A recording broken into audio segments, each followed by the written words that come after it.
Thank you for convening this hearing and for considering my nomination as Associate Justice of the Supreme Court of the United States. I am humbled and honored to be here, and I am also truly grateful.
Good morning, everybody, and thank you so much for joining us here on Live Now from Fox. I'm Mackenzie Stasco, live in our studios based in Orlando, Florida. It is just past 6 o'clock in the morning here on the East Coast, and we are following several major stories that we want to bring you up to speed on. Today, we will have the Scotus confirmation hearings again happening at about 9 o'clock this morning. We will, of course, bring that to you live, raw, and unfiltered here on Live Now from Fox. One of the other top stories, we know the Russian invasion of Ukraine now going on day 27. And according to the United Nations, it has forced 3.5 million people to flee Ukraine. The UN says at least 925 civilians have been killed since the war started. Ukraine's Office of the Attorney General says that includes 117 children, and another 1,500 civilians have been injured. Again, the confirmation hearings for Supreme Court nominee Katanji Brown Jackson will continue at 9 a.m. today in the nation's capital. Also, parts of Texas, Mississippi, and Louisiana are in for another round of severe weather. Our Fox weather team is on the ground throughout the South covering those conditions. But first, we want to get back to that SCOTUS confirmation hearing. There have only been 115 Supreme Court justices in the history of the United States, and Judge Katanji Brown Jackson could be the next. But the road to securing her seat is about to be riddled with questions. Fox News correspondent Madeline Rivera has an in-depth look at what you can expect to see on Capitol Hill during day 2.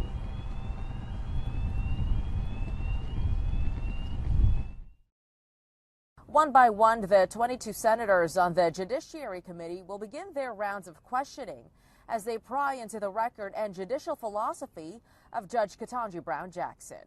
I evaluate the facts, and I interpret and apply the law to the facts of the case before me without fear or favor. Judge Katanji Brown Jackson emphasizing her neutrality ahead of 2 days of questions from lawmakers. Republicans are promising pointed questions, but add they will not be fueled by race or any ulterior motives to try and tarnish her reputation. a reference to Justice Brett Kavanaugh's contentious hearings in 2018. Count me in on the idea of making the court more diverse. No Republican senator is going to unleash on you an attack about your character. Democrats are praising Jackson's experience as a jurist, arguing she is not a puppet of the so-called radical left, pointing to accusations lobbied against her that she has been soft on crime. Some Republicans highlighting previous cases where they say she gave child sex offenders more lenient prison sentences. Judge Jackson handed down a lenient sentence that was below what the federal guidelines recommended. These baseless charges are unfair. Democrats don't need Republicans to confirm Jackson, provided that all 50 members stick together, with Vice President Kamala Harris providing the tie-breaking vote. But they do hope she does get some bipartisan support, and they are aiming to get Jackson confirmed by April 8th. In Washington, Mallory Rivera, Fox News. Madeline, thank you for that report. Again, as you heard, those confirmation hearings for Judge Katanji Brown Jackson are expected to continue today. That is going to be happening at 11 o'clock this morning. Now, Judge Jackson is President Biden's pick to fill Supreme Court Justice Stephen Breyer's seat when he retires this summer. If confirmed, Judge Jackson will be the first black woman to serve on the Supreme Court in U.S. history. She is a 51-year-old mother and family woman and a graduate of Harvard Law School. Very early in her career, she was a clerk for Justice Breyer. Judge Jackson later served as a public defender representing Guantanamo Bay detainees. Now, we do want to listen in to what she had to say during day one of those confirmation hearings.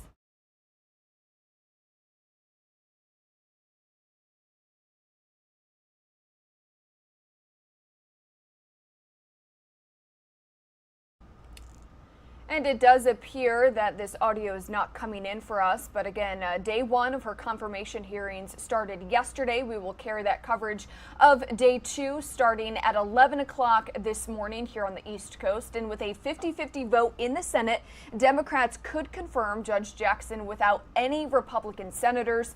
President Biden and the White House are hoping to have some bipartisan support. Now, our LiveNOW's Andrew Kraft spoke with a former federal prosecutor about what we can expect on day two of the confirmation hearings, which again start in just a few hours. Let's listen in to their conversation. Former federal prosecutor and legal expert and friend of the program, Doug Burns. Doug, good to see you. Before we get into it, I'm sure you watched a lot of this today. What were your first impressions? Well, it was interesting because there were a lot of moving parts, a lot of different things going on. First of all, the Republicans aired out their complaints, about all the way back to Robert Bork, Clarence Thomas, and Brett Kavanaugh. And they made a lot of sarcastic comments about how we're not going to inquire as to whether or not you like beer, and we're not going to ask about your high school dating practices. And you could see, obviously, that they, A, were extremely upset with what went on there, and then B, want to take the high road and telegraph a clear message, which is we're not going to engage in that. So that was sort of one thing going on.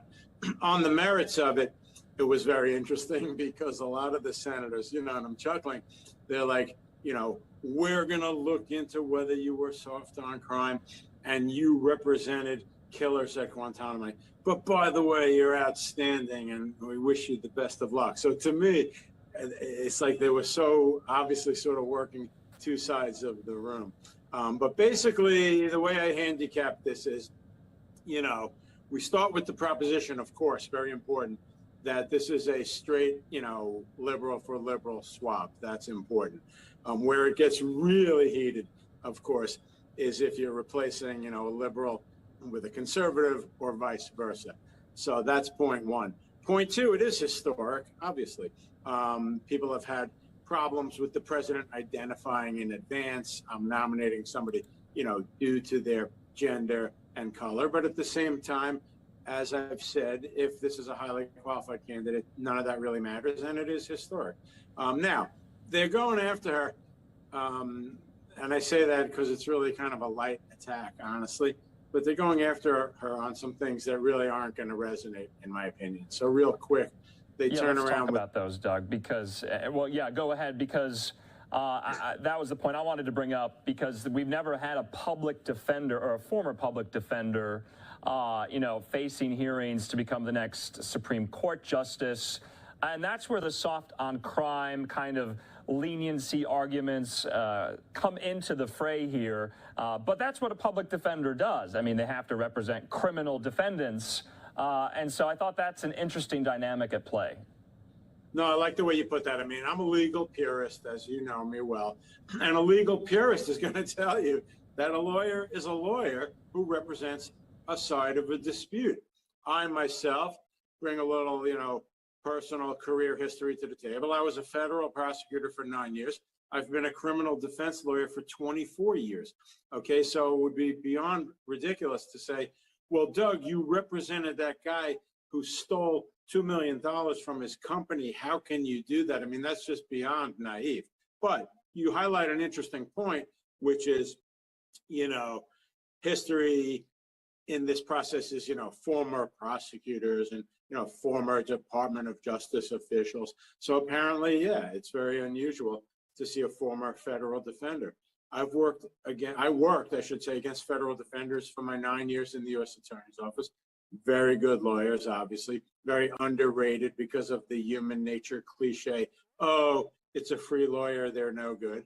They're actually very, very good attorneys. So this particular candidate has a very strong background. The other point, real quick, which you raised, is this soft on crime thing. I mean, again, political rhetoric and law don't mix. Andy McCarthy, who we all respect, of course, wrote an article, apparently.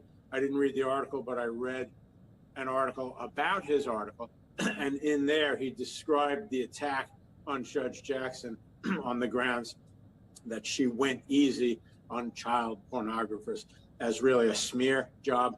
And that if you look at the actual sentences that she rendered, they were well within, the normal boundaries. So again, it's unfortunate to watch, us purists have her smeared. You represented a particularly heinous defendant. As you put it perfectly, Andrew, that's what defense lawyers do. You were a legal aid lawyer. So what? A lawyer is a lawyer. And you were soft on crime and let, child pornographers walk free. That's just political rhetoric. So, in the end, basically, this is a strong candidate. It'll be very interesting to see, obviously, the way you guys have teed it up, what the questions are going to look like, tomorrow and the next day. And we're going to fasten our seatbelts, maybe make a little bowl of popcorn and see what it is. Yeah, and Doug, each senator on the committee gets 30 minutes tomorrow for a Q&A back and forth with Judge Jackson.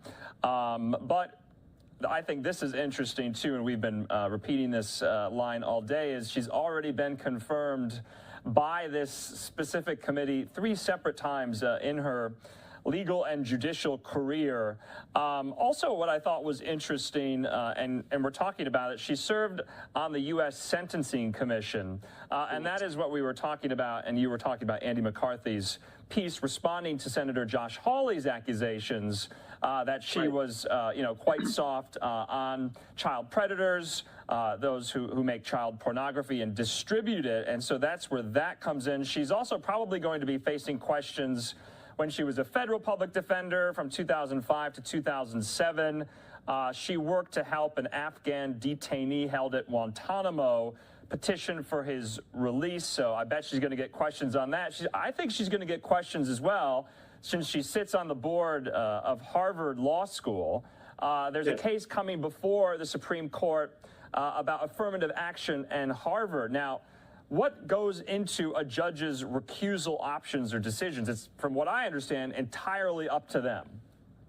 Yeah, no, on recusal, and there were a couple of dust-ups with Antonin Scalia.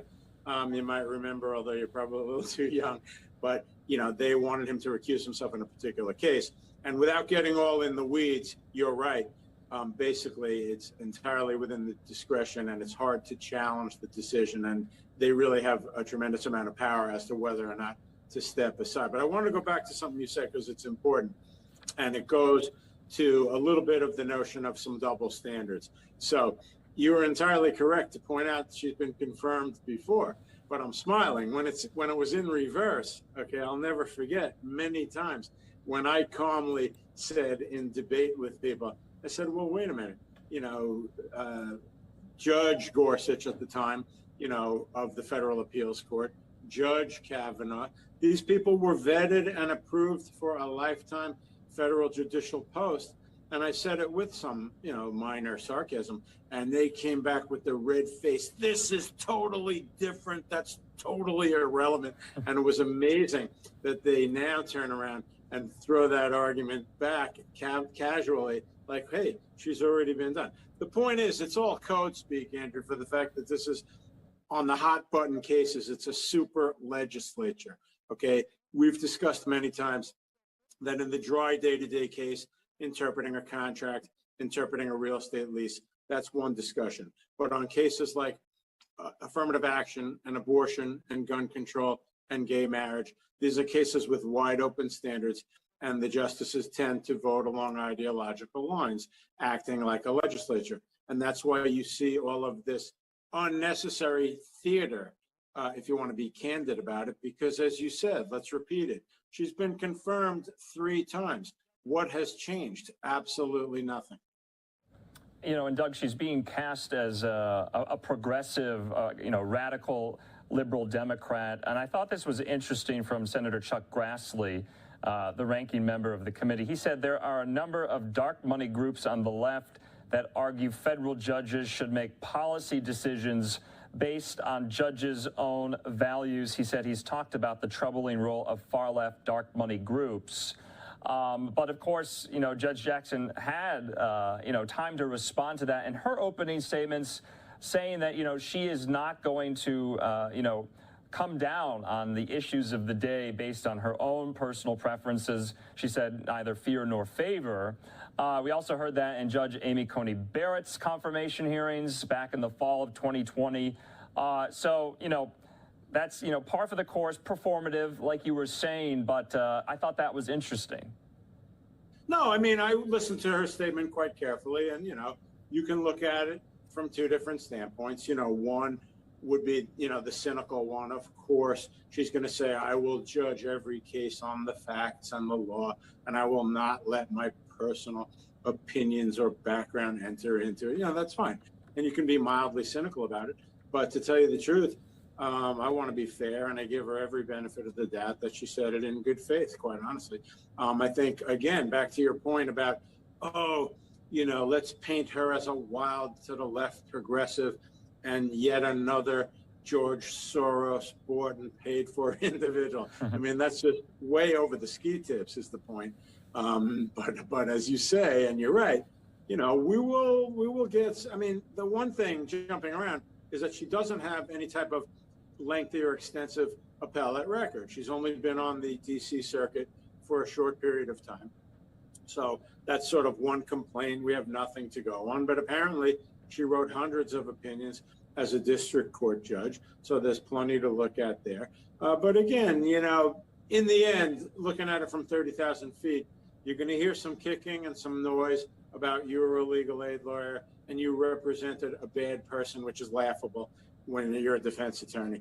And, you went soft on crime, particularly in the area of child pornography. But in the end, I think it'll fizzle out, and I think she'll be confirmed, not to take the drama out of it. Sorry. Right. That's what's so interesting about this. There's a war going on. Normally, these would be, must-watch TV proceedings, as they always are. So there seems to be, little fanfare. We also know that, senators, their staff, they look at basically everything she's ever done, everything she's ever said, who her, childhood best friend is, the streets she grew up on. So we're going to kind of, I think, see that all play out in the next couple of days when the questioning begins. But to your point as well, this could already be a foregone conclusion. There are some Republican senators who have indicated that they will support Judge Jackson. So it remains to be seen. We'll wait for the vote to happen, but she's looking at being the next Supreme Court justice. Doug Burns, final thoughts. Final thoughts is that the president made a minor mistake in identifying gender and sex in advance, but then he stepped up to the plate and he made a good pick. She's highly qualified, and she should be and will be confirmed. All right, Doug, thanks for being with us. We'll talk to you again. Appreciate it. And a big thanks to our Andy Kraft for that important conversation, again, about those Supreme Court confirmation hearings, which are expected to continue later today. We do want to bring you a live feed that we do have coming into our desk today. This is coming in from Rome, Italy. We did just hear moments ago from President Zelensky addressing the Italian parliament about the war in Ukraine, Russia's war in Ukraine, now going on day 27. We are going to take a quick 2-minute commercial break, but when we come back, we will, of course, have all of the latest updates, again, on the Russian invasion of Ukraine.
Welcome back to Live Now from Fox. It is just before 6:30 in the morning here on the East Coast, and we do want to give you an update on a story we have been following here on Live Now from Fox since yesterday. We are talking about that plane that crashed in China. Now, no survivors have been found after that plane crash. A China Eastern plane went down early yesterday morning with 132 people on board. Now, state media says wreckage has been found in a mountainous region of the southern part of the country.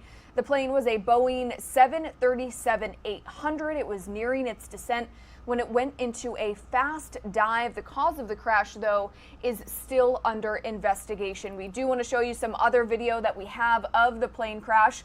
The fire department here in China has posted this drone video. They say showed the site of the China Eastern Airlines plane that crashed yesterday. Now, the Civil Aviation Administration of China again said 132 people were on board the Boeing 737. That includes 123 passengers and 9 crew members. Further footage posted on social media showed debris from the China Eastern airplane lying on the ground. You can see, again, some of that wreckage there on your screen. The local fire department says it had urgently mobilized its forces to deal with rescue work.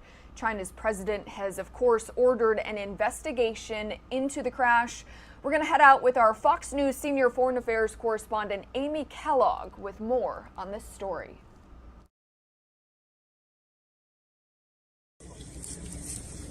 A massive search and rescue operation is underway in southern China after a China Eastern airliner crashed on Monday. Chinese officials say the Boeing 737 went down in a remote mountainous area. According to state media, there are no signs of survivors. Local authorities say hundreds of rescue workers have been dispatched, but they face a difficult task. The site is ringed on 3 sides by mountains without access to power supply, so the lighting conditions are very poor. Flight radar showed the plane was traveling at a normal cruising altitude before suddenly going into a deep dive.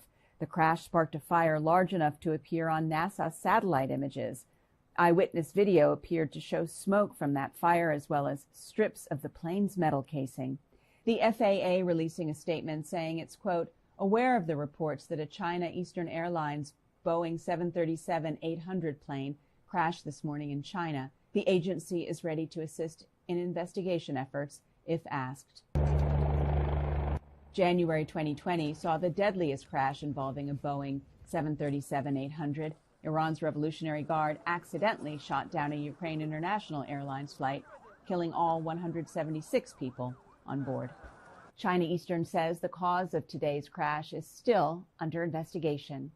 In London, Amy Kellogg, Fox News.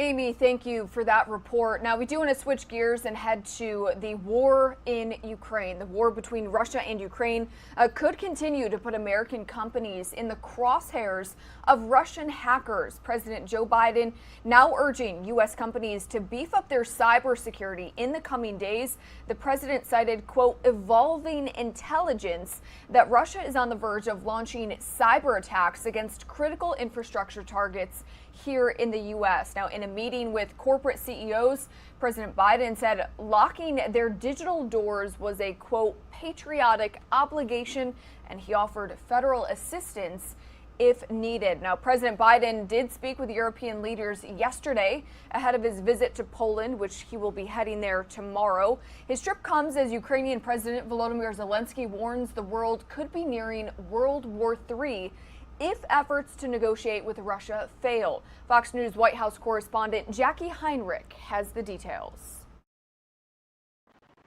The Kremlin summoned the U.S. ambassador to Russia to warn today Russian-American relations are, quote, on the verge of a breach after President Biden called Vladimir Putin a war criminal. The White House brushing it off. We're seeing clear evidence that they are intentionally targeting civilians and committing indiscriminate attacks. The global perception of them is based on their actions. But the administration is warning American companies they're at heightened risk of Russian retaliation in the form of cyber attacks. There is no certainty there will be a cyber incident on critical infrastructure. So why am I here? Because this is a call to action and a call to responsibility for all of us. The White House is telling U.S. companies to urgently mandate multi-factor authentication, deploy modern security tools to scan and mitigate threats, patch and protect systems against known vulnerabilities, change passwords, back up and encrypt data, and keep offline backups as well. The administration declining to lay out what kind of Russian activity they're watching or which industries or companies may be at the highest risk, at least publicly. The people, the industries that need to know about this risk, know. We believe the key entities who need to know have been provided classified briefings. I mentioned, for example, just last week, several hundred companies were brought in to get that briefing. Meantime, concerns escalating in Europe about the potential for a Russian chemical attack on Ukraine, as Ukrainian President Zelensky is warning World War III is on the horizon if peace talks with Russia continue to fail. We know that Russia has used chemical agents in Europe before against their own political opponents, and Russia has been facilitating, supporting the Assad regime in Syria, where chemical weapons has been used. So this is something we take extremely serious. Later this week, the president will head to Brussels and Poland in a show of solidarity with NATO allies. Right now, there are no plans for him to go to Ukraine, but a meeting with President Zelensky is still possible, according to NATO's Secretary General. At the White House, Jackie Heinrich, Fox News. Jackie, thank you for that report. We do want to show you this other live feed that we have coming into our desk today of the Poland-Ukrainian border. The United Nations now says 3.5 million people have fled Ukraine since the war started 27 days ago. And as people continue to flee, Russian troops continue to unleash more attacks on civilian targets. Some cities are incredibly destroyed. Now, the extent of the damage and the death toll, the exact death toll, remain unknown. Fox News correspondent Alexis McAdams is in Krakow, Poland, with more.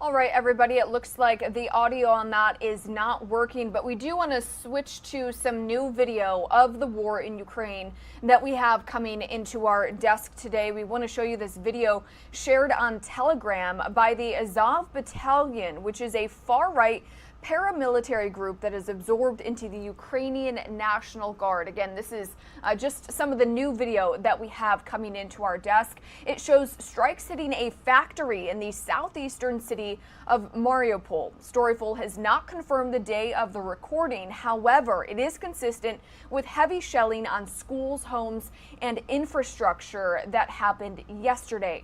Now, Ukrainian officials said yesterday it would not obey ultimatums from Russia to stop defending the besieged city. Now, reports from inside Mariupol said civilians were being buried in makeshift graves by the roadside. Those left in the city have little access to water, food, heating, or electricity.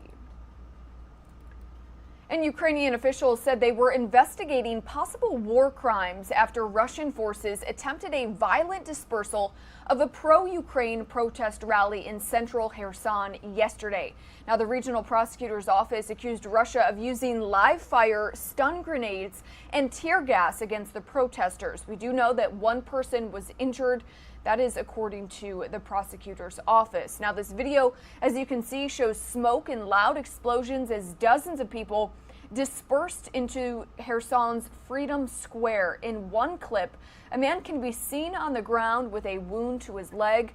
The head of the Kherson Regional Council said that there were several victims, but said none were in life-threatening condition.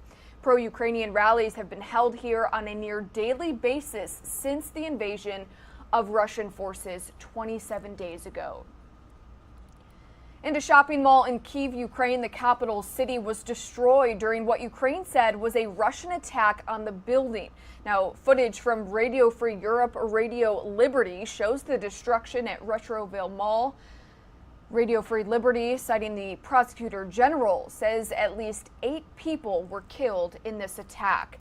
And also in Kyiv, residents in Ukraine's capital city returned to their apartment buildings yesterday. They returned to find this massive amounts of devastation across Kyiv after Russian forces attacked the city with a barrage of shelling. Apartment building windows were shattered, buildings collapsed and crumbled, and abandoned burnt cars were seen scattered across the city. Now, according to the UN Refugee Agency, as we initially mentioned at the start of the show, more than 3.5 million refugees have fled Ukraine since Russia first invaded the country nearly 4 weeks ago. And Russian attacks on key Ukrainian cities have intensified in recent days, making an already terrible humanitarian crisis much worse. Fox News senior Foreign Affairs correspondent Greg Palkot is in Lviv, Ukraine.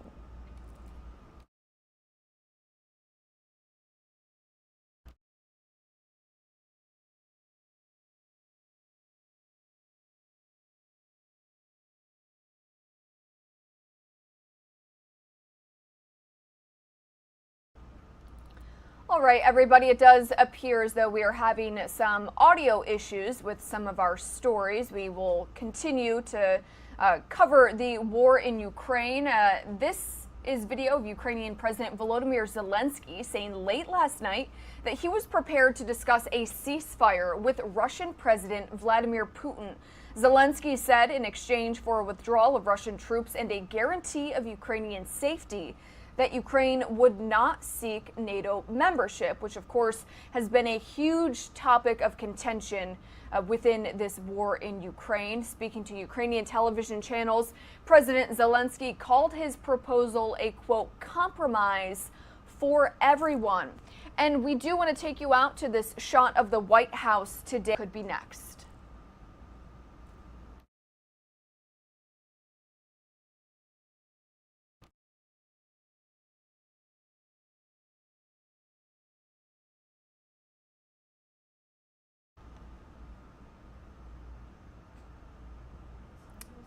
And we do want to head back out to the White House as Russian attacks on civilians in Ukraine continue. The war is showing the best and worst of humanity. We are sharing the story of Project Dynamo. It's a group of U.S. veterans risking their lives the last few weeks to help not only Americans, but also Ukrainians evacuate their war-torn country. Fox's Caroline Elliott has more with their evacuation efforts. So far, the group has received 14,000 requests for help, many of those from Americans stuck in Ukraine right now. In the last few weeks, the group has rescued hundreds of people, but still have a long way to go. Women and children are among the latest victims in Russian airstrikes in Ukraine. Put a little feet on them. But thanks to a group of U.S. veterans led by Brian Stern. That's our baby, by the way, that we just rescued. That's him. Let me bring you over to them. Hold on one second. The family is very private people. Some families and children are getting a second chance. That's them. We've evacuated like 3-day-olds, 4-day-olds, 5-day-olds, like that, all the way up to senior citizens. We've evacuated elderly people that can't walk. We've evacuated whole families. We've evacuated single kids. The signal is spotty from the war zone, but Project Dynamo's goal is clear: to help evacuate thousands of Americans and allies left in Ukraine. And in my career, when an American calls for help or an ally calls for help, if you can help, you should help. The Defense Department announced last month it would not send American troops into Ukraine to help American citizens. So Project Dynamo stepped in, but this isn't the group's first mission. Dynamo started in my living room in response to the Afghanistan evacuation. I'm an Afghan vet. Most of my team are Afghan vets. We knew that we could help. Project Dynamo has rescued hundreds of American citizens from Ukraine and Afghanistan, but the mission is far from over. So knowing that the Russians are deliberately targeting civilian targets tells me we have our work cut out for us. Project Dynamo is now asking for help with donations online to finish out this mission. In Orlando, Florida, Caroline Elliott, Fox News. Caroline, thank you for that. We do want to head back out to this live shot we are getting today of the Polish-Ukrainian border, where again, the United Nations now says 3.5 million people have fled Ukraine since the war started 27 days ago. And there is also major concern about human trafficking. We'll have that story when we come back.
All right, everybody, welcome back to Live Now from Fox. It is about 6:42 in the morning here on the East Coast, and you are taking a live look at the Polish-Ukrainian border where thousands of people continue to leave Ukraine and cross into neighboring countries.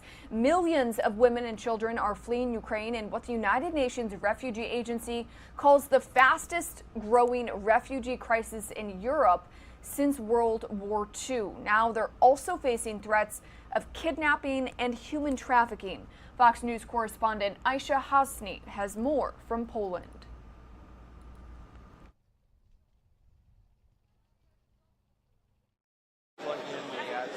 Idaho native Rob Sturgill is offering a free ride to a hotel to a young mom who just arrived from Ukraine. He's one of the countless volunteers in Poland showing the best of humanity. But the constant waves of women and children, oftentimes only able to speak Ukrainian, has opened the door to trafficking. A week ago, police detained a 49-year-old man in western Poland for allegedly raping a young refugee girl. He reportedly lured her in by offering her a place to stay. Crisis managers are on the lookout for kidnappers posing as Good Samaritans. People coming down here and stand outside the center or at the border offering, and when we go and ask them, they can't give us a really good answer for what organization they're coming from or where they're going. There's also a new system that requires volunteer drivers to register with local authorities and wear a bracelet that proves they are clear to transport refugees wherever they might need to go. Sturgill has that bracelet. He's also sharing his personal information with the refugees to make them feel at ease. We actually let them contact family, take a picture of our passports, take a picture of our license plates on the vehicles that we have. And sometimes it does take quite an effort to get them because these people they're scared. They are scared to death. A few days ago, he got on the phone with a worried Ukrainian man and reassured him that his family was in good hands. It's tragic. That is one of the reasons why we've come, is to help try to be the good guys. And crisis managers at these welcome centers are calling on local police to ban private vehicles from showing up at these border crossings and train stations just to avoid any confusion and protect these refugees. They'd also like to see these refugees use buses that are paid for by humanitarian aid groups and to travel in groups. There's always safety in numbers. Reporting from Poland, I'm Aisha Hasni, Fox News. Aisha, thank you for that. We do want to get back to a story we showed you earlier with some audio issues. Ukrainian President Volodymyr Zelensky saying late last night that he was prepared to discuss a ceasefire with Russian President Vladimir Putin. Now, Ukrainian television channels, according to their translation, Zelensky called his proposal a, quote, compromise for everyone. White House Press Secretary Jen Psaki says the Biden administration stands by its decision to support Ukraine with military, economic, and humanitarian support as it defends itself against Russian aggression. However, she says putting U.S. troops on the ground in Ukraine is not being considered. Ukrainian President Volodymyr Zelensky has said it multiple times in the past, if talks to end the invasion don't work out, a world war could be next. Here's what White House Press Secretary Jen Psaki had to say in response.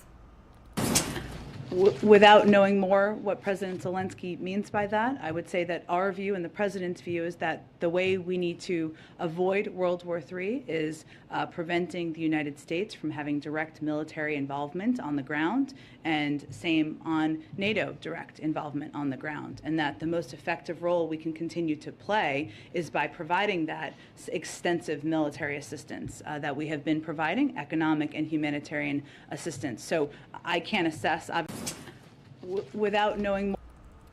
Again, that was White House Press Secretary Jen Psaki. President Zelensky says Russian forces are there to exterminate the Ukrainian people, and the president adds Ukraine will fight until the last person. Now, this new video into our LiveNOW desk shows angry truck drivers who confronted a group of activists at the border between Poland and Belarus. The demonstrators have been trying to stop goods from being transported from Poland into Belarus, which of course, is an ally of Russia. The cross-border trade has gone on despite widespread Western sanctions against Russia. Many of the activists are Ukrainians and Belarusians. They're concerned the food and medicine that's being brought across the border could end up helping Russia in its war with Ukraine. The protest has caused a line of trucks to back up about 25 miles on the Polish side of the border. Protesters have been yelling shame and, quote, Russia is killing children at those truck drivers. And as attacks on Ukraine rage on, the Fox 13 Tampa team takes a closer look at the disturbing new reports about Ukrainians being abducted by Russians. Welcome back, everyone. I'm Linda Hurtado. And I'm Chris Cato. Let's turn our attention now to the war. As Russia continues to bomb Ukraine's major cities, the Ukrainian government says the invaders are now abducting survivors and shipping their children into Russia. Fox 13's political editor Craig Patrick joins us now with more on these troubling developments in Russia's war on Ukraine. Craig? Well, we've heard accounts for a couple of weeks now of the Russian invaders plucking people off the streets along the coastal parts of Ukraine where the Russian forces occupy that area and then taking them who knows where. Well, now, to put that in context, Ukraine is saying that the invaders are grabbing men and then conscripting them into the invasion force in Ukraine, and at the same time, specifically in the Donbass region, separating thousands of children from their parents, more than 2,000 reportedly on Saturday alone, and then shipping them off to Russia to, at that point, who knows where, all while Russia continues to strike and burn Ukraine's major cities. This was a large shopping mall in Ukraine's capital city of Kyiv. Russia struck it in an attack the city's mayor said it's intended to kill, maim, and starve civilians. Here's the scene in Ukraine's second largest city of Kharkiv. As much of this city burns, Ukraine says the Russian invaders hijacked a relief convoy heading into the area with food. And these are the ruins of the coastal city of Mariupol after weeks of rockets and bombs.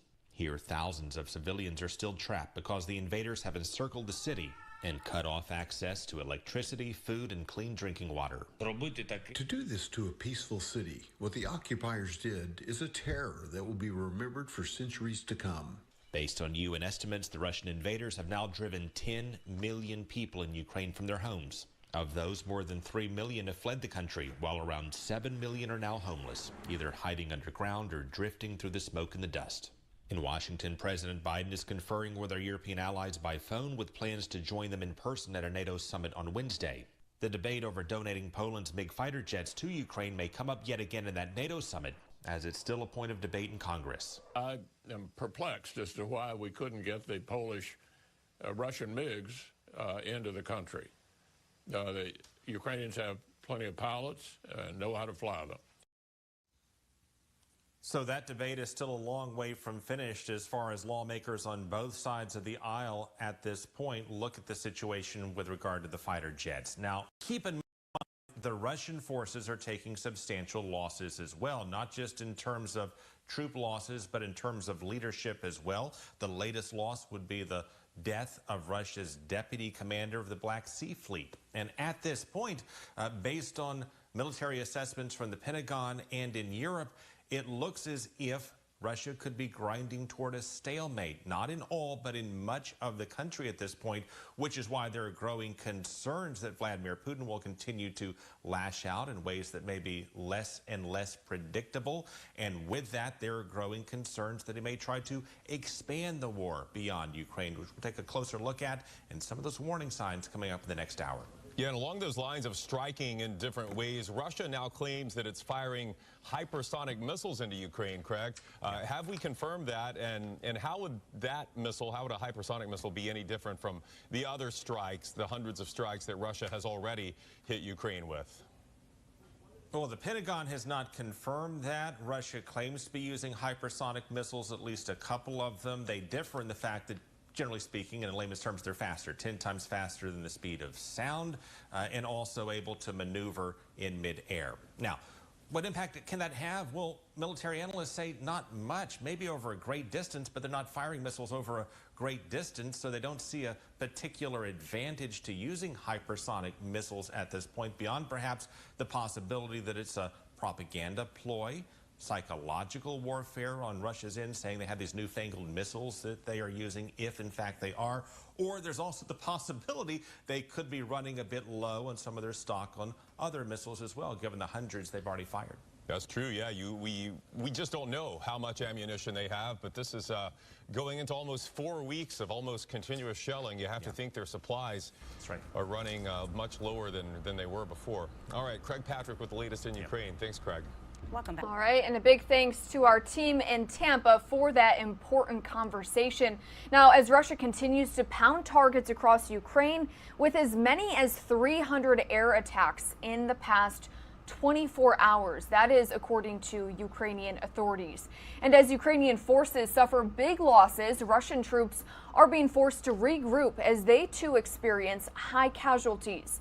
Fox News senior foreign affairs correspondent Greg Palkot is in Lviv, Ukraine. The embattled Ukrainian port city of Mariupol hangs on, just. Faced with the demand that it surrender to Russian forces early Monday morning local time, Ukraine said, no way. Street-to-street fighting continues. More refugee shelters hit. Bodies buried along the sides of roads. 80% of the city destroyed. A departing diplomat can't believe it. What I saw, I hope no one will ever see, and unfortunately cannot be justified by my conscience. This as the capital Kyiv continues to get pounded. Overnight, a shopping mall and nearby residential buildings hit by Russian missiles, killing 8. Russia claims Ukraine was storing its own missiles there, as Moscow's rockets rain down. Do not be afraid. You will hear the sound with which we are living already for 25 days. This sound has become normal for all in our city. Other places targeted as well. The important Black Sea port of Odessa struck. Tanks clashing around the battered northeast city of Kharkiv. Another strike on the town of Mykolaiv in the south. Radiation sensors around the stricken Chernobyl nuclear plant held by the Russians reportedly out. And in Kherson, the only city Russia has captured, protesters out again, Russian troops shot in the air, one resident injured. Moscow is afraid of our army, so they are fighting civilians. This is a state terrorism. In fact, it's reported Western intelligence sources say as many as 1,000 Russian troops are being killed or injured every day. While Ukraine is taking big losses too, analysts say it's forcing Russia to regroup and hunker down. There are reports that dissatisfied Russian President Putin is cracking down on his own intelligence officials. As his security clamps down on continuing anti-war protests in Russia, thousands arrested. Talks to end the fighting continue, with no end in sight. I'm really very pessimistic about diplomatic solution. The president is expected to thank Polish leaders for sheltering the millions of refugees who have entered the country since the invasion began. In Lviv, Ukraine, Greg Palkot, Fox News. All right, everybody, we do want to take you back out to this live shot we have of the Polish-Ukrainian border, where again the United Nations says 3.5 million people have fled the country since the war began about 27 days ago. We are going to take a quick 2-minute commercial break, but when we come back, we will have more top stories and also a look at some of the severe weather impacting parts of Texas, Louisiana, Arkansas, and Oklahoma.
Welcome back to Live Now from Fox. I'm Mackenzie Stasko, live in our studios in Orlando, Florida. It is just before 7 o'clock in the morning here on the East Coast, and we do want to show you our XRAD weather radar, where we do know that parts of the South have been hit with major storms. You can see that green stripe all the way going through Texas, up through Oklahoma, parts of Louisiana and Arkansas as well. This is a multi-day severe weather outbreak, which will again impact the southern plains to the southeast through tomorrow. We do want to head out to a press conference with Texas Governor Greg Abbott about this severe weather. Fires and suffered more than a. All right, does everybody have their mics ready? Are you guys ready? Good evening. My name is Bill Gravel, and I serve as county judge here in Williamson County. And today has been a complicated, difficult, but amazing day in Williamson County. And I'm going to ask our governor to speak first, and then I'll share some specifics about Williamson County and currently what our first responders are dealing with. And I just want to say thank you. I want to say thank you to my governor. He was one of the first ones to call, and he said, it's going to be all right. It's going to be all right, Judge. And I appreciate my governor. He's been here not just for this county, but all 254 counties, and he's here tonight. So thank you for being here, and thank you for the resources you've sent down, Governor. Sure. Well, thank you to Judge Gravel. Thank you for your leadership. Thank you for your team. This is a sudden storm that comes up very swiftly. And it takes a swift response, and that's exactly what Williamson County has provided. And I wanted the judge to know that the state is standing with the people of Williamson County, shoulder to shoulder. We know that you have faced a devastating storm. Candidly, you may even label it storms, with multiple tornadoes ripping through Williamson County alone. We know there are many people whose lives have been completely disrupted and people who've lost their homes. At the very same time, and what I'm about to say may be early and premature, but it may be a miracle also, because even though there's been some devastating physical damage, to my knowledge as of right now, there is no report of loss of life, which is just stunning. I want to credit the people of Williamson County for responding rapidly and safely in the way they did. I also want to extend my thanks to television stations. I was watching television stations as I saw tornadoes striking Williamson County. I have no doubt others saw that too and were able to seek shelter. There's no telling if perhaps lives were saved, because TVs and weather reporters today have the capabilities of forecasting and telling viewers minutes before a tornado may hit that they need to take shelter. People heeding that advice were able to save their lives. Property damage is devastating. It's a loss. But if you're alive, you can rebuild that property. If you don't protect your own life, you lose it all. So look, we will continue to pray that as we work our way through tomorrow, we will find that there will be no loss of life in Williamson County. Now, we are dealing with this disaster here in Williamson County tonight. Many of our fellow Texans are facing the same challenge as we speak right now. I want everybody across the entire state that's going through this to know the state of Texas is going to be with you every step of the way. Let me give you an example. As we gather here tonight, there are two people from the Texas Division of Emergency Management who are already here working on the ground with the folks in Williamson County. One is Robbie Barrera, the district coordinator, and the other is Darren Brinkcater. They're both here ready to go to work around the clock to help the people of Williamson County begin to rebuild their lives. There is a contact information I would like to provide to you for everybody who may have suffered any type of property damage whatsoever. The county and the state need that information for us to be able to help you respond. I'm going to give that to you real quick. If you would go to damage.tdem.texas.gov, I give that to you one more time, damage.tdem.texas.gov. www.texas.gov. You can report your damage, which of course should wait till tomorrow because you can't make a reasonable assessment of it tonight. Something else I'm going to tell you that the judge will also tell you, and we're both going to tell you because it's so important. When you have a tornado rip through a community, there are going to be downed power lines. Those can be deadly dangerous. But in addition to that, you can't see what's out there. You don't know what's going to be on the ground. Do not endanger yourself by trying to rush in and try to save something right now. Wait till daylight tomorrow. Wait till the storms pass by that you can go through in a more safe fashion to make sure that you're not endangering your own life when trying to recover your property. So once again, I want to thank the judge and his entire team. I know you have a fantastic team that's been working around the clock to help the people of your community. And Judge, I want you to know that we stand ready to work with you every step of the way. Interestingly, some of you may recall that I issued a disaster declaration a couple of days ago for a fire in the state of Texas. Interestingly, Williamson County was added to that disaster declaration. So as we gather tonight, there's already a disaster declaration in place by the state covering Williamson County. Judge? Thank you. I first want to say to the residents of Williamson County, and by the way, the city of Round Rock has done an amazing job at responding, and our city leadership there and Mayor Craig Morgan are doing a phenomenal job to respond to the needs of the residents of Round Rock. I want to talk some outside of the city of Round Rock to give you a bigger scope of what we've experienced here in Williamson County. But first I want to tell you a story about one of our county employees whose name is Sharon, a wonderful lady who in fact trained me when I first became a county employee. Tonight her home was destroyed and she was there with two of her nieces, and from the story that's been conveyed to me, she literally laid her body over her nieces to protect them. And they all went to the hospital to be checked out, and they're all alive and well. But the reality is tonight we're in a room that is dry, that's heated and cooled, and there's some of our residents that don't have a home to return to tonight, or several of our residents that have damaged homes that they're trying to return to. And I just want to say to the residents of Williamson County, let's do what we've done in the past. Let's take a deep breath. Let's work together. Let's be patient one with another, and let's help our fellow brother. I also want to say that tonight you will see very purposefully in Williamson County, from Round Rock all of the way to the eastern part of the county, that we are turning off electricity. And the reason is really quite simple. We have down power lines, and in order to protect the first responders and in order to protect those that are doing the repairs needed, it's important that we turn off power. And for some of our residents that might be discomforted because of electricity being turned off tonight at your home, I would just simply say this. If you have a home that you're in and your electricity is off, be grateful, because not all of our residents have that tonight.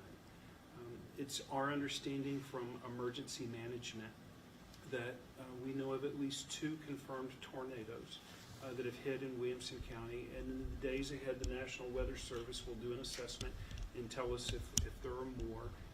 One of the tornadoes originated, we believe, at the 35 and 45 intersection and went from the Round Rock location north of Kalahari and moved on to the Granger area. And the tornado, we don't believe was on the ground the entire time, but it did come down at different times. We're just thankful. You know, I think tonight's story, and I pray for our residents that everyone is found safe, but literally the tornado went in front of Kalahari and damaged vehicles out in the parking lot. But to our understanding, the building sustained no loss, which had thousands of guests in it at the time. That is one confirmed tornado that we're aware of. The second confirmed tornado that we're aware of is one that hit northwest of Gerald. And there we know of a few homes and outbuildings that were destroyed and damaged. Our teams are currently out there working. I want to say thank you to our sheriff, whose leadership, because of his experience, had multiple additional staff members on hand early today preparing for what could come tonight, and they did an amazing job. I want to say thank you to Tatum. Governor, Robbie, the Regional for Emergency Management, was literally giving us live reports across Williamson County, and so we're really grateful. To our residents, I just want to say it may be a difficult night for some of you, but be patient as we work through the next day or two to assess the damages. And the website that the governor listed, we may in the days ahead stand up a county facility to help report damages that occurred at your house or your community.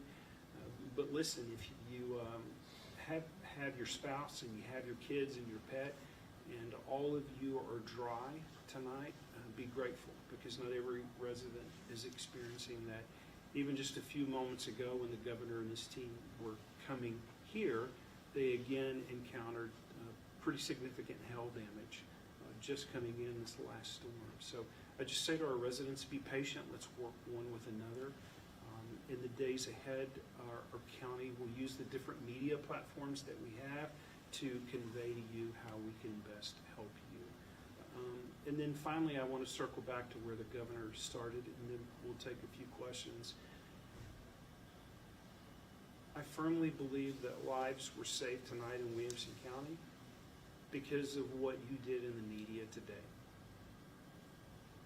I know, in fact, that Shikange said to my family that they needed to shelter in place, and my daughter and my grandkids went to that safe place in their home. I know that many of you as reporters risk your life today, and storm chasers risk your life today, but because of the story you told, you should know that you saved lives today in Williamson County, Texas. And I'm deeply grateful for your sacrifice and your hard work, and thank you for making a difference in some families' lives today. Thank you. A few questions. With KXAN, both of you described that there are people on the ground already starting work. Can you just describe what kinds of things they're doing tonight?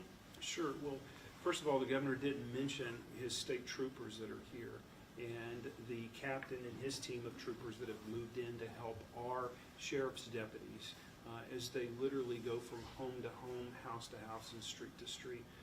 Our sheriff's deputies have combed through most of the eastern part of Williamson County, literally visually inspecting that. We've had Starflight that has been here, that has flown a grid pattern to help us get some overviews. I know that we have flown drones today so we can see damage and see where the damage paths are at, so our first responders can be there. Our EMS system here in Williamson County brought on additional resources to make sure that we had trucks and units available. And then, of course, our Office of Emergency Management and the Emergency Command Center is up and operational. But listen, the best help that was provided today was by an aunt who laid over her two nieces to protect them. The best help that was provided today is the neighbor that brings in their neighbor when their home is damaged. I think it's because of the residents of Williamson County, because of the media's communication today, and because of our first responders.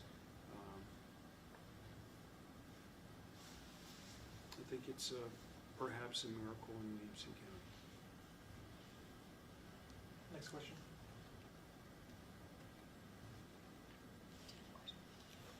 Where do you all go tomorrow? I know you said right now you're doing some house-to-house type of, not searches, but going by and seeing if anyone needs any aid. So tomorrow with daylight coming, what do you do then? Where do you go next? Well, so obviously the City of Round Rock and their emergency management staff is going to be on the ground, and we're there to support the City of Round Rock and the needs that they have. But we're literally going to be doing that in the unincorporated parts of Williamson County, and our emergency management team. Listen, Red Cross personnel will be here to help us as the needs arise. Where we go tomorrow is we partner with our local churches. One of our large churches here in the area, Celebration Church, has already contacted me, and they have a team of 200 volunteers ready to go at 9, another team of 200 volunteers ready to go at 11, and another team of 200 volunteers ready to go at 1 o'clock and 3 o'clock. So it's assessing. We need to get to daylight.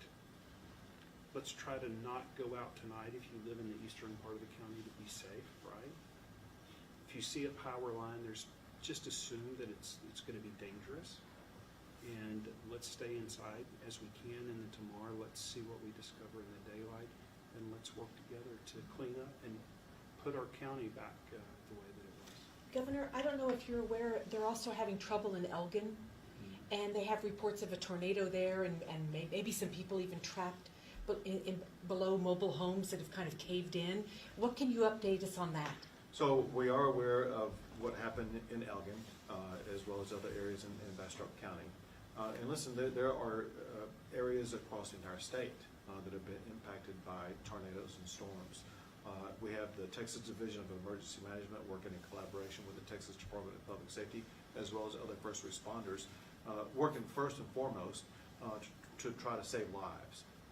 Identify if there's anybody trapped, anybody who needs to be evacuated, making sure that they are scouring any area that was damaged whatsoever to determine if there is a life there that needs to be saved. But that's the first and foremost task, and that is something that will be happening around the clock. Any other questions? I do have one. I know you mentioned that we are still kind of waiting till daylight to survey damage as a whole, but we've done drone flyovers, things like that. Any initial quantity you can give us, like several homes or buildings destroyed, dozens, anything like that? Well, what I would say is this, is I think the damage is severe enough that I'm going to sign an emergency declaration tonight for Williamson County, which the governor's already signed a proclamation for us. I think there are a number of homes and a number of structures that have been damaged, and there are some that have been destroyed. And it's very difficult for us to quantitate that until we can see it in the daylight, to be honest. Great, thank you. Thank you all.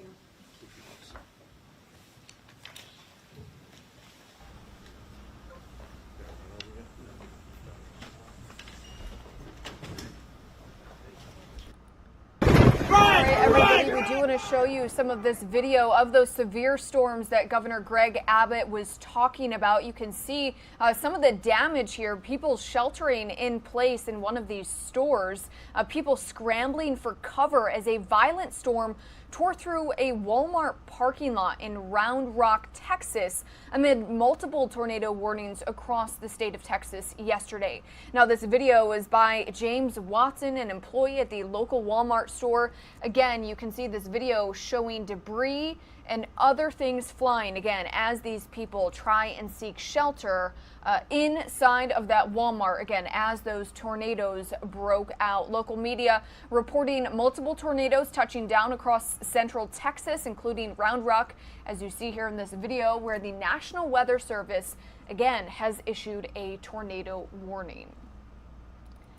And in Jacksboro, about 60 miles northwest of Fort Worth, Texas, some are calling it a miracle. Students and staff at a school are okay. Witnesses say they saw the storm hit several school buildings yesterday afternoon. The high school's roof partially collapsed, leaving the gym filled with debris. This is, again, drone video of that. There was also damage to the football field.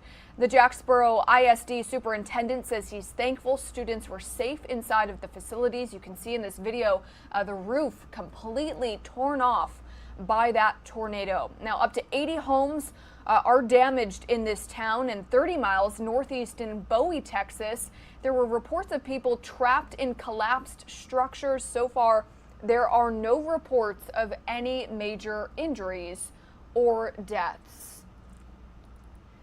And a possible tornado was spotted over Interstate 35 yesterday in Round Rock, Texas. Homes, businesses, and trees, as you can see, completely damaged and uprooted. So far, only minor injuries have been reported here. Our Fox 26 team in Houston, Texas, has a closer look at the damage. Starting to see the damage for the first time in Madisonville, Texas, after a powerful tornado tore through the town. Power lines, tree limbs, even it looks like a piece of roof just blown away from the powerful twister And then if you look at this is a business, and it looks like this wall was just blown to pieces. And these are bricks just tossed around, like honestly, like toothpicks out here from this storm. Fortunately, we're told that there's no injuries. Police and firefighters are going door to door and making sure that everyone's accounted for and healthy. We are told, though, that more than 4,500 people live in this town, and they're all without power. People that live here describe a terrifying scene. The tornado, I guess, it caught us and then like picked the house up and like moved it over like 15 feet from where it was to the left. And we just like all went to the floor and we was like just screaming and stuff for everybody to come together. I've never experienced anything like this before. It was loud, there was a lot of noise, and it was just scary. Crews are already working to restore power to the entire community. We're told the entire town, about 4,500 people, remains in the dark. Reporting in Madisonville, Matthew Seedorf, Fox 26 News. Matthew, thank you for that report. We do want to get to some other video of the damage. This video coming into our desk of Kingston, Oklahoma, where you can see a tornado caused heavy damage. Oklahoma Highway Patrol and Light Horse Police are assisting residents affected by this tornado damage. Much of it appears to be about 3 miles east of Kingston in Oklahoma. Damage was also reported to local marinas, which were also nearby. And tornado warnings issued in several parts of the Southwest as that severe weather continues to move through the region. This funnel cloud was spotted in Carter County, Oklahoma last night. It's just one of many counties in the state under that tornado warning. Similar warnings were also issued in Louisiana and Central and East Texas, where some communities are already reporting that major tornado damage. The region is also being hit by heavy rains, strong winds, and hail. As you just saw in this video, portions of the Southwest just starting the recovery process after a series of these tornadoes ripped through parts of Texas and Oklahoma. Fox News correspondent Kevin Cork has the latest on the damage. It just brought tears to my eyes. Wicked erratic weather slamming the American Southwest, with tornadoes touching down across central and northern Texas Monday, leaving extensive trails of destruction and what's expected to be an even longer recovery. This is probably at least a 1.5 year project here. This high school in Jacksboro, Texas, roughly an hour northwest of Fort Worth, sustaining critical damage. Powerful winds whipping off large sections of the roof as remaining students and staff hunkered down inside to ride out the storm. We could hear the walls shaking. But as communities in the Lone Star State come to terms with their loss, dazed and confused. They're walking around really not knowing the first step because they're still traumatized. Folks in southern Oklahoma are also reeling as forecasters report the first tornado of 2022 ripped through the town of Kingston Monday. The twister was only on the ground for a few minutes, but that's all it took to cause catastrophe.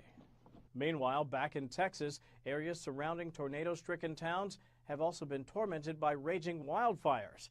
Firefighters in and around Hood and Eastland counties battling the Big L fire, which has burned more than 11,000 acres as of Monday. But officials say the blaze, which sparked over the weekend, is now becoming contained.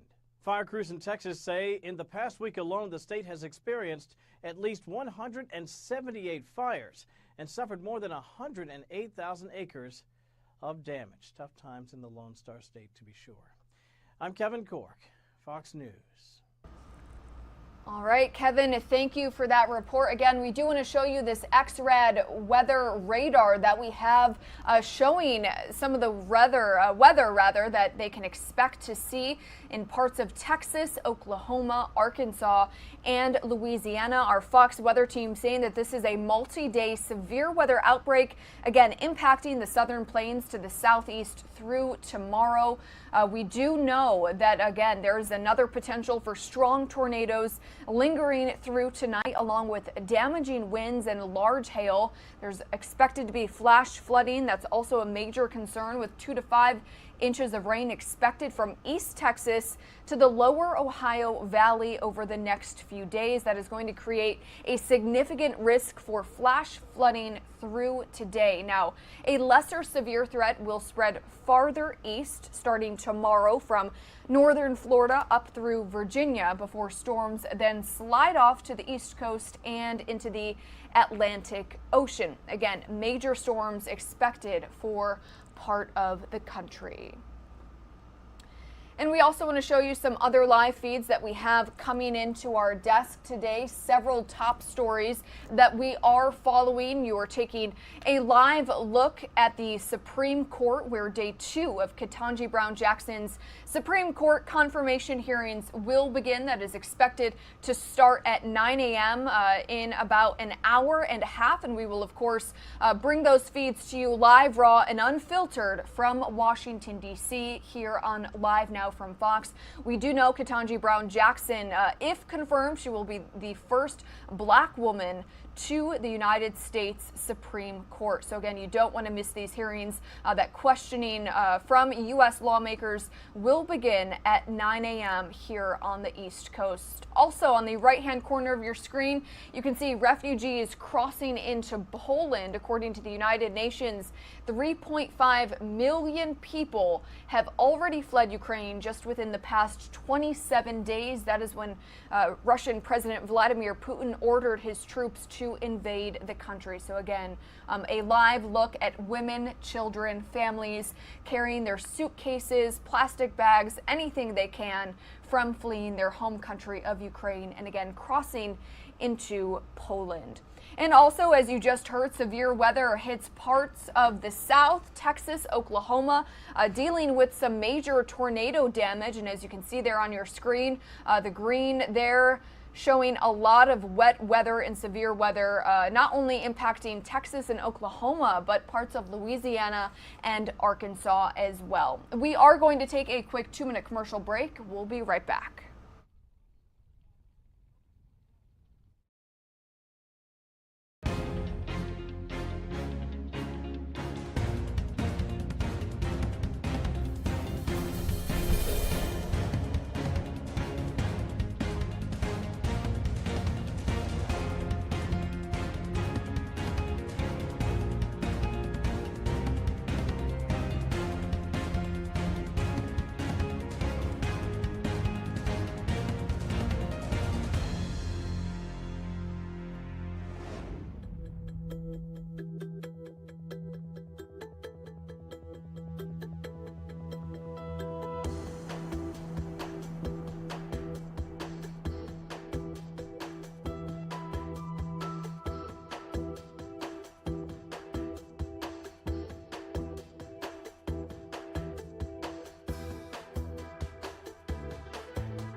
Welcome back to Live Now from Fox. Thank you so much for spending your morning with us. It is just before 7:30 in the morning here on the East Coast, and we do want to take you out to this live shot of Philadelphia, Pennsylvania, where today we do know that 2 Pennsylvania state troopers have been killed in the line of duty while responding to an accident, to a call on the highway. Again, this live feed coming into our desk of Philadelphia, Pennsylvania, where, as we mentioned, we do know today that 2 Pennsylvania state troopers were killed on Interstate 95 yesterday morning. We do know that they were organ donors. The bodies of those troopers were transported yesterday. We do want to show you some of this drone video that we have here on Live Now from Fox.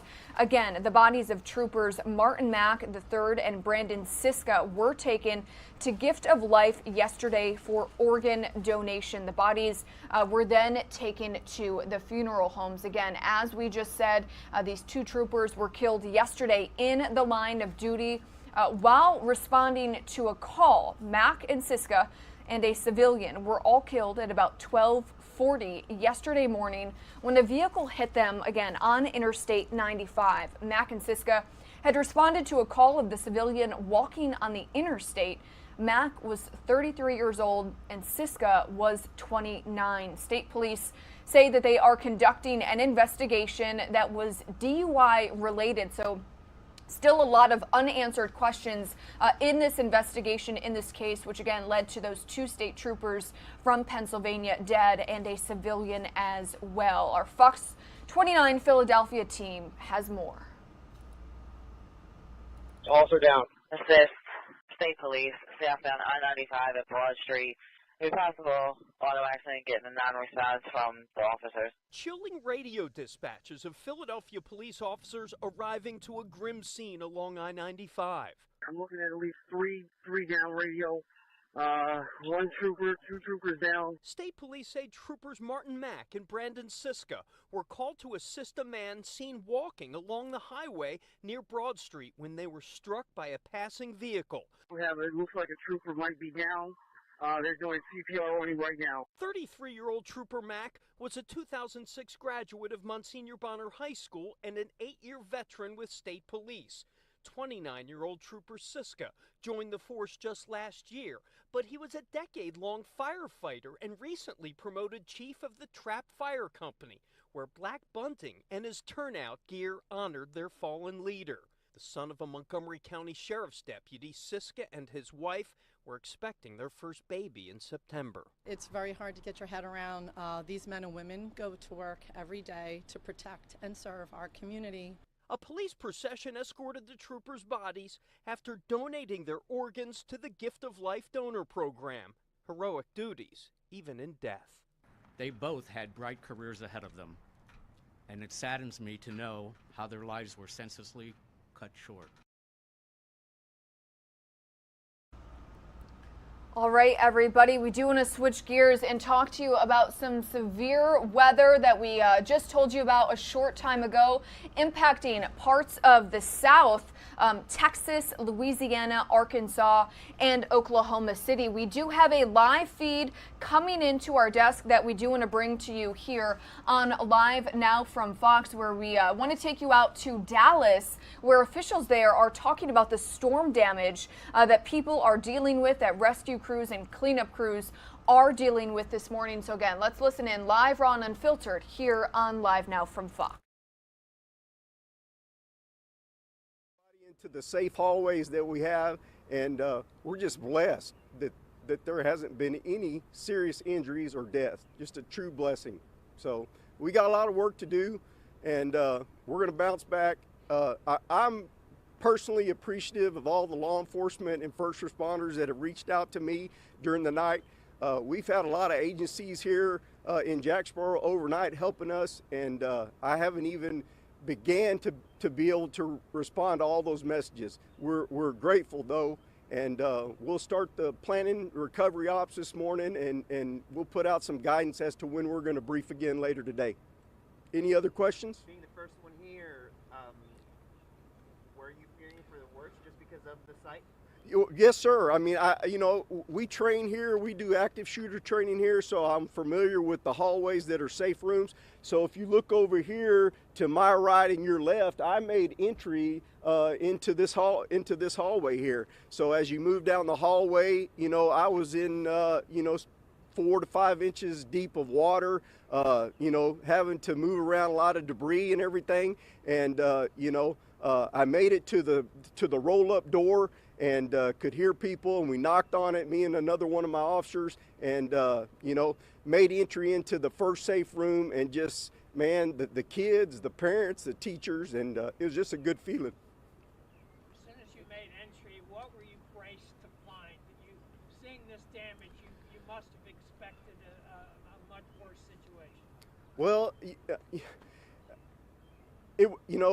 when we first opened up the door, and I obviously this is the elementary, and the kids are frightened and they're afraid, some crying, upset, but it was just a good feeling to know. I didn't have to be in the hallway very long to know that everybody was safe in that hallway. I mean, that structure did what it was supposed to do, and it was just a great feeling. And we were able to move over further to the east to the second hallway, and then we kind of pushed back that direction and then evacuated the whole elementary. We're just blessed that no one was hurt here. You see behind me, this is pretty much a direct path, and the timeliness of when this tornado hit, and working with the superintendent and the principal here, we were able to initially just hold the traffic, hold the bus traffic from leaving. We were going to allow some parents to pick up kids, and then we made the decision to just go ahead and shelter in place, and that was a great decision by our superintendent. And Mr. Qualls, the elementary principal, and his staff, they did a great job. And just the cooperation from the parents, look around this parking lot and you see cars upside down. You see a lot of devastation. These are parents that were here to pick up their kids that cooperated. They followed our commands. They moved into the building, and this could have cost us, a lot of casualties here had those people not been willing to cooperate. We're blessed. So we know the hundreds were inside the structure, but at this point, can we get a specific amount? The expected enrollment or anticipated enrollment of the elementary is about 500 students here. So, I can't give you an exact number of how many are in here, but we're talking about a full elementary full of students, support staff, faculty, and then additional parents that were in the line to pick up their kids that were able to move in and seek shelter. So there were a lot of folks here, and no one was injured here in the elementary. No one. What was that moment like when you saw those parents reunite with their kids after everything that you It's just a great feeling, I was really concerned as I pulled into the parking lot from this direction. You're seeing overturned vehicles, and I was stationed at the ISD administration building with the superintendent when the storm passed through. So visibly there wasn't the appearance of a tornado, but there was high winds. So as I started moving this direction to check on the elementary and then coming over here, it was very eye-opening to me, seeing cars upside down, and I knew then that, hey, this was worse. The roof to the gym is collapsed and everything like that. And, the training kicks in.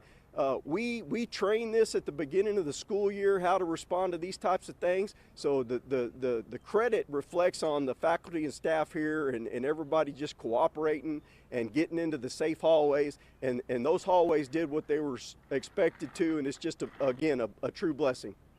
I heard one of the gentlemen behind you say yesterday that in 25 years, he hasn't seen anything like this before. Does that give even more credit to the preparation that only through drills you were able to save as many lives? Yes, sir. Yes, sir. And we briefed last night. We were anticipating doing a tornado drill this week in school. So it was already on our minds. So, but again, we train on this, and that we're blessed here in this community to have a great school district, great administrators, great support staff and teachers, and You know, I can't say enough about them. Everybody, if you live in Jacksboro, you live in Jack County, everyone knows how the chief feels about the school district, and they performed admirably yesterday, and it reflects in the fact that we have no injuries here, and you see the damage. Thank y'all.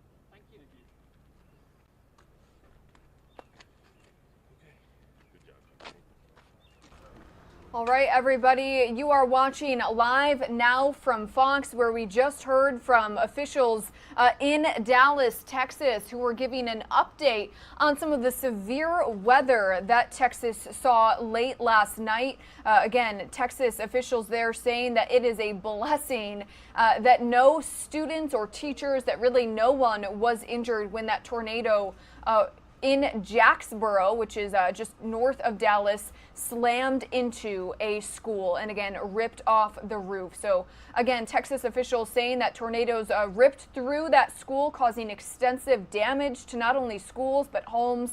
But thankfully, again, according to those officials in Dallas, Texas, they are saying that nobody was hurt despite that extensive damage to Jacksboro High School and elementary school as well. So some good news to report from Texas as that severe weather continues to make its way from Texas through Oklahoma, through Louisiana, and up through Arkansas as well.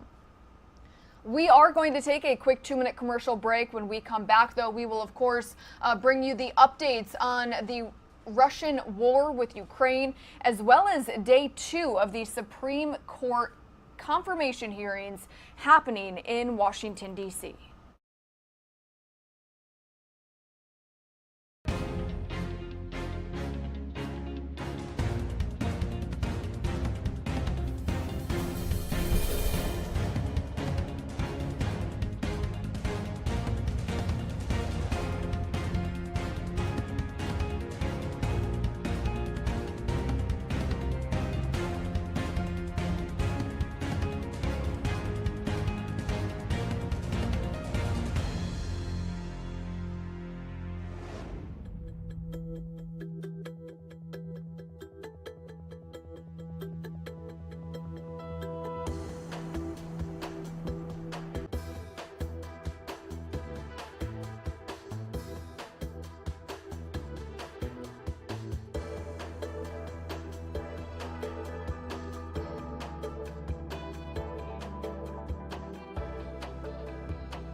Welcome back to Live Now from Fox. Thank you so much for joining us. I'm Mackenzie Stasko, live from our studios in Orlando, Florida.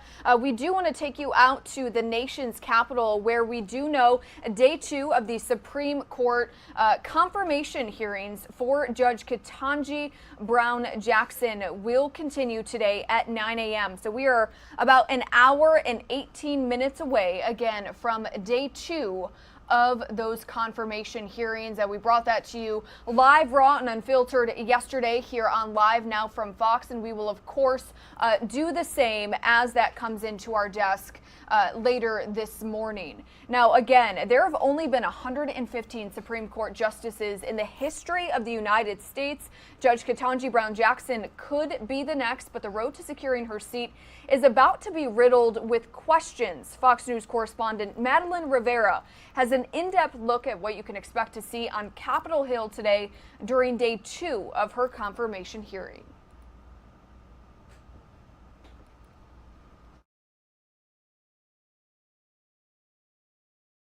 One by one, the 22 senators on the Judiciary Committee will begin their rounds of questioning as they pry into the record and judicial philosophy of Judge Katanji Brown Jackson. I evaluate the facts, and I interpret and apply the law to the facts of the case before me without fear or favor. Judge Katanji Brown Jackson emphasizing her neutrality ahead of 2 days of questions from lawmakers. Republicans are promising pointed questions, but add they will not be fueled by race or any ulterior motives to try and tarnish her reputation. A reference to Justice Brett Kavanaugh's contentious hearings in 2018. Count me in on the idea of making the court more diverse. No Republican senator is going to unleash on you an attack about your character. Democrats are praising Jackson's experience as a jurist, arguing she is not a puppet of the so-called radical left, pointing to accusations lobbied against her that she has been soft on crime. Some Republicans highlighting previous cases where they say she gave child sex offenders more lenient prison sentences. Judge Jackson handed down a lenient sentence that was below what the federal guidelines recommended. These baseless charges are unfair. Democrats don't need Republicans to confirm Jackson, provided that all 50 members stick together, with Vice President Kamala Harris providing the tie-breaking vote. But they do hope she does get some bipartisan support, and they are aiming to get Jackson confirmed by April 8th. In Washington, Mallory Rivera, Fox News. Madeline, thank you for that report. Again, confirmation hearings for Supreme Court nominee Katanji Brown Jackson started on Capitol Hill yesterday and will continue today. Judge Jackson is President Biden's pick to fill Supreme Court Justice Stephen Breyer's seat when he retires later this summer. Now, if confirmed, Judge Jackson will be the first black woman to serve on the Supreme Court in U.S. history. Judge Jackson is 51 years old and a graduate of Harvard Law School. Very early in her career, she was a clerk for Justice Breyer. Judge Jackson later served as a public defender representing Guantanamo Bay detainees. Now, again, we carried that live feed for you, live, raw, and unfiltered, yesterday here on Live Now from Fox. So we are going to listen in to her opening statements. New freedom. When I was born here in Washington, my parents were public school teachers. And to express both pride in their heritage and hope for the future, they gave me an African name, Katanji Onyeka, which they were told means lovely one. My parents taught me that unlike the many barriers that they had had to face growing up, my path was clearer, so that if I worked hard and I believed in myself in America, I could do anything or be anything I wanted to be. They worked. During this hearing, I hope that you will see how much I love our country and the Constitution and the rights that make us free. I stand on the shoulders of so many who have come before me, including Judge Constance Baker Motley, who was the first African-American woman to be appointed to the federal bench and with whom I share a birthday. And like Judge Motley, I have dedicated my career to ensuring that the words engraved on the front of the Supreme Court building, "Equal justice under law," are a reality and not just an ideal.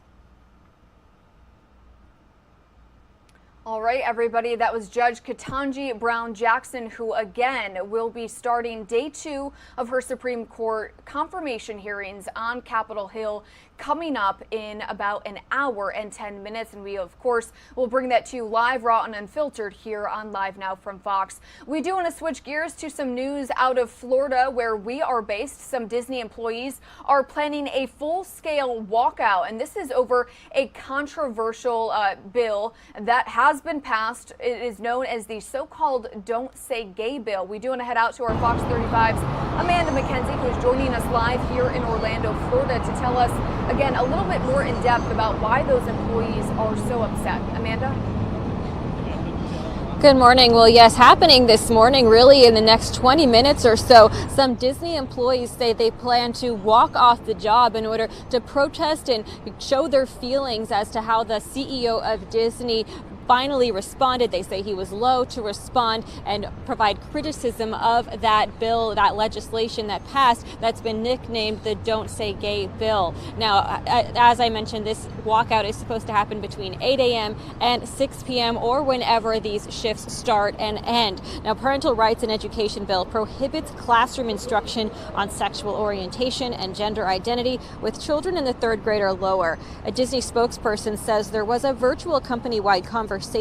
They say, quote, "We know how important this issue is for our LGBTQ plus employees, their families and allies. We respect our colleagues' right to express their views, and we pledge our ongoing support of the LGBTQ plus community in the fight for equal rights." Now, the CEO, Bob Chapek, did reach out to Ron DeSantis to express his criticism of the legislation, but Ron DeSantis did not back down, saying that he would not change course. Now, according to one Disney blogger, he says he has not witnessed any other Disney employees participate in previous walkouts, citing that these employees may be concerned about losing their jobs. Reporting live from Walt Disney World, I'm Amanda McKenzie. And Amanda, I did want to ask, Disney is obviously huge. Do we have any idea of exactly how many Disney employees are planning this walkout today and what sort of consequences they could face? It remains to be seen at this point. It's been a conversation that has been ongoing for the past few days, at least, that has reached the level of media attention, talking about employees being willing to walk off the job, but just how many will actually do so, we will have to just find out. All right, Fox 35 Orlando's Amanda McKenzie, we really appreciate that report, and of course we will continue to follow that story as it develops. Amanda, thank you so much. All right, everybody, we do want to head out to this live shot of the White House today, where we do know President Joe Biden is expected to travel to Europe tomorrow, of course, as we now move on day 27 of this Russian invasion of Ukraine. So again, President Joe Biden expected to leave for Europe tomorrow. We do know that he is expected to head to Brussels, Belgium, as well as Poland, where we know that there are millions of refugees who, again, have fled Ukraine. Speaking of that, we do want to take you out to this live feed of that we have coming into our desk today, where the United Nations now says 3.5 million people have fled Ukraine since this war began. Also, another story that we are continuing to track today, the Supreme Court hearings for Judge Katanji Brown Jackson are expected to continue today in the nation's capital, coming up in about an hour and 9 minutes. Again, Judge Katanji Brown will be taking questions and answering questions from U.S. lawmakers today about her nomination from President Joe Biden, as well as her experience, and it is up to them really to decide if she is qualified for this position on the United States Supreme Court. We are going to take a quick 2-minute commercial break. We'll be right back.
Welcome back to Live Now from Fox, everybody. It is just before 8 o'clock in the morning here on the East Coast. We do want to bring you up to speed with everything that we have going on. Of course, some severe major weather impacting parts of the South. We do know from our team at Fox Weather that a multi-day severe weather outbreak will be impacting the southern plains to the southeast through tomorrow. Now, we do know that very large hail, 2 inches and above, is likely, with the strongest storms and destructive winds over 70 miles per hour will be possible. Also, strong tornadoes will be possible through tonight and through tomorrow as well.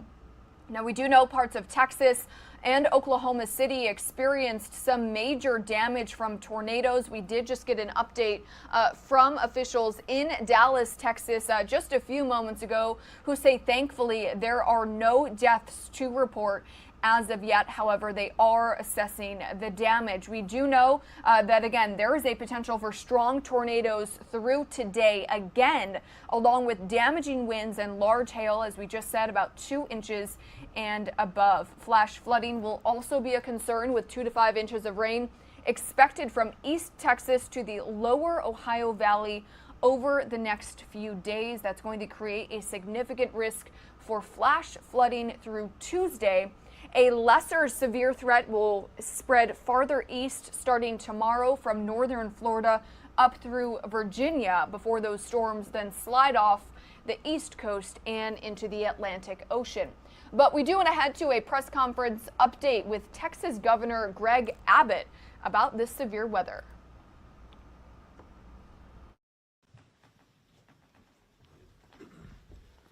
All right, does everybody have their mics ready? Are you guys ready? Good evening. My name is Bill Gravel, and I serve as county judge here in Williamson County. And today has been a complicated, difficult, but amazing day in Williamson County. And I'm going to ask our governor to speak first, and then I'll share some specifics about Williamson County and currently what our first responders are dealing with. And I just want to say thank you. I want to say thank you to my governor. He was one of the first ones to call, and he said, it's going to be all right. It's going to be all right, Judge. And I appreciate my governor. He's been here not just for this county, but all 254 counties, and he's here tonight. So thank you for being here, and thank you for the resources you've sent down, Governor. Sure. Well, thank you to Judge Gravel. Thank you for your leadership. Thank you for your team.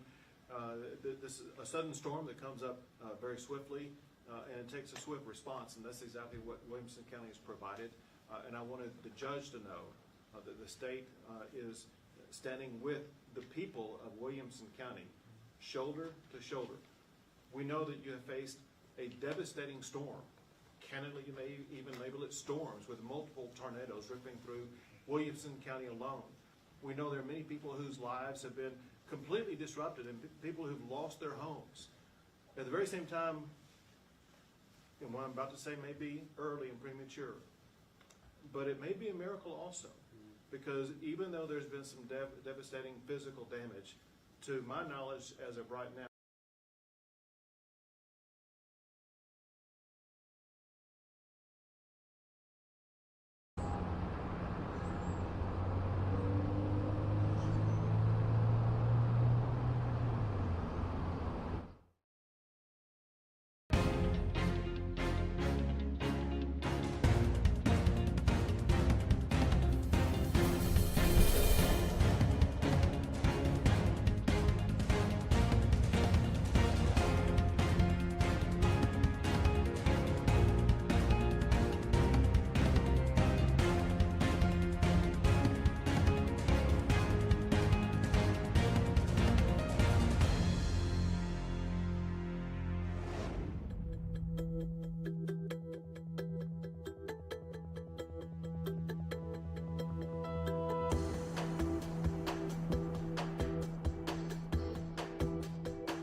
have their mics ready? Are you guys ready? Good evening. My name is Bill Graval, and I serve as county judge here in Williamson County. And today has been a complicated, difficult, but amazing day in Williamson County. And I'm going to ask our governor to speak first, and then I'll share some specifics about Williamson County and currently what our first responders are dealing with. And I just want to say thank you. I want to say thank you to my governor. He was one of the first ones to call, and he said, it's going to be all right. It's going to be all right, Judge. And I appreciate my governor. He's been here not just for this county, but all 254 counties, and he's here tonight. So thank you for being here, and thank you for the resources you've sent down, Governor. Sure. Well, thank you to Judge Gravel. Thank you for your leadership. Thank you for your team. This is a sudden storm that comes up very swiftly, and it takes a swift response, and that's exactly what Williamson County has provided. And I wanted the judge to know that the state is standing with the people of Williamson County, shoulder to shoulder. We know that you have faced a devastating storm.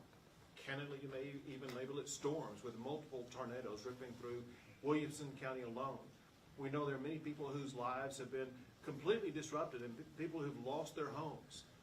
At the very same time, and what I'm about to say may be early and premature, but it may be a miracle also, because even though there's been some devastating physical damage, to my knowledge as of right now, there is no report of loss of life, which is just stunning. I want to credit the people of Williamson County for responding rapidly and safely in the way they did. I also want to extend my thanks to television stations. I was watching television stations as I saw tornadoes striking Williamson County. I have no doubt others saw that too and were able to seek shelter. There's no telling if perhaps lives were saved, because TVs and weather reporters today have the capabilities of forecasting and telling viewers minutes before a tornado may hit that they need to take shelter. People heeding that advice were able to save their lives. Property damage is devastating. It's a loss. But if you're alive, you can rebuild that property. If you don't protect your own life, you lose it all. So look, we will continue to pray that as we work our way through tomorrow, we will find that there will be no loss of life in Williamson County. Now, we are dealing with this disaster here in Williamson County tonight. Many of our fellow Texans are facing the same challenge as we speak right now. I want everybody across the entire state that's going through this to know the state of Texas is going to be with you every step of the way. Let me give you an example. As we gather here tonight, there are 2 people from the Texas Division of Emergency Management who are already here working on the ground with the folks in Williamson County. One is Robbie Barrera, the district coordinator, and the other is Darren Brinkater. They're both here ready to go to work around the clock to help the people of Williamson County begin to rebuild their lives. There is a contact information I would like to provide to you for everybody who may have suffered any type of property damage whatsoever. The county and the state need that information for us to be able to help you respond. I'm going to give that to you real quick.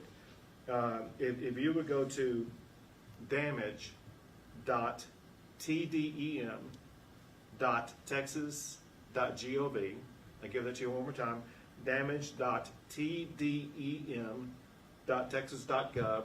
You can report your damage, which of course should wait till tomorrow because you can't make a reasonable assessment of it tonight. Something else I'm going to tell you that the judge will also tell you, and we're both going to tell you because it's so important. When you have a tornado rip through a community, there are going to be downed power lines. Those can be deadly dangerous. But in addition to that, you can't see what's out there. You don't know what's going to be on the ground. Do not endanger yourself by trying to rush in and try to save something right now. Wait till daylight tomorrow. Wait till the storms pass by that you can go through in a more safe fashion to make sure that you're not endangering your own life when trying to recover your property. So once again, I want to thank the judge and his entire team. I know you have a fantastic team that's been working around the clock to help the people of your community. And Judge, I want you to know that we stand ready to work with you every step of the way. Interestingly, some of you may recall that I issued a disaster declaration a couple of days ago for a fire in the state of Texas. Interestingly, Williamson County was added to that disaster declaration. So as we gather tonight, there's already a disaster declaration in place by the state covering Williamson County. Judge? Thank you. I first want to say to the residents of Williamson County, and by the way, the city of Round Rock has done an amazing job at responding, and our city leadership there and Mayor Craig Morgan are doing a phenomenal job to respond to the needs of the residents of Round Rock. I want to talk some outside of the city of Round Rock to give you a bigger scope of what we've experienced here in Williamson County. But first I want to tell you a story about one of our county employees whose name is Sharon, a wonderful lady who in fact trained me when I first became a county employee. Tonight her home was destroyed and she was there with two of her nieces, and from the story that's been conveyed to me, she literally laid her body over her nieces to protect them. And they all went to the hospital to be checked out, and they're all alive and well. But the reality is tonight we're in a room that is dry, that's heated and cooled, and there's some of our residents that don't have a home to return to tonight, or several of our residents that have damaged homes that they're trying to return to. And I just want to say to the residents of Williamson County, let's do what we've done in the past. Let's take a deep breath. Let's work together. Let's be patient one with another, and let's help our fellow brother. I also want to say that tonight you will see very purposefully in Williamson County, from Round Rock all of the way to the eastern part of the county, that we are turning off electricity. And the reason is really quite simple. We have down power lines, and in order to protect the first responders and in order to protect those that are doing the repairs needed, it's important that we turn off power. And for some of our residents that might be discomforted because of electricity being turned off tonight at your home, I would just simply say this. If you have a home that you're in and your electricity is off, be grateful, because not all of our residents have that tonight. It's our understanding from emergency management that we know of at least 2 confirmed tornadoes that have hit in Williamson County, and in the days ahead the National Weather Service will do an assessment and tell us if there are more. One of the tornadoes originated, we believe, at the 35 and 45 intersection and went from the Round Rock location north of Kalahari and moved on to the Granger area. And the tornado, we don't believe was on the ground the entire time, but it did come down at different times. We're just thankful. You know, I think tonight's story, and I pray for our residents that everyone is found safe, but literally the tornado went in front of Kalahari and damaged vehicles out in the parking lot. But to our understanding, the building sustained no loss, which had thousands of guests in it at the time. That is one confirmed tornado that we're aware of. The second confirmed tornado that we're aware of is one that hit northwest of Gerald. And there we know of a few homes and outbuildings that were destroyed and damaged. Our teams are currently out there working. I want to say thank you to our sheriff, whose leadership, because of his experience, had multiple additional staff members on hand early today preparing for what could come tonight. And they did an amazing job. I want to say thank you to Tatum. Governor, Robbie, the regional for emergency management, was literally giving us live reports across Williamson County. And so we're really grateful. To our residents, I just want to say it may be a difficult night for some of you, but be patient as we work through the next day or two to assess the damages. And the website that the governor listed, we may in the days ahead stand up a county facility to help report damages that occurred at your house or your community. But listen, if you have your spouse and you have your kids and your pet, and all of you are dry tonight, be grateful, because not every resident is experiencing that. Even just a few moments ago, when the governor and his team were coming here, they again encountered pretty significant hail damage just coming in this last storm. So I just say to our residents, be patient. Let's work one with another. In the days ahead, our county will use the different media platforms that we have to convey to you how we can best help you. And then finally, I want to circle back to where the governor started, and then we'll take a few questions. I firmly believe that lives were saved tonight in Williamson County because of what you did in the media today. I know, in fact, that Chikange said to my family that they needed to shelter in place, and my daughter and my grandkids went to that safe place in their home. I know that many of you as reporters risk your life today, and storm chasers risk your life today, but because of the story you told, you should know that you saved lives today in Williamson County, Texas. And I'm deeply grateful for your sacrifice and your hard work, and thank you for making a difference in some families' lives today. Thank you. A few questions. Lahira with KXAN, both of you described that there are people on the ground already starting work. Can you just describe what kinds of things they're doing tonight? Sure. Well, first of all, the governor did mention his state troopers that are here, and the captain and his team of troopers that have moved in to help our sheriff's deputies as they literally go from home to home, house to house, and street to street. Our sheriff's deputies have combed through most of the eastern part of Williamson County, literally visually inspecting that. We've had Starflight that has been here, that has flown a grid pattern to help us get some overviews. I know that we have flown drones today so we can see damage and see where the damage paths are at, so our first responders can be there. Our EMS system here in Williamson County brought on additional resources to make sure that we had trucks and units available. And then, of course, our Office of Emergency Management and the Emergency Command Center is up and operational. But listen, the best help that was provided today was by an aunt who laid over her two nieces to protect them. The best help that was provided today is the neighbor that brings in their neighbor when their home is damaged. I think it's because of the residents of Williamson County, because of the media's communication today, and because of our first responders. I think it's perhaps a miracle in Williamson County. Next question.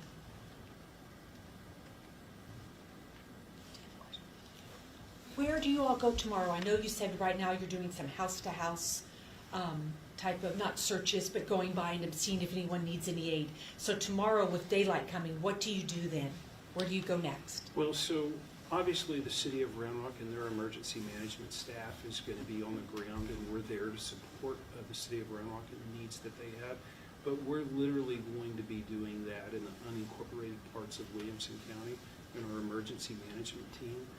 Listen, Red Cross personnel will be here to help us as the needs arise.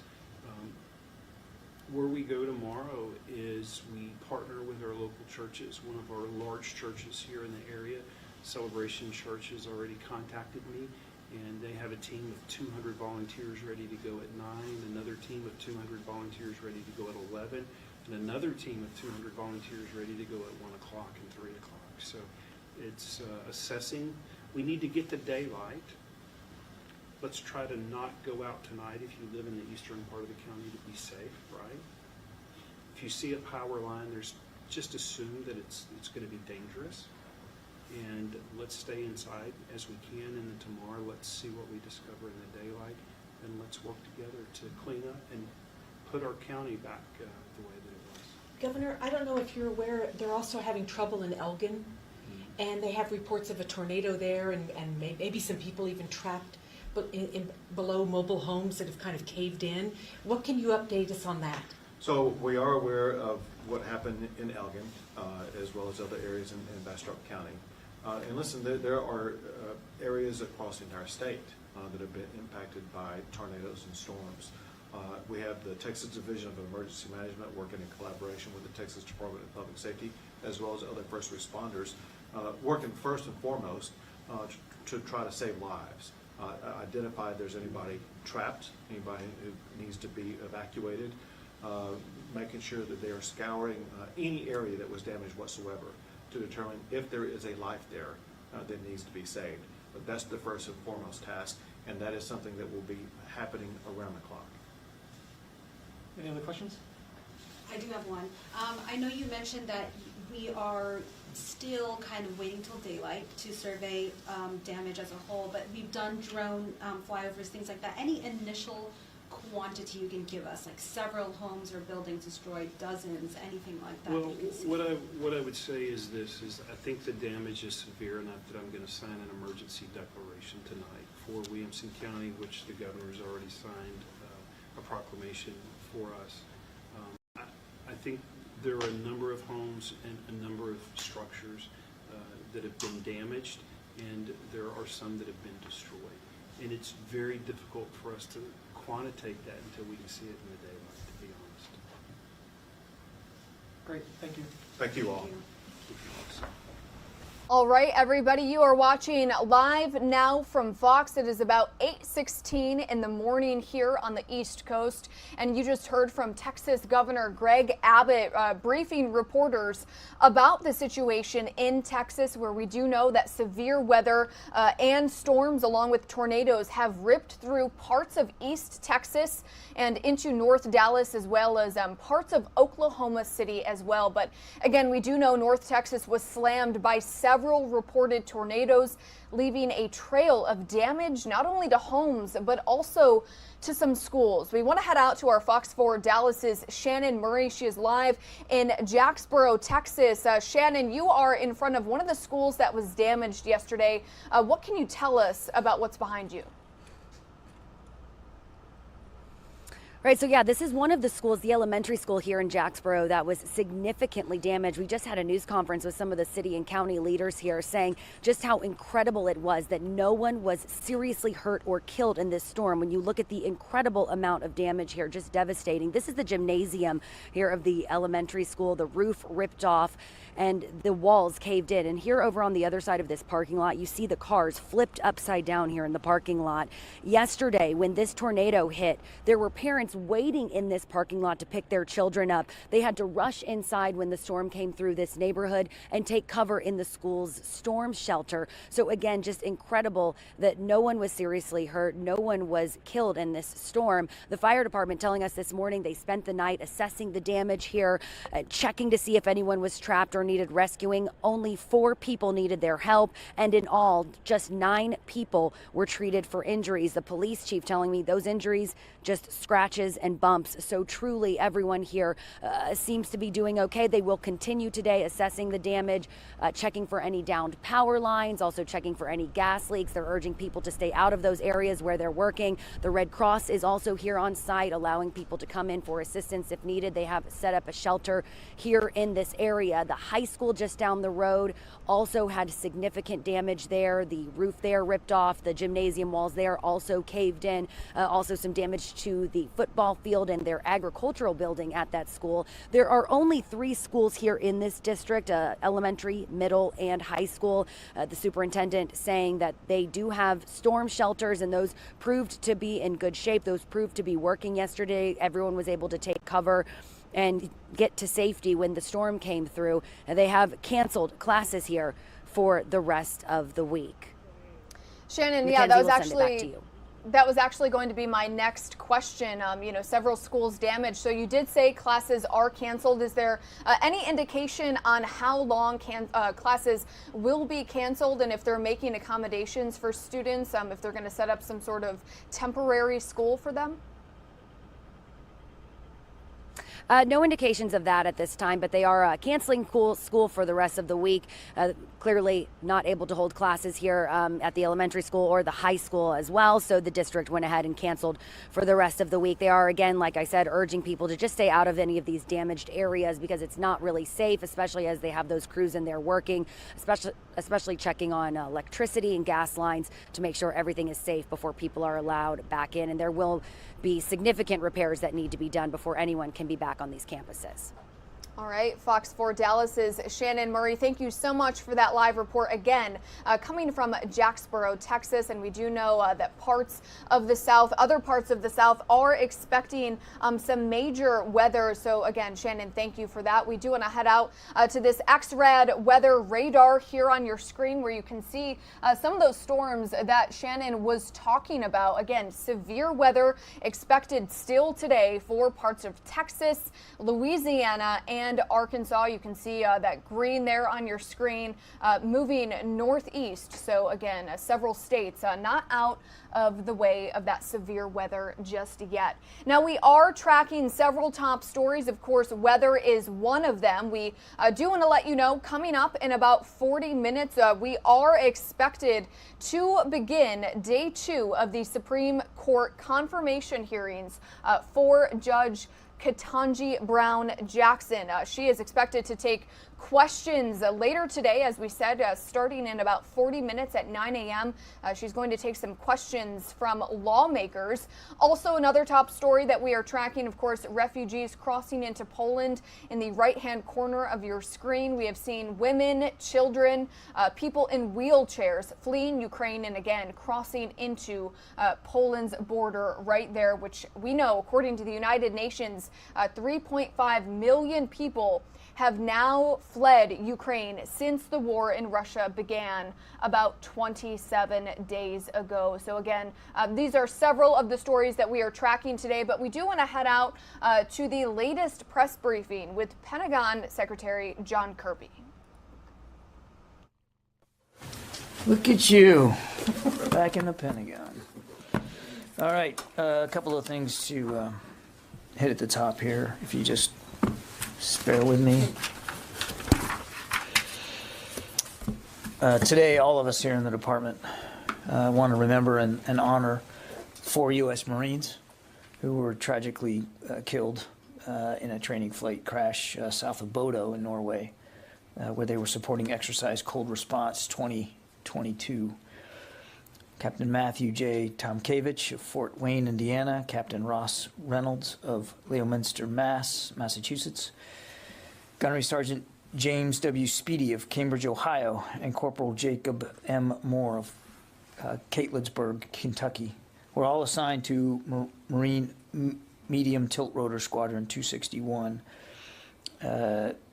Numerous NATO allies and partner nations have offered an outpouring of operational support during and following this terrible crash. We are grateful for their efforts and professional commitment to these long and enduring relationships.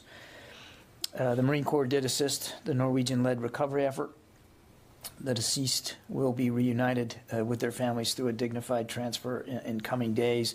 And of course, the cause of the crash is currently under investigation. The Secretary had a chance to speak directly with the Commandant of the Marine Corps, General Berger, this morning to express not only his personal condolences, but the condolences of everybody here at the department, and to pledge whatever support the Marine Corps and these Gold Star families, as well as their fellow Marines, might need going forward as they deal with this incredible loss. So again, our thoughts and prayers go out to all of those affected by this, but most particularly the family members of these four aircrew. On travel, I can announce that the Secretary will be returning to NATO headquarters in Brussels this week to join President Biden at his meetings with NATO allies, G7 leaders, and European Union leaders as they discuss international efforts to continue to support Ukraine and impose severe and unprecedented costs on Russia for its unprovoked and illegal invasion. Additionally, the Secretary will be accompanying the President to Poland, where the President, of course, as you know, is scheduled to also meet with his counterpart and other senior Polish leaders. Finally, The Deputy Secretary of Defense, Dr. Hicks, met today with the German State Secretary for the Federal Ministry of Defense, her counterpart, Mr. Benedikt Zimmer. They reaffirmed the U.S.-German bilateral relationship. The Deputy Secretary thanked Secretary Zimmer for Germany's decision to provide defensive lethal and non-lethal aid to support the Ukrainian armed forces. She also thanked Secretary Zimmer for Germany's leadership in NATO as the framework nation for the battle group in Lithuania and for troop contributions to support the defense of NATO's eastern flank. She congratulated Secretary Zimmer on Germany's decision to increase their defense spending to 2% GDP, meeting NATO obligations, while also making significant investments into improving military readiness and capabilities. And that includes Germany's decision to procure 35 F-35 next-generation fighter aircraft. She noted that Germany's investments will be significant towards increasing capabilities within the NATO alliance. Mr. Zimmer and Dr. Hicks again expressed their commitment to continued collaboration on a range of issues, obviously to include NATO interoperability, procurement challenges, and the shared security concerns across Europe. And with that, we'll take questions. Lita. John, two things. The President talked today about cyber threats from Russia. Can you talk about anything the Department is seeing in terms of any increased cyber activity by Russia? And then secondarily, there's been some discussion about Russia wanting to pull troops from places like Syria and other locations to go into Ukraine. What are you seeing sort of as of today in terms of any Russian troop movement at all? I don't have any specific cyber threats to speak to with respect to the department's infrastructure as a result of the President's statement today. As you know, Lita, our systems get attacked every day. And so building cyber resilience and cyber defenses is something that's an ongoing process here. We're committed to it every single day. We remain so today, but there's nothing specific to report. I'm sorry, you had another one. Oh, foreign fighters. We have not seen an influx into Ukraine of foreign fighters hired or recruited by Russia, but we continue to see an interest by Russia in doing just that, particularly out of the Middle East. And I mean they've as much as announced it in Syria, but we haven't seen any influx. So you haven't seen any movement, and are you including also Wagner Group? Well, the Wagner Group is a private military contractor for Russia. We know that they have interest in increasing their footprint in Ukraine, but we don't necessarily count that as part of the foreign fighter effort. I mean, they do hire people from foreign countries, but they are certainly interested in plussing up their presence in Ukraine as well. We know they're there, and we know that they want to increase their presence there in Ukraine. But I was referring to the question about separate foreign fighters. And again, we know the Russians want to do that, particularly out of the Middle East, but we haven't actually seen any flow to this at this point. Yes, Sylvie. Thank you. The Secretary last week was visiting Slovakia to try to see if they could give some S-300 to Ukraine. Did you make any progress in finding some missile defense for Ukraine in the last few days? Well, I want to set one thing straight. He wasn't going to Slovakia to press them to give S-300 missile systems. We went to Slovakia because they're a key NATO ally, and they are obviously in a strategic location with respect to what's going on to Ukraine, and they have a great interest in making sure that, because they are on NATO's eastern flank, that the United States and NATO writ large remains committed to protecting that eastern flank. That was not, it wasn't a shopping trip for the Secretary. You heard the Defense Minister after their meeting talk about their willingness to perhaps consider that, and you heard the Secretary say that he'd be willing to stay in discussions with Slovakia about what that could look like, and if and when, if and whether there ought to be some sort of offset capability provided to to Slovakia. You saw even last week while we're on the trip that Germany announced that they were going to provide one Patriot battery to Slovakia. So these are ongoing discussions that we're having not only with that nation but many others about how to provide Ukraine the kinds of defensive capabilities, to include long-range air defense that we know that they're comfortable using, they're trained on, that they already have in their inventory, and whether that can be bolstered. So these are active consultations. I don't have any specific arrangements to speak to today that the United States is involved in, but we are obviously actively involved in those conversations going forward. How fast do you think you can provide such defense to Ukraine? You mean long range? Yes. Yeah. Well, again, we'd like to do it as fast as possible, but these are obviously sovereign decisions that other nations have to make. These are systems that they're employing for their own defense. And so they have to think through all the permutations about whether or not they can provide that and how fast they can. And if there's an offset, how fast can that offset be provided? I mean, there's a lot that goes in here. Obviously, we're all mindful of the clock and that Russia is intensifying their bombardment and long-range fires on cities and population centers throughout the country. So we're having these conversations literally actively every day at various levels, not just at the Secretary's level, but at other levels here at the Department. Yeah. John, on Saudi Arabia is in a tough situation currently as their oil facilities are being targeted by missiles. We heard that the United States provided Patriot batteries just recently to Saudi Arabia. Can you please walk us through the new deployment? Can you confirm this new deployment? No, I'm not going to. I can't confirm that deployment. As we've talked about many times, we're committed to helping Saudi Arabia defend itself against very real threats to their territory and to their people coming out of Yemen. We're in constant discussions with the Saudis about this threat environment, and always looking for ways to continue to help them defend themselves. But I've got nothing to say with respect to that press report. Yeah. Hi, John. A defense official earlier today talked about how Russia has been escalating the air war and is launching as many as 300 sorties a day now in the last 24 hours.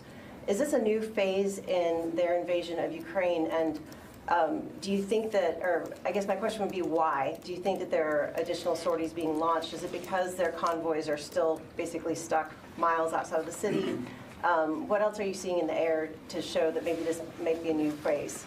Yeah, I can't speak to the Russian air plan here, and I'm reluctant to get into a discussion about phasing here on their part.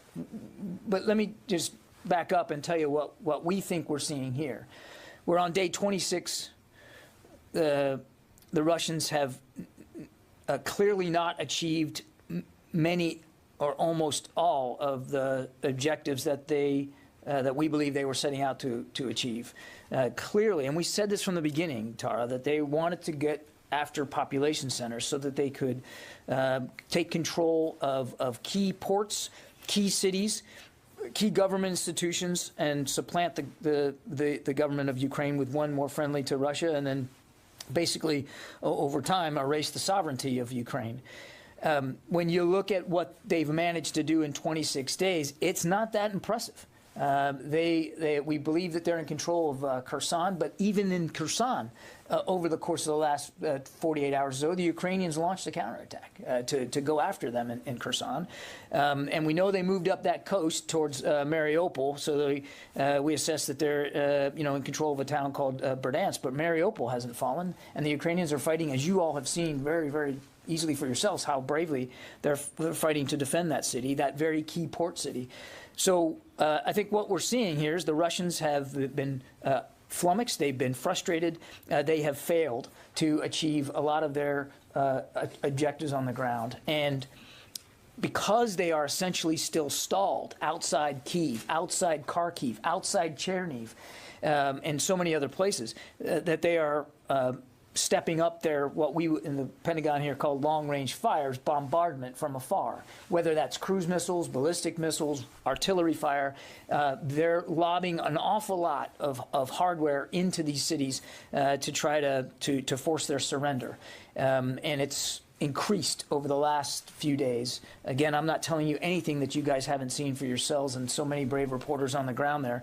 And that's resulting in more civilian casualties, more damage to residential areas, hospitals, schools, and innocent victims at greater rates and at greater numbers. And in many ways, it's largely indiscriminate. And so what we're seeing, again, we think is the Russians reacting to this lack of progress by stepping up these attacks to try to forcing this violence on the Ukrainian people to force the surrenders of cities and towns that they have not been able to make any progress on the ground. So again, I'd be loath to call it a phase, a new phase, but clearly they have stepped up this particular tactic. Tom? Along those lines of ports and long-range fires, what are you seeing in Odessa? There have been some strikes from the sea, and also we understand there are about a dozen Russian ships in the North Black Sea. Can you give us a sense of the breakdown of those ships? How many are LSTs? How many might be used for some sort of an amphibious landing? Yeah, again, I'm going to be careful here not to be spokesman for the Russian Navy, but we have seen increased naval activity in the northern Black Sea. We have indications that some of the bombardment around Odessa is coming from the sea, from surface combatants. I couldn't tell you exactly what munitions and how many and what they're hitting, but we just see those indications that they have increased their activity in the northern Black Sea. That's not something that we had observed over the last few days. Clearly, we're observing that now. It's difficult to know, Tom, what this indicates. Is it the prelude to an assault on Odessa? Is it a diversionary tactic to sort of hold and fix Ukrainian troops in the south so that they can't come to the relief of their comrades in Mariupol or in Kyiv? It's difficult to know. All we can do is tell you what we're seeing, and we're seeing some of that increased naval activity. As for the breakdown of ships, again, our knowledge is imperfect. The best I could do is tell you that it's a mix of surface combatants and amphibious ships, the kinds of ships that you would use to put naval infantry, or in our case, the Marines, ashore. In ballpark, a number of people on these ships? Don't know. Couldn't begin to guess that. Just don't know. Dan? Could you give us a little idea of how the Russians are using their aircraft? Are they, when Russian troops are pinned down, do they come in and provide close air support, or is this sort of from a distance, even from outside Ukrainian airspace? And then also in Mariupol, if you could just give us an idea of where things stand at the moment between the Russians and the Ukrainian forces. I'm probably going to forget both questions, so let me start with Mariupol and remind me if I forget on the other one. But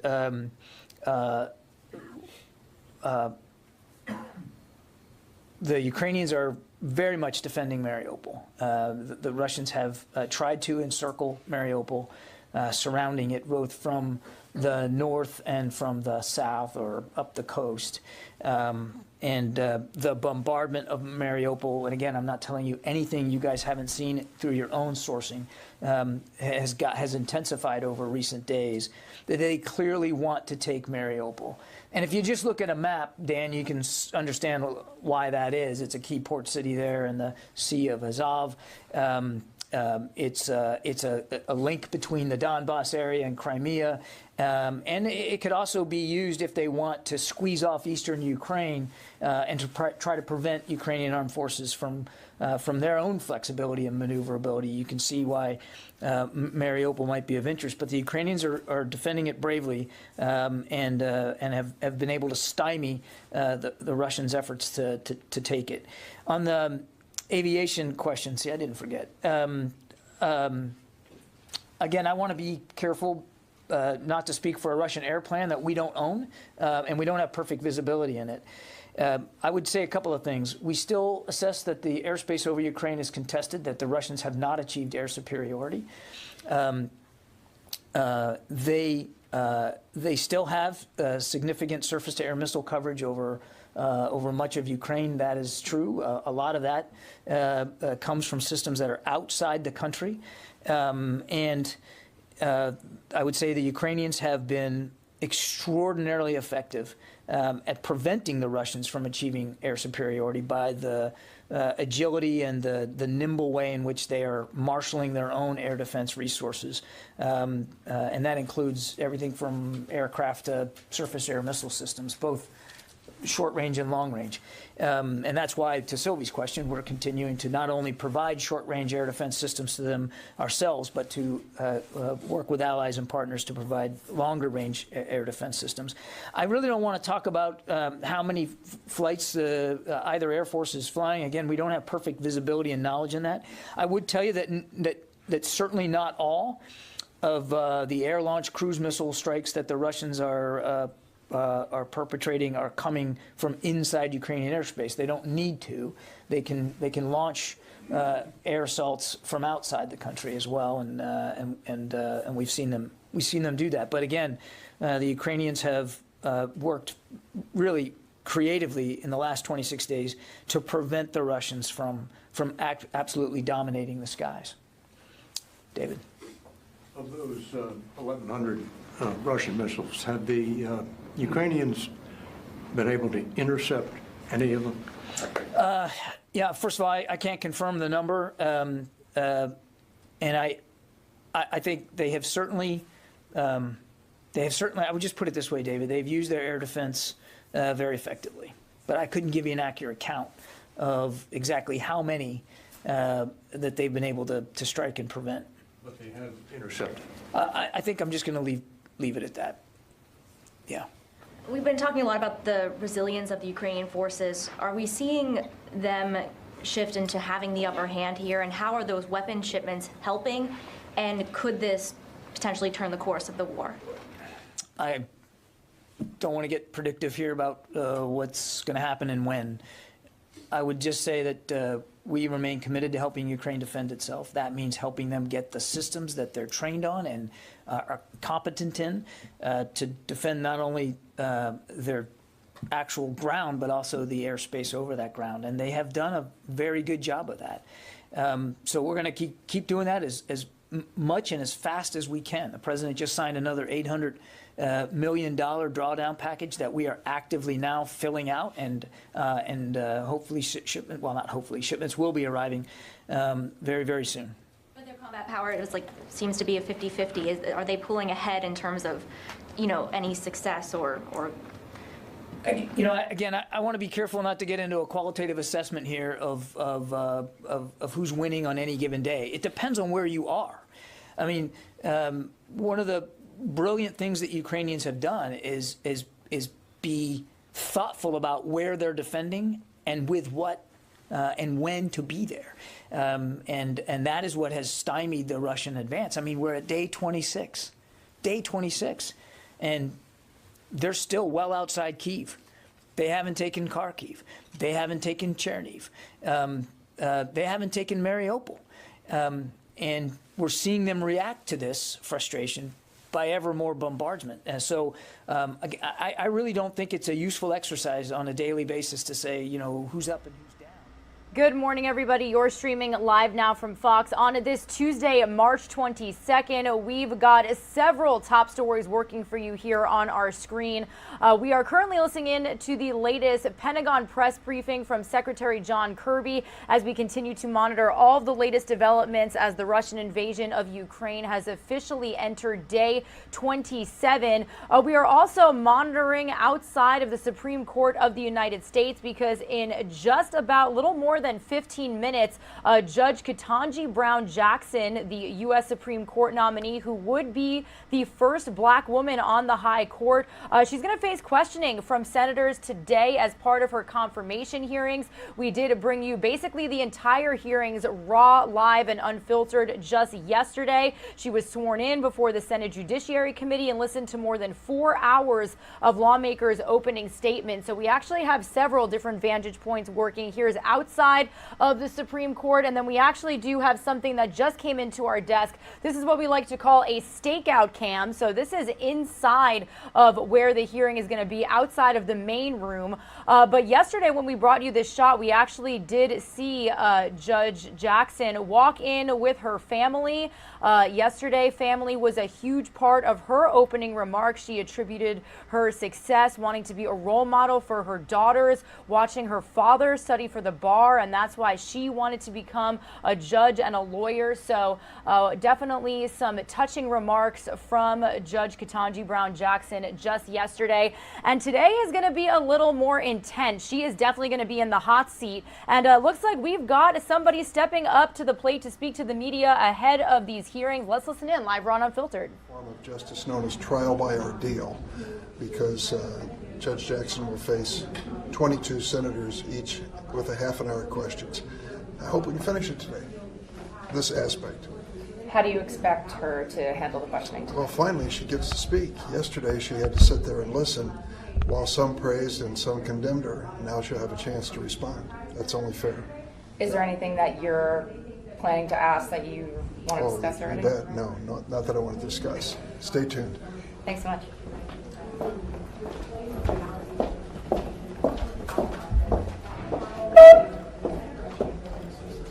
All right, some brief remarks to the media from Senator Dick Durbin there. He was president and gave some remarks yesterday in day one of the confirmation hearings. Like I said, today is going to be a little more heated. We know that she is going to be questioned by senators here on the Judiciary Committee. And we do know that some have said that they are promising to ask tough questions about Jackson's judicial record and philosophy. They're going to ask her where she stands on certain issues like gun control, abortion, and other hot topics. We also do know that some Republicans have signaled that they could use Jackson's nomination to try to brand Democrats as soft on crime. They did say that she has been they've really raised concerns over her record on sex offender cases, so likely that is going to come up. We are on standby to be joined by a Washington Post expert that is going to join us here in just a few minutes to kind of preview what we've got going on here, what we can expect today and tomorrow as this confirmation hearing is expected to take a turn. We've seen these get a little aggressive in years past when we had Justice Barrett take the stand in her confirmation hearings just a couple of years ago. So we did just get a feed from inside of the room. You've got Senator Dick Durbin there about to take his seat. People starting to gather inside of day two of these confirmation hearings for Katanji Brown Jackson, set to begin at 9 a.m. Eastern time, so in just less than 15 minutes. I'm going to send some of you on a quick 2-minute commercial break. When we return, we will get an update from our Fox News correspondent, Madeline Rivera, taking a look back at some of the key moments from day one of these confirmation hearings and what we can expect today and tomorrow.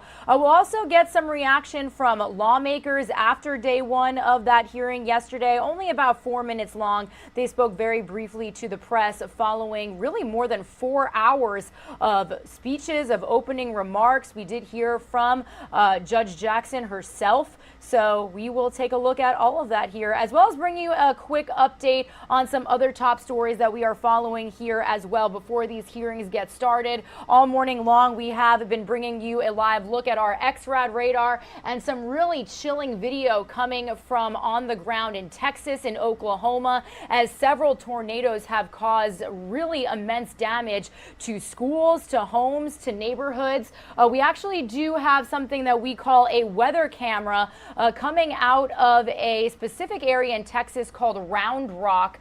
We do know that a tornado was confirmed to have touched down in this area. In this specific shot, you can't see any damage, but it does look like there's a little bit of a traffic jam that could be due to anything really. But we'll bring you the latest on the damage that we have seen thus far. We do have more severe threats coming your way in states like Mississippi and other parts of the South, other parts of Texas. So we'll get you all up to speed on all of these top stories, as well as the latest on the Russian invasion into Ukraine after this quick break.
Good morning, everybody. You're streaming live now from Fox on this Tuesday, March 22nd. My name is Regina Gonzalez with you live from Orlando, Florida. I'll be with you for the next several hours as we bring you live feeds, raw, unfiltered, nonstop news coming from all across the country. But really, for the most part, we are going to be live inside of this hearing as day 2 of the Supreme Court confirmation hearings for Katanji Brown Jackson are set to get underway in less than 10 minutes at this point. It is slated to get started at 9 a.m. Eastern time. Now, if she is confirmed, she will be the first black woman on the high court. But today, things are expected to get a little heated. She's definitely going to be in the hot seat, that's for sure. She's going to face questions from senators on key issues, on her, really her philosophy as a judge. And we do know that some, especially Republican lawmakers, have said that they plan on pressing her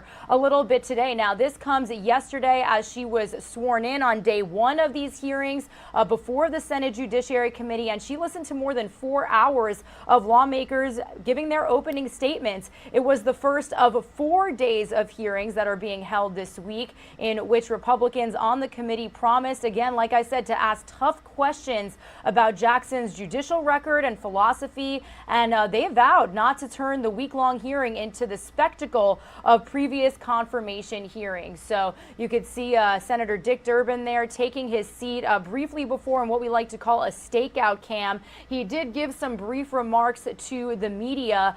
Meanwhile, as Republican lawmakers say that they're going to press Judge Jackson with hard questions, Democrats have offered praise to President Joe Biden's pick, calling the opening session yesterday a proud day for America. Judiciary Committee Chairman Dick Durbin, right in front of you, said that to be first, often you have to be the best, in some ways the bravest. So let's take a quick look back at what we heard yesterday from day 1 of this hearing, the key moments. We've got Fox News correspondent Madeline Rivera doing that just for us.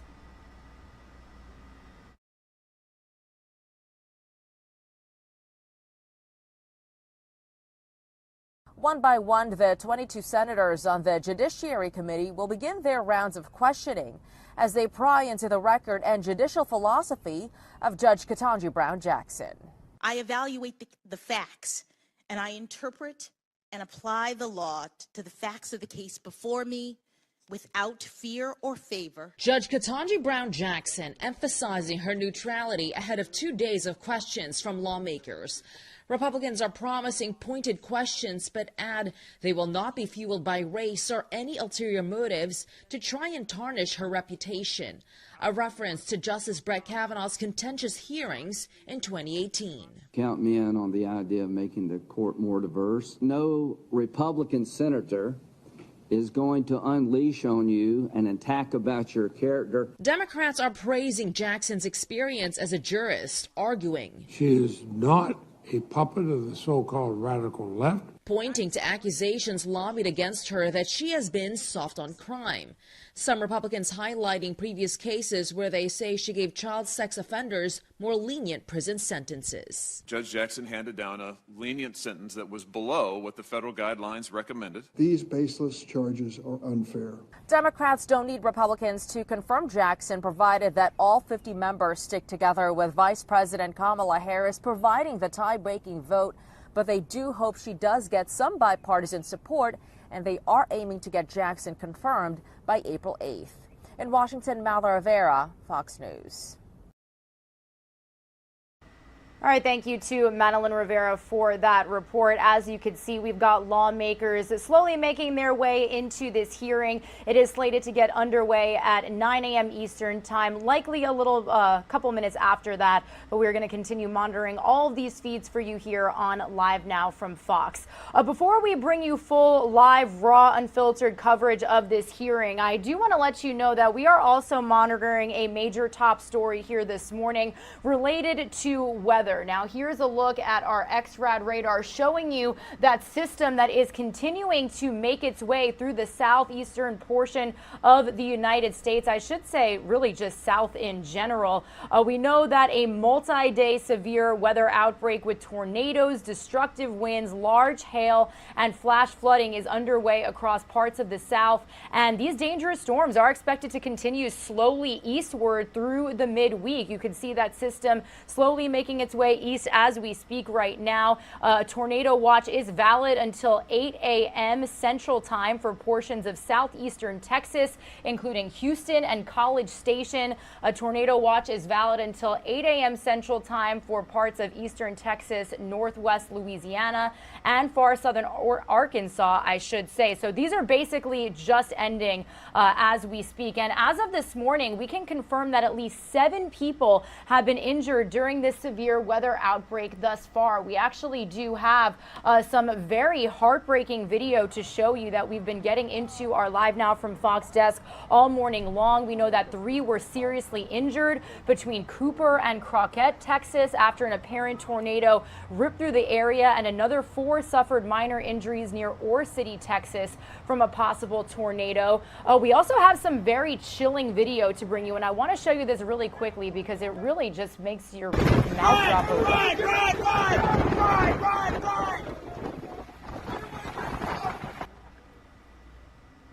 As you could see, people yelling, scrambling for cover as this violent storm tore through a Walmart parking lot in Round Rock, Texas, amid multiple tornado warnings across the state just yesterday.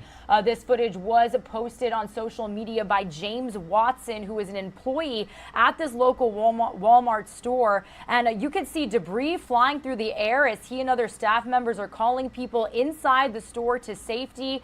Local media reported multiple tornadoes touched down across central Texas just yesterday, including in Round Rock. And actually, I can show you a look at Round Rock, Texas right now. So this is live courtesy of a weather camera we have out there. You can see the sun is shining. People are making that commute to work, to school, wherever they may be going.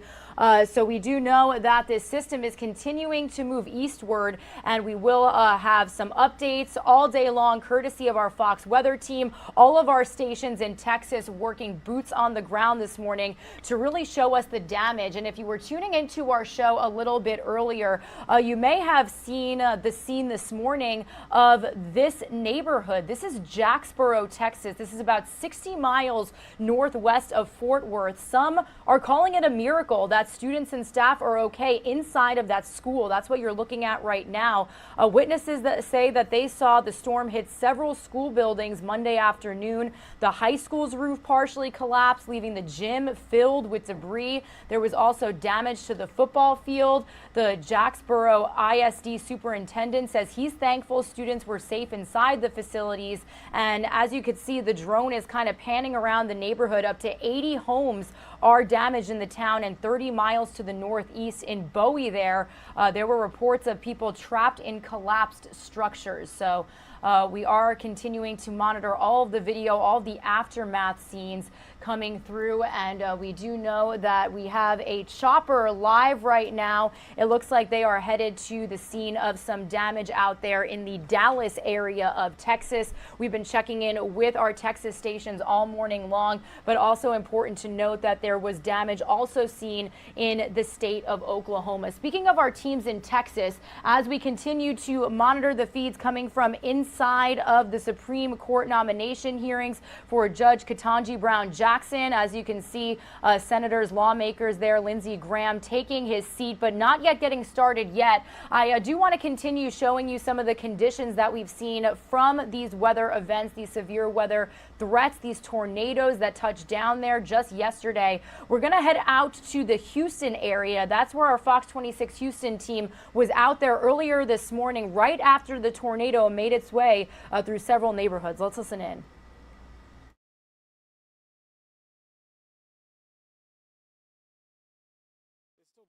Just starting to see the damage for the first time in Madisonville, Texas, after a powerful tornado tore through the town.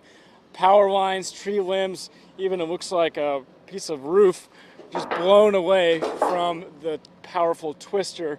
And then if you look at this is a business, and it looks like this wall was just blown to pieces. And these are bricks just tossed around like, honestly, like toothpicks out here from this storm. Fortunately, we're told that there's no injuries. Police and firefighters are going door to door and making sure that everyone's accounted for and healthy. We are told, though, that more than 4,500 people live in this town, and they're all without power. People that live here describe a terrifying scene. The tornado, I guess, caught us and then like picked the house up and like moved it over like 50. Town, about 4,500 people remains in the dark. Reporting in Madisonville, Matthew Seedorf, Fox 26 News. All right, thank you to Matt Cedar for that report. Again, be sure to stick with us here on Live Now from Fox throughout the day. Well, a huge focus of our coverage within the next couple of hours will be the Supreme Court nomination hearings for Judge Jackson. We will be touching base with our Fox weather reporters as well as all of our stations around these damaged areas throughout the afternoon and throughout the evening. So be sure to stick with us for those live reports. Speaking of the damage, I do believe that this is coming to us live right now. This is our Fox 4 Dallas team. I want to lower the volume there for just a second. We actually did do a live report with this reporter just moments ago. This is Shannon Murray with Fox 4 Dallas, and you can really just see the extensive damage. This is a car turned upside down, other cars turned on its side, all the debris all over this parking lot there. And this is right near that elementary school that was also damaged, multiple people injured. The superintendent of those schools saying that they are just lucky that everybody made it out safe, some with minor injuries, nobody was killed. So again, very severe weather that ripped through parts of Texas and Oklahoma just yesterday. We do still have that XRAD radar showing you the system making its way through Louisiana, parts of Mississippi, Tennessee. So if you are joining us from any of these areas, be sure to be weather aware, have a plan in place, because these systems are not messing around. Some of this damage is really heartbreaking to see this morning. It is officially past the top of the 9 o'clock Eastern time hour, and I do want to let you know that we are continuing to monitor feeds from out there in Washington, D.C. as the Supreme Court nomination hearings for Katanji Brown Jackson are expected to get underway any moment now. We do have senators, lawmakers continuing to take their seats. And just yesterday, we brought you basically the entire hearing live, raw, and unfiltered. This day, too, is expected to get a little more heated. Judge Jackson's going to face questions from senators as part of the overall hearing. Now, it is expected to last about 4 days. Now, if you were watching yesterday, you saw Judge Jackson get sworn in before the Senate Judiciary Committee and listen to more than 4 hours of lawmakers' opening statements. That was the first of 4 days of hearings that are being held this week, and Republicans on the committee are promising to ask tough questions about Jackson's judicial record and her philosophy. They vowed to not turn the week-long hearing into the spectacle that they're calling it of previous confirmation hearings. Meanwhile, on the same floor, we saw Democrats offering praise of President Joe Biden's pick, calling the opening session a proud day for America. Judiciary Committee Chairman Dick Durbin saying that to be first, often you have to be the best, in some ways the bravest. That is a direct quote from his opening remarks yesterday. Now, a little look into what we can expect today. Now, the panel's 11 Democrats and 11 Republican senators are going to begin 30-minute rounds of questioning, and Judge Jackson will respond to their specific points, including charges by some Republicans that she has been too lenient in sentencing on certain criminal matters. That is most definitely going to come up today. In Jackson's own 12-minute statement just yesterday, she did not mention specific cases, but told the committee that she would, quote, apply the laws to the facts of the cases before me without fear or favor, consistent with my judicial oath. She also thanked God and professed love for our country and the Constitution. She also stressed that she's been independent, deciding cases from a neutral posture in her 9 years as a federal judge. judge. And she also took time to thank her daughters. She said, quote, "I am saving a special moment in this introduction for my daughters, Talia and Layla. Girls, I know it has not been easy as I've tried to navigate the challenges of juggling my career and motherhood, and I fully admit that I did not always get the balance right, but I hope that you have seen that with hard work, determination, and love, it can be done." Also mentioning some family moments, talking about watching her dad study for the bar exam and saying that, you know, watching him throughout her entire life, her entire youth, inspired her to do what she's doing today. So again, we are monitoring several feeds coming from inside of this hearing. Again, was expected to get underway at 9 a.m. Eastern time. So we are just past the 9 o'clock hour here, likely to be getting started very soon. But in the meantime, I do want to play you just about 4 minutes. It's a very short round of remarks here, but we did hear from some lawmakers on the Judiciary Committee just yesterday following the 4-hour hearing. It was a little more than 4 hours. So as we keep all these feeds up, these live feeds up, let's play for you those remarks here on Live Now from Fox.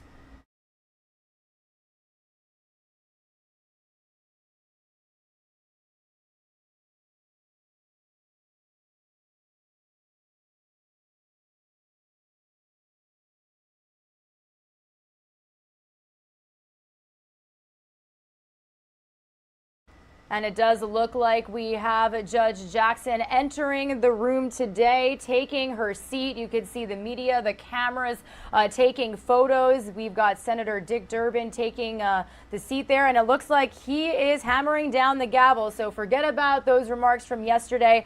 We have had this hearing getting started right before our eyes, so let's listen in here as Judge Jackson takes her seat and faces questioning on day 2 of her confirmation hearings for the Supreme Court.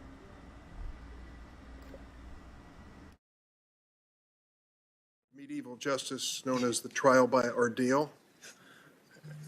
This will be your opportunity to speak, but each member of the committee has 30 minutes to ask.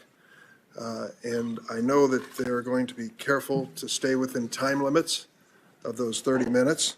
I do want to remind my colleagues that history has proven that speeches don't have to be eternal to be immortal. President Lincoln learned at Gettysburg that 275 words were enough. So I hope my colleagues and friends will stick to the 30-minute guideline. I'll tap on the gavel if you're getting perilously close to extending beyond. We'll take a few breaks throughout the day. A number of them are scheduled, one for lunch, one for dinner, and several perhaps shorter ones in the meantime. If votes are called on the Senate floor, which is a possibility, we'll do our best to keep the hearing going as members go back and forth. And as I mentioned yesterday, we welcome all of our friends in the audience and ask that they be quiet and respectful during the hearing. So let's get started with the questioning, and I'll begin at this point. Judge Jackson, there are 2 issues that came up repeatedly yesterday from the other side of the aisle that I want to address at the outset. One of them was a question of judicial philosophy. No one questions either your academic law school credentials or your service as clerk and as federal judge, but time and again you have been asked, what is your judicial philosophy? Does it fit into Scalia's originalism, Kavanaugh's textualism? Is it strict construction? Is it liberal? Is it conservative? Lo and behold, I've discovered the answer. It turns out that during the course of your time as a judge, you have actually had written opinions, 573 to be exact, I think. Maybe I'm off by 1 or 2.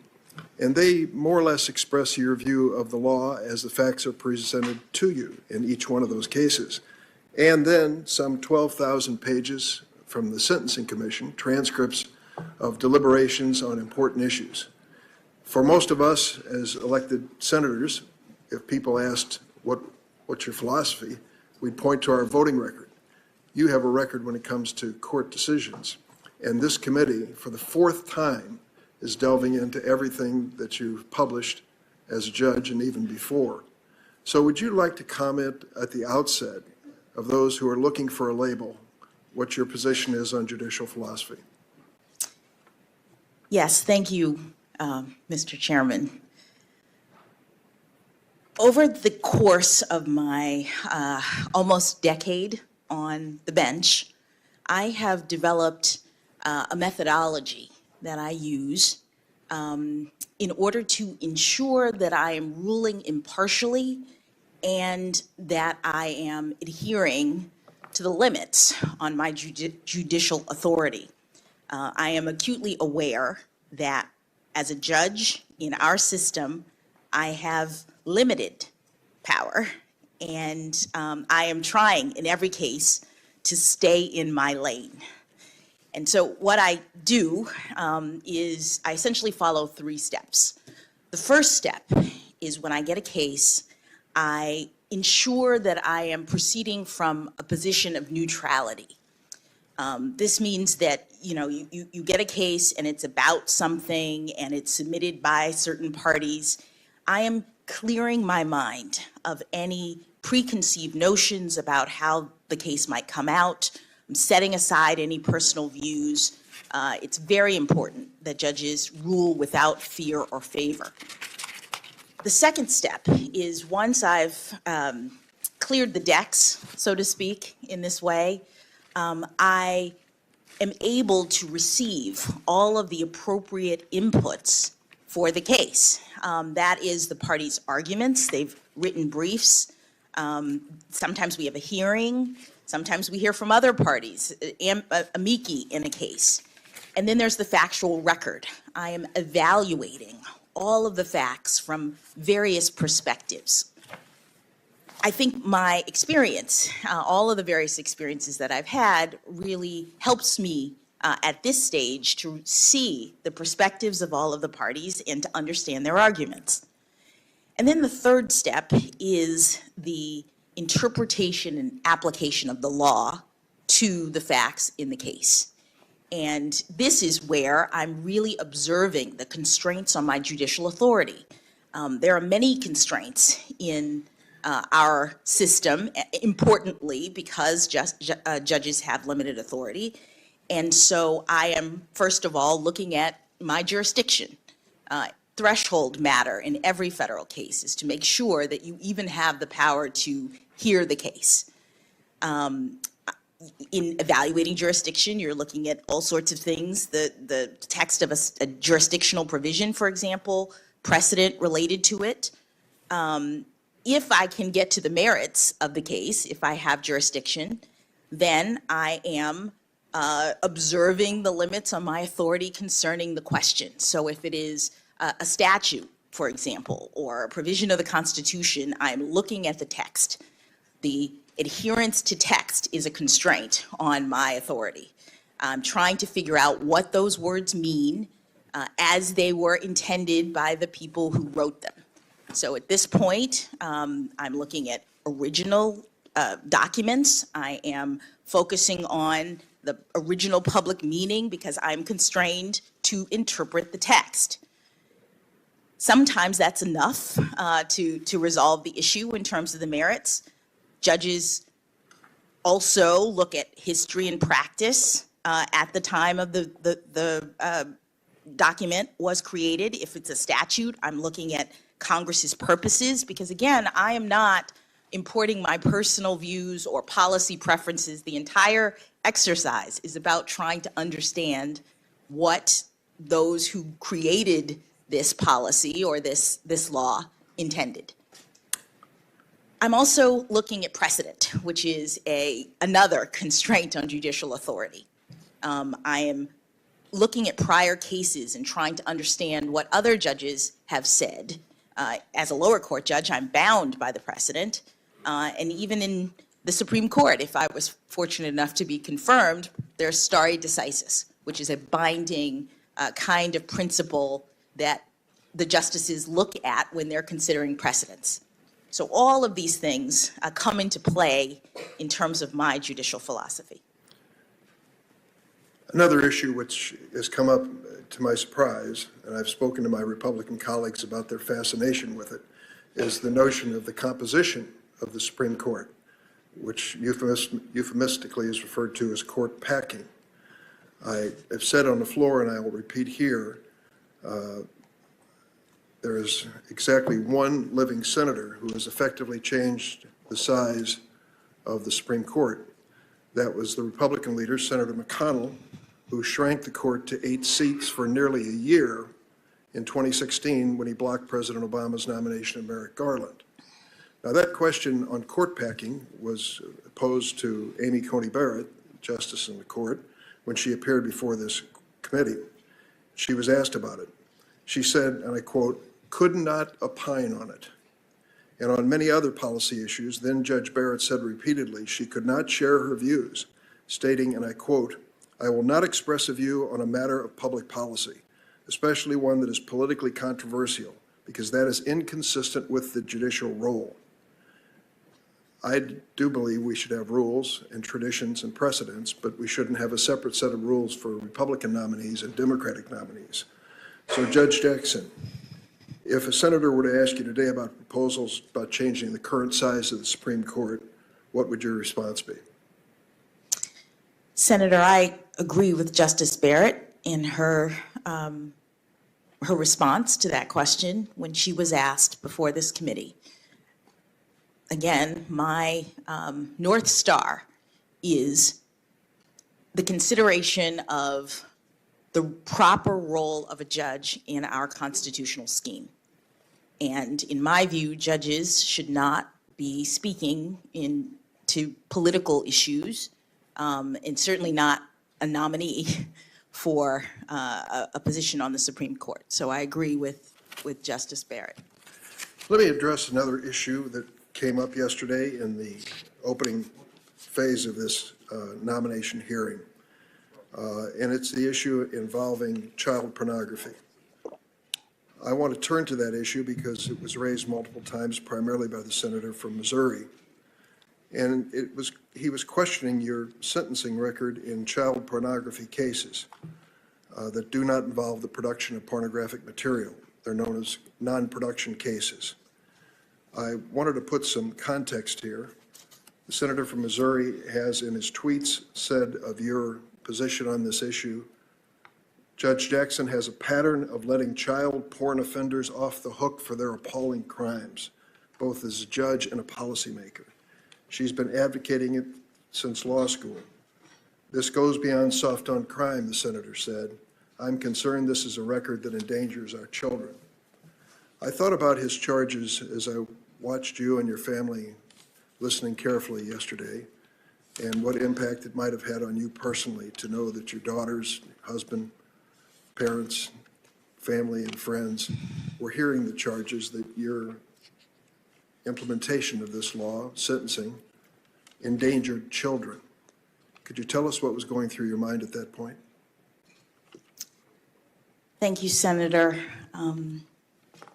As a mother and a judge who has had to deal with these cases, I was thinking that nothing could be further from the truth.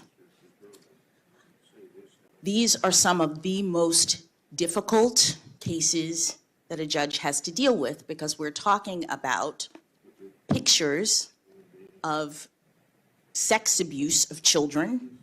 We're talking about graphic descriptions that judges have to read and consider when they decide how to sentence in these cases. And there's a statute that tells judges what they're supposed to do. Congress has decided what it is that a judge has to do in this and any other case when they sentence.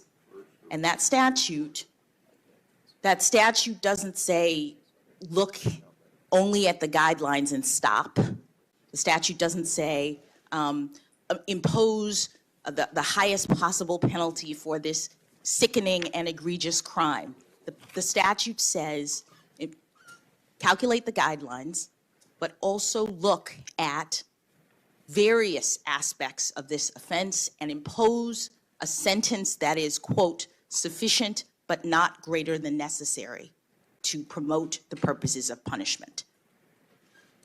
And in every case, when I am dealing with something like this, it is important to me to make sure that the children's perspective, the children's voices are represented in my sentencings.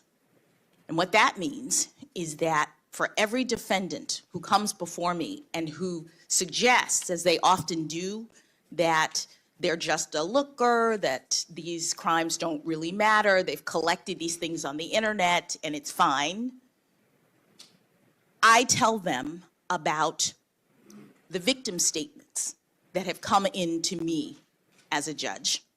I tell them about the adults who were former child sex abuse victims who tell me that they will never have a normal adult relationship because of this abuse.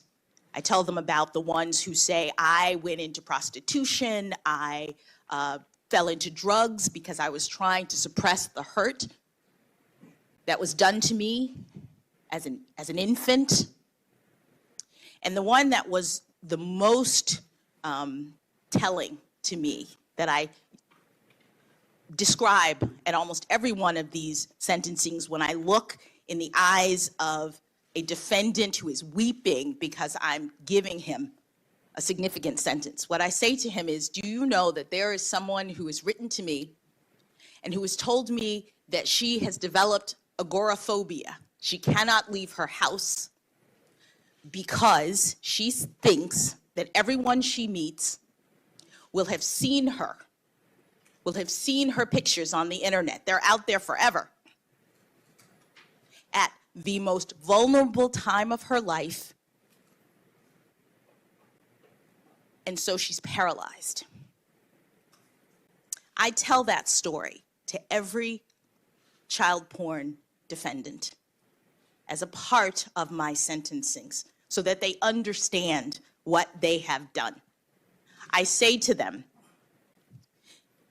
that there's only a market for this kind of material because there are lookers, that you are contributing to child sex abuse. And then I impose a significant sentence and all of the additional restraints that are available in the law. These people are looking at 20, 30, 40 years of supervision. They can't use their computers in a normal way for decades.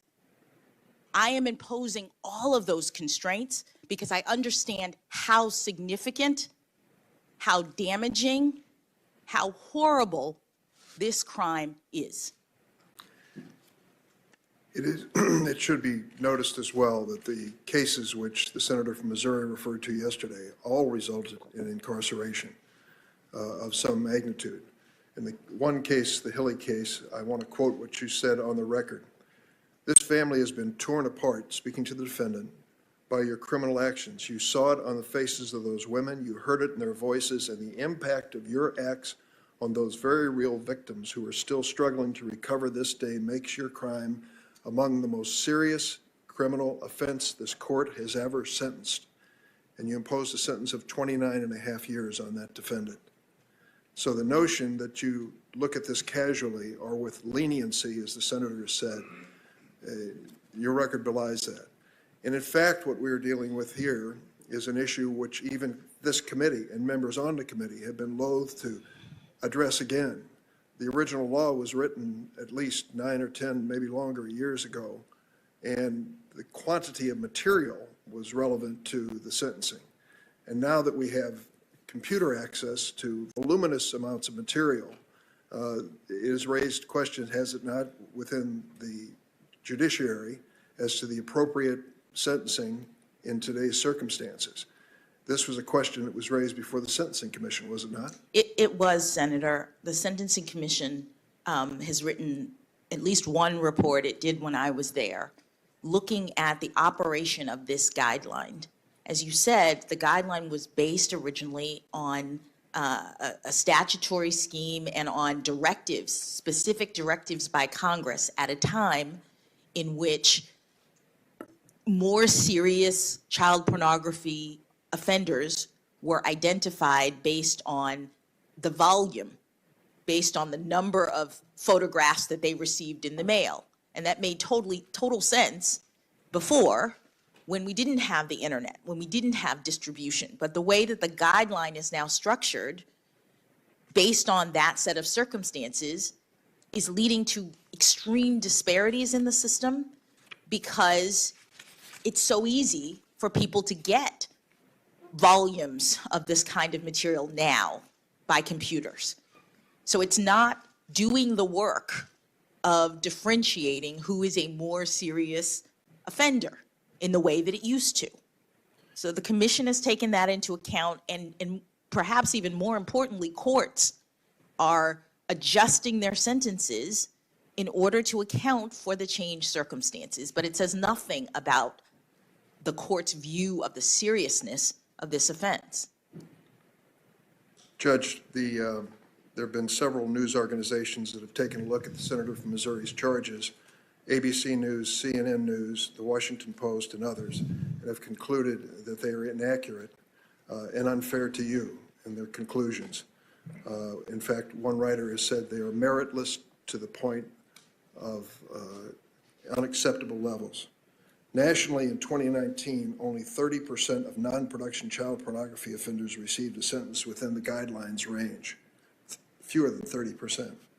Between 2015 and 2020, in the D.C. District Court where you served, judges imposed below-guideline sentences in non-production cases 80% of the time for the reasons you've just explained. Judges in Missouri, the home state of the senator who has criticized your record, did so 77% of the time. One particular judge whom the senator supported to become a federal judge by appointment of President Trump, unfortunately, has 77% record. If I'm sorry, I'm going to make sure that this is accurate.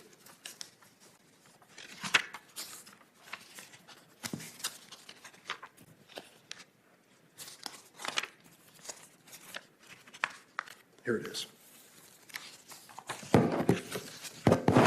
In the United States versus Klotz, Trump appointed Judge Sarah Pitlick, the senator's choice for the Eastern District of Missouri, sentenced an individual convicted of possession of child pornography to 60 months, well below the 135 to 168 month sentence recommended by the guidelines. She appears to have run into the same issue or same challenge that you have described here. So going forward, in terms of this issue, it seems that we at least share the burden by your interpretation as to define this statute in modern terms, in terms of technology as it exists today. Is that the way you see it? Senator, Congress is tasked with the responsibility of setting penalties. Congress tells judges what we're supposed to do when we sentence.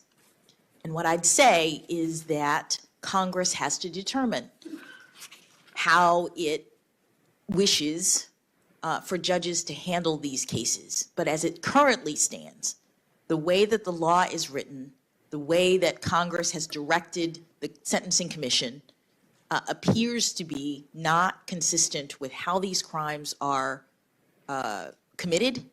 And therefore, there's extreme disparity, as you pointed out. There are judges who are varying because our ultimate charge from this body is to sentence in a way that is sufficient but not greater than necessary to promote the purposes of punishment. Judge Jackson, we've heard criticism from some about your previous work representing detainees at Guantanamo Bay.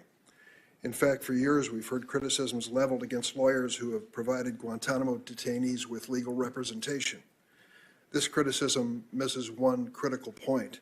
The right to counsel is a fundamental part of our constitutional sentence system, even for the most unpopular defendants. I want to thank Senator Graham, who served as an Air Force lawyer for decades, for offering his perspective yesterday. He said, and I quote, "The fact that you're representing Gitmo detainees is not a problem with me," Senator Graham said. "Everyone deserves a lawyer. You're doing the country a great service when you defend the most unpopular people." And then Judge Roberts said during his confirmation hearing, it's a tradition of the American bar that goes back before the founding of the country that lawyers are not identified with the positions of their clients. The most famous example probably was John Adams, Chief Justice said, who represented the British soldiers charged in the Boston Massacre. This sentiment is shared by lawyers across the political spectrum. I want to give you an opportunity to address this issue because it applies not just to Gitmo detainees, but to your work as a public defender in terms of the wisdom, if acceptability of providing counsel in those cases, and what impact it's had on you personally in terms of your rulings on the bench. Thank you, Senator. September 11th was a tragic attack on this country. We all lived through it. We saw what happened, and there were many defenses, important defenses, that Americans undertook. There were Americans whose service came in the form of military action.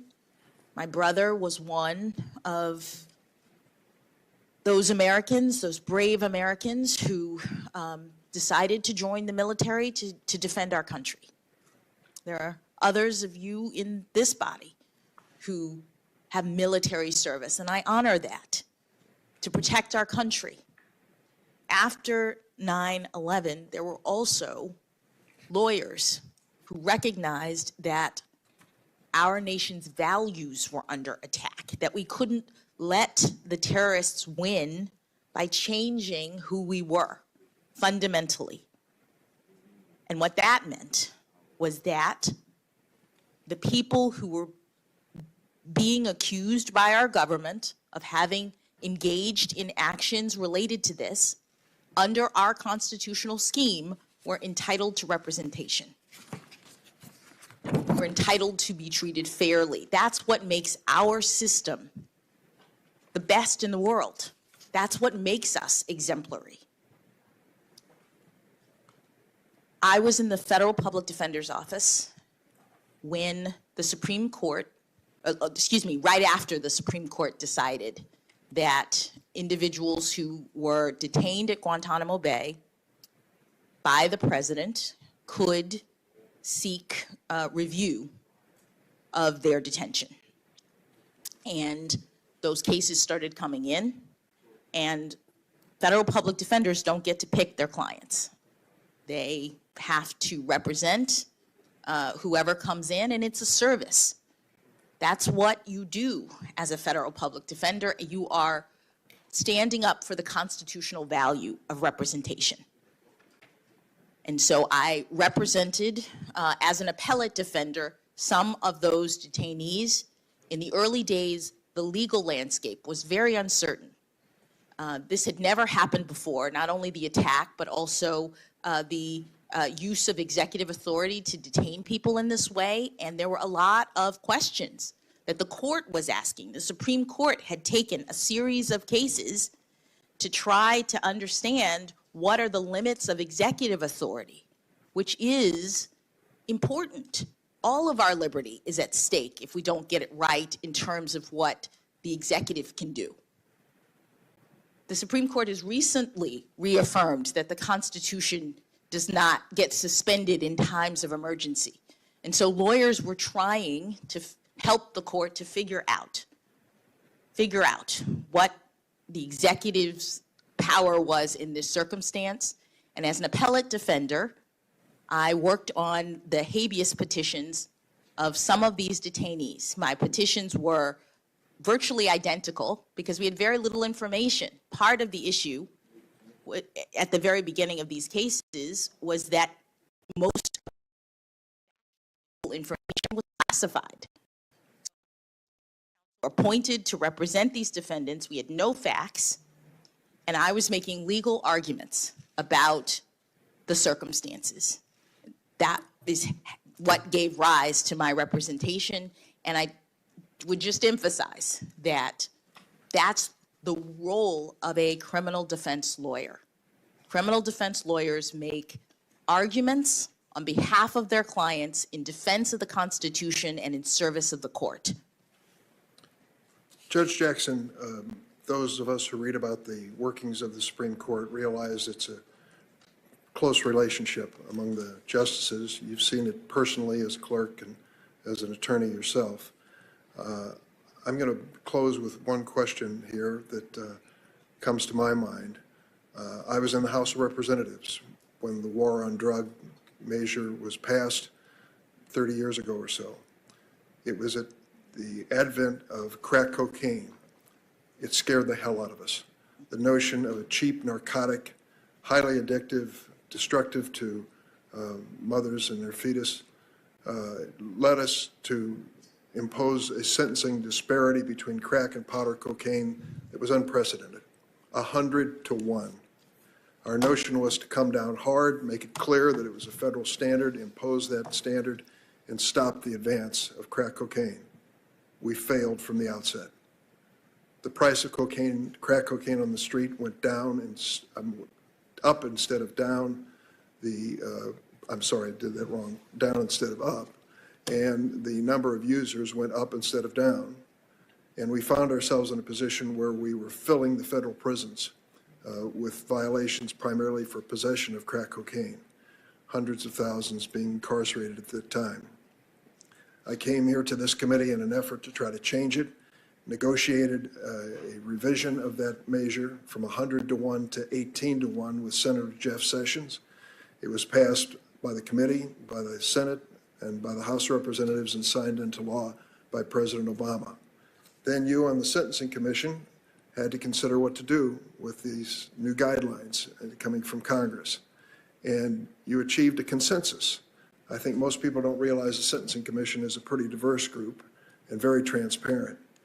Could you close in the last minute or so and tell me about that effort to find consensus on an issue that controversial? Yes, Senator. As you mentioned, the Sentencing Commission is a very diverse group of people who've been appointed by presidents of different parties by law. And at the time that I was on the commission, we had a range of people, judges from different backgrounds, who had different views about the criminal justice system, but we had a directive from Congress insofar as Congress had changed the penalties, as you mentioned, related to crack cocaine. And so we worked together to make a determination about whether or not the guidelines needed to change, and if so, whether or not to impose those changes retroactively in light of all of the evidence that you point out, all of the Congress's changes, and the need to avoid unwarranted sentencing disparities, which is exactly the charge that this body has given to the commission. And we worked together. We reached unanimous agreement that the change in the guidelines that was necessitated by the change in the statute should apply retroactively to people who had been convicted and sentenced under the prior regime, and then Congress followed shortly thereafter by making it a statutory change to apply those changes retroactively. Thank you, Judge Jackson. Senator Grassley. Thank you, Mr. Chairman. Welcome again to our committee. I got home last night about 8 o'clock. The first thing I heard was my wife's opinion that you did very good in your opening statement. Thank you. She didn't have anything to say about my statement. Also, besides the fact that we might have some votes on the United States Senate, just so you know I'm not being rude to you, I may have to go across the hall to Finance Committee on some issues with tariffs and down to the Agriculture Committee for some issues on rural health care. Do you believe, well, let me ask it this way. Do the First Amendment free speech protections apply equally to conservative and liberal protesters? Yes, Senator. Okay. Do you believe the individual right to keep and bear arms is a fundamental right? Senator, the Supreme Court has established that the individual right to keep and bear arms is a fundamental right. could you tell me how you might go about deciding what a fundamental right is under the Constitution? Well, Senator, I don't know that I can tell you that in the abstract in the sort of way that you may have posed the question.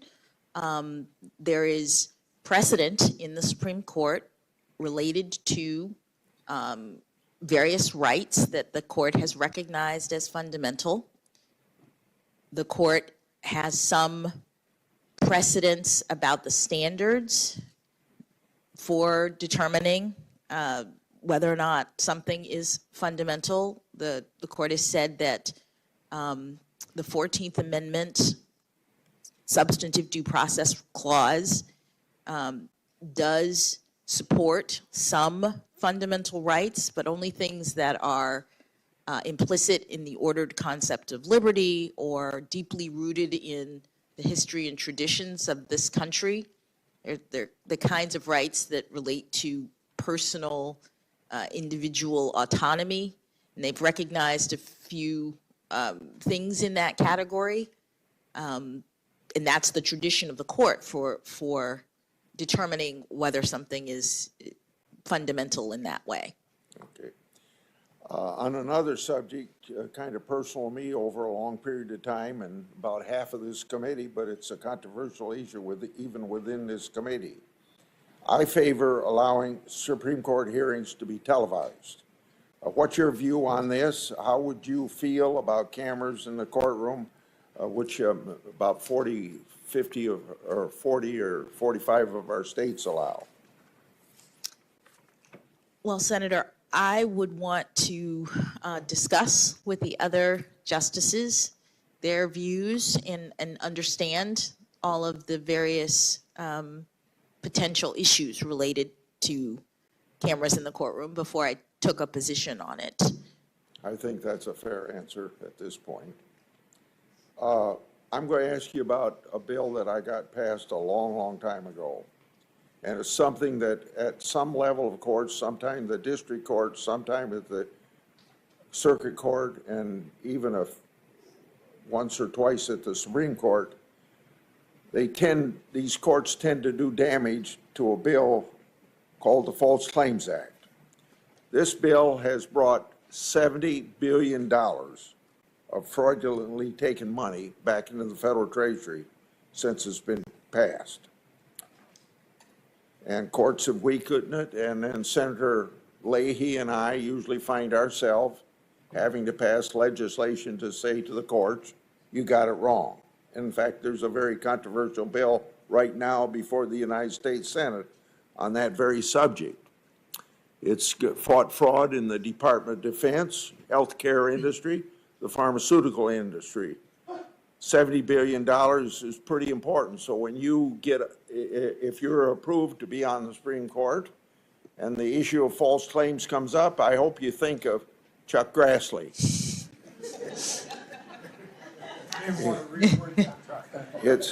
It's one of the, and Leahy. The False Claims Act is one of the best tools that we have to fight against government fraud and to recover taxpayers' money.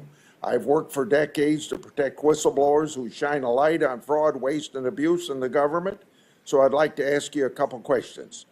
And I'm going to start with a former Attorney General, unnamed, once suggested that Ketam's suits were, in his words, patently unconstitutional, and another word he used was dangerous. He argued that it violated the Appointments Clause.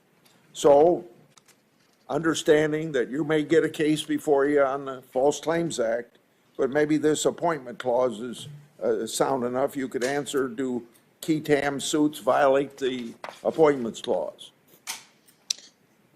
So, Senator, I am not familiar with that representation. Could you answer in writing then? Well, I'd be happy to do whatever. I'm just trying to assess. I'm sorry, I shouldn't have interrupted you. No, that's all right. Sorry. I am trying to, I'm not familiar with the quotation or what the attorney may have said about them. I know that the Supreme Court has considered various key TAM actions and has issued opinions in the area and has not, at least to date, found them to be unconstitutional. But I don't know if that issue has been squarely presented to the court, and I would be loath to comment on it, just because if it's being litigated, it's something I wouldn't be able to address. Let me, on the same subject, also, this former Attorney General also argued that key TAM suits also violate a broader separation of power principles. Can you tell me whether you think the president's constitutional powers are violated when private citizens are allowed to sue in the name of the United States, and that's what key TAM suits are all about, private citizens going to court? Well, Senator, it is an important concern. There are statutes that do allow for the kinds of lawsuits that you are articulating. I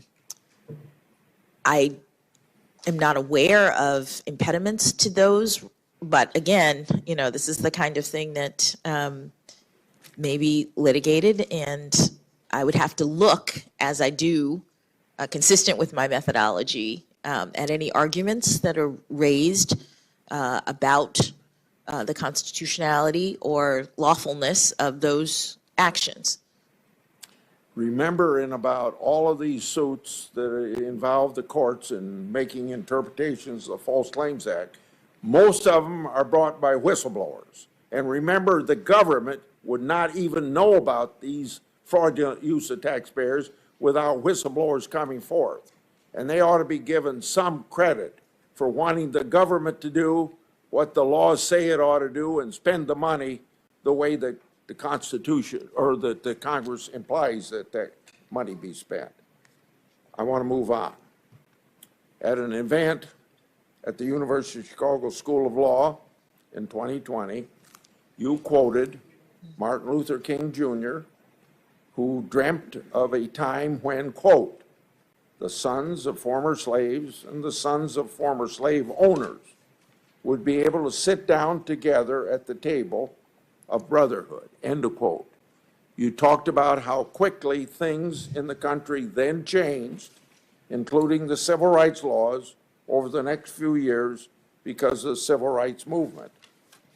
You added that, quote, less than a decade after Dr. King's words, that was the world that you inhabited. Dr. King hoped for a country where we would all be judged by the content of our character rather than our race. Do these quotes still reflect your views on this very important topic today? Yes, Senator. In that speech, I talked about my background, my upbringing, the fact that my parents, when they were growing up in Miami, Florida, attended and had to attend racially segregated schools because by law, when they were young, white children and black children were not allowed to go to school together. And my reality, when I was born in 1970 and went to school in Miami, Florida, was completely different. I went to a diverse public junior high school, elementary school. And the fact that we had come that far was, to me, a testament to the hope and the promise of this country, the greatness of America, that in one generation, we could go from racially segregated schools in Florida to have me sitting here as the first Floridian ever to be nominated to the Supreme Court of the United States. So yes, Senator, that is my belief. And I think that it's good that the country had an opportunity to hear what you just told us about your experience. I'm going to go to something that the chairman brought up, and I've written down the three steps you go through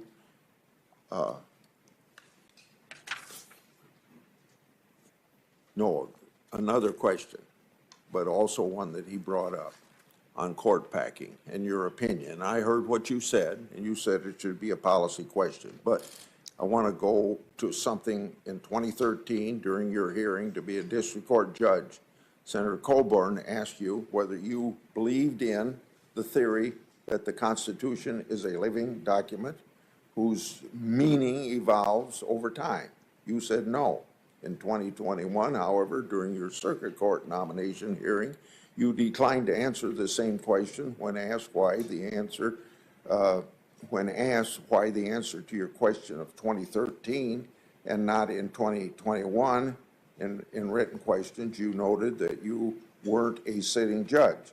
So please explain to me or describe for us the difference between ethical rules for sitting judges versus judicial nominees who are not already judges. Senator, I don't know that there are ethical rules that are different. What I'll say is, with respect to my approach to judging, there is not a label, I think, that fits what it is that I do and how I've approached my role. As I mentioned to the chairman, I'm very acutely aware of the limitations on the exercise of my judicial power, and those limitations come in the form of adherence to the text. When you, assuming you even get to that stage of the process, that you have subject matter jurisdiction, you can reach the merits, then you are looking at the text, and I do not believe that there is a living Constitution in the sense that it's changing and it's infused with my own policy perspective or the policy perspective of the day. Instead, the Supreme Court has made clear that when you're interpreting the Constitution, you're looking at the text at the time of the founding and what the meaning was then as a constraint on my own authority. And so I apply that constraint.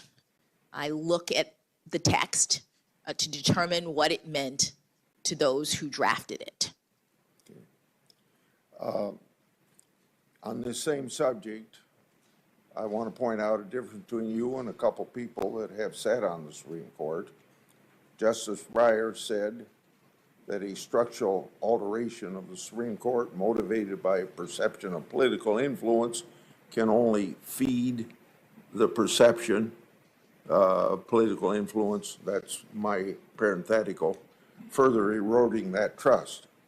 Justice Ginsburg also cited court packing as being, quote unquote, a bad idea. Court packing is creating new seats for political purposes for a president to appoint more judges.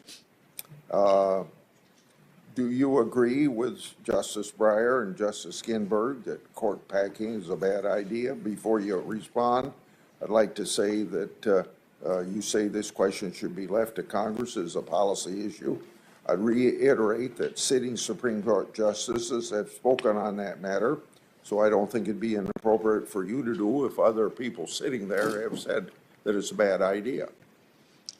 Well, respectfully, Senator, other nominees to the Supreme Court have responded as I will, which is that it is a policy question for Congress. And I am particularly mindful of not speaking to policy issues because I am so committed to staying in my lane of the system, because I'm just not willing to speak to issues that are properly in the province of this body.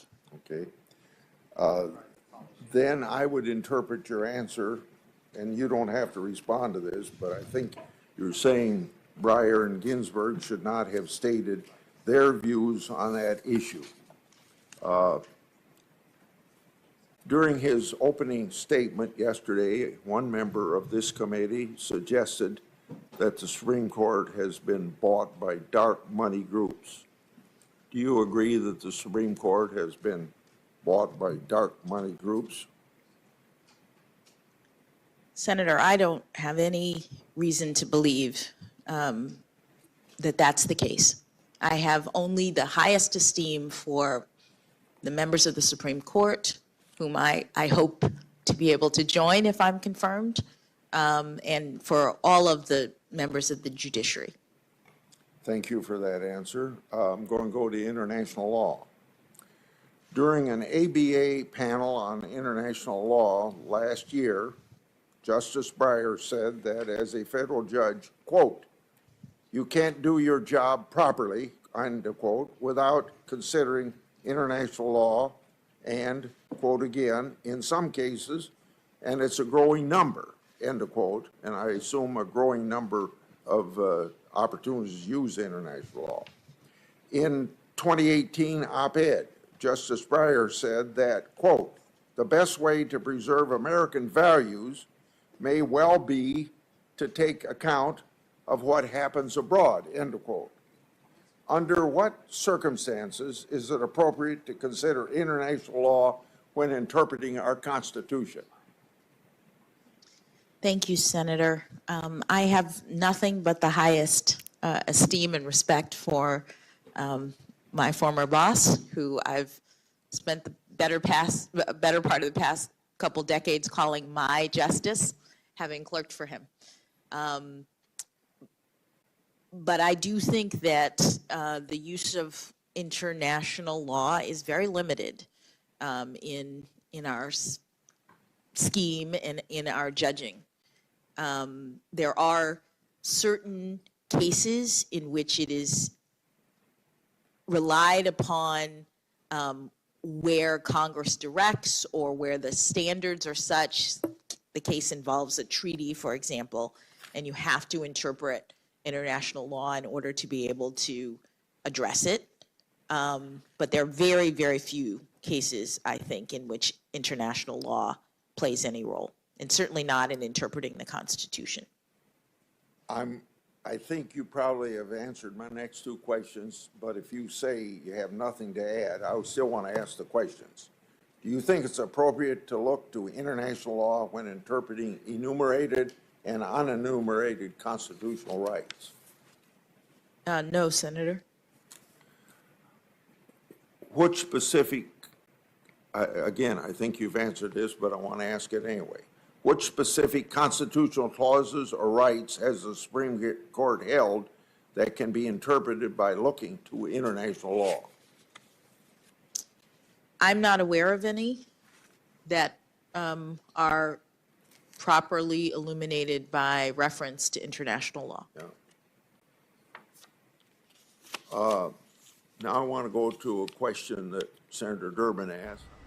You're streaming live now from Fox, everybody. We are listening in raw and unfiltered as Judge Katanji Brown Jackson is being questioned by several different senators. Now, to give you a little bit of insight, to the left-hand side of your screen, you can see that today we expect 11 Democrats and 11 Republicans to conduct 30-minute rounds of questioning each. So this is basically the second round. And she's been pressed on some pretty hard issues already. You heard her just taking some questions on court packing. She also was talking about the right to bear arms, saying that an individual's right to keep and bear arms is fundamental. But in the very beginning, she was taking questions from Senator Dick Durbin on child predators. Some Republicans have said that Brown Jackson has been too lenient on sex offenders. So she was also addressing that issue to open day 2 of these Supreme Court confirmation hearings. We do want to send some of you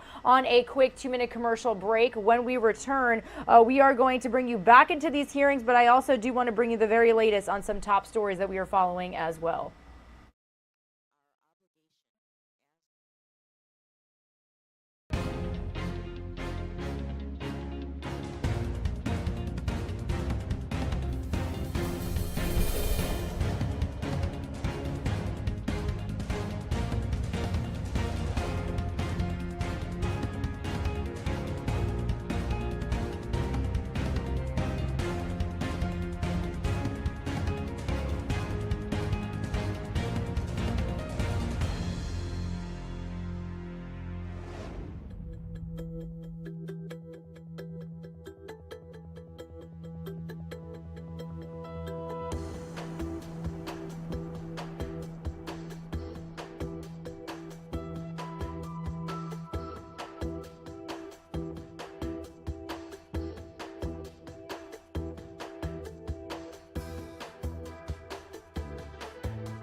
Good morning, everybody. You're streaming live now from Fox on this Tuesday, March 22nd. My name is Regina Gonzalez with you live from Orlando, Florida. We have been live for a little less than an hour at this point in Washington, D.C. as Supreme Court nominee Judge Katanji Brown Jackson is currently live answering questions from several senators on the Judiciary Committee. Now, this is day 2 of the hearings that could make her the first black woman to sit on the Supreme Court. Now, we do know that this morning 11 Democrats and 11 Republicans are going to conduct 30-minute rounds of questioning. She is in round 2. Basically, we just heard from Senator Dick Durbin pressing her on some issues, including child predators. We also did hear her answer questions on court packing, about some cases that she has had in her career and her tenure, and also being asked on whether or not an individual's right to keep and bear arms is a fundamental right. So we're going to bring you back into this hearing in just a moment. But as we are a little past the top of the 10 o'clock Eastern time hour, I do want to let you know that we are following several top stories here on Live Now from Fox. We actually do want to head out to the Dallas, Texas area. Now, this is our chopper flying around the area courtesy of Fox 4 Dallas because we've seen tornadoes cause really immense damage in certain areas across the Lone Star State. We do actually have, I do believe our Fox 4 Dallas team is packing up their camera. We did have a live shot coming out of there. But this is a look at the system courtesy of our XRAD radar that went through Texas. It is expected to impact more parts of Texas as we speak, but making its way into Louisiana, into Mississippi. Now, we saw very extensive damage get caused just yesterday when it caused several tornadoes to spawn across the area. I do want to show you some video here.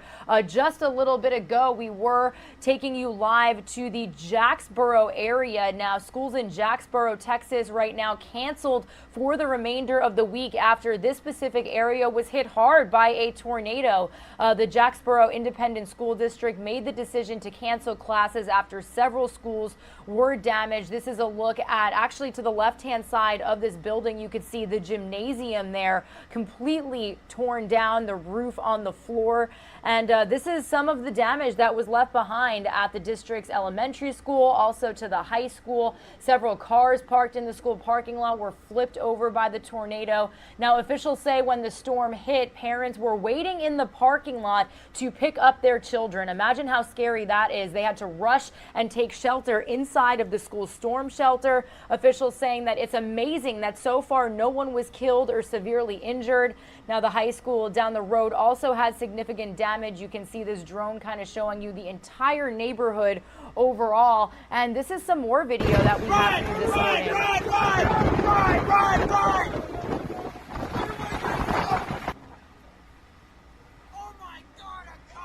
This was actually employees at a Walmart out there in the state of Texas in the middle of this tornado yelling at each other to get inside, to take shelter. You can see just how vicious that tornado is spinning. So again, we are going to keep you updated on the situation out in Texas. Lots of aftermath really coming to light this morning after this happened for, really the entire afternoon and evening out there in Texas and as well as Oklahoma.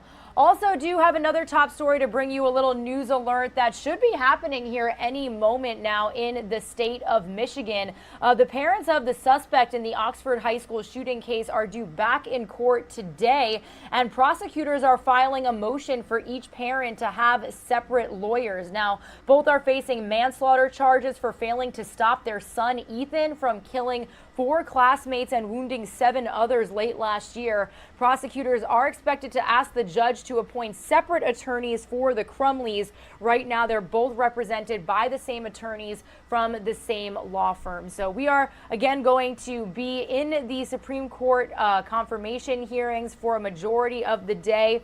But we are going to be monitoring the live feed of this pre-trial hearing. Also bringing you the latest on the plane crash in China that we first broke this news to you right here on Live Now from Fox yesterday. So far, no survivors have been found after this plane crash. Rescue crews are back on the scene as we speak. No survivors found as they comb through the debris field for a second day.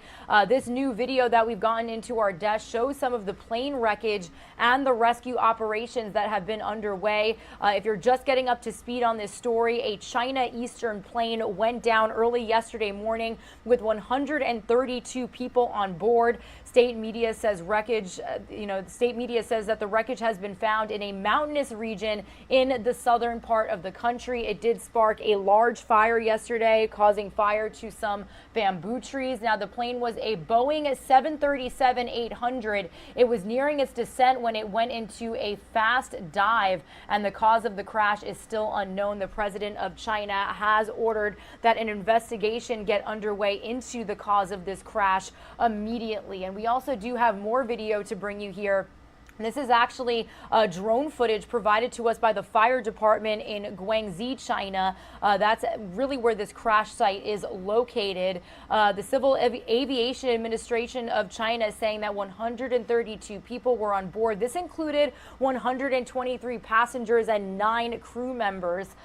Further footage posted on social media showed all of the debris lying on the ground. Now, the local fire department said it has urgently mobilized its forces to deal with the rescue work. So they're basically working in shifts out there. But again, no survivors have been found. We are also keeping tabs on the latest when it comes to the Russian invasion into Ukraine, officially entering day 27 as we speak. This is drone footage that we have gotten from out there in Mariupol, where this footage shared on a telegram by the Azov Battalion shows strikes hitting a factory in the southeastern city of Mariupol. Now, we have not confirmed the day of this recording. However, it is consistent with heavy shellings on schools, homes, infrastructure. A theater in Mariupol also attacked by Russian forces. And, Ukraine said yesterday it would not obey ultimatums from Russia to stop defending besieged Mariupol. Reports from inside the city said civilians were being buried in makeshift graves by the roadside. So, absolutely heartbreaking to show you the humanitarian crisis that this has caused.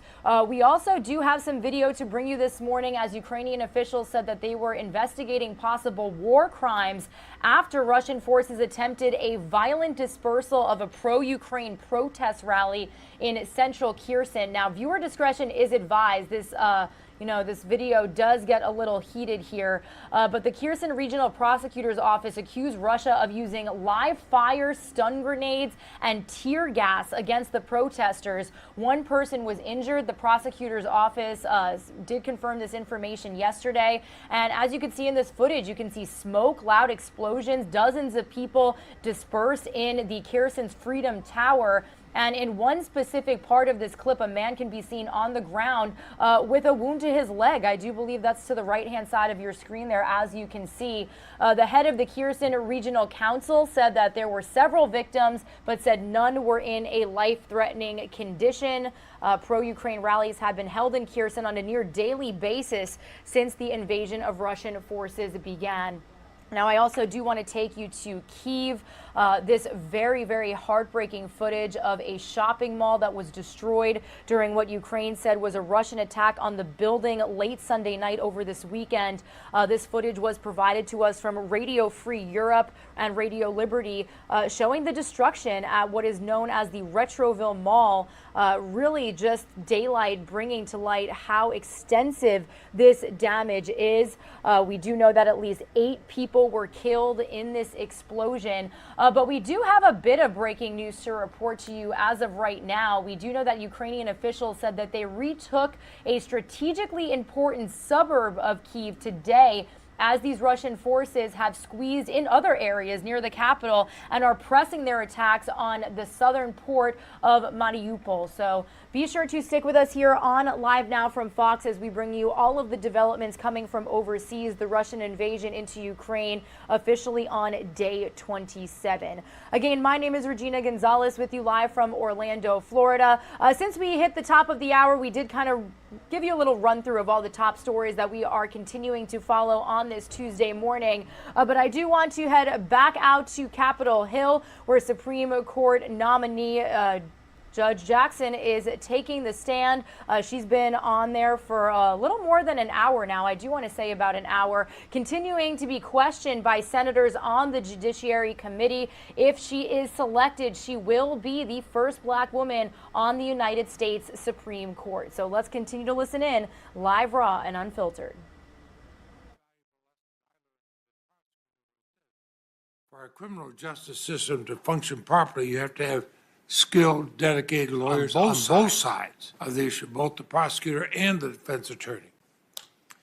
It's equally essential for judges to have a nuanced and a balanced understanding of our criminal justice system if we're going to have justice done.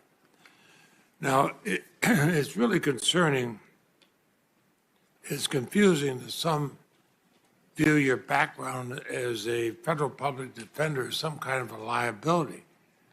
Those of us who have spent time in courtrooms know you have to have both the skilled prosecutor and a skilled defender.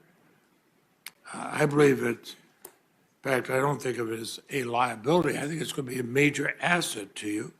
And I think it should be welcome on the Supreme Court. In fact, if you're confirmed to the court, as I look back over, you're going to be the first former federal public defender on the court. You're going to be the first nominee since Justice Thurgood Marshall with a significant background in criminal defense. That's pretty impressive. So all of us should want that represented the Supreme Court, because decisions on the Supreme Court can have a lasting impact on our criminal justice system. My question is this. I believe that your experience as a federal public defender has made you a better judge, helped you maintain impartial and balanced perspective in criminal and other cases. And I assume you would agree with that. Yes, Senator. I think that experience in the criminal justice system, whether, as you say, on the prosecution side or the defense side, having actual experience is an asset as a judge. You understand the way the system works, and as a defense counsel, you have interacted with defendants in a way that, as a judge, at least as a trial judge, I thought was very beneficial. One of those ways is it helped me to develop a sense of the need to communicate directly with defendants. And, it didn't change, I think, in any way the outcomes of the cases when I was a trial judge. But I understood from my time as an appellate defender that a lot of defendants go through the system and don't really understand it. And the problem with that from our society's standpoint is that when people go through the criminal justice system and don't have a good understanding, they tend to not take responsibility for their own actions. They tend to be bitter and feel as though the justice system has wronged them. And so while they're doing their time, rather than reflecting on the fact that this is the consequence that they have to face for actually committing a crime, instead of doing the work to rehabilitate themselves, they're focusing on how wronged they are, how victimized they feel. And so what I decided as a trial judge was that I was going to make sure that everyone who was in my courtroom, and especially the defendant, understood all of the procedures that we were going through, all of the steps. I spoke directly to them. I asked them, do you understand what's happening? Because I wanted them to know. And then even perhaps more importantly, as I said about my child pornography cases, I focused on the harms of the behavior that was at issue. When I sentenced a defendant, I made clear in every case, here is the problem. This is what you've done. Here is the damage to our society. And I don't know that I would have done that if I had not been a criminal defense lawyer. Well, and that's sort of what, I was getting to the fact that you have that experience. It's obvious you don't get, as a public defender, you don't get the right to, you don't get to choose your clients. It's not like you're going out there picking and choosing. You're told you're going to defend this person, but they're given that right under the Sixth Amendment. And we all, you're a member of the bar or judge or public defender, you take an oath to uphold the Constitution. And the Sixth Amendment's a pretty important part of it, wouldn't you say? Absolutely, Senator. And it's also a pretty important part for indigent defendants. Is that not correct? That is correct, especially for indigent defendants, because they are determined to not be able to afford counsel. And as you said, Senator, for a judge, it is crucial that you have arguments that are being made and presented on both sides of the issue. That is what allows for judges to reach just results in cases, and it's what makes our system so exemplary. It also guarantees that our Constitution is going to be followed. I think it's important you went around with Senator Doug Jones, who's highly respected in the Senate on both sides of the aisle, but you got to meet other senators. I was delighted you came to spend time in my office, and you noted in your public remarks at the White House when you were nominated that your parents were married for 54 years, and both public servants in their own right. And they are proudly watching you being announced by the president, and I must admit, watching them the last couple of days, they're proudly watching you here, as have other members of your family. Your younger brother became a police officer, detective in Baltimore before serving the Army, two tours of duty in the Middle East, two uncles that served as police officers. So I'm not really surprised that you understand law enforcement. The National Fraternal Order of Police has expressed strong support for your nomination. In fact, in their letter dated February 25th, 2022, they said you have considered the facts and applied the law consistently and fairly on a range of issues. And they went on to say there's little doubt you have the temperament, intellect, legal experience, and family background to earn this appointment. And they added, we are reassured that should she be confirmed, she'd approach her future cases with an open mind, treat issues related to law enforcement fairly and justly. Chair Durbin, I'd ask consent that the letter from the Fraternal Order of Police be included in the record at this point. Without objection. Now, that's a statement from the largest law enforcement labor organization in the United States. What do you say to people who say you're soft on crime or even anti-law enforcement because you accepted your duties as a public defender? Thank you, Senator. I would make, I'd make three observations in response to those critiques. The first is that as someone who has had family members on patrol and in the line of fire, I care deeply about public safety. I know what it's like to have loved ones who go off to protect and to serve, and the fear of not knowing whether or not they're going to come home again because of crime in the community. As you said, my brother patrolled the streets of Baltimore, and I had two uncles who were career law enforcement, including one who became the chief of police of the City of Miami Police Department in the 1990s. So crime and the effects on the community and the need for law enforcement, those are not abstract concepts or political slogans to me.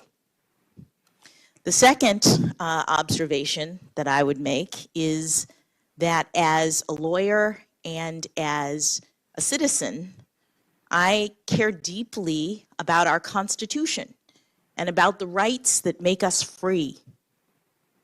As you say, criminal defense lawyers perform a service, and our system is exemplary throughout the world precisely because we ensure that people who are accused of crimes are treated fairly. It's very important to me in that capacity as a lawyer and as a citizen. Oh, I'm sorry. I was just going to say the third thing I would say is as a judge. As a judge, I care deeply about the rule of law.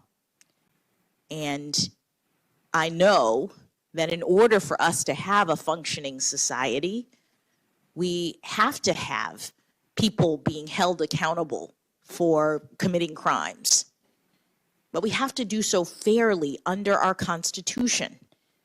As a judge who has to decide how to handle these cases, I know it's important to have arguments from both sides, to have competent counsel. And it doesn't mean that lawyers condone the behavior of their clients. They're making arguments on behalf of their clients in defense of the Constitution and in service of the court. And it is a service. Now, I know in our conversation, I'd mentioned my own experience as a prosecutor. I wanted the best defense attorney on the other side because you want to make sure that as the trial went on, everything was done properly. And let's talk about Guantanamo Bay. It's been controversial, and we've had two presidents, one Republican, one Democratic, who said they wish it could be closed. But the fact is, individuals were detained there. The whole world was watching this. I know I heard from people I respect throughout the world asking questions about Guantanamo. And that's precisely the situation. We want our best and our brightest lawyers to step into the fray, however politically controversial. We have to make sure that we do not become unmoored from our core commitments to the rule of law, but that also, both in our own country and outside our country, people can see that we're following that. So you were in private practice when you took on these cases, uncharted legal waters, war. What principles drove you to get involved with cases in such a difficult time in Guantanamo Bay? Well, thank you, Senator. And I do want to clarify, when I first started working on these cases, I was an assistant federal public defender. The Supreme Court in 2004 issued two opinions that began this group of cases and these issues. And this was in the wake of the tragic and terrible attack on this country in 9/11, and the executive's use of authority to detain enemy combatants at Guantanamo Bay. In 2004, the Supreme Court ruled that the executive did have the authority to make those detentions in one case, and then in another case, the Supreme Court ruled that anyone so detained could file a legal challenge. They had habeas rights, and as you know, habeas is in the Constitution. In 2005, I joined the Federal Public Defender's Office, and those cases started coming in. The requests from detainees asking for legal representation consistent with our constitutional scheme to have help to file their habeas petitions. This was very early in the days of these kinds of legal actions. There was a lot unknown about what these petitions could look like, what the arguments could be made and considered by the court, and perhaps most importantly, what the facts were related to any of these individuals, because almost everything was classified. So defense counsel was getting these people in with no information.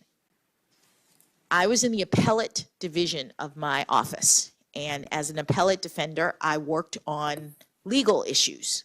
I was paired with I was assigned by the federal public defender. I was an assistant federal public defender, and I was paired with a trial defender who attempted to do the fact gathering, who traveled to Guantanamo Bay. I never traveled there or anything like that. I worked on the law. And as you noted, the law was very uncertain. This was brand new. And people were trying to figure out what are the limits of executive authority in this context. We knew that the Constitution was not suspended, even though we had this emergency. So what did that mean with respect to these individuals? I filed as a federal public defender. I was assigned to work on 4 cases. And I filed almost identical petitions, because what you're doing, especially when you have no facts, is just preserving legal arguments for your clients. That is consistent with what lawyers do. And then you mentioned private practice. So I went into private practice in, I believe it was 2007. And by that time, lots of private practices around the country had started taking on these cases, because there were lots of people who needed representation, and so pro bono practices were receiving requests, usually through nonprofits. And one of the individuals that I had represented as a defender ended up being assigned to my firm, unbeknownst to me. So I arrive at my firm, and the partners realized that this same person was someone that, according to the docket, I had previously represented, and they asked if I would review some of his materials and continue the representation. That was the only person that I represented in the context of my private firm who was a detainee. I worked on a couple of habeas briefs for judges and for a variety of nonprofits, including the Rutherford Institute, the Cato Institute, and the Constitution Project, who were all interested in making arguments to the Supreme Court that was considering these very novel legal issues. You know, I sit here and I think of the 20 Supreme Court nominees I've gotten to vote on over my years here, and I think of the remarkable praise you got from the former Republican House Speaker Paul Ryan, whom most of us know well. He did mention his politics may be different than yours, but his praise for your intellect, for your character, for your integrity is unequivocal. That's powerful praise, and I think it goes to a really fundamental point, and that's this. One doesn't have to have the same political beliefs or ideologies as a judicial nominee to recognize their integrity and intellect. When I voted to confirm Chief Justice John Roberts of the Supreme Court, I cast that vote knowing very well that he and I would disagree on many policy and political issues. But I voted yes because I believe they had what it takes to serve as an impartial, fair Chief Justice who would uphold the rule of law, and I want to take it out of partisan politics. Now, what would you say to people whose politics may be different than yours, like Speaker Ryan, who has endorsed you? What would you say to those people about your readiness to serve as an even-handed, unbiased Supreme Court justice? Thank you, Senator. I would say that I am committed to serving as an even-handed Supreme Court justice if I'm confirmed by this body. And I have a record over the past decade. That's precisely how I've treated all of my cases. And I've been serving in the District of Columbia, both as a trial judge and as an appellate judge, and we see some of the most politically contentious issues.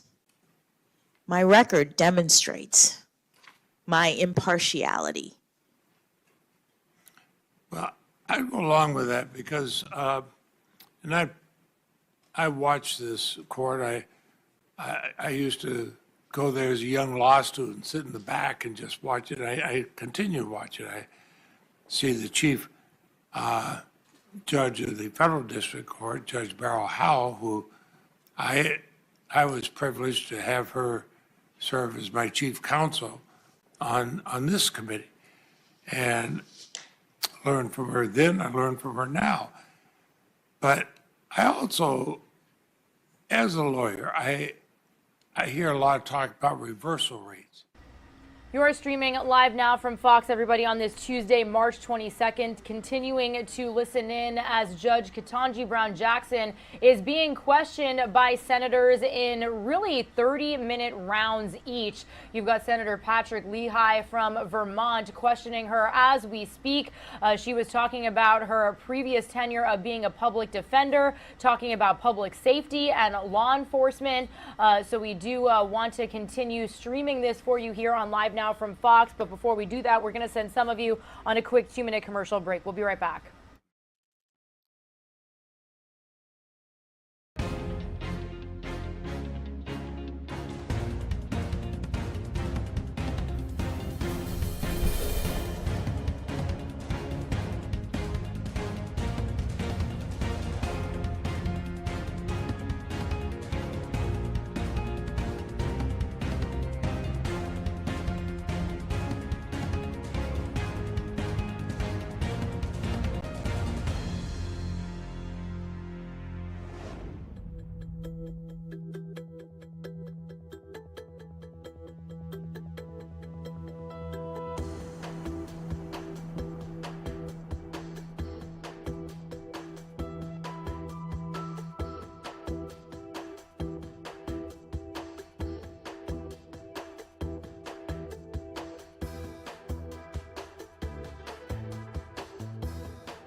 Good morning, everybody. You're streaming live now from Fox, raw, unfiltered, nonstop news. We are going to head back out to Washington, D.C. right now, where, as you could see, Supreme Court nominee Judge Katanji Brown-Jackson is continuing to be questioned on day 2 of her nomination hearing. She was just being questioned and is still being questioned by Senator Patrick Leahy of Vermont. So we're going to raise the volume and continue listening in live, raw, and unfiltered.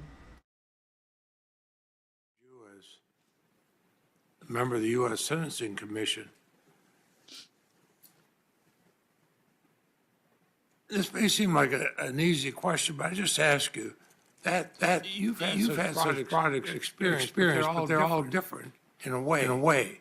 How does that shape your approach to deciding a case? Thank you, Senator. As I mentioned at the beginning, I have a methodology that I apply when I'm deciding cases, and maybe my various experiences helped me to get to the point of understanding the importance of impartiality, staying in my lane as a judge, because the prior experiences were different roles in the system. Because I saw the different roles, I think I have a good appreciation of what it means to be a judge and the limitations on my own authority. The Sentencing Commission was a policymaking branch of the judicial branch that the commission and the commissioners develop sentencing policy. Congress delegated that authority to create the commission, and so they're doing the policy work, gathering data, making recommendations. That is totally different than the work that I do as a judge. Advocacy on behalf of your clients, making critical arguments, the best arguments you can come up with, is a service to the court, but it's a totally different thing than operating as a judge. And so I think that having had those various experiences, I'm now really mindful of my role and limitations in the judicial branch. Well, and the president referred to you as a proven consensus builder, and I think he was also thinking of your predecessor, Justice Breyer, in that regard. And I think over the years how important that is, even in a body like the U.S. Senate. I see Senator Tillis here. He and I have worked together on IP issues.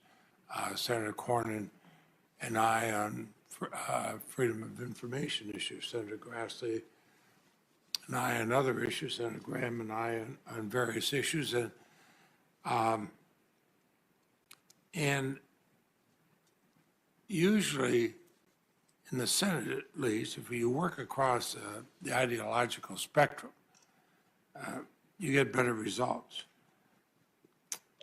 So let me ask you, how would you describe your approach to building consensus on cases related to issues like intellectual property that are less likely to break along traditional ideological lines?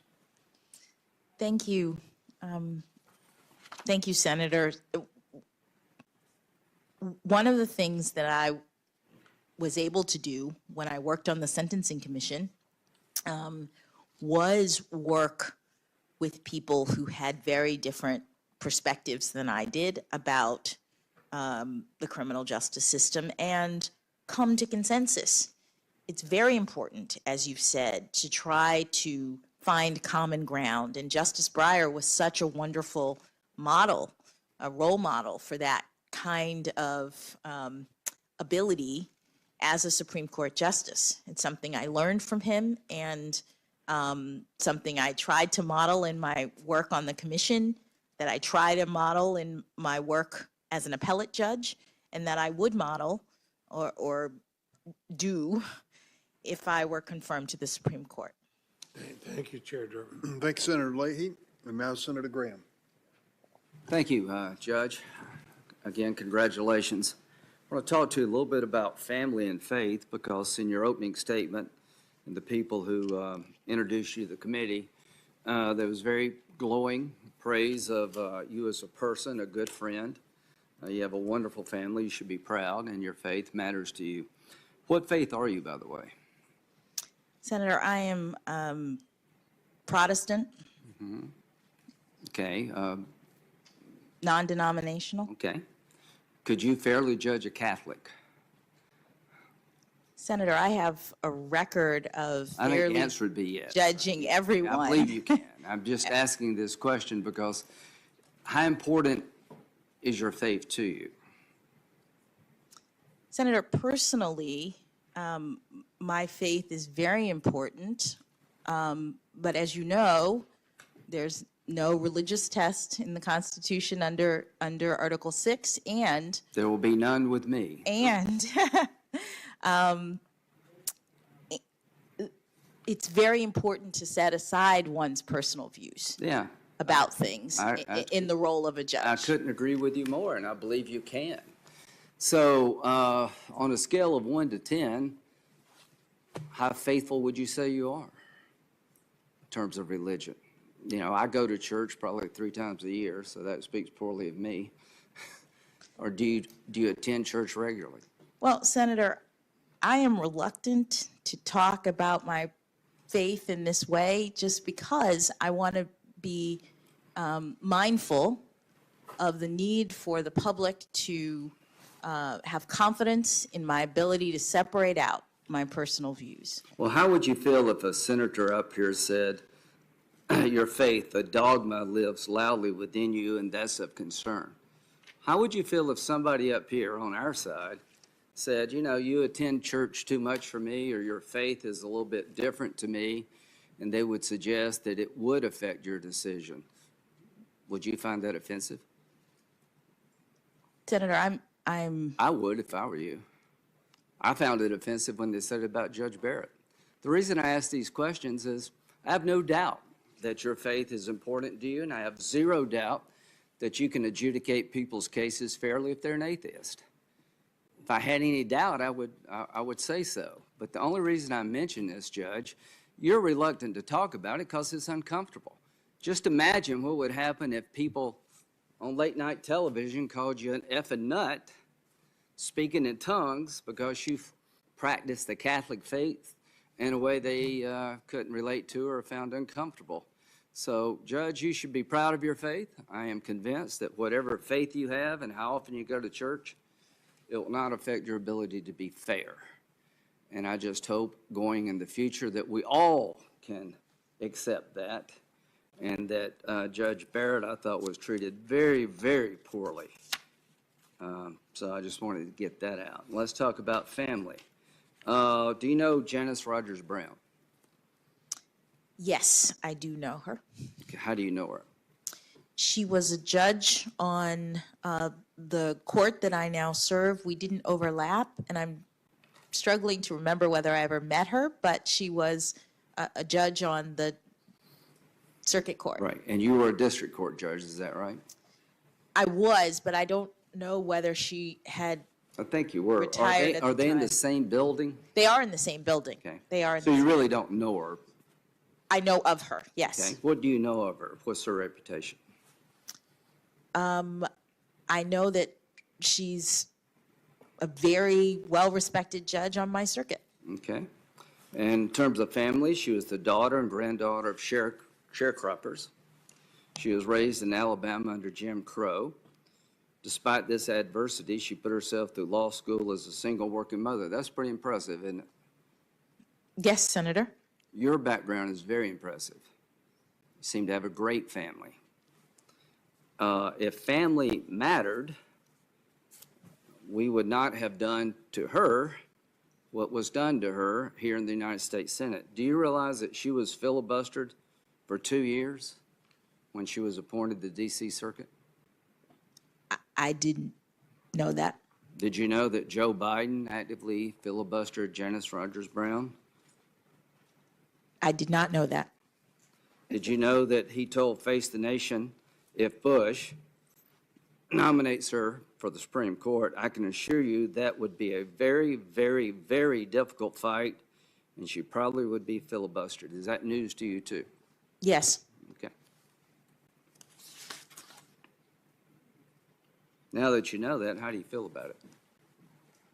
Senator, I can't speak to something that I just learned 2 seconds ago in your Okay, fair enough. conversation with me. Fair enough. You're in the Black Law School Society, right? At The Harvard? Black Law Students Association. Okay, Black Law Students Association. Yes. You're a member at Harvard. Yes. And in sometime, the Mr. Jeffries thing, do you remember that whole dust-up? He got... Only in preparation for this, and I think I was in college at the time. It was my senior year of college. Okay, so you weren't actually in the group when he was invited to speak? I don't know which group invited him to speak. I was a black student at Harvard, both in the Harvard undergraduate Black Students Association and the Harvard Law School Black Students Association. Do you remember going to a speech given by Mr. Jeffries? I think he's the uncle of Akeem Jeffries. I did not go to a speech Okay. given by Mr. Jeffries. Are you now familiar with the press reports about what Mr. Jeffries' views are? Just in preparation for this. Okay, and do you associate yourself with those views? I do not, Senator. As a matter of fact, he's been called by many as very anti-Semitic. He called you skunk who stink up the place. You don't agree with that, do you? I do not, Senator. And it would be wrong for me or anybody else to hold his statement against you because he spoke at some group you're a member of, right? Senator, I don't have, yes. It would be, yeah, that's right. That's the right answer. I thought that was the right answer with Judge Alito. When they made a big deal about some group he was in that had views that he didn't agree with and tried to call him basically a racist, and found out that Senator Kennedy, God rest his soul, who beat the crap out of the guy for being part of some supper club that was actually in some organization called the OWL that didn't admit women. So I guess the reason I'm bringing all this up is it gives me a chance to remind this committee in America there are two standards going on here. If you're an African-American conservative woman, you're fair game to have your life turned upside down, to be filibustered no matter how qualified you are. And if you express your faith as a conservative, all of a sudden you're an effing nut. And we're tired of it. And it's not going to happen to you. But it just appalls me that we can have such a system in America, that if a conservative woman wants to stand out and say, I love my family just as much as you love yours, and my faith means just as much to me as it does you, that all of a sudden there comes some kind of weirdo. And a guy like Justice Alito, who's in the same type situation you're in, being in a group, doesn't agree with everything they do or what people may say at a meeting he didn't go to, all of a sudden they own it. You know, this stuff needs to stop. Our people deserve better respect, and I hope when this is over, people will say you were at least well treated, even if we don't agree with you. So now let's talk about Gitmo. Being a public defender, did you consider that rewarding? Senator, yes, I did, because public service is very important to me. It is an important family value. It is something that now I've dedicated my career to. Yes. And do you think it's important to the system that everybody be represented? Absolutely. It's a core constitutional value. You'll get no complaint from me. That was my job in the Air Force. I was a Area Defense Counsel. I represented anybody that came in the door, whether I liked them or not. I did my best. Is that what you did?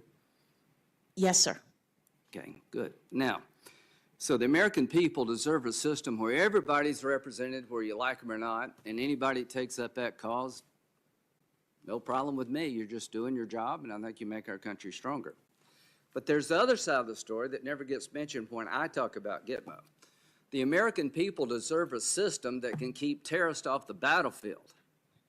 They deserve a system that understands the difference between being at war and a crime.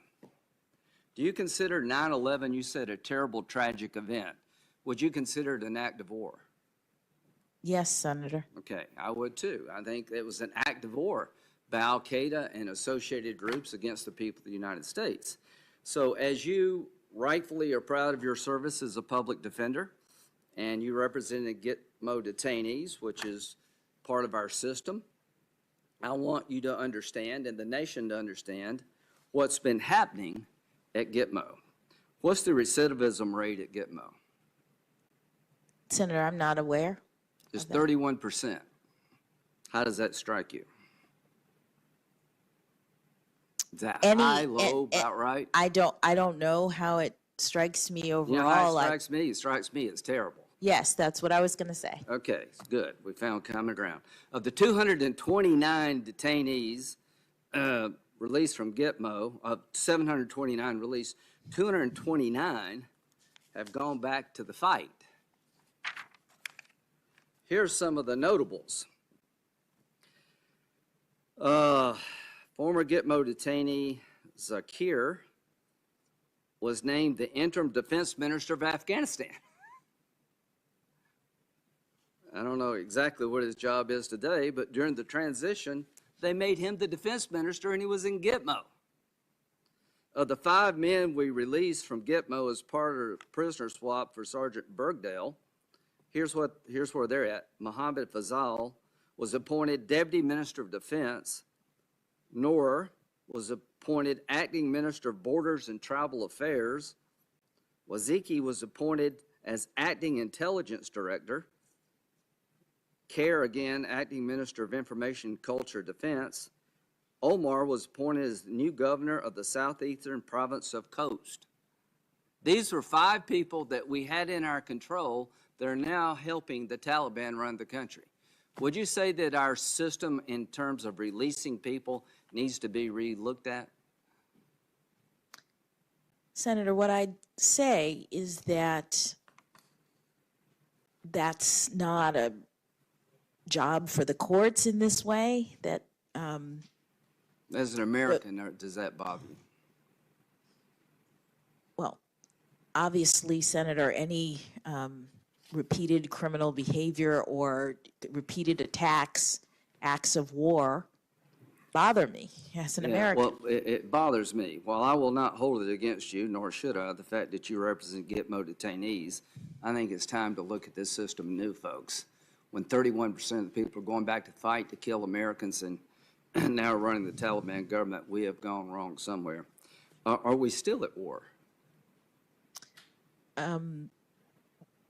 So the AUMF, the authorization for military force, is still in effect. Congress has authorized the use of force against people in this way. But do you personally believe that Al-Qaeda, ISIS-type groups are still at war with us? I think, yes. I mean, I think So we're still in a state of war with certain elements of radical Islam to this very day? I believe that's documented, yes. Okay. Now, what's the process to determine whether one's an enemy combatant under our law? Well, I believe that the executive branch makes an assessment of whether or not someone is taking up arms against the United States somewhere in the world related to all of this. Okay, so it's an executive branch function to determine whether or not this person qualifies as an enemy combatant. Well, I believe that they make a Under current law. Under current law, I believe that determination is made by the executive branch, and the person is detained, and then the question becomes whether they are able to bring some sort of legal challenge to that They have a determination. habeas right. Yes. Okay, so the law is that the executive branch determines if you're an enemy combatant, and under our law, you can appeal that decision to a federal court through habeas. Is that correct? I believe that's correct. Okay. Is it your view that we can hold enemy combatants as long as they're a threat to the United States? I believe that's what the Supreme Court has determined. Okay. Did you argue that that should not be the case before in an amicus brief? I'm trying to think. I had 2 amicus briefs that I worked on, or 3 technically, but 2 different cases. Well, we'll have another visit tomorrow. So Yes. Go back and check. Yes. I'm pretty sure that in your brief you argued that the executive branch should not have the ability to hold an enemy combatant indefinitely. You need to try them through some process or release them. Yes, Senator, as you were talking, my clients, the Cato Institute, the Rutherford Institute, and the Constitution Project, made that argument and asked me to draft their brief. Yes. Well, do you agree with that argument? Senator, my responsibility was to make my clients' arguments, and as a nominee to the Supreme Court, that's the kind of issue. The Supreme Court did not address that issue. They, in fact, the case became moot. Did you organize an effort to get 20 judges to... The case became moot. Did you organize an effort to get 20 judges to file a brief to the Supreme Court on this issue? Not on that issue, no, Senator. On another issue? Yes, Senator. Okay. Did you actively go out and recruit 20 judges to help you file a brief on another issue regarding law of war detention? Not technically. What do you mean by that? What I mean is that I was at Morrison & Forster, which was my law firm, in the Supreme Court and appellate group. One of the partners at Morrison & Forster was a former federal judge who wanted to make this argument and who said, I have former federal judges who are friends of mine who would like to join with me to make this argument. So I worked with her, the partner at my firm who was a former federal judge, to make... So it was her idea to get former judges to write this, Yes. not yours? Yes. And you just helped in the implementation of that idea? So, Senator, as a member of the Supreme Court and appellate group in a law firm, that is the practice. Right. Now I'm asking Amicus practice, yes. It wasn't your idea, it was somebody else? Yes. Okay.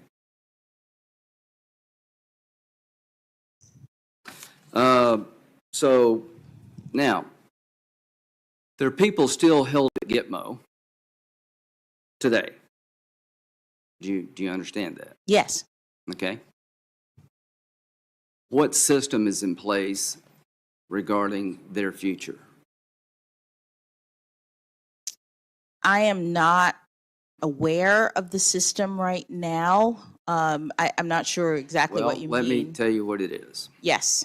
There's a periodic review process made up of an interagency where they go through the files of these folks and they determine whether or not they still present a threat to the United States or the world at large. And I think it's 6 months, maybe a year. But that goes on at least on an annual basis. And if there's a determination that this person still represents a threat to the United States, they're continued to be confined. That's the way the system works. Are you okay with that? As a policy matter, Senator, I'm not speaking to my views. That's my understanding is that the periodic review system is an executive branch determination of whether or not they're going to continue to hold people that they... Does that make sense to you as a way to deal with these detainees? Senator, I'm not in a position to speak to the policy or the discretion of the executive branch regarding how they're going to handle detainees. The reason I mention it is because in one of the briefs you argued that the executive branch doesn't have that option. That if you had had your way, the executive branch could not do periodic reviews about the danger the detainee presents to the United States. They would have to make a decision of trying them or releasing them. Is that not accurate? Respectfully, Senator, it was not my argument. I was filing an amicus brief on behalf of clients, including the Rutherford Institute, the Cato Institute, and the Constitution Project, who... When you sign on to a brief, does it not become your argument? It does not, Senator. If you are an attorney and you are representing a client in amicus... Is that your position when you were in private practice? I mean, you sign on to this brief making this argument, but you say it's not your position. I mean, why would you do that if it's not your position? Why would you take a client that has a position like that? Now, this is voluntary. Nobody's making you do this. Oh, Senator, I would refer you to the same sorts of statements that Chief Justice Roberts made when he came before the committee, which is that lawyers represent clients. I get that. I'm not holding the client's views against you. The people you represent at Gitmo, they deserve representation. But this is a amicus brief where you and other people try to persuade the court to change policy. The policy I described is a periodic review. If the court had taken the position argued in the brief that you signed upon, we'd have to release these people or try them, and some of them, the evidence we can't disclose because it's classified, you're putting in America in an untenable position. This is not the way you fight a war. If you tried to do this in World War II, they'd run you out of town. We hold enemy combatants as long as they're a threat. There's no magic passage of time that you got to let them go. So my question is very simple. Do you support the idea, did you support then the idea that indefinite detention of an enemy combatant is unlawful? Respectfully, Senator, when you are an attorney and you have clients who come to you, whether they pay or not, you represent their positions before the court. I'm sure everybody at Gitmo wants out. No, I got that. This is an amicus brief, and I just don't understand what you're saying, quite frankly. I'm not holding it against you because you represented a legal position I disagree with. I mean, that happens all the time. I'm just trying to understand what made you join this cause. And you say somebody hired you, but did you feel okay in adopting that cause? I mean, when you signed on to the brief, were you not advocating that position to the court? Senator, as a judge now, in order to determine the lawfulness or unlawfulness of any particular issue, I need to receive briefs and information making positions on all sides.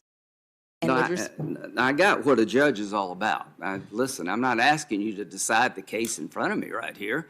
I'm asking me to explain a position you took as a lawyer regarding the law of war, and I am beyond confused. I know what you said in your brief. Whether I agree with it or not, it's not the point. I just want you to understand that it's important for all of us to know where you were coming from. If that brief had been accepted by the court, it would be impossible for us to fight this war. Because there's some people going to die in jail in Gitmo and never go to trial for a lot of good reasons, because the evidence against them is so sensitive we can't disclose it to the public. That we're not charging them with a crime. What we're doing is saying that you engaged in hostile activities against the United States, that you are an enemy combatant under our law, and you will never be released as long as you're a danger until the war is over or you're no longer a danger. That's the difference between fighting a crime and a war. Did you ever accuse in one of your habeas petitions the government of acting as war criminals for holding the detainees? That the holding of the detainees by our government, that we were acting as war criminals? Senator, I don't remember that accusation, but I will say that... Do you believe that's true? That America was acting as war criminals in holding these detainees? Senator, the Supreme Court held that the executive branch has the authority to detain people who are designated as enemy combatants for the duration of the hostilities. And what I was doing in the context of the habeas petitions at this very early stage in the process was making allegations to preserve issues on behalf of my clients. A habeas petition is like a complaint that lawyers make allegations. You know, I've been a that- lawyer too, but I don't think it's necessary to call the government a war criminal in pursuing charges against a terrorist. I just think that's too far. I don't know why he chose those words. That's just too far. But we are where we are. So let's talk about the nomination process. Have you ever had any interaction with a group called Demand Justice? No. Directly or indirectly? No. Have you ever had an interaction with a group called American Prospect? No. Do you know anything about Arbella? Is that the right term? Have you ever heard of a group called Arbella? I've heard of a group that I think is Arabella or something like that. I think you're right. Not Yes. Arabella. Yeah. Do you know anything about them? Have you had any contact with them? No. Okay. In your nomination, did you notice that people from the left were pretty much cheering you on? A lot of people were cheering me on, That's Senator. true. That's true. Did you know that a lot of people from the left were trying to destroy Michelle Childs? Did you notice that?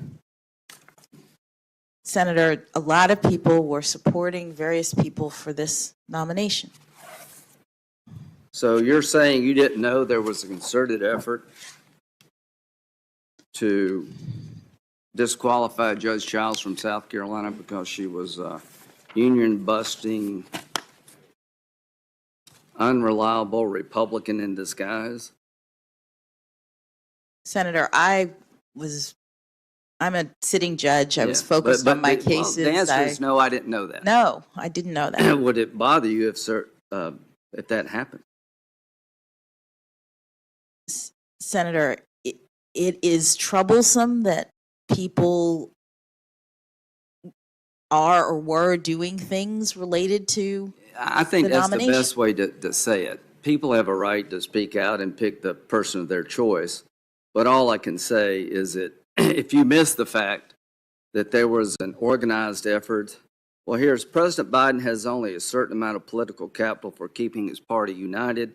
If he needlessly angers progressives on this Scotus pick, that could create all sorts of problems for him down the line. Jeff Hauser, revolving door projects. Let's see.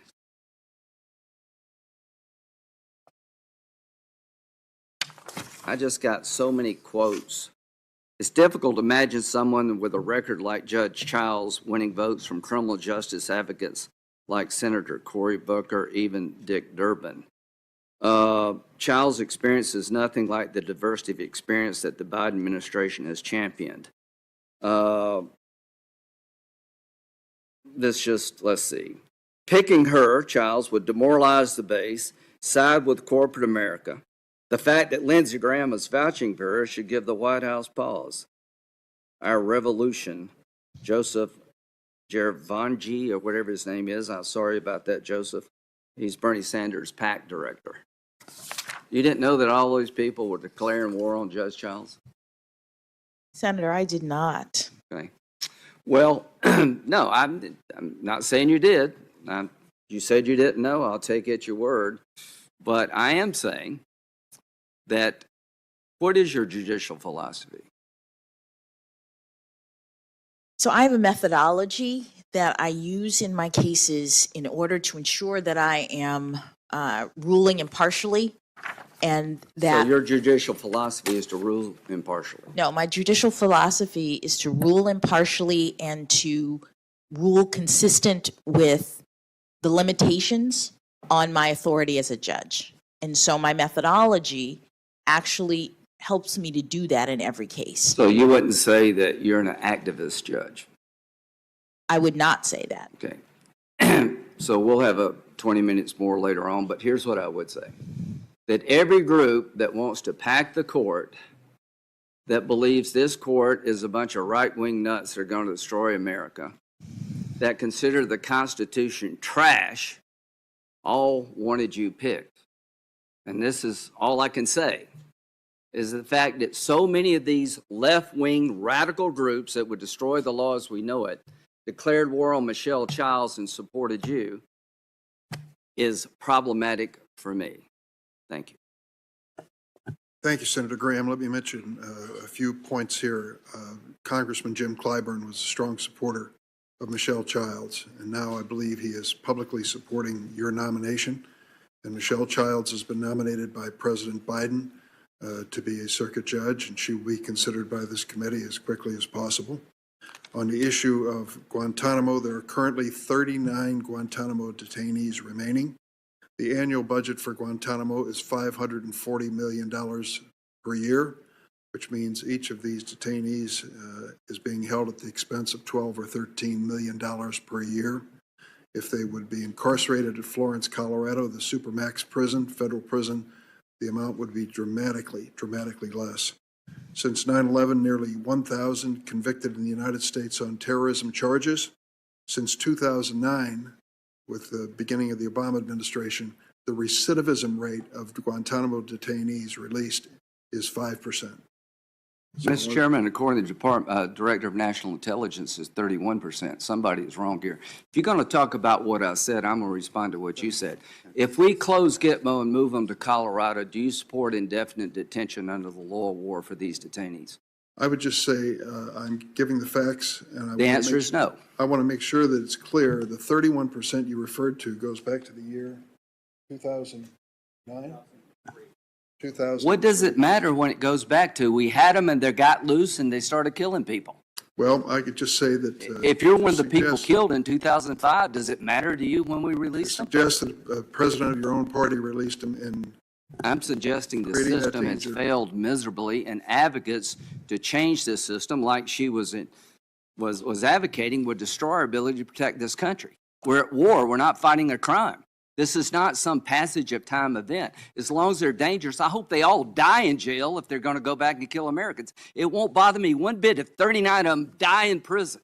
That's a better outcome than letting them go. And if it costs $500 million to keep them in jail, keep them in jail, because they're going to go back to the fight. Look at the friggin' Afghan government. It's made up of former detainees at Gitmo.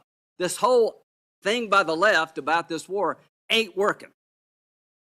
Let me also note that Larry Thompson, who served as Deputy Attorney General under President George W. Bush, Oren Kerr, Special Counsel, Viet Den, who served as Assistant Attorney General for Legal Policy in the George W. Bush administration, John Bellinger, and former D.C. Circuit Judge, Solicitor General, and Independent Counsel Ken Starr were also prominent conservative lawyers signing a letter defending attorneys who represented Guantanamo Bay detainees.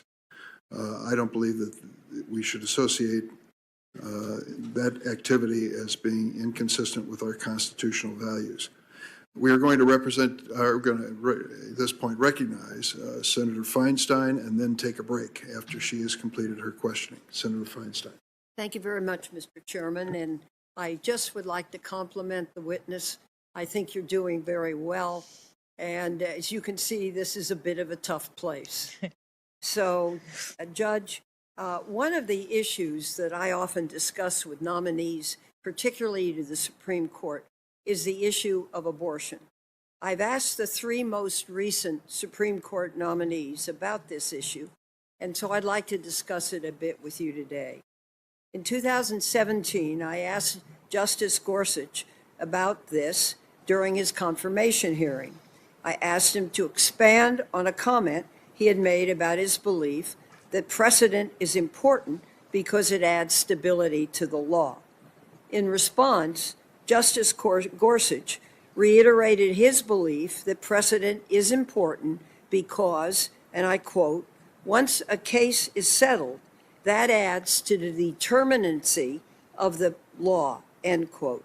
He also stated that Roe has been reaffirmed many times. I also spoke with Judge Kavanaugh about this issue in 2018. I asked him whether he believes that Roe was settled wrong, and if so, whether it was correctly settled. Justice Kavanaugh said that Roe, quote, is settled as a precedent of the Supreme Court, end quote. He said that Roe, quote, has been reaffirmed many times over the past 45 years, and most prominently, most importantly, reaffirmed in Planned Parenthood v. Casey, end quote. And he described Casey as having the value of a precedent on precedent, end quote. I most recently spoke about this issue with Justice Barrett in 2020. I asked her whether she agreed with Justice Scalia's view that Roe was wrongly decided. She committed to, quote, obey all the rules of stare decisis, end quote, if faced with the question of whether to overrule Casey. She said she had, quote, no agenda to try to overrule Casey, end quote. So here's the question. Do you agree with Justice Kavanaugh that Roe v. Wade is settled as a precedent? And will you, like Justice Barrett, commit to obey all the rules of stare decisis in cases related to the issue of abortion, end quote? Thank you, Senator. I do agree with both Justice Kavanaugh and Justice Barrett on this issue. Roe and Casey are the settled law of the Supreme Court concerning the right to terminate a woman's pregnancy. They have established a framework that the court has reaffirmed, and in order to revisit, as Justice Barrett said, the Supreme Court looks at various factors because stare decisis is a very important principle. It provides and establishes predictability, stability. It also serves as a restraint in this way on the exercise of judicial authority, because the court looks at whether or not precedents are relied upon, whether they're workable, in addition to whether or not they're wrong, and other factors as well. So I agree with both of those statements that you read. Well, let me add one to that, and then we'll move on. I'm particularly interested in the case of Roe v. Wade. Roe was decided by nearly 50 years ago, and it's been reaffirmed over a dozen times since then. So my question is this: does Roe v. Wade have the status of being a case that is a super precedent? And what other Supreme Court cases do you believe have that status? Well, Senator, all Supreme Court cases are precedential, they're binding, and their principles and their rulings have to be followed. Roe and Casey, as you say, have been reaffirmed by the court and have been relied upon. And reliance is one of the factors that the court considers when it seeks to revisit, or when it's asked to revisit a precedent. And in all cases, the precedents of the Supreme Court would have to be reviewed pursuant to those factors, because stare decisis is very important. Thank you. If you are confirmed, you would be one of only 2 justices who has also served on a federal district court, the other being Justice Sotomayor. In your 8 years as a trial judge on the D.C. District Court, you wrote nearly 600 opinions and presided over 9 jury trials and 3 bench trials. As you know from your service on the district court, it's important for appeals courts, and especially the Supreme Court, to be clear in their decisions. The clarity is necessary, as you well know, for trial judges to effectively do their job and properly apply legal precedents that are fair and consistent. As a district judge, You were responsible for applying precedent from the Supreme Court and the courts of appeal to your case. And now, as a judge in the D.C. Circuit, you're drafting those precedents. Your experience as a trial judge is one of your most significant assets. And I just want to add a personal comment. This is a tough place, and you are handling it very well. And I appreciate your directness and think that's important. Here's a question. I have two related questions. How did you make sure that you were properly applying the relevant precedents as a district court judge? And if you're confirmed to the Supreme Court, what would you do to make sure your opinions are clear so they could be applied correctly by district courts? Thank you, Senator. As you noted, in my time as a district court judge, I had the opportunity to apply precedents that were handed down by the Court of Appeals and the Supreme Court.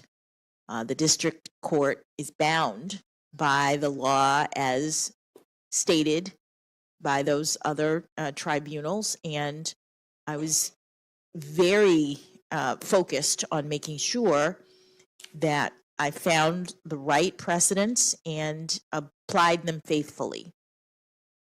As I mentioned, with respect to my methodology, part of the process is receiving information from the parties in a case, and the parties write briefs, and in most cases, they identify the precedents that they at least believe are applicable. And then the court does its own legal research as well to determine whether all of the relevant cases have been identified.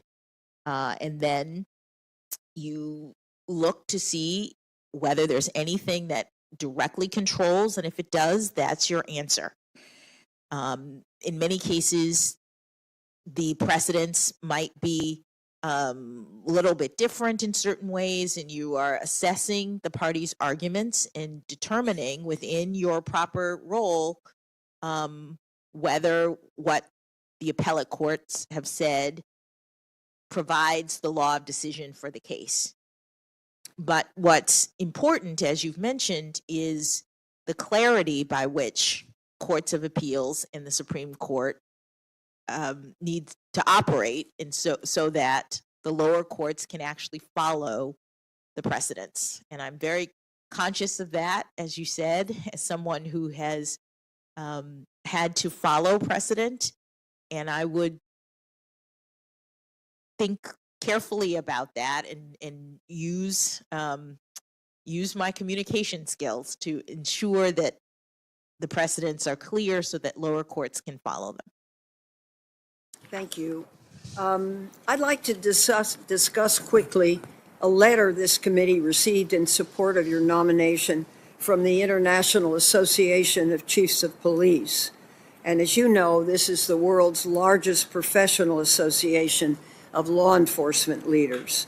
And the letter states, Judge Jackson has several family members in law enforcement, and we believe this has given her a deep understanding of and an appreciation for the challenges and complexities confronting the policing profession. During her time as a judge, she has displayed her dedication to ensuring that our communities are safe and that the interests of justice are served. And so, Mr. Chairman, I'd like to put this letter in the record, if I may. Without objection. Thank you. I understand that your brother served with the Baltimore Police Department for several years. So here's the question. How, if at all, has having several family members in law enforcement impacted your understanding of the law or your approach to your judicial service? Thank you, Senator. Some of my earliest memories, in addition to my father at the kitchen table with his law books, were of my uncles, Two of my uncles were career law enforcement, and one was a detective, uniformed detective. One was City of Miami Police Department officer, patrol officer for a long time before he became the chief. And I remember very well, we would go to my grandmother's house on Sundays, and she would make a big dinner for our family, and my uncles would sometimes come off of their shifts. So I see in my mind their uniforms coming in, and they would always, they'd be carrying their weapons, and they'd take them off and put them way up high on the china cabinet so the kids couldn't get to them. And I remember feeling very proud of them and the service that they provided. And I think it's probably what led my brother, who is 10 years younger than I am, to decide that after he graduated from college, he would want to also be in law enforcement. So I'm very familiar with law enforcement, the important service that they provide, the perils of being out on the street, protecting and serving, and having a family that cares about you and worries about your safety. And so this is not something that is unfamiliar, and I'm very gratified by the support of the group that you mentioned and other law enforcement groups as I go through this process. I joined this committee in January of 1993, and a few months later we considered the nomination of Ruth Bader Ginsburg to the Supreme Court. Justice Ginsburg's confirmation made her only the second woman to ever serve on the Supreme Court after Justice Sandra Day O'Connor. So we have come a very long way since then, though still not far enough.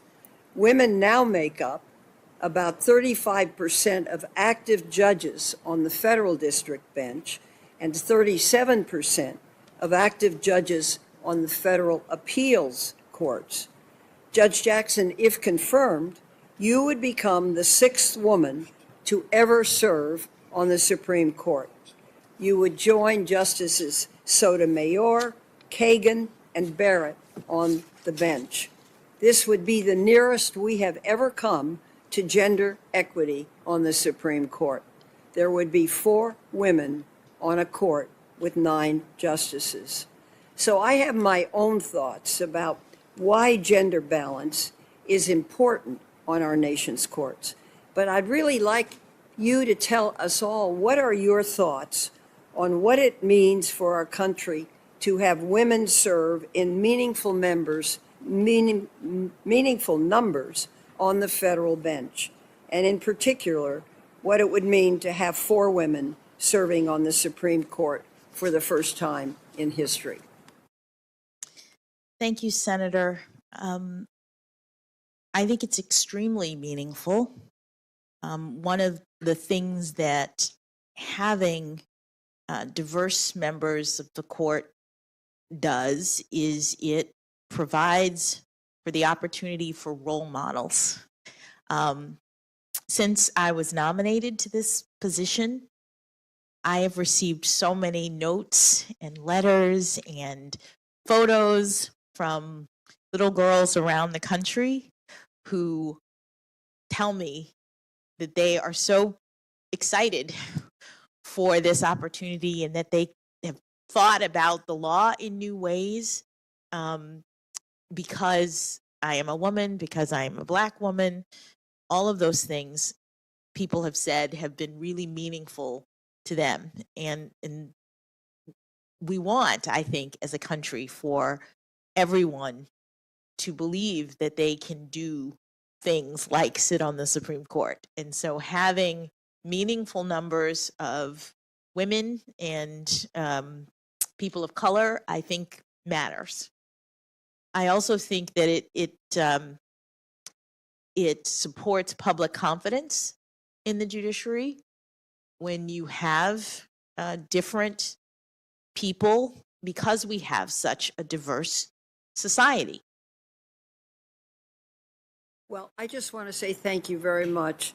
This is often a hard place, and how you go through those hard times, I really think, is the most important thing. And it's pretty clear to me that you go through hard times by holding your head up high and doing well. So I thank you very much. Thank you, Senator. Thank you, Senator Feinstein. We're going to take a break. Let's see, let's take 15 minutes starting now, and then we'll return to more questions. We'll have a lunch break later this afternoon, in the earlier part of the afternoon. You're watching Live Now from Fox. You heard a 15-minute break. We got you covered, as always, worldwide here on Live Now from Fox. We're also monitoring some breaking news as well. Let me lower that audio right there. This is out of Atlanta area, Gwinnett County, Georgia, where SWAT team members are currently responding to a Greyhound bus stop on the 85 northbound ramp to Indian Trail. There's reports there that there is a suspect inside with a gun. Right now, we don't have much more info on that right there. We all know that the passengers and the driver have been evacuated, though, at this time and are safe. So we'll definitely be keeping an eye on that. You're watching Live Now from Fox. Hey, while we have the 2-minute break, let's go to it. Do we have it locked in? We do.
Oh, and just like that, we are back here live and worldwide. Some of you may say that this is the most in-demand couple of hours here on Live Now from Fox. We appreciate you being part of it wherever you watch Live Now from Fox, or you could see it on Roku and so many different streaming offers. You could just see it all at livenowfox.com. We encourage you to check out all the others. Hey, if you're looking for the hearing right now for Judge Jackson, they are in a quick 15-minute break. You can see some senators there talking amongst themselves, taking a little stretch there as they do go now. For the first round here of questioning, each senator has up to 30 minutes of questioning there to Judge Katanji Brown Jackson there. So we're keeping an eye on that. But hey, we do have a live event here that we do want to go to. And you know, Live Now, it's in the name. And if it's happening live and it's happening now, good chance we're going to go to it. That's exactly what we are going to go now. Secretary General of the UN is speaking live and worldwide. Let's go to it. Discussion, and there's so many ideas, proposals, suggestions that were presented, and which, of course, I would say not only we will take into account, but member states will take into account, because many of them are related now to the discussions among member states and the decisions to be taken by member states. But this was indeed an extremely rich discussion. Now, there are 2 or 3 central questions that, to a certain extent, were raised by many delegations, and some of them with specific questions. The first is about the common agenda, ECOSOC, the summit, ECOSOC G20 summit, G20, and I mean, how does this fit together? 25 years ago, an organization that I was presiding presented a project of reform of the United Nations. Today, probably, if you read that document, hopefully, I think it's lost in the memory of people, you would consider that a completely naive proposal. But one of the proposals of that thing that 25 years ago was done was looking into the fragmentation that we have in decision-making about the global economy. We have ECOSOC that has legitimacy, but little power. We have the G7, later the G20. At that time there was no G20, that had power but no legitimacy, as it was a small group of countries. We have the UN bodies and the international financial institutions, and the link between the two was not very clear. And so this naive friend of yours, so many years ago, has proposed that there should be an Economic Security Council in the United Nations, and that Economic Security Council in the United Nations should meet at heads of state and government once a year at least, and should coordinate not only the UN agencies that deal with economic issues, but also the international financial institutions, and that everything would be brought together under the umbrella of this Economic Security Council of the United Nations. Now, that crazy idea was, of course, forgotten, but what I've tried to do in the proposal of the common agenda is first to create the conditions to empower ECOSOC. I mean, ECOSOC has legitimacy, but it needs to have more influence. And so, to the question, where does ECOSOC fit in the implementation of the ideas of the common agenda, I would say wherever ECOSOC can assume the initiative, can assume the leadership, based on the ECOSOC in its entirety, on the different subsidiary bodies of the ECOSOC.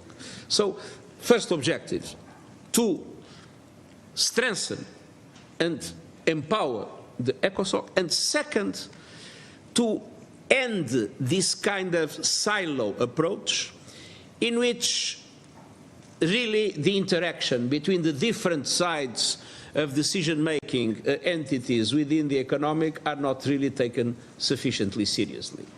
And so we have the ECOSOC, we have the international financial institutions, we have the G20.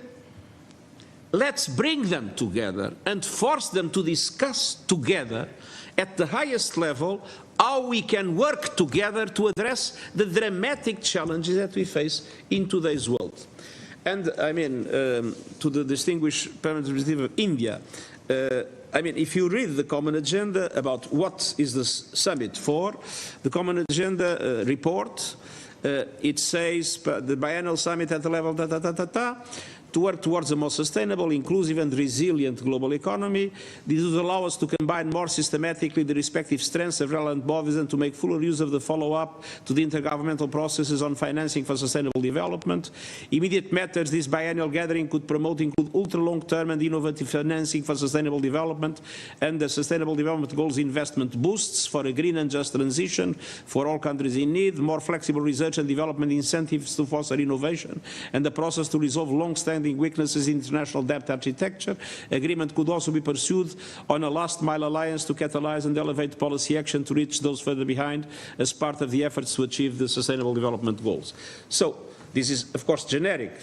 What I was very happy today was to listen to the president of the G20 and to say that the president of the G20 wants to have a preparatory work between the Sherpas of the G20 and the ECOSOC Secretariat. I mean, it's not the Secretariat of the UN that has to guide this process. We made a suggestion, but it's the member states that are in the G20 and the member states that are in the ECOSOC. And let's be honest, the member states that are in the board of the international financial institutions, and to be entirely frank, sometimes they say different things in the different places, the same member states. So the idea is exactly to create the conditions for the legitimacy, the power and the influence to be brought together. And to be brought together in a way, in at least there is a frank discussion and at the same time an alignment of objectives. Maybe this is a little bit of wishful thinking.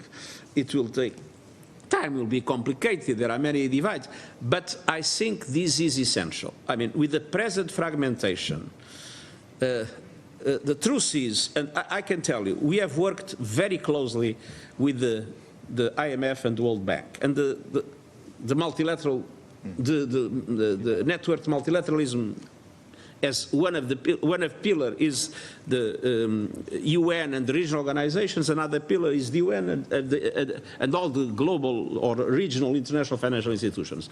We have worked very well together, but the point is that what the IMF and the World Bank at our level can decide depends on their boards.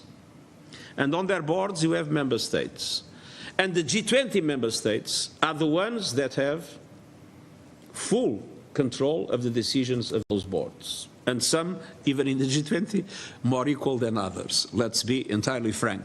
And so, I mean, what we want is to have the heads of state and government that are in the G20, that are in the ECOSOC, and that are in the boards of these boards, to come together with the heads of the international organizations and with your humble servant, and to see, and your humble servant will be there to make some provocative things, I mean, to see if we really can break these silos and move forward, because the present system, let's be frank, the present system is failing. And this is the second main question here, which is the relation between our common agenda, the Agenda 2030, and the Sustainable Development Goals. I mean, the drama is that with the present fragmentation of the system, what we see is when there is a pandemic, when there is a climate disruption, when there is a conflict with bigger proportions, the system is not able to respond. The multilateral system is not able to respond. And, I mean, everybody that I talk to says that vaccines must be a global public good. I don't know any head of state that doesn't say that vaccines should be a global public good. And we still have in Africa, I don't know how many countries, that have less than 10% of the population vaccinated. Which means that the system is organized in such a way that people can say whatever they want without needing to do. And this is the problem that we, with our common agenda, want to address. The Agenda 2030, everybody agreed. But is it being implemented? The Sustainable Development Goals, everybody agreed. But are they moving in the right speed? No, they are moving backwards.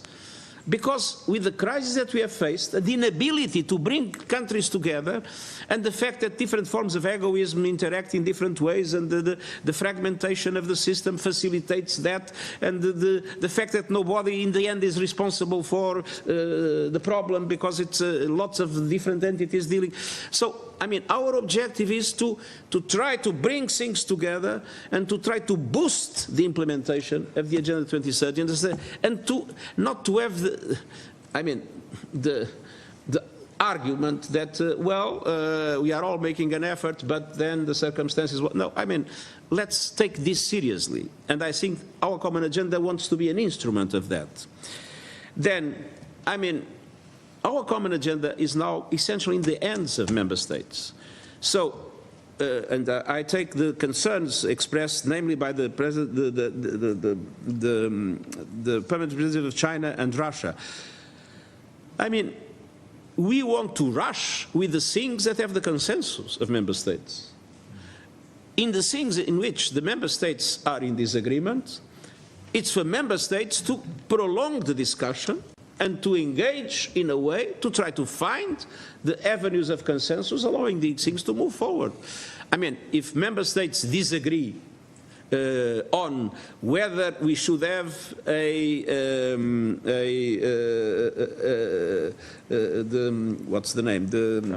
trusteeship council or any other form of forum about the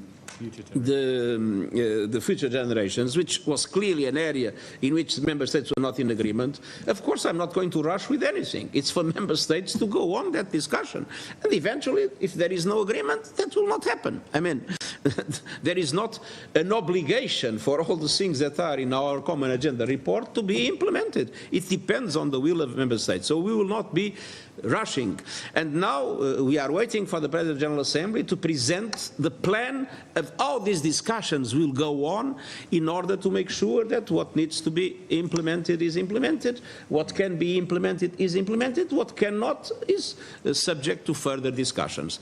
But I think the President of the General Assembly would like the low-hanging fruits to lead to implementation. Those things in which there is agreement, let's move on with them, and the others, let's take time and let's discuss until member states can come to some kind of platform of understanding. Hubo preguntas muy concretas de los distinguidos representantes de Colombia, de Argentina, de Chile, de Honduras. As you can see in our triple box here, we are moments away from the Judge Jackson hearing continuing. This is really round one right now. Each senator getting 30 minutes for questioning. You see Senator Mike Lee there in the top right there. What we will do is take a quick 2-minute break here worldwide for you on Live Now from Fox, and then we will get back out to the hearing. Looks like to get going in about 3 minutes. Live Now from Fox has the 2-minute break. We have it.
Remember, if it's happening live and it's happening now, good chance it's in our name. It's called Live Now from Fox, and we are once again live here. And let me put up the symbol there. Yep, we are live, and we are now continuing. Judge Jackson, first round of the Scotus confirmation hearing. Let's listen in right here, worldwide, always on Live Now from Fox. Precedent. But would you agree with me that even under an appropriate stare decisis analysis, that Dred Scott and Plessy versus Ferguson were appropriately overruled by the Supreme Court? Well, Senator, I've not engaged in the actual analysis, but I think it is well established now that the cases that overruled Dred Scott and Plessy were correctly decided. Yeah, I mean, there is a means by which the courts can correct their mistakes, correct? By overruling previous decisions? If the various considerations that the Supreme Court has uses to make that determination are satisfied. Have you ever heard a federal judge talk about super duper precedent or super precedent? I have not.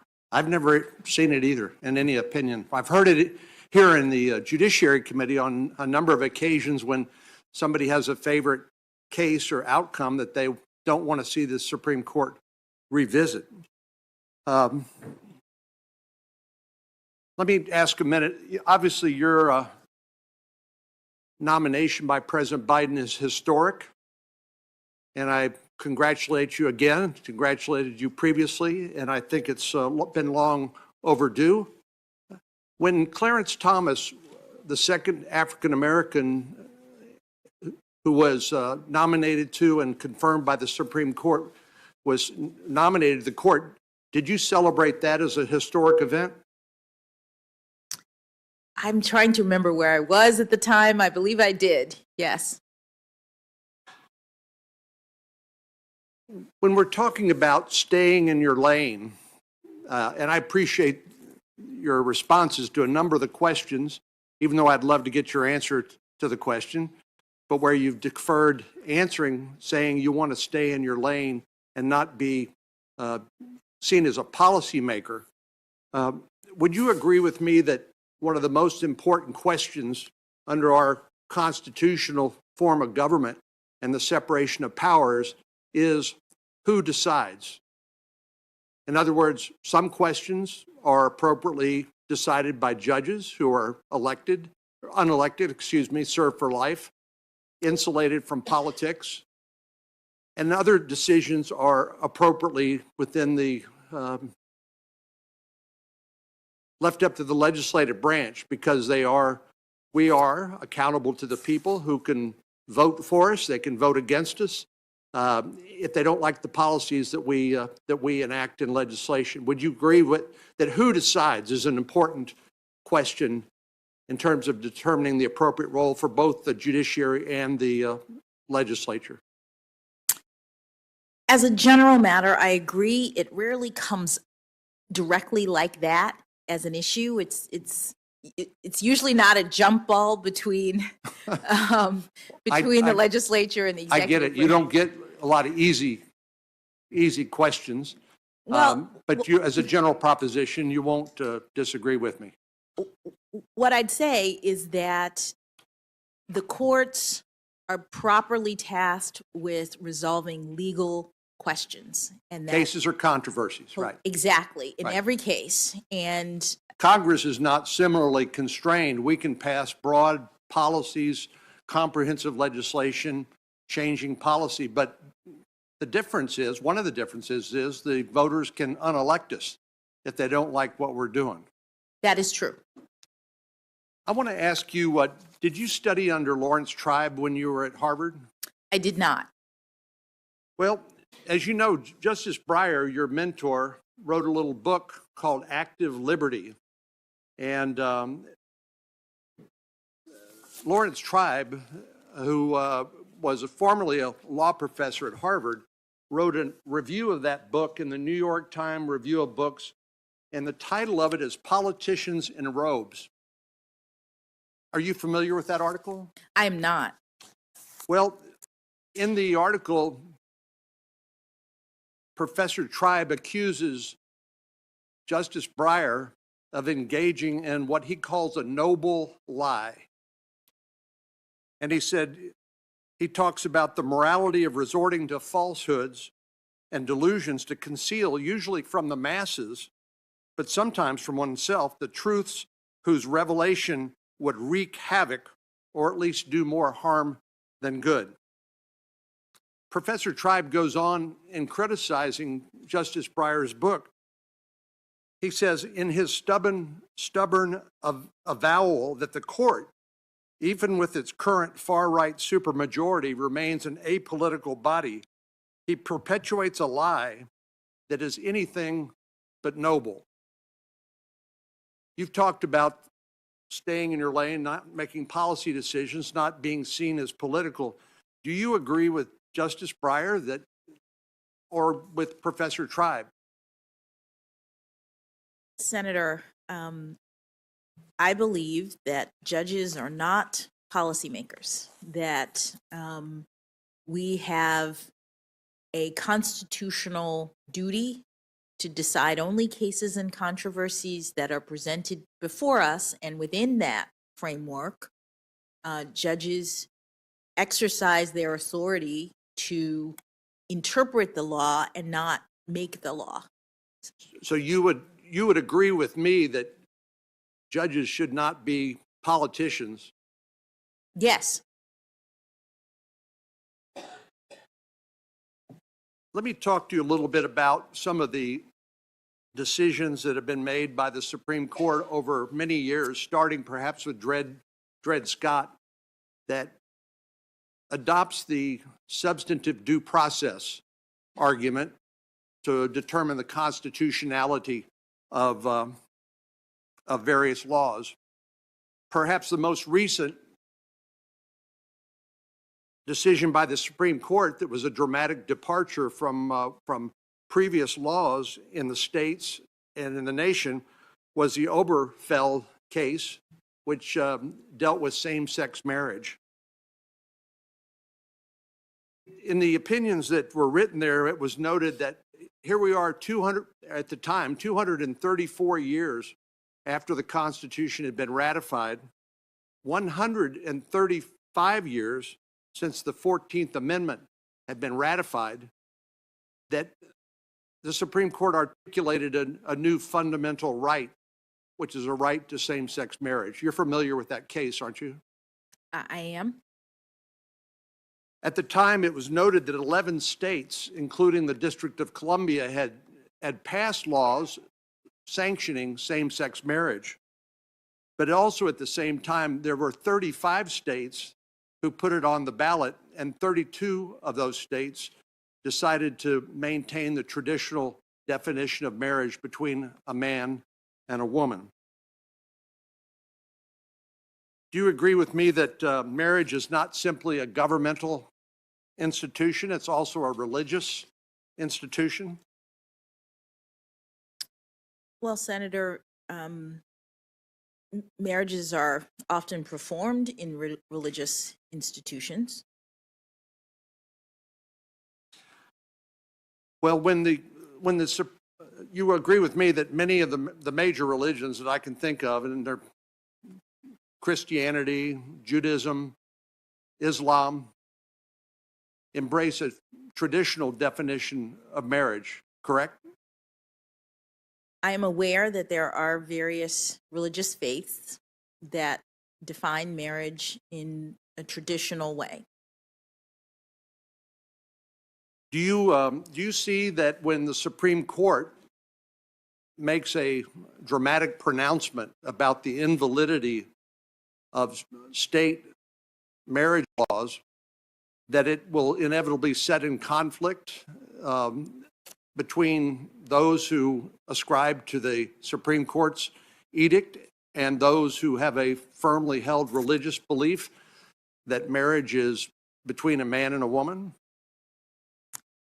Well, Senator, these issues are being litigated, as you know, throughout the courts as people raise issues. And so I'm limited in what I can say about them. I'm aware that there are cases. No, I'm not asking you to decide a case or predict how you would decide in the future. I'm just asking, isn't it apparent that when the Supreme Court decides that something that is not even in the Constitution is a fundamental right, and no state can pass any law that conflicts with the Supreme Court's edict, particularly in an area where people have sincerely held religious beliefs, doesn't that necessarily create a conflict between what people may believe is a matter of their religious doctrine or faith and what the federal government says is the law of the land?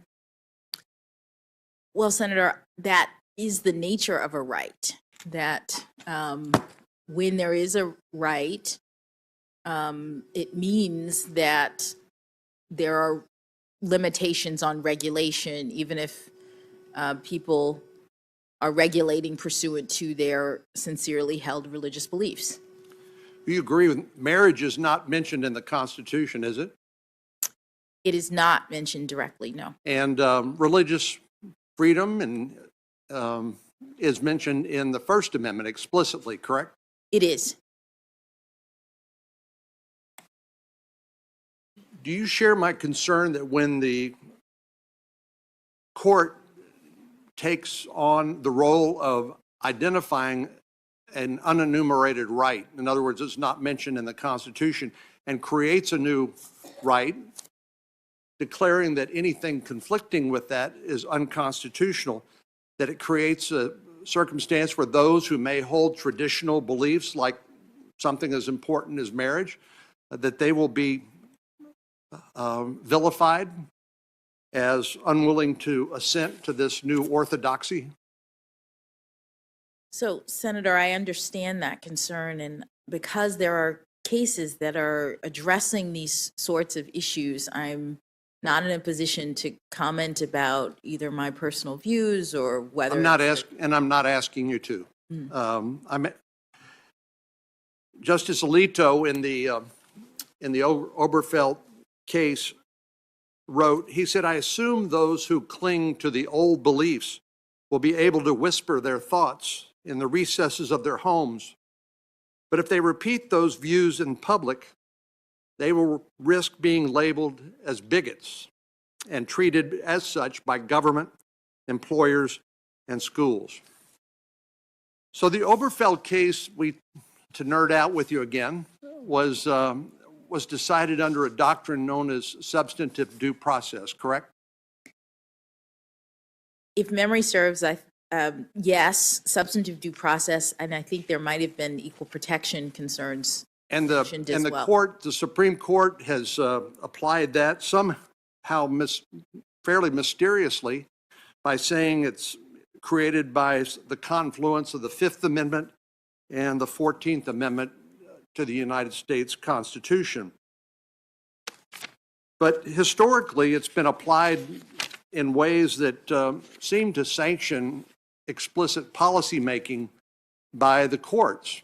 For example, the Lochner versus New York case, which I know you talked to Senator Lee about in particular, which it was a New Deal case which set limitations on how long bakers could work in New York. The Supreme Court struck that down and said it violated the right of free contract. Now, Lochner, as you know, was overruled 30-something years later, but it's also been applied in a number of different circumstances. For example, it's been suggested that Dred Scott, which treated slaves as chattel property, was a product of substantive due process. Justice Hugo Black has criticized the doctrine of substantive due process as the arbitrary fiat of the man or men in power, or the court declaring a law invalid because it shocked the consciences of at least 5 members of the court. He went on to say this use of judicial review thus subverts the liberty of government by the people, overturning laws enacted by legislatures who are answerable to the electorate, rather than a majority of the Supreme Court. Finally, he said, for the purpose of my question, he said the adoption of such a loose, flexible, uncontrolled standard for holding laws unconstitutional, if ever it is finally achieved, will amount to a great unconstitutional shift of power to the courts, which I believe, Justice Black, that is, and am constrained to say will be bad for the courts and worse for the country.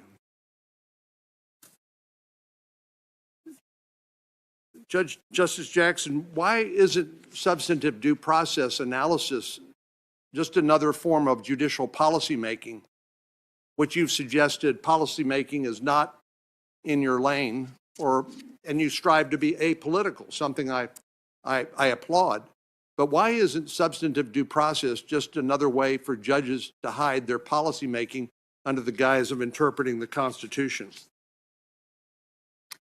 Well, Senator, the justices have interpreted the due process clause of the 14th Amendment to include a substantive provision, the rights to due process. They have interpreted that to mean not just procedural rights relative to government action, but also the protection of certain personal rights related to intimacy and autonomy. They include things like the right to rear one's children, I believe the right to travel, the right to marriage, interracial marriage, the right to an abortion, the contraception. These treating slaves as chattel property. I don't quite remember the basis for the Dred Scott opinion, but I'll trust you that that's... Well, the fact is it not, that you can use substantive due process to justify basically any result? Well, the court... Whether it's conservative or liberal, libertarian, or conservative, whatever you would like to call. It's just it's a mode of analysis by the court that allows the court to substitute its opinion for the elected representatives of the people, and would you agree? The court has identified standards for the determination of rights under the 14th Amendment substantive due process. And who gives them the right to do that?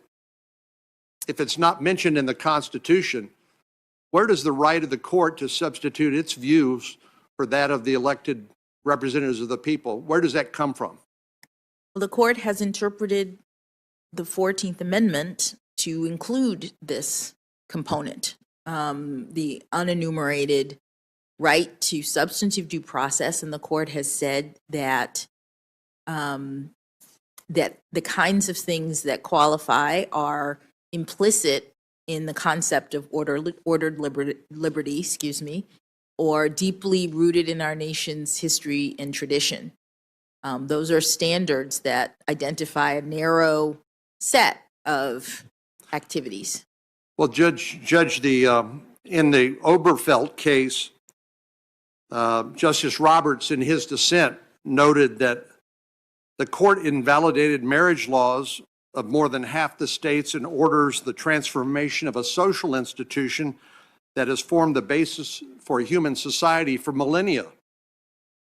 So that was the basis for the institution of marriage, is the practice for millennia and the recognition that marriage was between a man and a woman. Now, don't get me wrong, I'm not arguing the merits or lack of merits of same-sex marriage. I believe the states and the voters can choose what they will, and that's their prerogative, and I think that's legitimate. But when the court overrules the decisions made by the people, as they did in 32 of the 35 states that decided to recognize only traditional marriage between a man and a woman, that is an act of judicial policy making, is it not? Senator, the Supreme Court has considered that to be an application of the substantive due process clause of the 14th Amendment. Right. And it doesn't, the Constitution doesn't mention anything about substance when it talks about due process. The 14th Amendment and the 5th Amendment don't talk about substantive due process. It talks about due process of law. Correct? Correct. Well, one of the things that concerns me is here is an example of the courts finding a new fundamental right that is mentioned nowhere in the document of the Constitution.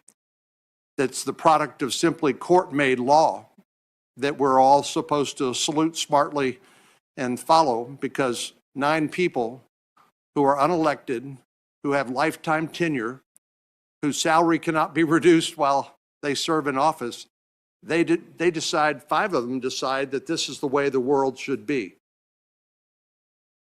What other unenumerated rights do you believe exist? And how could we possibly anticipate what those might be? For example, the 9th Amendment says the enumeration in the Constitution of certain rights shall not be construed to deny or disparage other rights retained by the people, which suggests to me that there are other, as yet unidentified, rights out there, and somehow, someday, some court is going to tell us we've identified an unenumerated right, and we're going to reject the right of the American people to determine what the policies ought to be as regards that right, because we, the 9 people sitting on the Supreme Court, have decided we've discovered a new unenumerated right, and it shall be the law of the land, and no legislature can pass any law that conflicts with it. What other unenumerated rights are out there, or can you say? Senator, I can't say. It's a hypothetical that I'm not in a position to comment on. The rights that the Supreme Court has recognized as substantive due process rights are established in its case law. But, Your Honor, this is not a trick question. Oh, I understand. Okay. I'm just not in a position to speak to the. Well, can you understand why ordinary folks wonder, who do these people think they are, and where does this authority come from? I think the authority comes from we the people. That's the source of legitimacy of government. But when the courts decide to identify an unenumerated right and negate anything that conflicts with it, can't you see how they might feel that this is illegitimate, or a sort of policy making that you have disavowed by saying that you don't want to make policy, you want to stay in your lane? Can you understand the concern? Absolutely, Senator, I do understand it. And because I believe the court's legitimacy is very important. That's why I agree with Justice Breyer that, notwithstanding what anybody else says, that should be an aspirational goal of the judges, because we're all concerned about the legitimacy of our institutions, and particularly, I would say, the institution of our judiciary. So how do you as a judge, when you are approaching your decisions, how do you try to avoid being seen as a policymaker by embracing doctrines like substantive due process, which is essentially gives judges carte blanche to do whatever they want? Well, Senator, I've not had that particular situation, but I have a methodology that is designed to avoid my importation of policy perspectives. The judges are constrained in our system. That's part of the constitutional design. And so in all cases, I am looking neutrally at the arguments of the parties, and presumably in a case like this, there would be arguments made on both sides of the issue. Well, Your Honor, if you'll forgive me. Yes. One reason I think the Supreme Court's different is because in your previous capacity as a trial judge, of course, you were bound by circuit court precedent. And on the circuit court, you're bound by the Supreme Court precedent. But as a member of the United States Supreme Court, you will be bound by nothing. You will be unaccountable to the voters. And so you said you can. Well, respectfully, Senator, I mean, yes. So you're not going to be able to find the answer in some law book somewhere. You're going to be presented with a case, and the argument's going to be made. This is an unenumerated fundamental right, and the voters,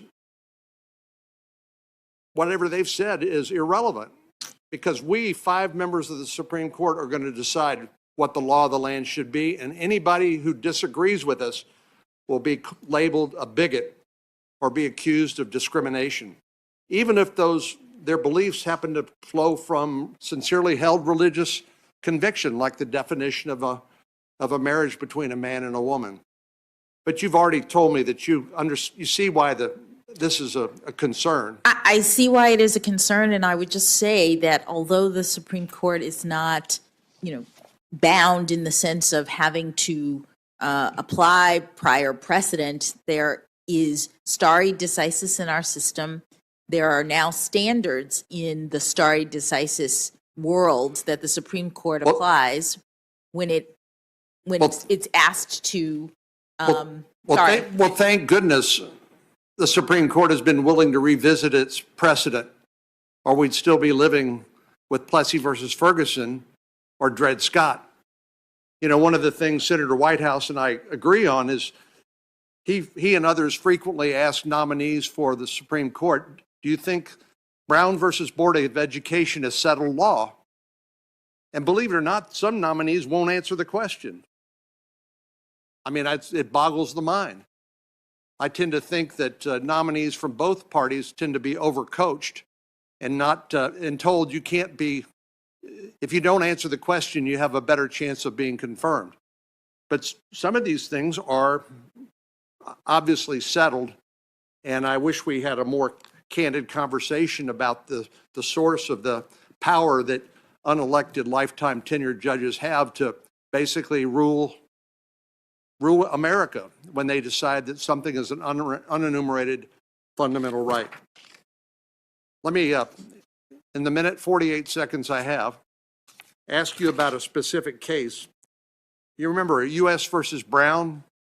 This was a guilty plea, and where you were asked to assess a punishment. And at one point in the proceedings, you said, I'm going to state for the record, however, that this court has a long-standing policy disagreement with the criminal history guidelines with respect to the application of the 2-point enhancement. Do you remember when you said that? I don't remember that particular statement. How is that policy disagreement different from other disagreements where you said that you're not going to get out of your lane, you're not going to get into the policy lane? Yes, Senator. The Supreme Court in the sentencing realm has made the guidelines, the sentencing guidelines, advisory. They used to be mandatory. Judges used to have to calculate the guidelines for sentencing purposes and then essentially apply a sentence within the guideline range. In a case called United States versus Booker, the Supreme Court determined that the guidelines are advisory now, so they don't have to be applied in every case. You have to calculate them, but judges have more freedom to give effect to Congress's the various provisions in the statute related to sentencing. In Booker and in its progeny, the Supreme Court made clear that judges at sentencing. Judge, I only have a limited amount of time, so let me just close on one other question. and forgive me for interrupting Yes. you, but there's such a thing as a judicial filibuster too. Sorry, I was And trying to get to the point. let me but- just ask, I don't know you well, but I've been impressed by our interaction, and you've been gracious and charming. Why in the world would you call Secretary of Defense Rumsfeld and George W. Bush war criminals in a legal filing? It seems so out of character for you. Senator, you may have been are you talking about briefs or habeas petitions that I filed? Talking about when you were representing a member of the Taliban, and the Department of Defense identified him as an intelligence officer for the Taliban, and you referred to the Secretary of Defense and the sitting President of the United States as war criminals. Why would you do something like that? It seems so out of character. Well, Senator, I don't remember that particular reference, and I was representing my clients and making arguments. I'd have to take a look at what you meant. I did not intend to disparage the president or the Secretary of Defense. Well, being a war criminal has huge ramifications. You could be subject to the jurisdiction of the International Criminal Court and hauled before that international tribunal and tried for war crimes. So it's not a casual comment, I would suggest. Thank you. Thank you, Senator Cornyn. Senator Whitehouse. Thank you, Chairman. Judge Jackson, good to be with you again. Good to be with you. I know that a great many people are extremely proud that you are here today. I don't know that there are a great many who are prouder than Bruce Selya. And so, with your permission, I'll take a moment and offer into the record some of his comments about you, and then maybe give you a chance to reciprocate with a word about him. But yesterday in my opening remarks, I mentioned the Boston Globe article in which Judge Selya said that about you, she is absolutely everything you would want in a Supreme Court justice. She has all the tickets in terms of her intelligence, her education, her work experience, and her demonstrated judicial temperament. I see some of the same qualities in her that I saw in Ruth Bader Ginsburg: humility, the ability to inspire others in a quiet way, not at the top of her voice. Some people have the capacity to inspire by example and the force of their reason. Intellectually, she is very smart, very well informed, and she is very hardworking and focused. She gets the big picture. I ask unanimous consent that the Globe article be admitted into the record. Without objection. But he didn't stop there, Your Honor. He went on to WPRI, a local station in Rhode Island, and said about you, she's worked hard. She deserves it. And I literally don't think that the president could have made a better choice. I think she'll be a terrific addition to the Supreme Court.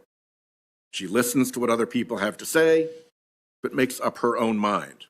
She has a very scholarly approach toward the law. She has a very winning personality. She's kind to the people she comes in contact with, and she has a certain humility that I find very attractive in people.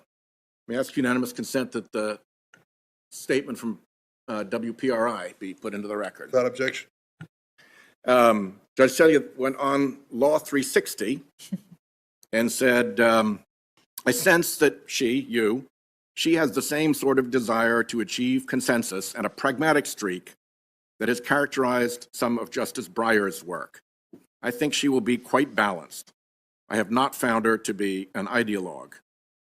She understands what the job of being a judge or being a justice is. She wants very much to do it in the right way, and she will bend her considerable talents to that direction and won't get distracted by any extraneous considerations or side issues. I think the country will appreciate that, and will appreciate that this is a woman who understands the importance of the position and will give 100% of her talents every day to do that job in the right way and in accordance with her oath of office. Unanimous consent that that be put into the record? Without objection. And then finally, the Providence Journal, our home state newspaper, Katie Mulvaney, in an interview, heard Judge Selya say, I think it's a terrific appointment. She's a very thoughtful person and wonderfully well qualified. I'm happy not only for her, but for the whole country. She listens well, She gets the whole picture, has great respect for the rule of law. I think she's got the whole package. Unanimous consent to that article be put in the record. Without objection. So, any reflections on Judge Celia? Oh, well, that was very moving. Thank you, Senator, for reading his lovely remarks.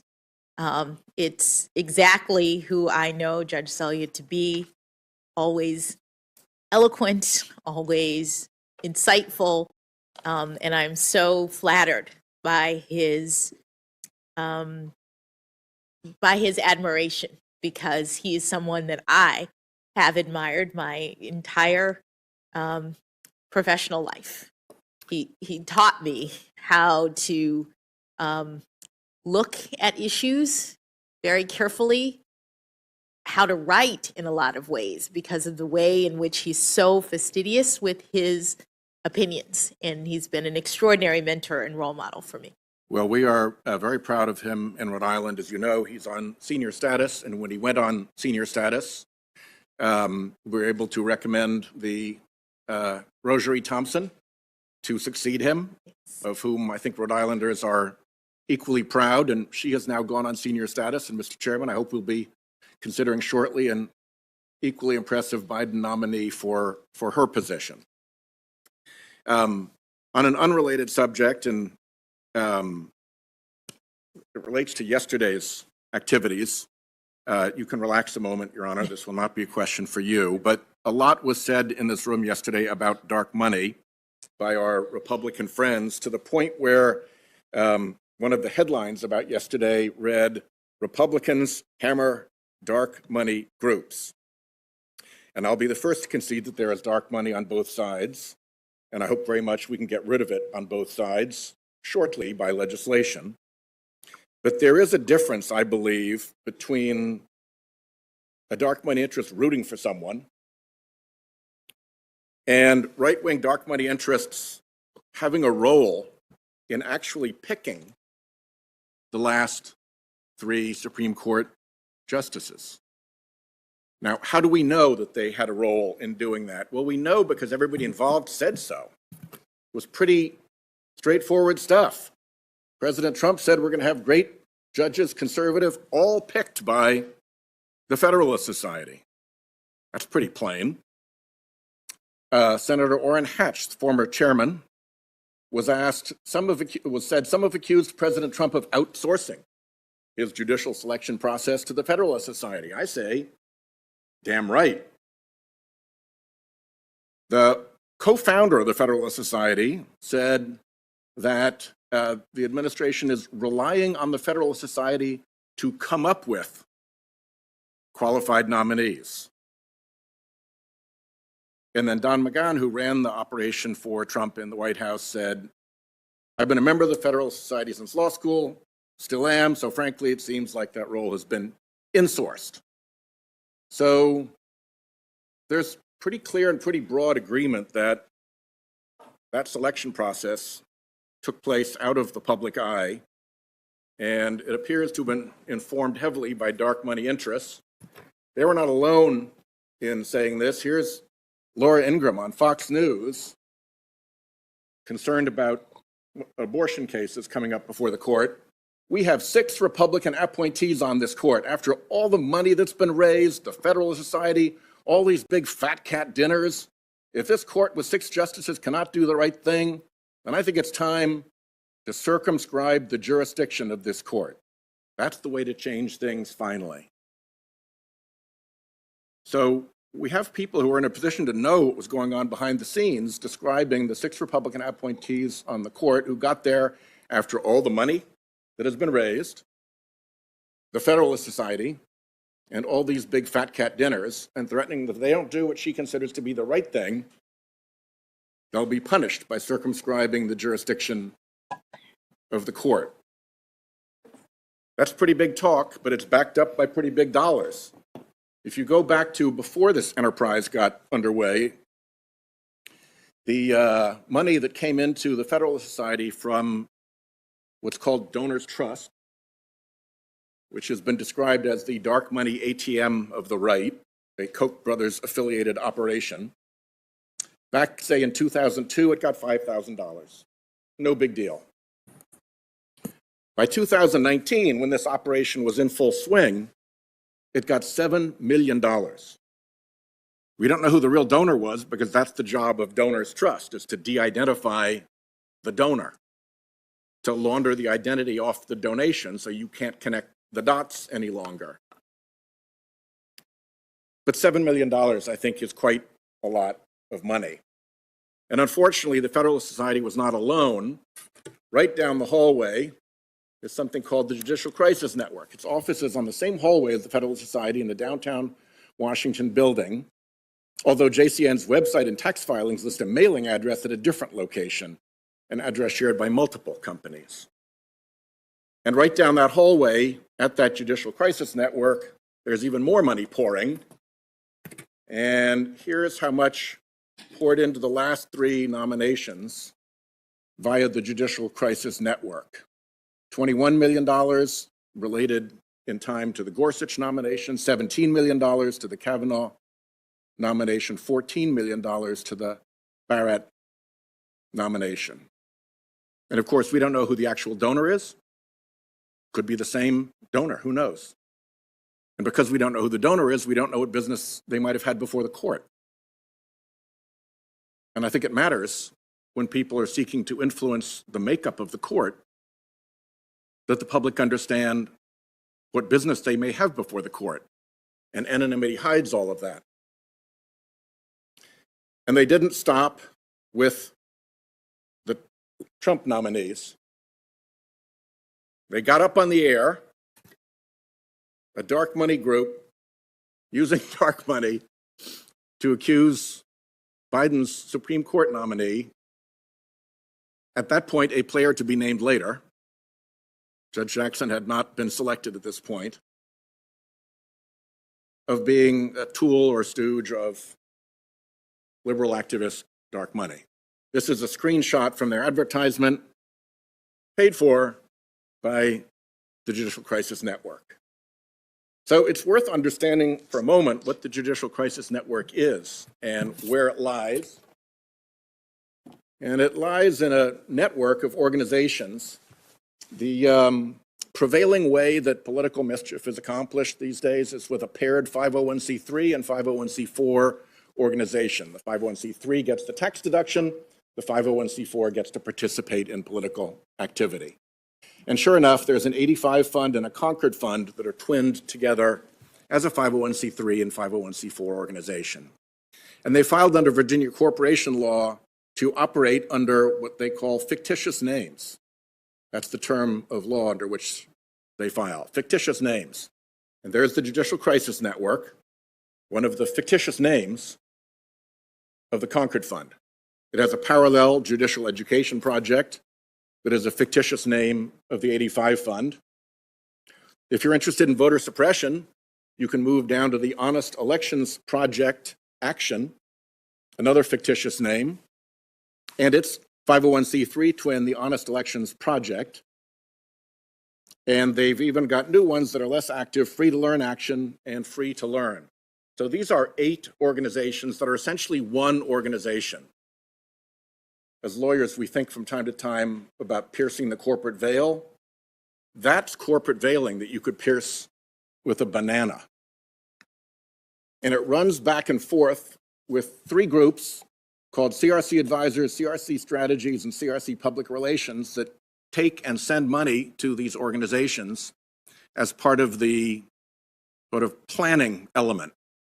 You might say that CRC Advisors, CRC Strategies, and CRC Public Relations, this trio, is the command center, and this is the operational torso of the creature. So I show this all because it shows considerable effort when somebody goes to that much trouble to create that many organizations to hide how much money they've spent to control the nomination process to the court. And it's no small amount of money. In the original Washington Post research, They pegged it at $250 million. Further research led to testimony in my court subcommittee that the number was actually $400 million. And we have a recent report that we haven't fact-checked that the number is actually even higher than that. So I may amend this number upward once we're done with our fact-checking. $400 million funding conservative activists' behind-the-scenes campaign to remake the nation's courts. That operation is a very different thing than a group rooting for somebody. And I want to make sure that that difference is clear, since our friends on the Republican side have made dark money such a big focus of their attention already. There is a drastic difference between rooting for somebody and controlling the turnstile that decides who gets on the court, controlling the funding of the political campaigns that pursue the folks on the court. And actually, once you get on the court, we're working now with the judiciary itself to try to clean up the mess of that same anonymous money appearing before the court through phony front groups that file amicus briefs in little flotillas, or if it's an important enough case, in a full armada of dark money funded front groups. So that bears not at all on this nominee, but because this is a very public forum and because we've heard all that so-called hammering of dark money groups, I wanted to make sure that it was clear to everybody how this game is played and what the difference is in the way the two sides play it. So now, back to our business, Judge Jackson. You have served as a trial court judge. I have. You have served as an appellate court judge. I have. And with any luck, you are on your way to serve as a Supreme Court justice. Now, one of the things that is very different about trial court judges and appellate court judges is what their role is with respect to fact-finding. It's my belief from my time spent as a practicing lawyer that the role of fact-finding belongs at the trial court level. That's where you can look the witnesses in the eye. That's where the evidence can be amassed. That's where the trial judge has the responsibility of sifting through it. If there's a jury, then the jury, of course, is the ultimate fact finder. But if you're in a non-jury trial, the trial judge is the fact finder. Then the case goes up on appeal, and it comes up with a record of fact in the case. And in my view, that record of fact that comes up to the appellate court is actually a constraint on the power of the appellate court to go wandering off. The court is obliged to consider the appeal based on the factual record that was adduced in the district court.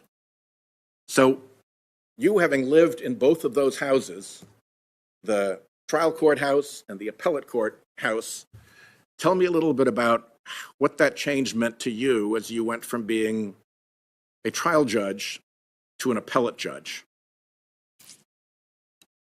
Thank you, Senator. It is a really big difference. As you mentioned, at the trial court, you are on the ground level. Parties have filed the case. You have all of the issues usually at the trial level, because you'll have the complaint if it's a civil case, and there'll be a lot of litigation about the development of the facts in the case. In civil cases, you have a period of discovery in many cases that is really about the development of the record, what actually happened in this case. Sometimes there's even a trial, and that too is a part of the development of the facts in the case, because a jury will be charged with the responsibility of determining what happened, who's guilty, for example, if it's a criminal case, or who's liable, if any, if it's a civil case. And sometimes there are even questions presented to the jury that they have to determine the facts. At the appellate level, as you said, there is already a record, and the court is looking primarily at the law, the legal principles that guided the decision below based on the factual record. And importantly, at the appellate level, there are standards of review that the Court of Appeals applies when it decides how to review whether or not to reverse or affirm the judgment of the lower court.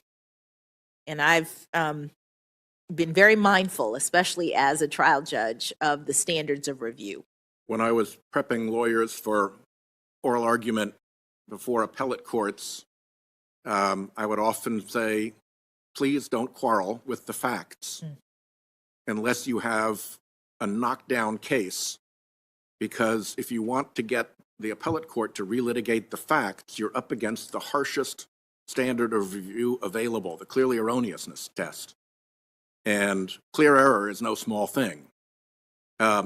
Outside of that narrow finding by an appellate court that somehow the district court got it wrong, filtered through that clear error standard, are there other circumstances in which it's proper for appellate courts to do their own independent fact-finding outside of the record of the case that they're reviewing? I am not aware of any. There may be, but in my experience, the fact-finding is done at the trial level. The Court of Appeals only looks at facts under standards like clear error. And so therefore the record is usually set and established by the time you get to the Court of Appeals. Yeah. And I think that it's actually one of the constraints on the judiciary that they don't get to go and do free-range fact-finding. They have to be tethered to the record of the actual case before them. It's related to the case or controversy requirement. That is correct, Senator. And in that regard, civil juries are, I think, something that Americans have prided themselves on for a long time. You go back to the colonial days, and the civil jury was one of the immediate imports from England. Every colony set up civil juries. When the crown tried to interfere with the civil juries in the colonies, it became casus belli for the revolution. It was in the Declaration of Independence of what the king had done wrong that offended the colonists and caused the revolution. And the documents around the founding and around the creation of the Constitution all reflect passionate belief in the importance of the jury, including the civil jury, which, as you may know from your experience in the trial court, is getting to be a rarer and rarer creature. And in fact, there are trial judges who have written about how do we keep the civil jury alive. And I'd like to hear your thoughts about whether there's more to the civil jury than just a fact-finding appendage of the trial judge, whether it was seen by the founders and whether it belongs in our constitutional structure as a part of the responsible self-governance that was established by our Constitution. Yes, Senator.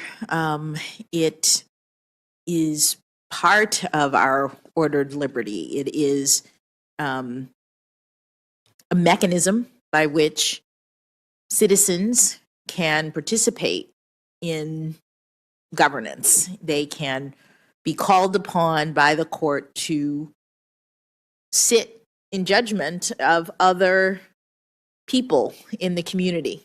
And it was something that was a part of the democratic vision of the founders from the very beginning. Blackstone was one of the legal experts who the early lawyers of the United States relied on. I suppose there were lawyers who had nothing but Blackstone's commentaries and the Bible on their shelf. And Blackstone described the jury as having a role to make sure that the power and clout of big and powerful interests could be protected against, that it was a refuge from the power of what he called the more powerful and wealthy citizens. There was long experience in government of corruption, whether it was getting to a chief executive and getting them to do things your way for improper reasons, or whether it was controlling a legislature, a legislative body. But the jury is fundamentally different because they don't stick around. They're there for one case and one case only, and then they disappear. You can't fix them so that they decide your way over time. And if in that one case you try to fix them, you've likely committed a criminal offense. Tampering with the jury is a pretty significant thing, is it not? It is. If anybody tampered with a jury of yours, how would you respond? Oh, very seriously. So the jury lives in a protected environment from a lot of the political power and the danger of corruption that the elected branches often suffer. And do you have thoughts about the importance of the civil jury in that regard as the bastion where people can go, where they'll get a square deal from regular citizens and can stand toe-to-toe with the lawyers for however big or mighty an opponent they may have, with almost no danger, let's put it that way, little danger, lessened danger of the fix being put in? Well, certainly the jury system is designed in that manner, that citizens are brought in from the community. When we pick juries, we ask as judges, do any of you in this pool have any connection to anyone? You know, So you screen them for conflicts of interest? You screen them heavily. That's part of the, what we call the voir dire, the sort of. We don't do that with people who come to Congress. Well, in the court They come with system, their conflicts of interest, often right on their lapels, sometimes hidden in their back pockets. But juries, not so, correct? Not so. And in fact, that would be a reason to exclude someone from the jury. And we even ask, you know, do any of you, as judges, we say, do any of you know me? And if you do, you'll have to let me know and be removed. Because the idea, as you've indicated, is to get people from the community who have no connection to the case and can hear the evidence that's presented in the courtroom and the arguments of the lawyers and make a decision that is unconnected to any sort of personal interest they might have. Protecting the jury against the dangers of bias or corruption, giving the parties before it a clean and fair shot. Yes, Senator. So, with any luck, you will be on the Supreme Court before long, and I hope you will remember all of this, because it seems to me that the court has been on something of a campaign to deprecate and diminish the civil jury, including by allowing big corporations to build into their standard contracts, buried way down in the fine print that folks often don't read. And even if they do read it, they'll never get through the phone tree to find somebody to complain about it, try to strike it out of the contract. It's a take it or leave it adhesion proposition. And they build into that you've given up your right to a jury, your Seventh Amendment right to a civil jury. It's right actually in the Bill of Rights. And I cannot think of another right that the court pays less attention to or throws more readily under the bus. If you read the mandatory arbitration cases, there's rarely a mention of the Seventh Amendment. And it seems to me that it flies in the face of the purpose of the jury to allow the citizens of the greatest power and wealth, who are today corporate citizens, to actually be able to take on the ability on their own through contracts that the customer has no chance to negotiate, the employee has no chance to negotiate, to actually take away that right that was at the heart of our founding without a squeak of objection or even notice by the court. And I think it's created a dramatic shift in power towards big corporations. And I think it has harmed innumerable employees and customers. So I am extremely happy that you have been able to answer these questions with such clarity about the role and the history and the value of the civil jury and its importance, not just as your fact-finding adjunct, but as an important part of our constitutional structure, part of our structured liberty as Americans. I wish you well. I'll see you again tomorrow. And thanks so much for your patience with all of us here today. Thanks, Senator Whitehouse. And let me just say a positive word to follow up. This committee, in the last few weeks, has passed legislation signed into law by President Biden, which in cases of sexual harassment provide that individuals who are complaining have the option of a jury trial, despite efforts to steer them into mandatory arbitration. It is the decision of the complainant, the venue that they will seek.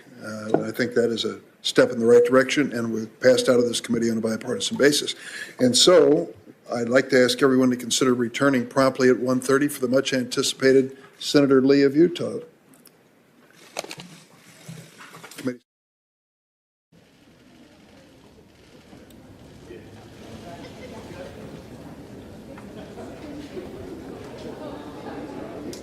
All right, everybody. So as you can see here, they are going to go on about a 40-minute break. You're watching Live Now from Fox. Of course, we got you covered right here, giving you always the top stories and headlines from across the country. Let's dip for a quick 2-minute break right here.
Services and cyber criminal groups that they protect and support. We have cyber personnel. Sorry about that, everyone. We are going to go out now to the Detroit Economic Club on Live Now from Fox. You have the FBI Director, Christopher Wray, speaking right now. Let's listen right here. Threatening us, not just Russia and Iran. We've seen North Korea take destructive cyber action as well. And the Chinese government has hacked more than a dozen U.S. oil and gas pipeline operators, not just stealing their information and holding them and all of us at risk.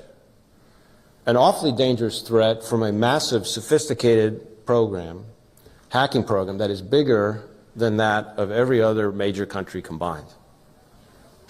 Beyond ransomware, the cyber threat to intellectual property, to our economic vitality, is also growing. That's compounding the more easily visible economic damage from ransomware attacks. Actors like the Chinese government are working to dominate entire technology sectors by stealing corporate ideas and innovation. They typically do this by simultaneously corrupting your trusted insiders and conducting direct cyber intrusions. To put it simply, whatever makes an industry tick, they target. When they're successful, that results in job losses and devastates local economies, hurting Main Street just as much as Wall Street, and taking food off the table in a whole different way than that JBS Foods attack did. The scale is staggering. To pick just one example, a year ago, hackers with China's MSS, their Ministry of State Security, targeted a vulnerability in the Microsoft Exchange server, software widely used in corporate email systems. And through that, they compromised tens of thousands of computers worldwide and left backdoors so that they could return whenever they wanted. And to give you a sense of how common that kind of threat is, just using cyber means, Chinese government hackers have stolen more of our personal and corporate data than every other nation combined. Fortunately, in each of the cases I just cited, FBI action helped lessen the damage. So that children's hospital, we were able to race there within hours, gave them intelligence and indicators about the attack, and helped them stop it before their systems were locked up and their young patients were harmed. That NotPetya attack, we were able to attribute it to the Russian GRU, and we've been pushing indicators about its activities to industry, foreign partners, and social media companies. Those backdoors, the Chinese intelligence services left across America in the Exchange hack, we ran an operation in collaboration with Microsoft to slam those backdoors shut. And we're disrupting attacks like this every day. Right here in Detroit, our field office has been countering a significant ransomware strain, and they've helped protect a number of businesses by decrypting their networks for them. Important employers around the region, like a rail infrastructure firm, a packaging company, a shipping company. That Colonial ransomware attack, well, it was bad, to be sure, but it could have been so much worse. If the hackers had gained access to the operational systems running the pipeline, we wouldn't have been looking at a 5-day shutdown, but something with potentially much more lasting effect. Thankfully, after they realized what was happening, Colonial called the FBI field office in Atlanta, where they already had an established relationship, and Atlanta knew that our field office in San Francisco had been investigating the dark side group for more than 6 months already. So that meant that within hours of their initial reporting, we were pushing to Colonial relevant technical information along with remediation tactics, techniques, and procedures. And we quickly engaged with DHS's Cybersecurity and Infrastructure Security Agency and the Department of Energy to bring their resources into the fold. And we were well positioned to handle all that coordination so that Colonial, on its end, could focus on their own systems. Our San Francisco office did the forensic examination that helped identify the intrusion vector, a specific compromised company VPN account, which in turn helped Colonial's cybersecurity firm, Mandiant, make sure that that hole was plugged. And it's because Colonial reached out so quickly that we were also able to identify and seize the virtual currency wallet belonging to the hackers. So Colonial got back most of the ransom it had paid, and the bad guys were deprived of most of their ill-gotten gains. And we provided the indicators of compromise that we learned from working with them more broadly to network defenders, sparing countless potential other victims a similar fate. What I want to emphasize today, though, is that we're not doing all this alone. We learned important lessons from 9/11 and the ongoing fight against terrorism, and we've applied those lessons to pretty much everything else we do. Just as we expanded our joint terrorism task forces to many, many more cities after 9/11, we've now set up cyber task forces in all of our 56 field offices across the country. So, if you ever call for help, you're going to get a whole team with specialized expertise to help and with jurisdiction to go after any cyber bad actor. That's at every FBI field office. The biggest difference between the model we built to fight terrorism and the way we battle cyber threats, though, is the importance of the private sector. Private networks, whether they belong to a pipeline operator, some other kind of victim, an internet service provider. And of course, you're watching Live Now from Fox, everybody in Detroit. You have the FBI director over there, Chris Wray. We are in a new hour right here on Live Now from Fox. We appreciate everyone continuing to join us. I'm your host, Mike Page. We appreciate you here as we bring you live events all in the mix here from around the country and, of course, around the world. Right now, Judge Jackson, for really round one of the confirmation hearing for Supreme Court Justice, they are in a 30-minute break, a lunch break right now, and then they will get back to the question and answer round where each senator today has 30 minutes to ask the nominee questions, and then tomorrow, they will each get 20 minutes there. So we'll be keeping an eye on all of those developments, of course, for you right here on Live Now from Fox. But I want to keep it going here and go back out to Michigan, this time in Rochester Hills.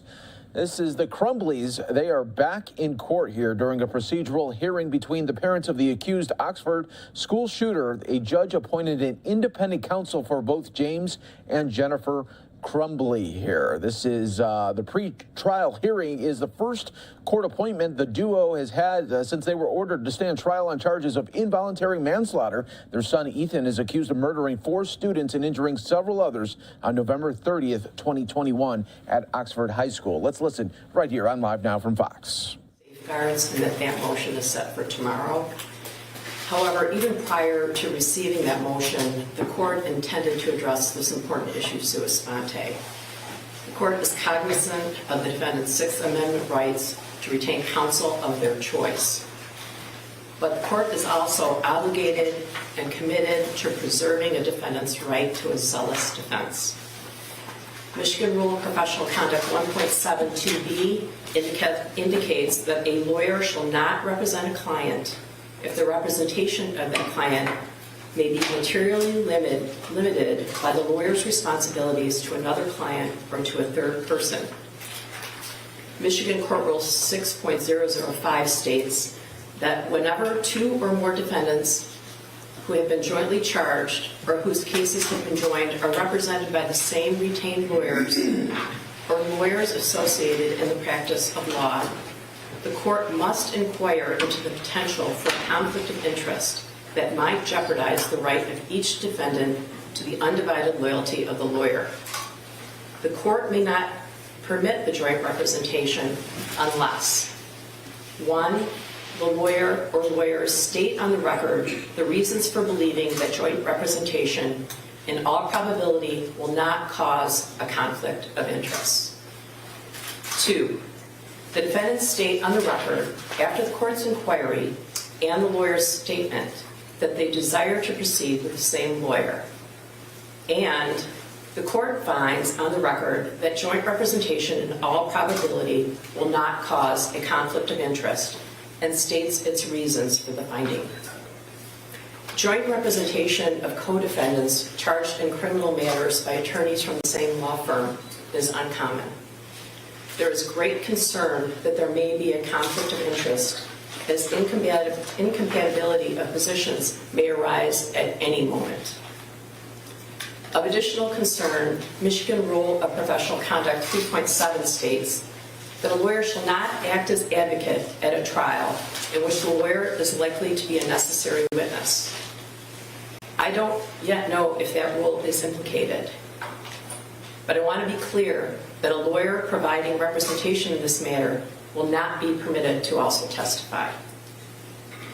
These concerns need to be addressed both in the short term and in the long term in the event that these matters go to jury trial. To this end, the court is appointing independent counsel for each defendant.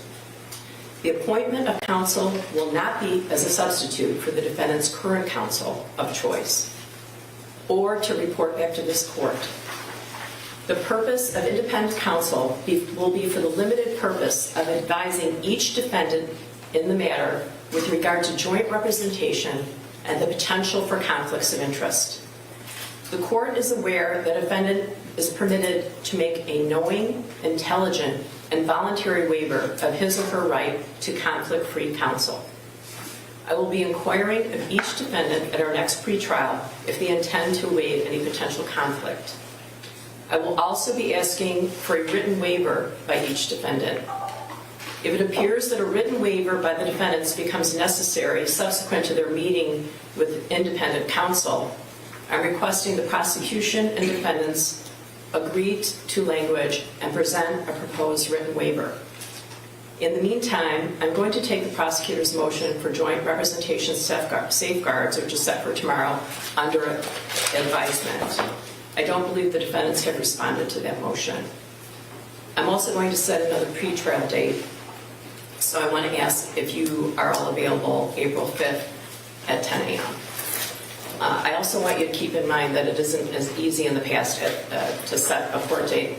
You probably noticed that we're not in my courtroom. There's a murder trial going on in my courtroom and the two adjoining courtrooms, so I can't just set things without asking. So, Judge, the date works for the people.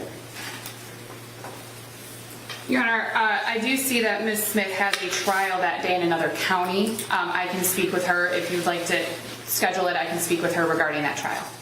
Okay, there are difficulties that we didn't have in the past moving things around. Obviously, this case is of great interest to a great number of people, so there's a lot of people to notify for a pretrial or any kind of proceeding. The other thing is that I don't, I'm sort of homeless right now. I have to, kind of look for a jury room, a courtroom, so that's jury-free. So if for some reason you can't make that, we need to know in a timely way because it's more trouble than it used to be. So I should be able to notify everyone today, Your Honor. Okay, and if you could get back to my staff, because we could arrange another date. I think I'm going to be in jury trial next Tuesday, so that would, and I don't have a courtroom, so. Judge, just one question regarding the written waiver form. The people did attach as an exhibit a proposed waiver form. In counsel's response, I didn't see a specific objection. Counsel, do you have an objection to the language in the form attached? I would prefer that we discuss this off the record and maybe confer and decide whether or not we approve of the language that's included in the waiver. I don't think I've seen that because I don't know if I have that attachment. It probably was filed, but I guess I'd like it if you confer on that. I hope the Crumleys understand the purpose for the independent counsel. I'm concerned that at some point today, tomorrow, next week, a month from now, 4 months from now, that something could happen to cause a conflict that could damage your position, Mr. Crumley, or your position, Mrs. Crumley. And I have an obligation to protect your rights, and I'm concerned, as we sit here right now, that there could be a myriad of things that are incompatible. So I'm sending appointed counsel, independent counsel, and their job isn't to report back to me. Their job isn't to take the place of your attorney. They're going to talk to you about a conflict of interest, potential conflict of interest, and what would be in your best interest. So I would urge you to listen to them and ask them any questions you might have. Because obviously this is very stressful for everyone involved. I'm trying to avoid your rights being implicated in a negative way, but I'm also trying to avoid having to recreate or go backwards with regard to this case. For example, if the matter is in trial and there's a conflict in the middle of a trial, that could cause a mistrial. I'm sure it's no surprise to you that the court is very backed up. I happen to have a fairly reasonable docket, but some of the judges in the courthouse are trying cases where individuals have been in jail 700 days. And that would not be my intent if your matter goes to trial. I would give you the speediest trial possible. However, if there's a mistrial because of some conflict that arises during a trial, we'd be back at square one. So I want to avoid all of that. All right? So you should be visited within the next 2 weeks, and they'll talk to you about these issues. Your lawyers might also have positions with regard to this. You know, now there's the preliminary examination, transcript is available, and discovery, and that could make a difference in what you choose going forward. All right? Anything else? Judge, just procedurally so we understand, the court will appoint independent counsel. Counsel will meet with the Crumleys separately. Separately, 2 separate lawyers. Okay, 2 separate lawyers, and that is in the presence only of the independent attorney with the defendant. Am I correct? Absolutely. Okay. Absolutely. The independent lawyer will be there with Mrs. Crumley, and a separate independent lawyer will be with Mr. Crumley. Absolutely. Thank you, Judge. And I'll work with opposing counsel. We'll put together a form and send it to the court. I appreciate that. If at the next court date, I'll be wanting to move forward, and I'll be asking both sides what kind of motions they might have to file. Okay? Anything else? Not for the people. Thank you, Judge. Nothing from the defense, Your Honor.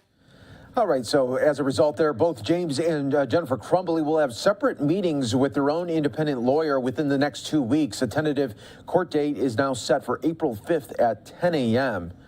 However, Shannon Smith, who is representing Jennifer Crumbley, was out sick and might have a conflicting appointment on that day. We'll learn more a little bit later as it progresses. You're watching Live Now from Fox, everybody. We are going to take a quick 2-minute break. Our first one here of this hour as we take a live look here at the White House, being told that it is now going to happen at the bottom of the hour, a White House briefing just days before President Biden heads to Europe. You're watching Live Now from Fox.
And just like that, everybody, we are back here live for you on Live Now from Fox. Coming up about 15 minutes. So at the bottom of the hour here, we're going to go back out to the Supreme Court Justice Committee hearing as we are learning a little bit more here as these questions just get into the first round here for the hearing on the nomination of Katanji Brown Jackson to be an Associate Justice of the Supreme Court of the United States. Right now, that committee is in a short recess, and we'll take it as soon as it gets going on the bottom of the hour for the Committee on the Judiciary. Let's continue on here worldwide for you on Live Now from Fox, as always, taking you out to the EU General Affairs, talking about the crisis that is happening in Ukraine. Des Affaires européennes et Monsieur le Vice-président Sefcovic vont exposer les résultats. They will be speaking about the results of the meeting in a minute, and then they'll answer your questions. I'll give the floor first to the Minister and then to the Vice President. Minister, you have the floor. Merci beaucoup. Thank you very much. Vice President Maros, ladies and gentlemen, I'm happy to see you once again and to have the chance to speak about this third GAC under the French presidency. This comes after an informal meeting held in Arles at the start of March. Now, of course, our meeting was very much marked by the situation in Ukraine. And we had the opportunity to prepare the European Council, which will be taking place on Thursday and Friday this week. The European Council this week will focus on the response to this ongoing war in Ukraine. Firstly, it will look at all the measures decided upon during the informal summit in Versailles on the 10th and 11th of March, do a first stock taking of those, move forward. Now, as you know, in the wake of that summit, further sanctions were decided upon, 14th of March, a fourth package. The EU's support to Ukraine has been reinforced, notably in military terms, mobilising a total of €1 billion through the European Peace Facility. This was discussed by the Foreign Affairs Ministers and the High Representative yesterday.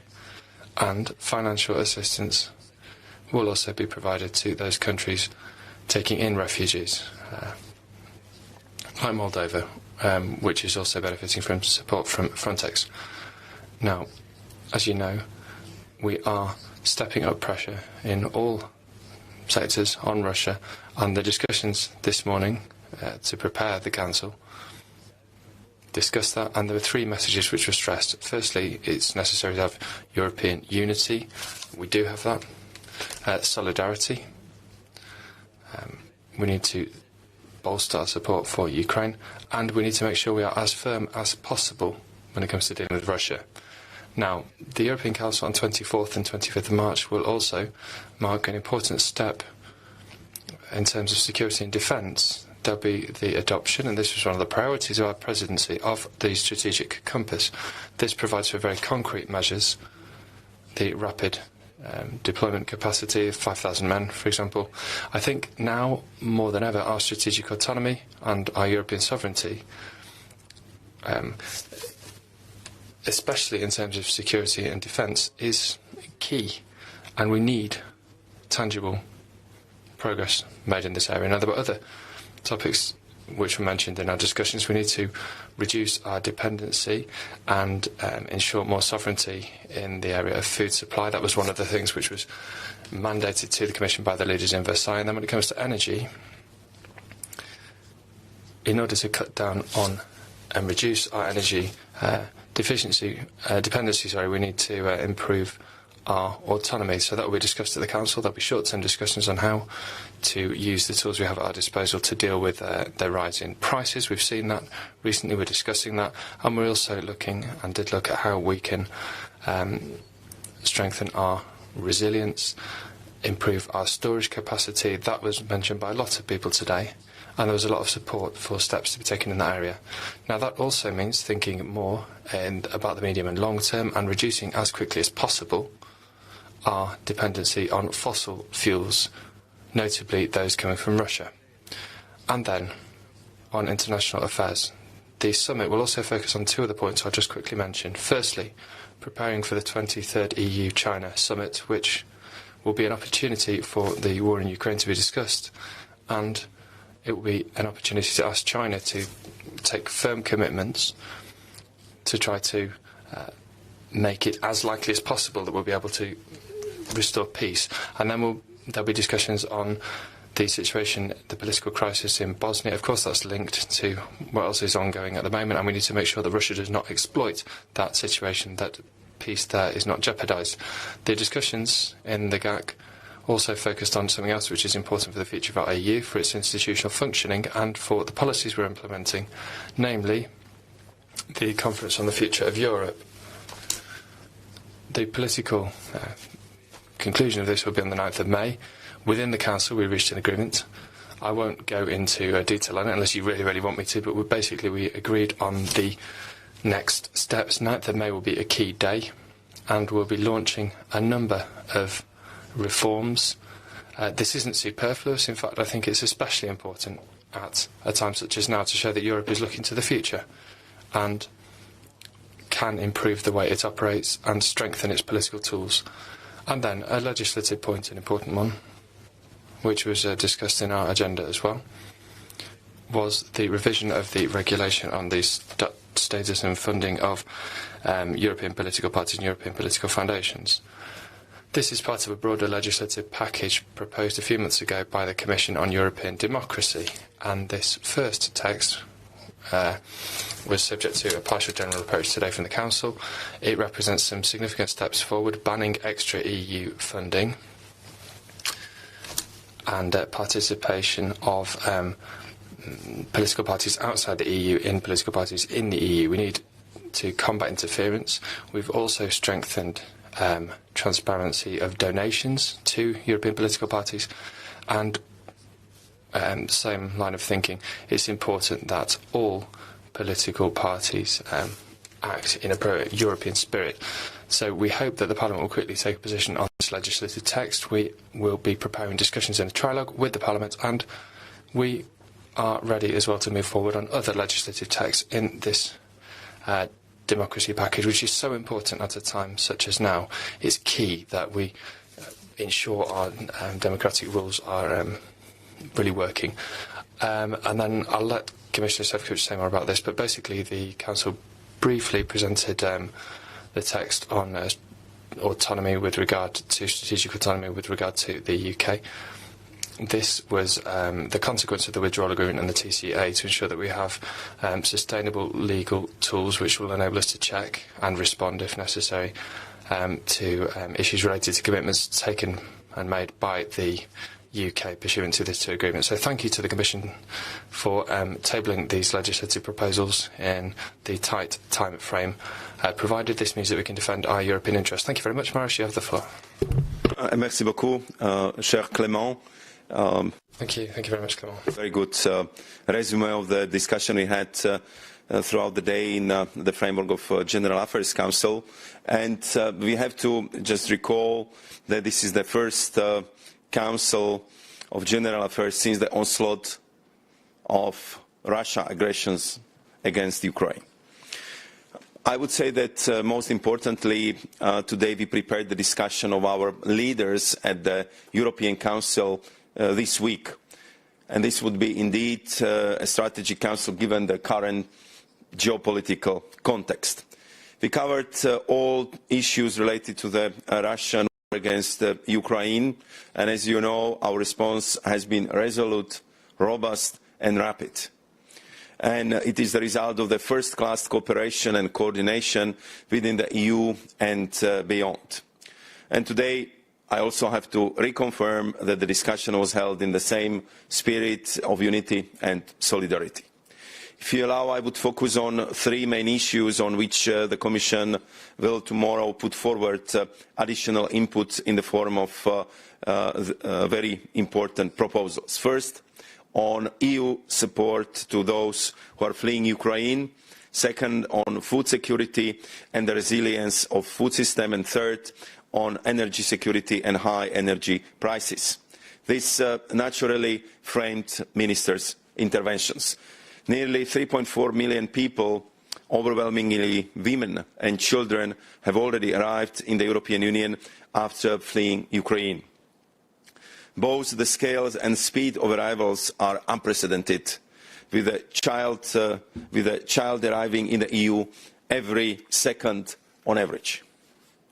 We are already mobilizing all our EU tools to provide support to member states with increased deployment of staff from Frontex, Europol and the EU Asylum Agency. And people across the EU, but especially in the bordering states of Poland, Slovakia, Hungary and Romania, are showing their utmost solidarity with the millions who have fled. Now we must ensure the right resources are in place to meet their needs. Our communication will lay out a number of actions to ensure access to education, jobs, healthcare and housing with a particular focus on children.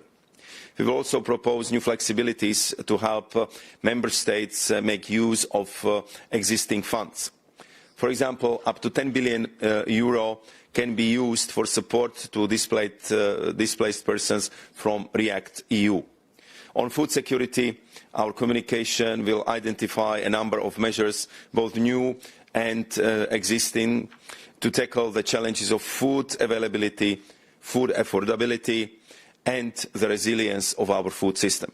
For example, with Ukraine being a major wheat exporter, we need to work closely with the countries most affected by supply disruptions to ensure any impact is negated as much as possible.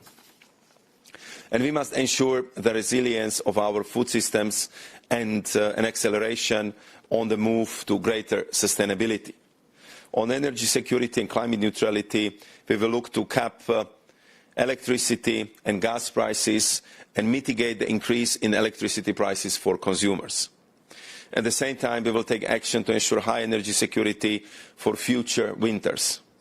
This will include a legislative proposal to ensure gas storages remain at an adequate level.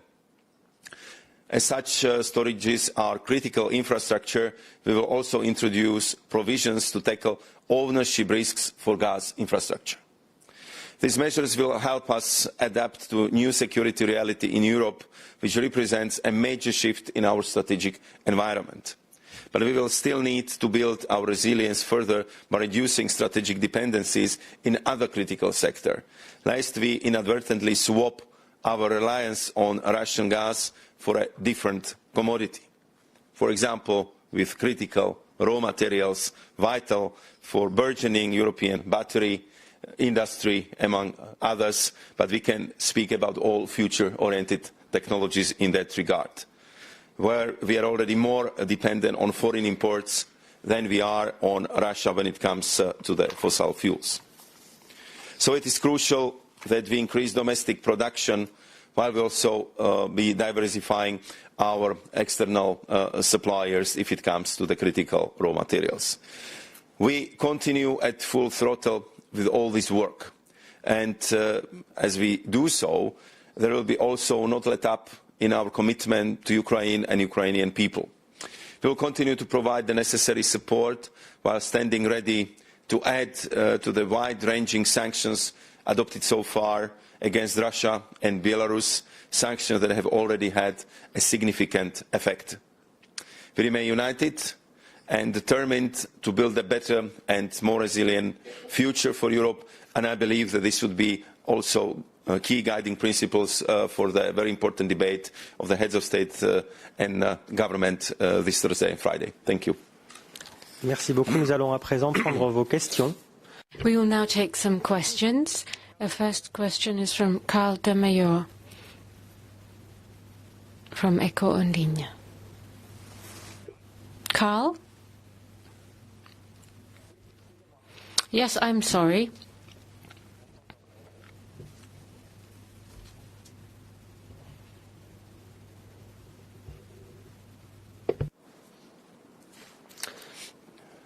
Bon, Carl a disparu, donc on... Carl appears to have been cut off, so let's take ABC News Arisa's question.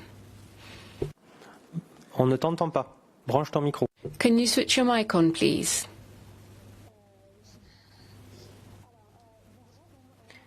Yes, can you hear me? Thank you.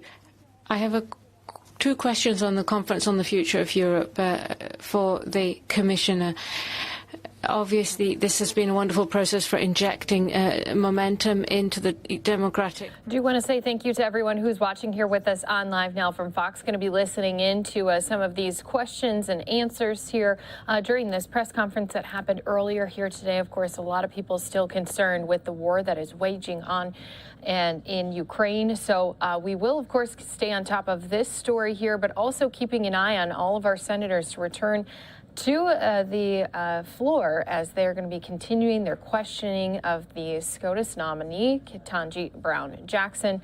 We'll be back in that here in just a little bit. Let's go ahead and send some viewers off to a 2-minute break as we continue to listen to this press conference. The foreign ministers of Northern Macedonia have said that they're very close with their Bulgarian counterparts to finding an agreement which would there perhaps allow the beginning of negotiations with North Macedonia and Albania. Could that happen under your presidency? Well, on the conference on the future of Europe, yes, things have changed, of course. Everyone knows that the invasion on the 24th of February changed the game. And, of course, we know that we have to become stronger in security and defense. And, of course, the process, as you've mentioned, was launched months ago now. But in the working groups, in the proposals coming from these citizens' panels, issues of security and defense are very present, even before people had become aware of the importance of these matters. So there'll be a plenary at the end of this week, and there are further 2 with citizens' representatives planned when we can take into account new elements.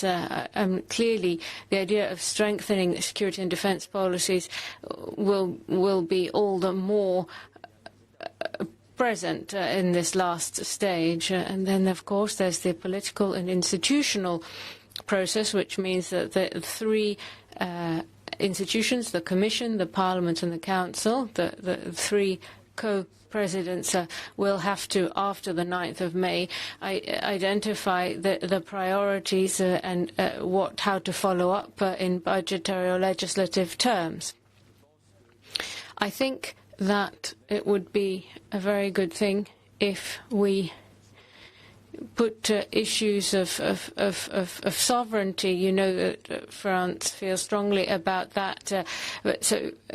Sovereignty in terms of security and defence, that has become a matter of strategic importance. We know we've identified weaknesses and dependencies, particularly in the areas of food as well, and agriculture as well as energy. And those were matters that were discussed today, not necessarily directly related to the crisis, but nevertheless all the more urgent. So we need to focus on all of those. Citizens, though, it became clear, are already engaging with those priorities. As to Northern Macedonia and Albania now, it is true that there have been some positive signs as a result of bilateral contacts between Bulgaria and North Macedonia. Just before the beginning of the French presidency, and of course there's a new government in Bulgaria, I've been in touch, of course, with Mr. Petkov, and both Sofia and Skopje are committed to finding a way forward, and there are positive signs. If that brings a result in the next few weeks, of course it will be for the presidency to take the process further. Of course, it would, however, be inappropriate or premature for me to say now that we will or will not begin the accession negotiations. There is a new methodology adopted for enlargement, and all had agreed to that except Bulgaria, and we hope that this will now allow us to overcome that difficulty and begin the process. But it is premature to give you specific dates. a question from Virginie Malingre from Le Monde. Ça marche? Oui. Can you hear me? Yes. Good afternoon. 2 questions. Firstly, you said the Commission will be presenting a mechanism to cap electricity and gas prices. This was something several member states had asked for, notably those in the south of Europe, but others were opposed, the Netherlands notably. Did you have the chance to discuss this today? If so, what was the nature of that discussion? And also, are you considering a mechanism for joint gas purchases? Is this something which has been considered? A similar thing was done for vaccines. And in today's Council, did you discuss the possibility of new sanctions, and notably an oil and or gas embargo, Russian oil and or gas? For these questions, what I can tell you today, it's a reflection of the debate we had this morning among the ministers, and also I would say a few takeaways which stem from the orientation debate we had yesterday with my colleagues within the college framework, because the proposal itself is being finalized and will be only adopted tomorrow in the college. But a few of the, I would say, general assessment with which we entered into the process of finalization of our proposal.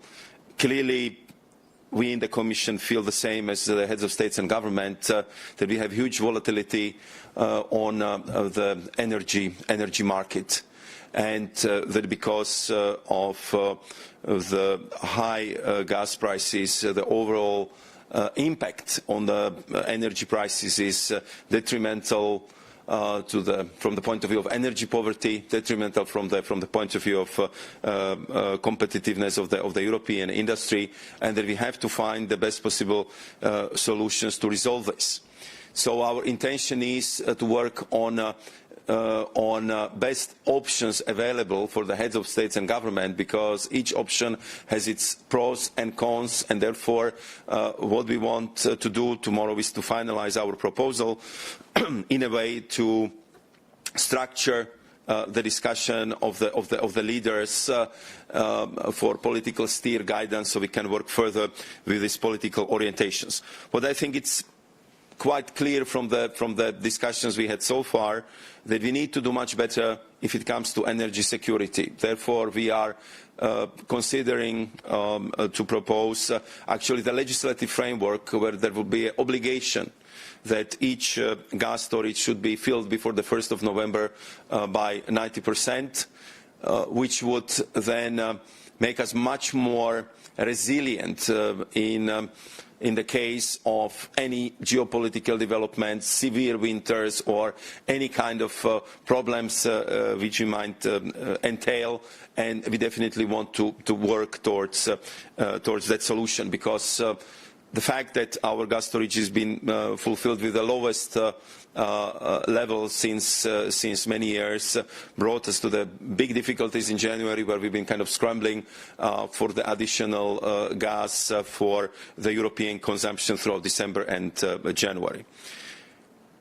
You are also right in Thank you again to everyone who's watching here with us on Live Now from Fox. I do want to at least show you, we do have Katanji walking back in here to take her spot. We are going to send viewers off to a 2-minute break as soon as this hearing on President Biden's Supreme Court of the United States pick resumes. We're going to be taking that in full right here for you on Live Now from Fox. Definitely use better.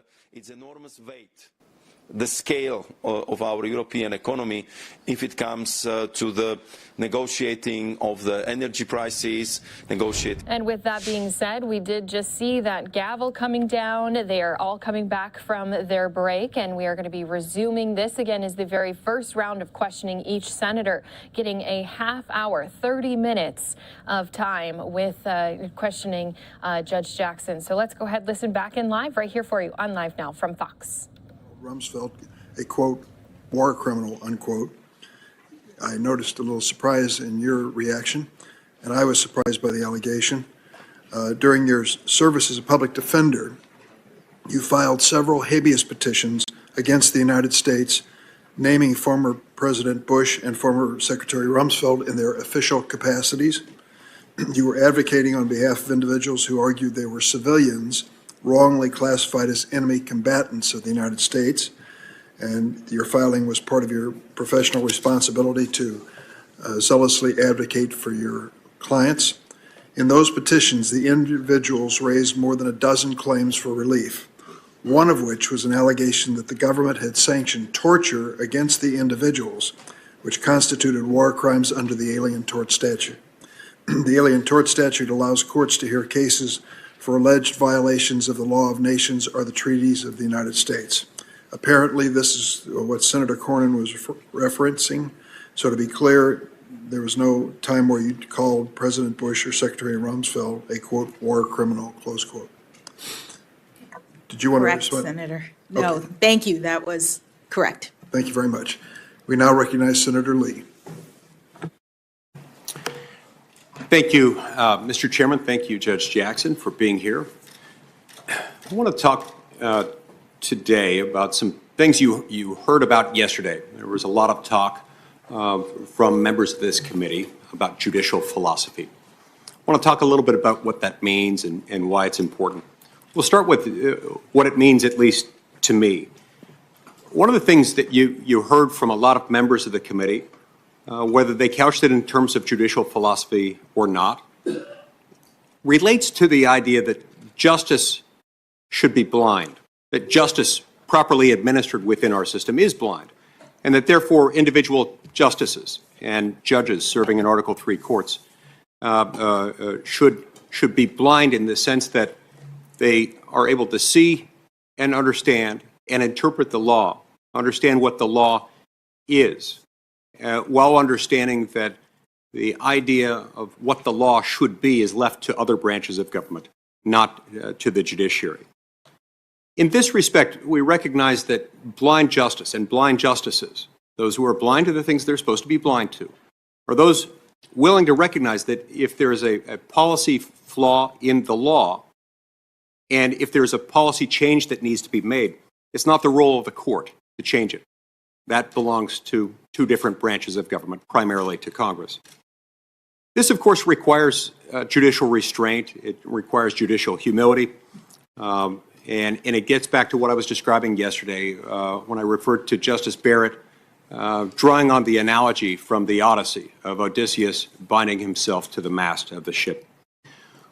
Most of us refer to this judicial philosophy as textualism. Textualism is neither liberal nor conservative. It's neither Republican nor Democratic.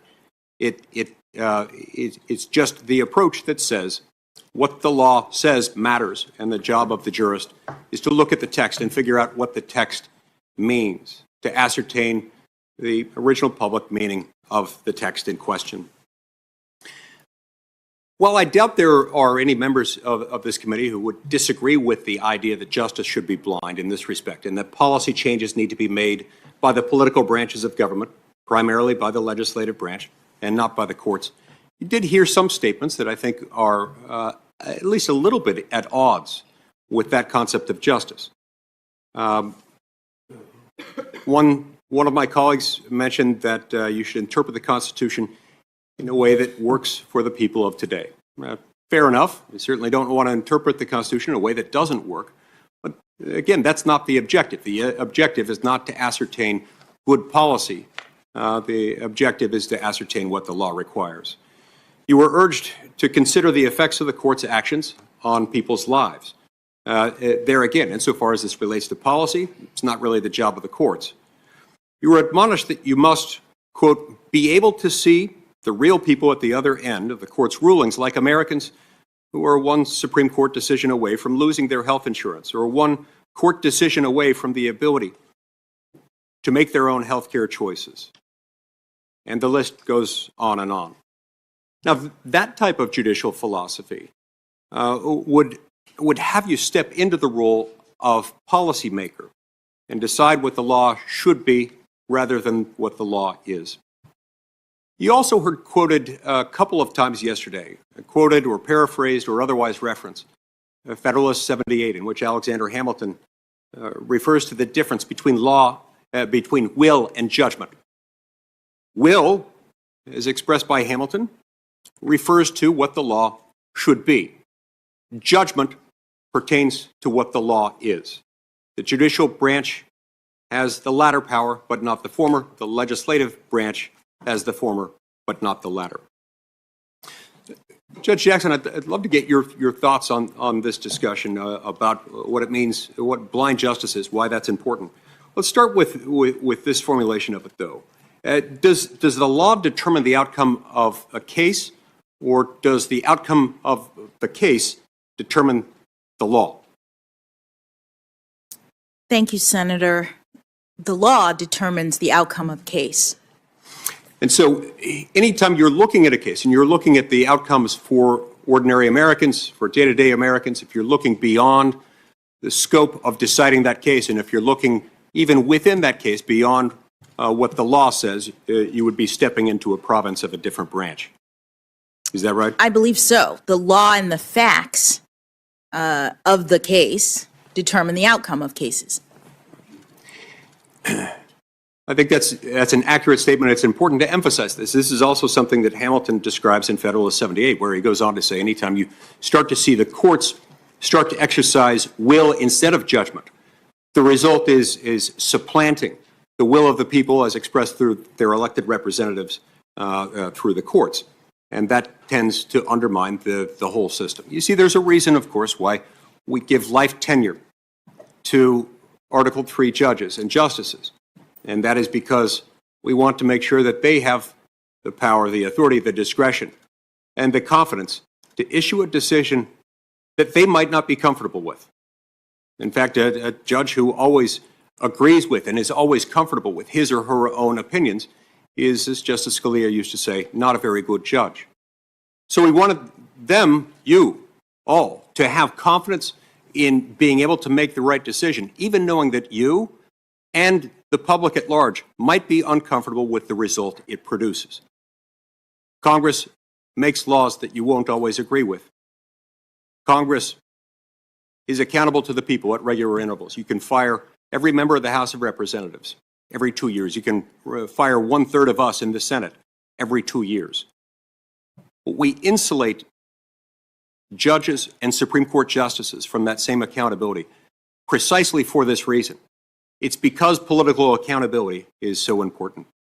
This is borne out in the judicial oath, one of the oaths that you'll take if confirmed to this position as an associate justice, in which you'll swear or affirm that you'll administer justice without respect to persons, and that you'll do it faithfully and impartially. I read this to mean that you do it without consideration of external circumstances, external considerations, policy considerations, or otherwise. Now, this relates to some interaction that you and I had when you came before this committee for your confirmation to the U.S. Court of Appeals for the D.C. Circuit, where you now sit. In connection with that hearing, I submitted some questions to the record in which I asked you whether, to what extent, the Constitution protects rights that are not enumerated in the Constitution itself, and if so, to specify what those rights were. You responded by citing a number of cases, including Griswold versus Connecticut, Roe versus Wade, Loving versus Virginia, and a handful of others. You also suggested that the Ninth Amendment was a source for such rights, unenumerated rights. The Ninth Amendment, of course, states, quote, that the enumeration in the Constitution of certain rights shall not be construed to deny or disparage others retained by the people. Judge Jackson, what specific rights has the Supreme Court identified as flowing from the Ninth Amendment? And by that I mean specifically from the Ninth Amendment, rather than in sort of an also-ran list of other features of the Constitution that might back up a particular ruling. What rights has the Constitution identified as flowing specifically from the Ninth Amendment? Thank you, Senator. The Supreme Court, as I understand it, has not identified any particular rights flowing directly from the Ninth Amendment, although, as you said, the text of the amendment suggests that there are some rights that are not enumerated. Right. Its very existence and its very language suggests that, which opens up other questions as to how those are to be resolved. It's led to considerable debate among scholars and jurists alike as to whether, to what extent, in what way this is enforceable. Those rights are enforceable by the courts. But how would we go about deciding that? How would jurists go about deciding this question appropriately? In other words, would it be more appropriate to say we will ascertain the existence of rights protected by the Ninth Amendment based on contemporaneous understanding at the time of the ratification of the Ninth Amendment? Or would it be more open-ended to protect rights that we think are important today? Thank you, Senator. The Supreme Court now very clearly has determined that in order to interpret provisions of the Constitution, we look to the time of the founding. And we ascertain, based on what the original public meaning of the words of the Constitution were at the time. Sometimes that yields a particular answer. Other times you may have to look to practices historically from that time. But that would be the way in which you would go about interpreting the Ninth Amendment. Could it also be that it leaves this to be decided at the discretion of the Supreme Court itself? In other words, not based on any historical precedent, but based on what the Supreme Court justices themselves deem appropriate at the moment? I don't think so. Why is that? Because the way in which the Supreme Court interprets the Constitution is with reference to the meaning of the text at the time. That it is one of the constraints, as I mentioned, in terms of my own way of handling, interpreting the law. One of the constraints is that you're bound by the text and what it meant to those who drafted it. At the time, gotcha, yeah. Now, on February 1st of this year, President Biden said that he was looking for a Supreme Court nominee. This was, as I recall, right after Justice Breyer announced that he would be stepping down and before he had announced whom he might nominate, that he was looking for a nominee, quote, with, quote, a judicial philosophy that's more one that suggests that there are unenumerated rights to the Constitution and all new members mean something, including the Ninth Amendment. So do you share the judicial philosophy that President Biden described in that statement? Senator, I haven't reviewed that statement, but I have not discussed anything about unenumerated rights with the president. Yes. Did President Biden ask you either about your judicial philosophy more broadly, separate and apart from the Ninth Amendment, or ask you about your approach to the Ninth Amendment? He did not. In a primary election debate that he had as a presidential candidate in Nevada in 2007, Joe Biden stated, quote, "I would not appoint anyone who did not understand that Section 5 of the 14th Amendment and the Liberty Clause of the 14th Amendment provided a right to privacy. That's the question I'd ask them." If that is answered correctly, that is the case, then it answers the question, which means they would support Roe versus Wade. I assume his reference to the Liberty Clause, I assume he's referring to the Due Process Clause of the 14th Amendment. In context, that appears to be what he's saying. Did President Biden ask you whether you agreed with his analysis of the 14th Amendment as it relates to the right to privacy? He did not.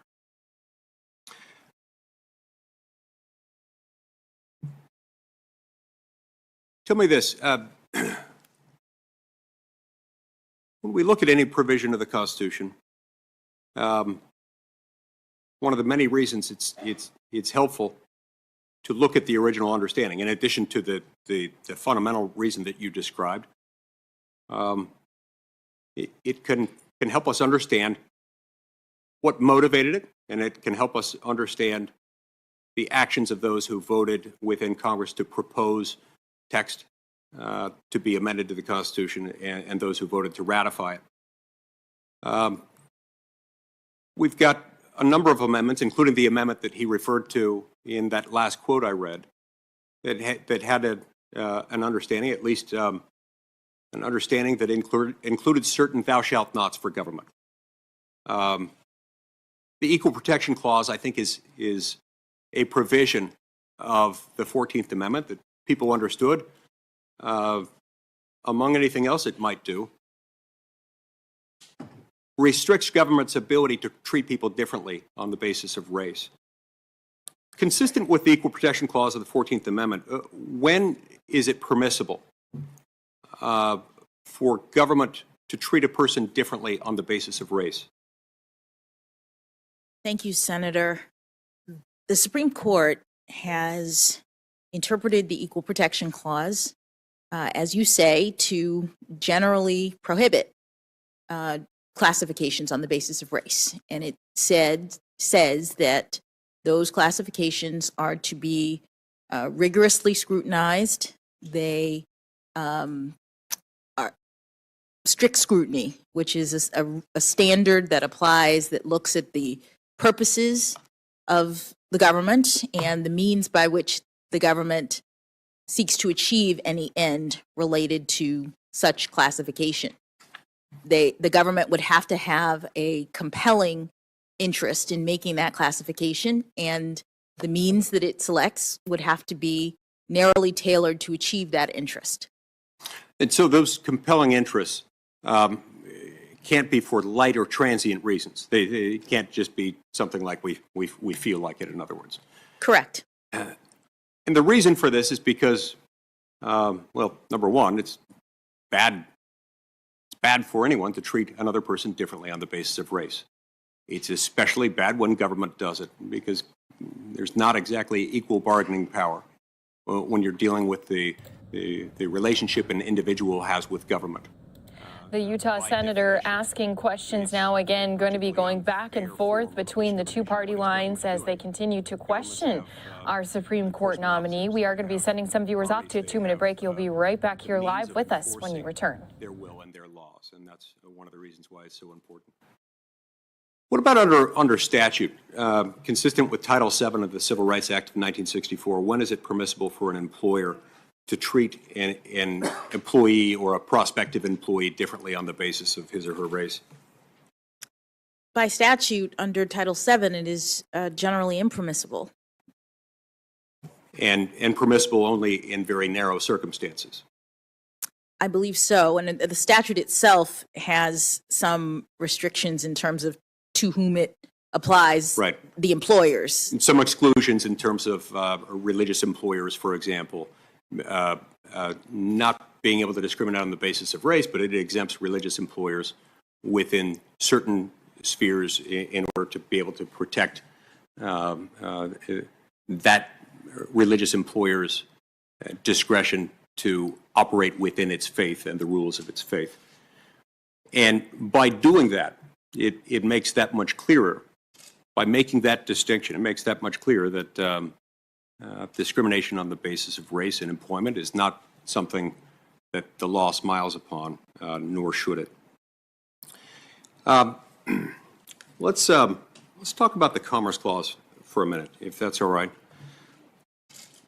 Now, at the time of the founding, our founding fathers didn't foresee, and almost certainly could not have foreseen, the invention of radios, televisions, airplanes, the internet, and telephone networks. And yet, all of those things are governed by federal law and not by state law. Why is this constitutional? Well, Senator, the Commerce Clause was initially interpreted by the Supreme Court to be very broad, to allow for federal regulation of interstate commerce, and the growth of the economy in this country. But over time, the Supreme Court has made clear that the Commerce Clause limits the federal government, that there is limited authority under the Commerce Clause. The state of the law now is such that the federal government, through the Commerce Clause, is only permitted to regulate channels of interstate commerce, instrumentalities of interstate commerce, and activities that substantially affect interstate commerce. And with respect to the third category, the Supreme Court has made clear in the Lopez case and in Morrison that non-economic activities are not covered by Commerce Clause authority. And in the NFIB case, the ACA case, the Supreme Court made clear that inactivity is also not covered and not authorized under the Commerce Clause. Right.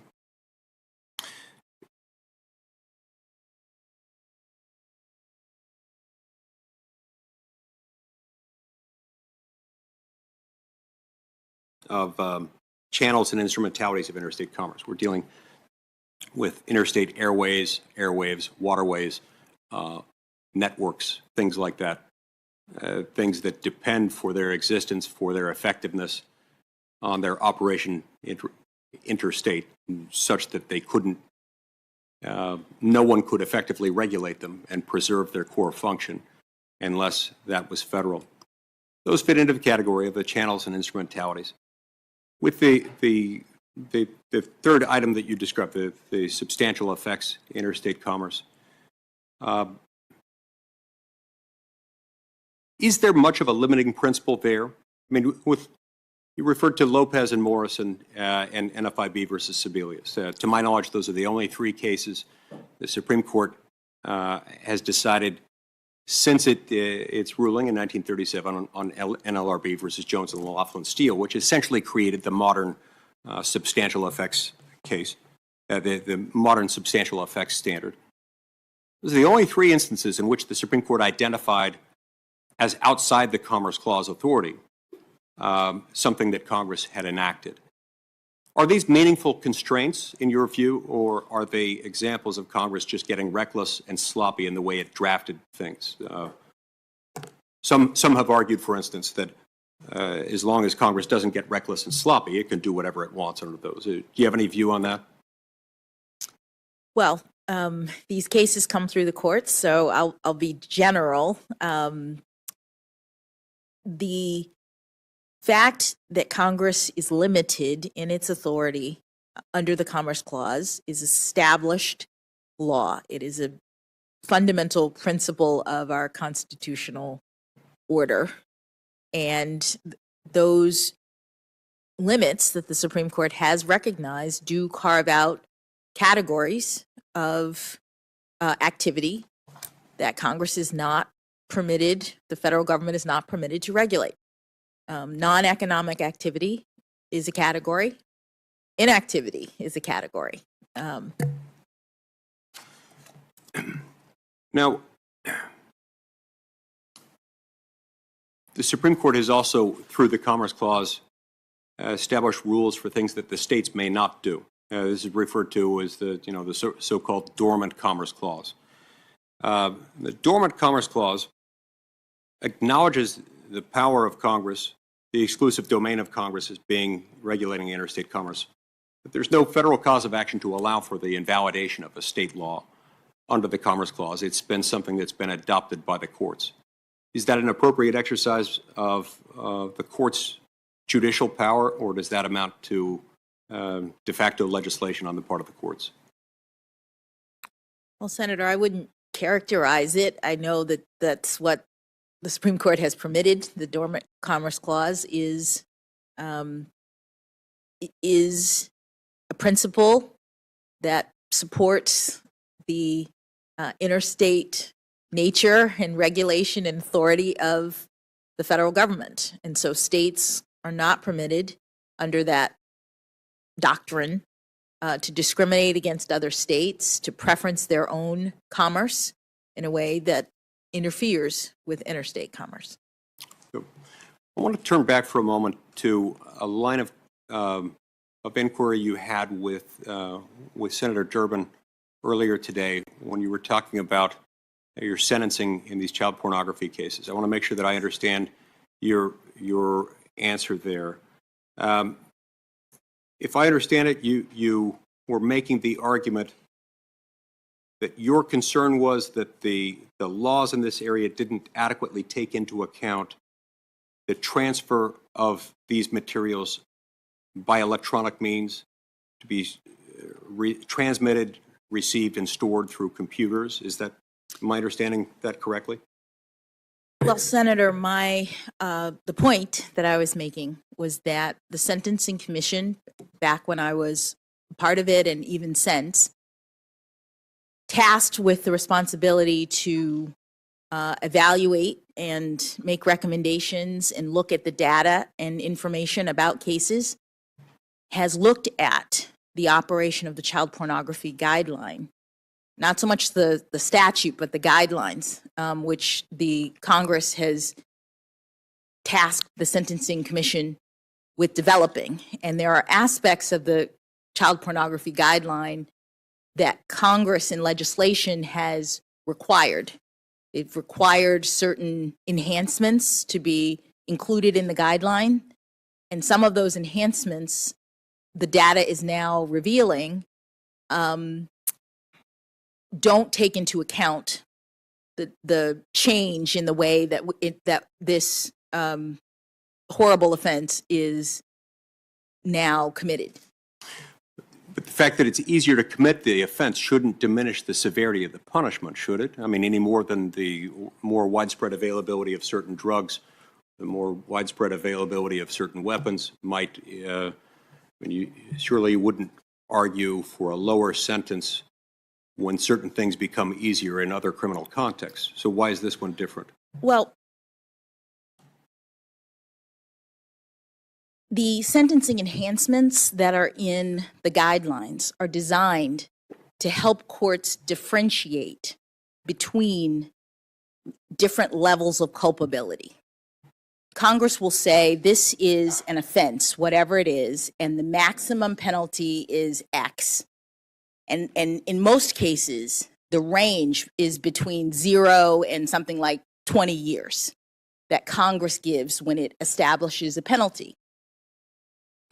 The point of the guidelines is to help judges figure out where in that range between 0 and 20 years a particular defendant should be sentenced. And the guidelines have gradations in them that relate to various aspects of the commission of the crime. Go ahead. Sorry. So the commission does data gathering and research to figure out how crimes are committed and what gradations should matter in terms of the range of culpability. Because the problem of not doing that or of getting it wrong is that you are not able to adequately assess and determine the differences among offenders on the scale. I understand that. And so, but in these cases, as I understand it, all 10 of the cases that we've reviewed on record where you've sentenced someone for a child pornography conviction, in all 10 of those cases, you departed from the guidelines and departed downward. It's hard for me to understand departing from those in every case you've got, because isn't a departure supposed to be grounded in a finding that it's outside the heartland of cases in that range, cases of that sort? Yes, Senator. And as I said before, these are horrible cases that involve terrible crimes. And the court is looking at all of the evidence consistent with Congress's factors for sentencing. The guidelines are one factor, but the court is told that you look at the guidelines, but you also look at the nature and circumstances of the offense, the history and characteristics of the offender. There are a series of factors. In the cases, you are also getting recommendations.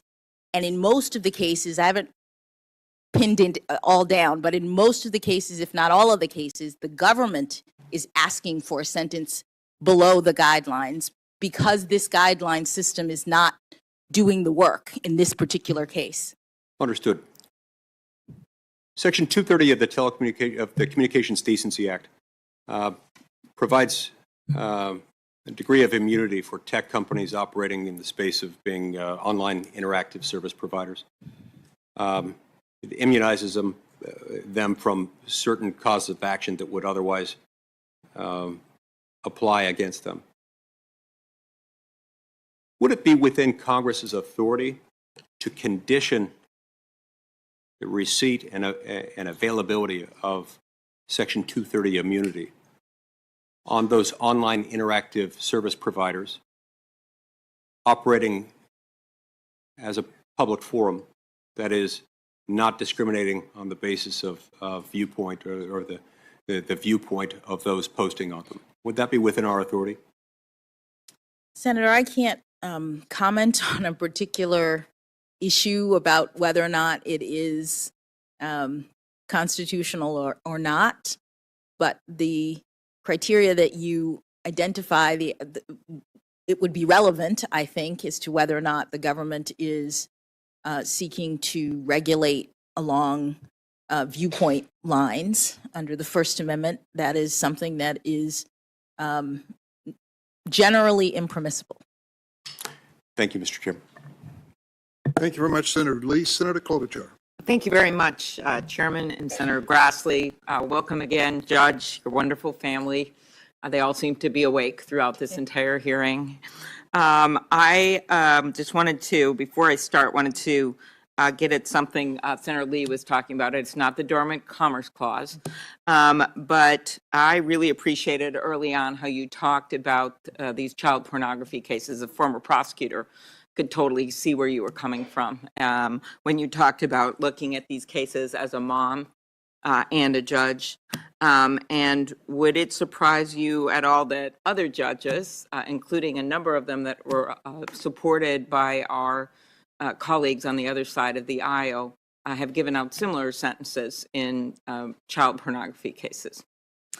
No, Senator, it would not surprise me because these cases are horrific, and there's a lot of disparity because of the way that guidelines are operating in this particular area.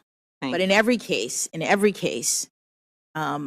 that I handled involving these terrible crimes, I looked at the law and the facts. I made sure that the victims, the children's perspectives were represented. And I also imposed prison terms and significant supervision and other restrictions on these defendants. Well, thank you. And I just also want to note, and I know others have brought this up, the letter of support from the Fraternal Order of Police, in which they said, from our analysis of Judge Jackson's record and some of her cases, we believe she has considered the facts and applied the law consistently and fairly on a range of issues. There is little doubt that she has the temperament, intellect, legal experience, and family background to have earned this appointment. We are reassured that should she be confirmed, she would approach her future cases with an open mind and treat issues related to law enforcement fairly and justly. And that matters a lot to many of us. Now, I want to go back to something I was talking about yesterday, and that is why today's hearing is so monumental, including that it is occurring at a time when we as Americans have been reminded again, due to the courage of Ukrainians thousands of miles away, that we can never take our democracy, or for that matter, our courts for granted. It is also happening at a time when we are seeing each other for the first time after a 2-year pandemic, connecting to each other again. And I hope this moment will be a moment where we see a renewed interest in our democracy, that we respect each other's rights and views, and that we see that we are not a nation of 300 plus million silos. Instead, we are a nation committed to this idea that what unites us as Americans is much bigger than what divides us. And so in that context, you come before us with this incredible strength, legal acumen, grace under pressure that you have demonstrated today. And you also come before us, as we've noted, as the first Black woman to be nominated following 115 justices who have been confirmed. And I will note, of the 115 justices, 110 have been men. And I actually once reminded a late night show Trevor Noah of similar issues in the U.S. Senate. In fact, in the history of the U.S. Senate, of the nearly 2,000 people who have served, only 58 have been women. And he responded that if a nightclub had numbers that bad, they'd shut it down. But today, Judge, we're not shutting anything down, not the court, not the Senate, and you are opening things up.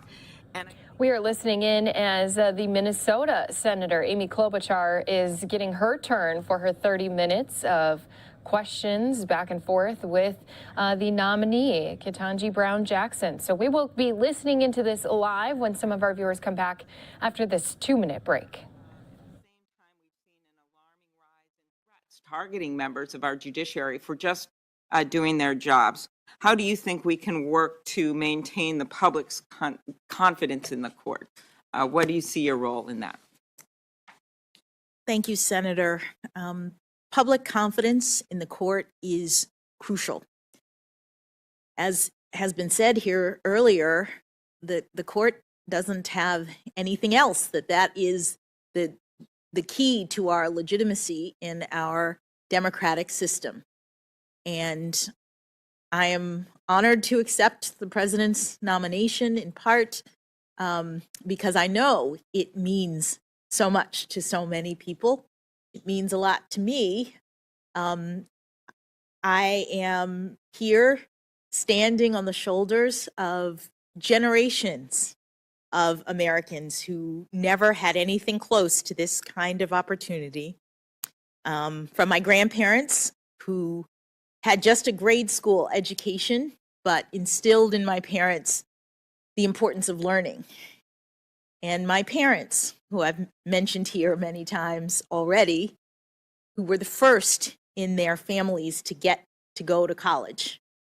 So this nomination, against that backdrop, is significant to a lot of people. And I hope that it will bring confidence. It will help inspire people to understand that our courts are like them, that our judges are like them, doing the work, being a part of our government. I think it's very important. Very good. I think along those lines, your wonderful mentor, Justice Breyer, I quoted him about how he said, we can help maintain public acceptance of the court, and these are his words. We can do it best by helping ensure that the Constitution remains workable in a broad sense of the term. Specifically, the court can and should interpret the Constitution in a way that works for the people of the day. Like, as you know, it's, I think, Article 2, Section 2 doesn't refer to the Air Force because we didn't have an Air Force back then. So are there things about the Constitution that, of course, as we've gone along, have been interpreted to meet the moments of our time? What do you think Justice Breyer means when he says the Constitution should be interpreted in a way that works for the people of today? And do you think a justice can be both pragmatic and objective and respect history?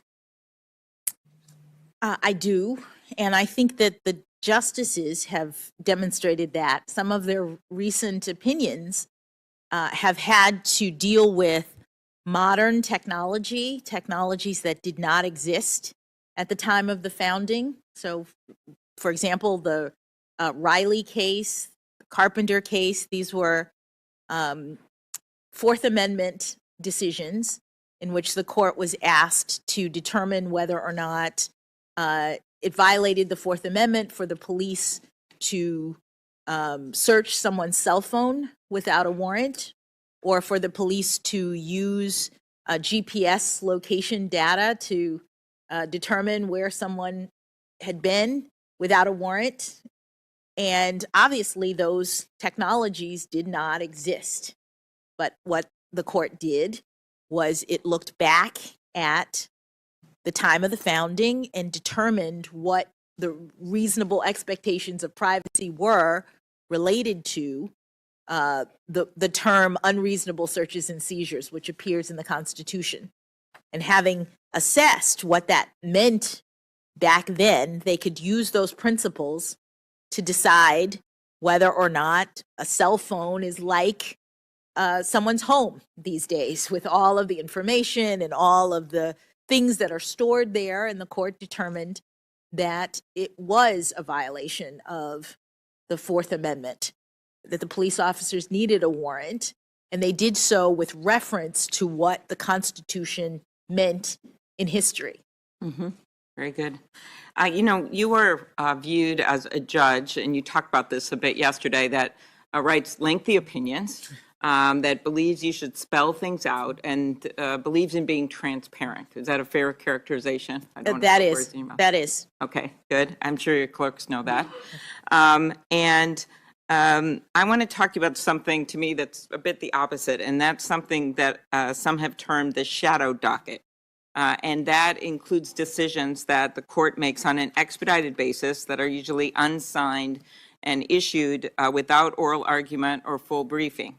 In the last few years, we've seen the court increasingly deciding cases in this way, often over the dissent of maybe 3 or 4 of the justices. Last term, the court granted 20 requests for emergency relief, a historically high number. 10 years ago, in the October term of 2011, the court granted only 6 requests in an entire year. When do you think it's appropriate for the Supreme Court to grant emergency relief, use this docket? When are the circumstances that warrant this?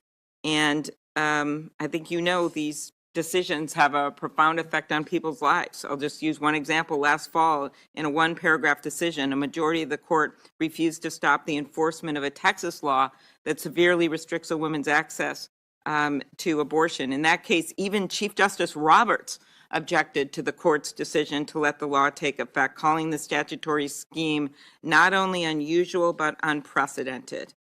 As someone who believes in transparency, could you talk in general about when you think this shadow docket should be used, when emergency relief should be given, and how, if it's overused, it could undermine public confidence in the court?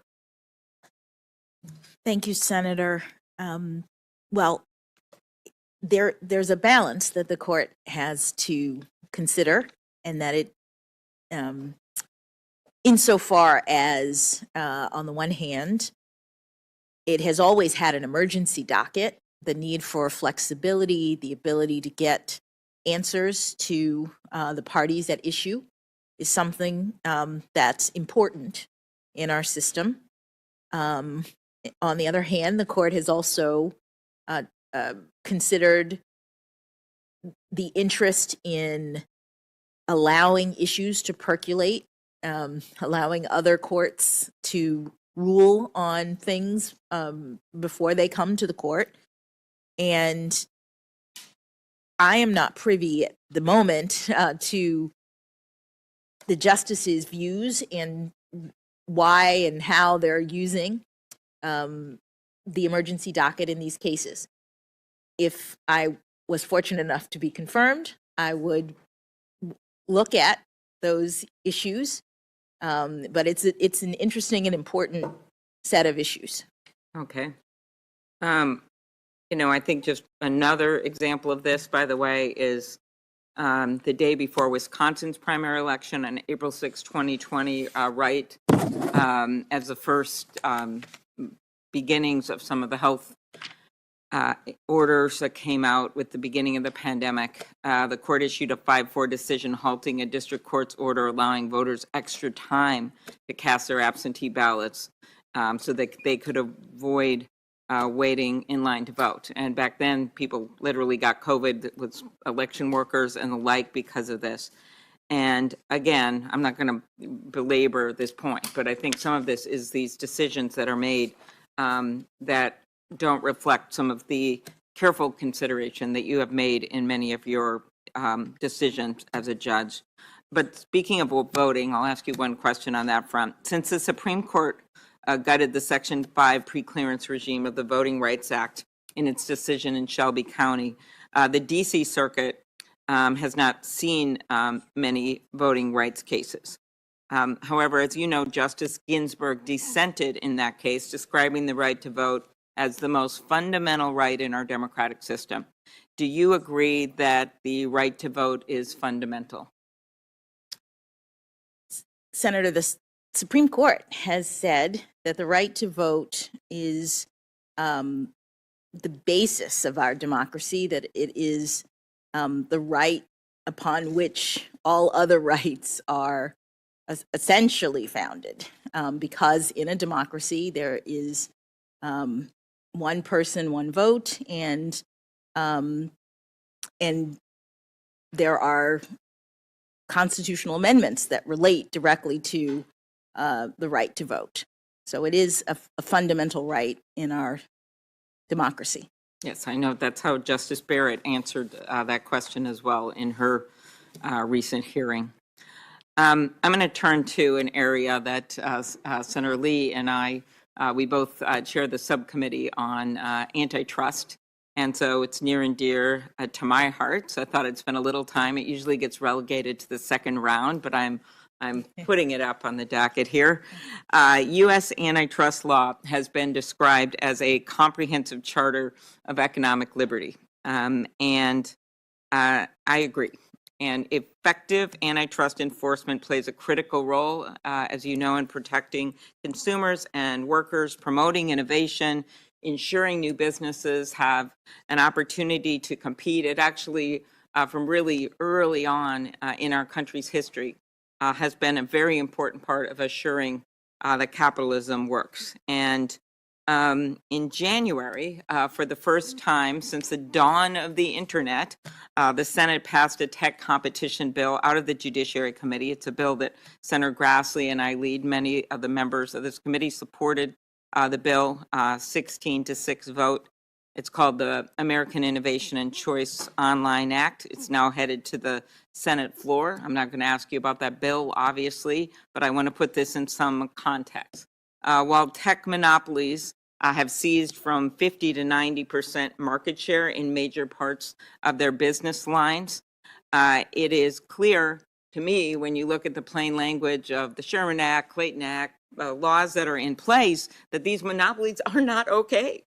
However, court rulings for decades in antitrust have created some major obstacles to taking on these cases. And it's not just court rulings.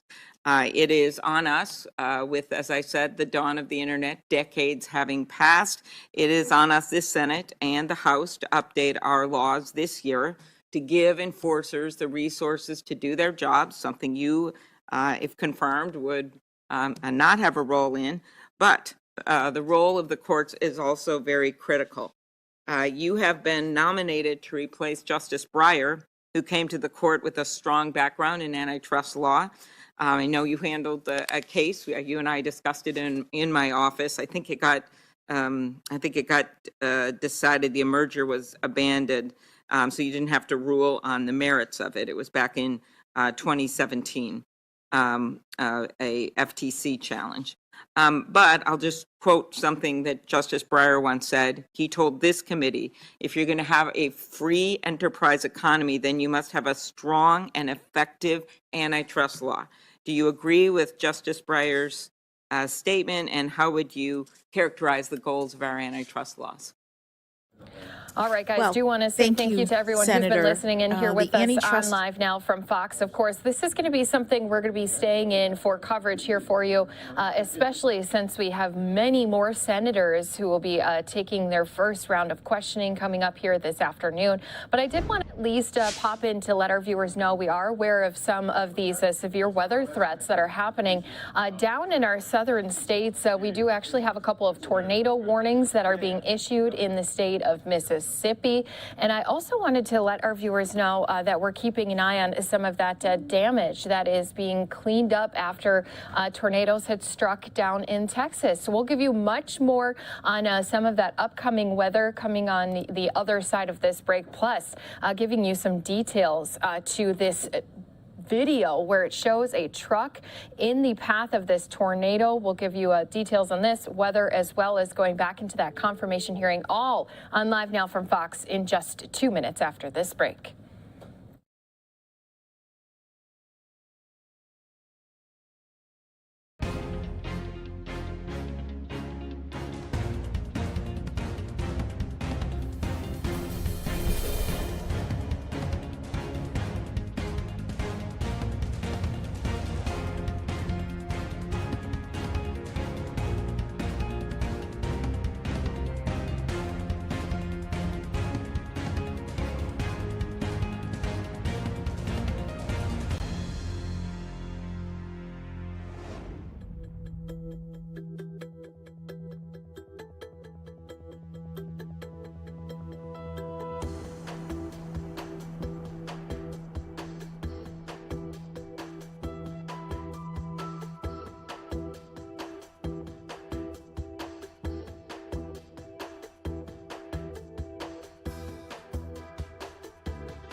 And welcome back here to Live Now from Fox. Christy Larson here at the desk with you as we continue to bring you top stories, as well as also we've been listening in live on Capitol Hill as we do have our Senate Judiciary Committee questioning our Supreme Court nominee. Now, we are going to get back into that coverage here in just a few moments, but I at least wanted to show our viewers that we are aware of some severe weather. We did have it happen yesterday down in the state of Texas. That storm has continued to make its path along the south. Before we get to some of the newest warnings that have been put out, I did want to at least show our viewers this dramatic video where it's showing a truck caught in the path of this tornado. You can see it spinning on its side before then eventually being pushed back onto all four tires. Now, it looks like a scene out of a movie, but again, this video was caught on camera by a storm chaser who is with Live Storms Media, and this is happening in Elgin, Texas. It gets, again, blown over onto its side before it eventually gets put back onto all four wheels. And it must have been just a terrifying time for the people who were inside of the car as well. Now, we do know because of this tornado damage around the area, there had been a few mobile homes that had been heavily damaged, as well as one person injured, taken to the hospital. And we do have the National Weather Service saying if you notice a tornado moving in your direction, they advise you to immediately pull over to the side of the road, seek shelter. And of course, this video just really does show you how quickly things can happen if you are in that path of that tornado. Not only being picked up, spun around, but there's so much debris also flying around here as well. So I wanted to show this video because this has just been some of these different views we've been seeing after those tornadoes had ripped through parts of Texas. Here are some live pictures that we have coming in right now as our chopper is up in the air, showing us just some of that damage and destruction that had been left in this storm's path. And as we continue to watch our chopper here live, I did at least want to pop up our radar here. So XRAD showing us that we do have a huge path of storms going all the way south, stretching up north into Illinois. But down in Mississippi, that's where we've had quite a few areas that are a little more concerning. So we do know that there is a lot of severe weather. There's even tornadoes that are warnings for tornadoes that are being issued out in multiple different counties across Mississippi. So there is a lot of people who are being warned, and you can always follow our Fox weather team online if you want to get more information about weather happening in your area. Also want to make our viewers aware of course, we're always on top of breaking news coming to us from across the country. We do have a large warehouse fire that is burning in Chicago. You can see multiple ladder trucks that are out here responding to this fire, some thick black smoke also rising up into the sky, and so much water has already been poured onto this fire. You can see it's not out yet, but those streets even starting to see a lot of that flooding from being attacked so many different angles and different sides. And so you're going to be not only now dealing with these fires, but also dealing with this flooding in the street as well. This area all blocked off as fire crews are still responding here. Again, little details coming at this time, but we do know again that this is a large fire burning in Chicago. So what I'm going to do for all of our viewers who are here watching with us on Live Now from Fox, because we want to keep monitoring some of these bigger news stories here for our viewers, what we'll do is we'll put you into a triple box. We'll still continue to keep an eye on this fire that is burning in Chicago. We're also going to keep an eye on our radar and let everyone know about more of those severe weather warnings that are being issued across the South, as well as taking you back into our confirmation hearing. We are on day number 2. This is just the first round of questioning. Today we have senators from both sides who are getting 30 minutes to ask questions to our nominees. So let's go ahead, jump back into that. It's all happening live, raw, unfiltered, right here for you on Live Now from Fox. On that precedent, whether there are other cases that are similar to the precedent or that relied on the precedent that have now shifted so that the precedent is no longer on firm footing, whether or not the precedent is workable. Sometimes the Supreme Court will issue a ruling and determine later that it's not actually doing what the court intended, and whether or not there are new facts or a new understanding of the facts. Those various criteria are what the court looks at to decide whether or not to overturn a precedent, and they would be what I would look at if I were confirmed to the Supreme Court. Thank you. I was recalling as you spoke about stare decisis at one of your first nominations hearing for the district court, and you actually, in response to one of my questions, you said stare decisis is a bedrock legal principle that ensures consistency and impartiality of judgments. And I think, as you know, by how you've talked more broadly about this, moving off of the First Amendment questions, throughout the court's history, stare decisis has been so key, and the court has relied on it to maintain stability in the law, reaffirm its impartiality. As a former justice, I know Senator Durbin just read a very famous book about him. Minnesotan, Justice Harry Blackmun, who actually Justice Breyer succeeded on the court, said in his concurrence in Planned Parenthood v. Casey about the court's decision to uphold Roe v. Wade, he said, "What has happened today should serve as a model for future justices and a warning to all who have tried to turn this court into yet another political branch."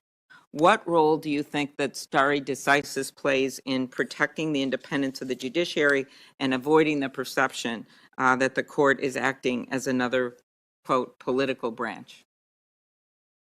I think it plays a very important role as a doctrine that keeps shifts from happening in the court.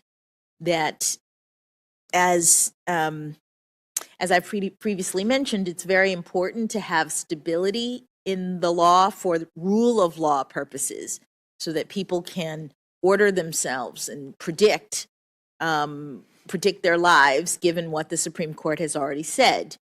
And if there were massive shifts every time a new justice came on or every time new circumstances arose, there would be a concern that public confidence would be eroded. And so stare decisis is a very important doctrine that the Supreme Court has established, and it's one that furthers the rule of law in this country. Thank you very much. Well, that's a good way to end Judge Jackson. And I do see Senator Cruz waiting in the wing. So by coincidence, and it looks like he has things he's putting up of charts. By coincidence, I was going to put on the record, and since he's here, it makes a lot of sense from the judge that you clerked for, Senator Cruz, Judge Ludwig, who's now retired, and I know you were very close to him.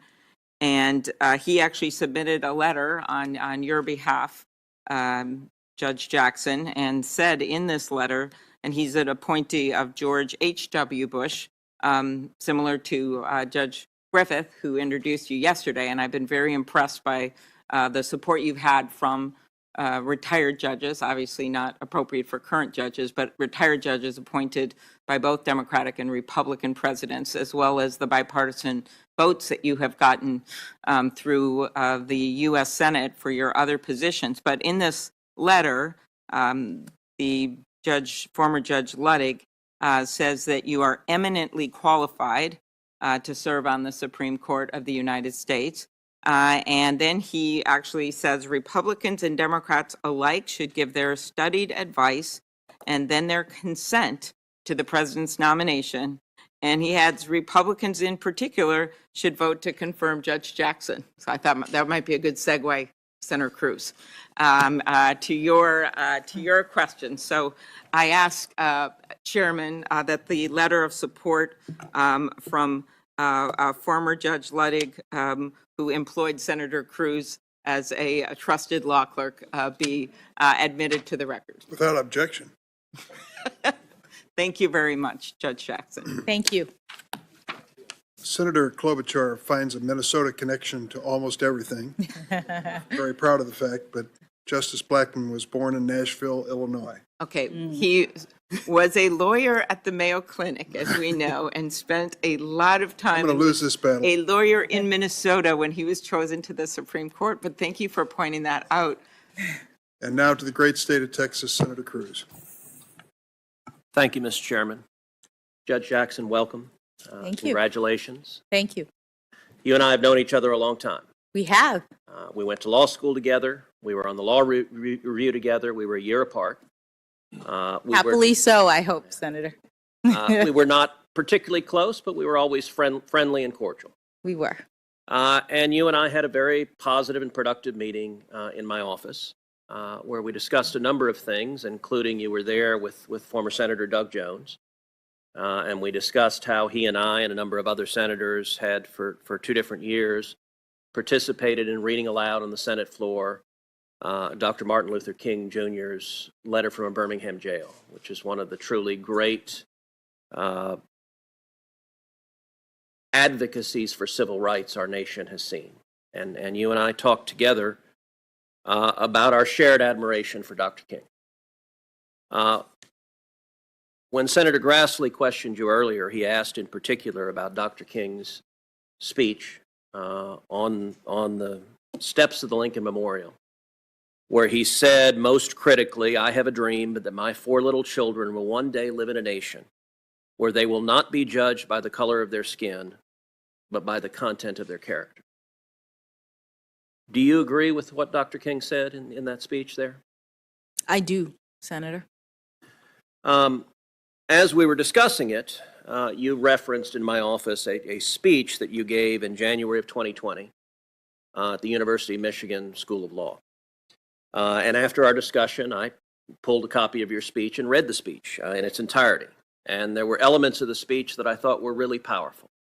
And let me say, your opening remarks yesterday were powerful and inspirational as well. And I think you and your family, the journey you have taken to becoming a federal judge, to becoming a federal Court of Appeals judge, I think demonstrates the incredible promise and the incredible opportunity this nation offers all of us. As I read your speech at the University of Michigan Law School, however, there was a portion that surprised me. And in particular in that speech, you referenced the work of, quote, acclaimed investigative journalist Nicole Hannah-Jones, and her, and again, this is a quote from the speech, provocative thesis that America was born in, provocative thesis that the America that was born in 1776 was not the perfect union that it purported to be.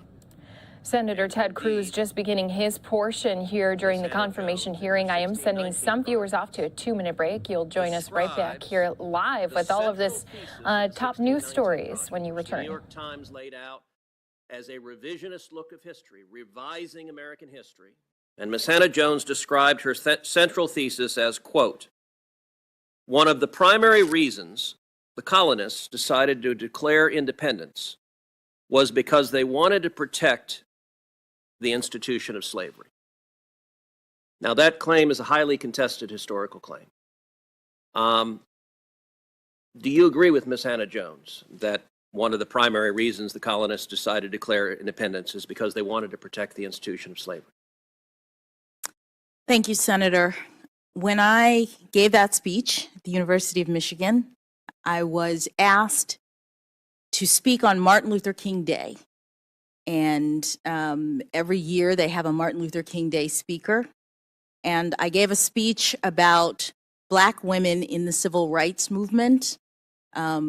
Most of the speech, if not all of the speech, was focused on African American women, their contributions to the civil rights movement, unsung contributions in many cases, and then some of the more recent African American women who have made claims, who have done things in our society.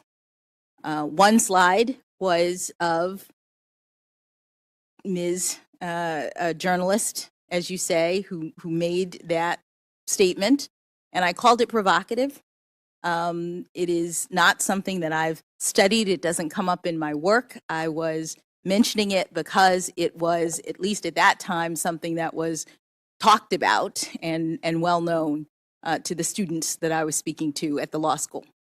So are you aware that since the 1619 Project came out, that it has been roundly refuted by very respected historians, including Gordon Wood of Brown University, including James McPherson of Princeton University. McPherson called it a, quote, very unbalanced, one-sided account which lacks content and perspective. And indeed, it was so thoroughly refuted that the New York Times quietly altered the digital version to remove references to 1619 as the year of America's true founding and the moment America began. Were you aware of that? I was not. So let me ask you, related to the 1619 Project, which I believe is deeply inaccurate and misleading. 1619 Project is closely intertwined with a movement that is called critical race theory. Critical race theory, as you know, originated at your and my alma mater at the Harvard Law School. In your understanding, what does critical race theory mean? What is it? Senator, my understanding is that critical race theory is it is an academic theory that is about the ways in which race interacts with various institutions. It doesn't come up in my work as a judge. It's never something that I've studied or relied on, and it wouldn't be something that I would rely on if I was on the Supreme Court. So critical race theory, as you know, has its origins in the critical legal studies movement, which also came from Harvard Law School, from a number of critical legal studies professors, crits as they were known when we were in law school, who are explicitly Marxists. And they find their origins in Marxism, although critical legal studies frames society as a fundamental battle between socioeconomic classes, critical race theory frames all of society as a fundamental and intractable battle between the races. It views every conflict as a racial conflict. Do you think that's an accurate way of viewing society in the world we live in? Senator, I don't think so, but I've never studied critical race theory and I've never used it. It doesn't come up in the work that I do as a judge. So with respect, I find that a curious statement because you gave a speech in April of 2015 at the University of Chicago in which you described the job you do as a judge. And you said sentencing is just plain interesting because it melds together myriad types of law, criminal law, and of course constitutional law, critical race theory. So you described in a speech to a law school what you were doing as critical race theory. And so I guess I would ask, what did you mean by that when you gave that speech? With respect, Senator, the quote that you are mentioning there was about sentencing policy. It was not about sentencing. I was talking about the policy determinations of bodies like the Sentencing Commission when they look at a laundry list of various academic subjects as they consider what the policy should be. Okay, but you were vice chair of the Sentencing Commission, so let me ask again, what did you mean by, because that was an official responsibility of yours, what did you mean by what you were doing was critical race? What I meant was that there are a number of, that slide does not show the entire laundry list of different academic disciplines that I said relate to sentencing policy, but none of that relates to what I do as a judge. So let me ask you a different question. Is critical race theory taught in schools? Is it taught kindergarten through 12th? Senator, I don't know. I don't think so. I believe it's an academic theory that's at the law school level. Okay. As you may recall, during the confirmation hearings of Justice Amy Coney Barrett, there was a great deal of attention paid to the fact that Justice Barrett served as a board member on the Board of Trustees of a religious private school, and the press focused very intensely on the views of that school.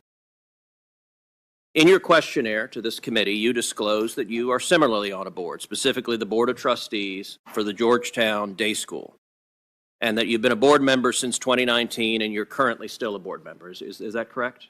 That is correct. In regard to the Georgetown Day School, you've publicly said, quote, "Since becoming a member of the GDS community 7 years ago, Patrick and I have witnessed the transformative power of a rigorous progressive education that is dedicated to fostering critical thinking, interdependence, and social justice." When you refer to social justice and the school's mission on social justice, what did you mean by that? Thank you, Senator, for allowing me to address this issue. Georgetown Day School has a special history that I think is important to understand when you consider my service on that board. The school was founded in 1945 in Washington, D.C. at a time in which, by law, there was racial segregation in this community. Black students were not allowed in the public schools to go to school with white students. Georgetown Day School is a private school that was created when 3 white families, Jewish families, got together with 3 black families and said that despite the fact that the law requires us to separate, despite the fact that the law is set up to make sure that black children are not treated the same as everyone else, we are going to form a private school so that our children can go to school together.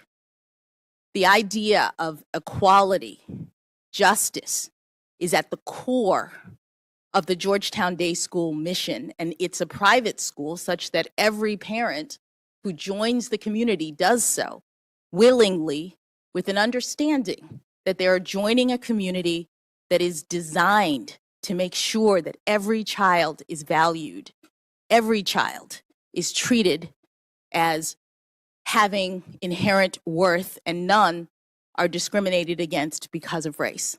So, Judge Jackson, all of us will agree that no one should be discriminated against because of race. When you just testified a minute ago that you didn't know if critical race theory was taught in K through 12, I will confess I find that statement a little hard to reconcile with the public record, because if you look at the Georgetown Day School's curriculum, it is filled and overflowing with critical race theory. That among the books that are either assigned or recommended, they include Critical Race Theory, an introduction. They include The End of Policing, an advocacy for abolishing police.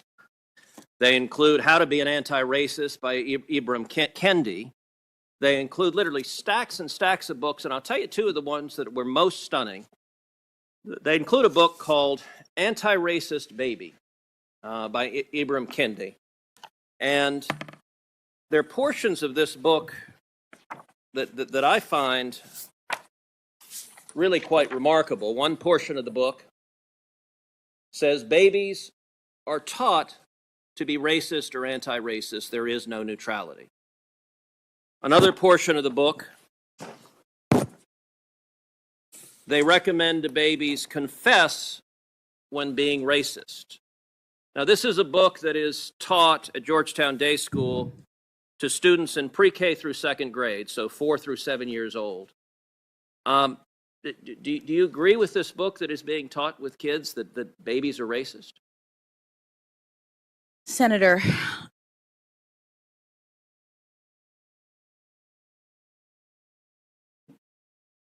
I do not believe that any child should be made to feel as though they are racist, or though they are not valued, or though they are less than, that they are victims, that they are oppressors. I don't believe in any of that. But what I will say is that when you asked me whether or not this was taught in schools, critical race theory, my understanding is that critical race theory as an academic theory is taught in law schools, and to the extent that you were asking the question, I understood you to be addressing public schools. Georgetown Day School, just like the religious school that Justice Barrett was on the board of, is a private school. Okay, so you agree critical race theory is taught at Georgetown Day School? I don't know, because the board is not, the board does not control the curriculum. The board does not focus on that. That's not what we do as board members, so I'm actually not sure. Well, and I'll note that the board is chaired by Professor Fairfax, your college roommate who introduced you yesterday, so the two of you serve on the board together. Another book that is on the summer reading for 3rd through 5th grade is a book called Stamped for Kids, again by Ibram Kendi. I read the entirety of the book, and I will say it is an astonishing book. On page 33, it asks the question, can we send white people back to Europe? That's on 33. That's what's being given to 8 and 9 years old. It also, on page 115, says the idea that we should pretend not to see racism is connected to the idea that we should pretend not to see color. It's called color blindness. Skipping ahead, here's what's wrong with this. It's ridiculous. Skin color is something we all absolutely see. Skipping ahead, so to pretend not to see color is pretty convenient if you don't actually want to stamp out racism in the first place. Now, what this book argues for is the exact opposite of what Dr. King spoke about on the floor of the Lincoln Memorial. And are you comfortable with these ideas being taught to children as young as 4 in respect to the first book, as young as 8 and 9 in respect to the second book? Senator, I have not reviewed any of those books, any of those ideas. They don't come up in my work as a judge, which I'm respectfully here to address. In my work as a judge, which is evidenced from my near decade on the bench. Okay, good. I am- Then let's go back to your work as a judge. As was noted in the first slide, you discussed sentencing as being related to critical race theory. And earlier, there's been some back and forth as Democratic senators have tried to address your sentencing patterns as it concerns child pornography. And I'll confess, Judge Jackson, as I listen to your testimony, I believe you are someone who is compassionate. I believe you care for children, obviously your children and other children. But I also see a record of activism and advocacy as it concerns sexual predators that stems back decades and that is concerning.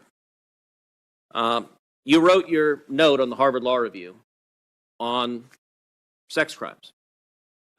Your note is your major academic work on the Law Review, and yours is entitled Prevention versus Punishment Towards a Principled Distinction in the Restraint of Released Sex Offenders.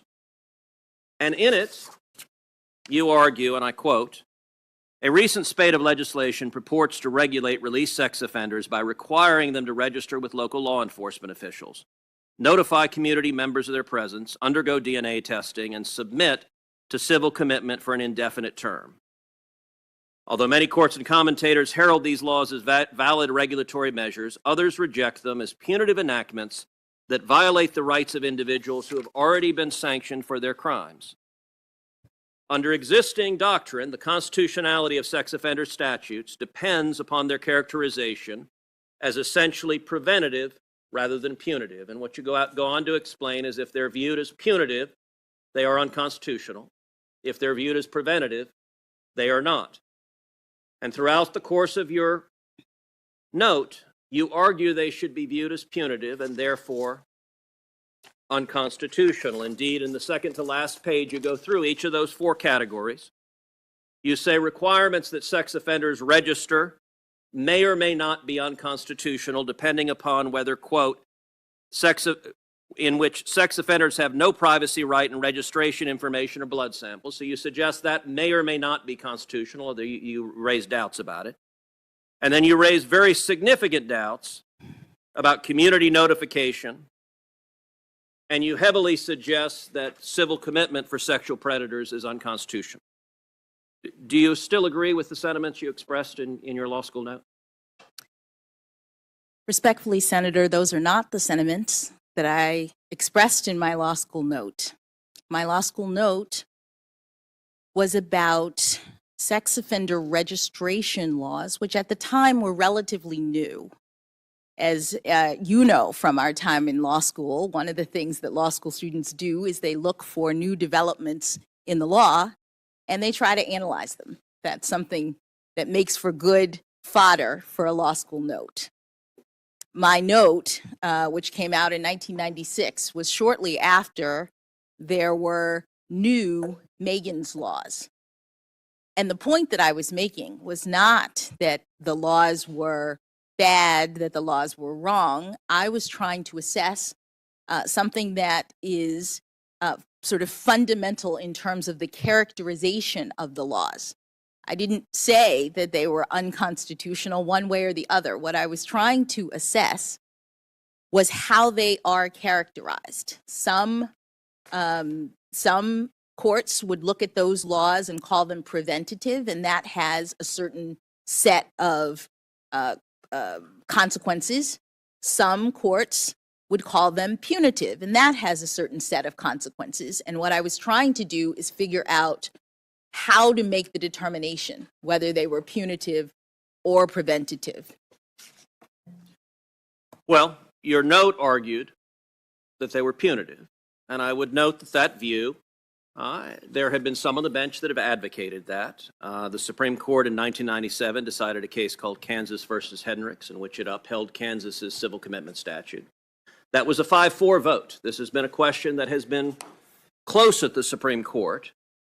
And I would note beyond that, that in terms of the prevalence of these statutes, all 50 states and D.C. have registry requirements.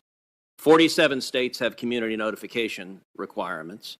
All 50 states have DNA or blood banks for sex offenders requirements. And 20 of the states, the federal government in D.C., have laws that allow for the indefinite detention of sex offenders. I would note in the state of Texas, a state court of appeals, relying on very much the same sort of reasoning you advocated in your note, struck down Texas's sexually violent predator civil commitment law. At the time I was the Solicitor General of Texas, I personally argued that appeal in the Texas Supreme Court. And the Texas Supreme Court unanimously reversed the Court of Appeals and upheld our statute. And if the views you advocated in law school prevailed, civil commitment laws across the country would be struck down, releasing sexual predators. And under the argument, community notification and DNA bank laws could well be struck down as well. Is that an outcome that should concern people? Senator, my note wasn't advocating for the striking down of those laws. My note was trying to identify criteria that I thought could be applied consistently to determine whether the laws were punitive or preventative. But with respect to Jackson, you argued that they were punitive, and you further say in the note, if they're punitive, they're unconstitutional. I was looking at 4 different kinds of laws, and not all of them, did I say, were punitive. Okay, so let's take civil commitments laws. If you look at civil commitment laws right now, the UCLA School of Law, Williams Institute, estimates more than 6,300 sex offenders are currently detained in civil commitment programs. If the view you advocated prevailed, presumably those 6,300 sex offenders would be released to the public. Is that an outcome that should be concerning? Senator, in law school, when I was writing a note, I was looking at a brand new set of laws that had not previously been enacted in any jurisdiction. They were new. And I was assessing at the time, as law school students do, what criteria I thought might be used by courts to make a determination in the future as to whether or not they should be treated as punitive and therefore not unconstitutional, but as therefore ones that carry with them certain rights versus, preventative. Judge Jackson, so you've pointed that these were views in law school, and listen, I will recognize that all of us, when we are students, may have views that as time and maturity passes on, we may change. But what troubles me is this was not just a law school view, it's one that has continued. So when you were vice chairman of the Sentencing Commission, you expressed significant concerns that the White House has argued that your quotes were taken out of context. So I want to provide the full context of your quote, because you said, yes, I want to ask you about the means by which we can distinguish more or less serious offenders. I know that all of you sort of touched on that. Mr. Futrell, you talked about going from singular to one-on-one to group experience. I'm just wondering if there's some sort of inevitable and natural progression from one stage to the other, such that you could say that the least serious offenders are in the singular experience stage.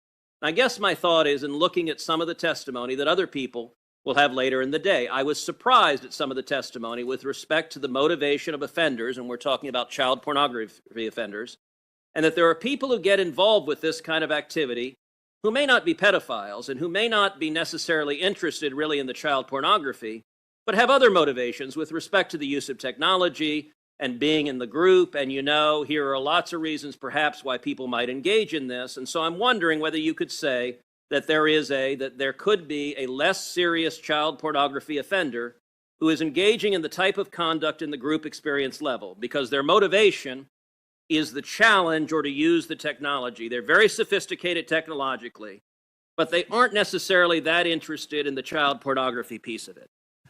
Now I find that a pretty remarkable argument, that people in possession of child pornography are not actually interested in the child porn. They're not pedophiles. They're just interested in technology. Is that?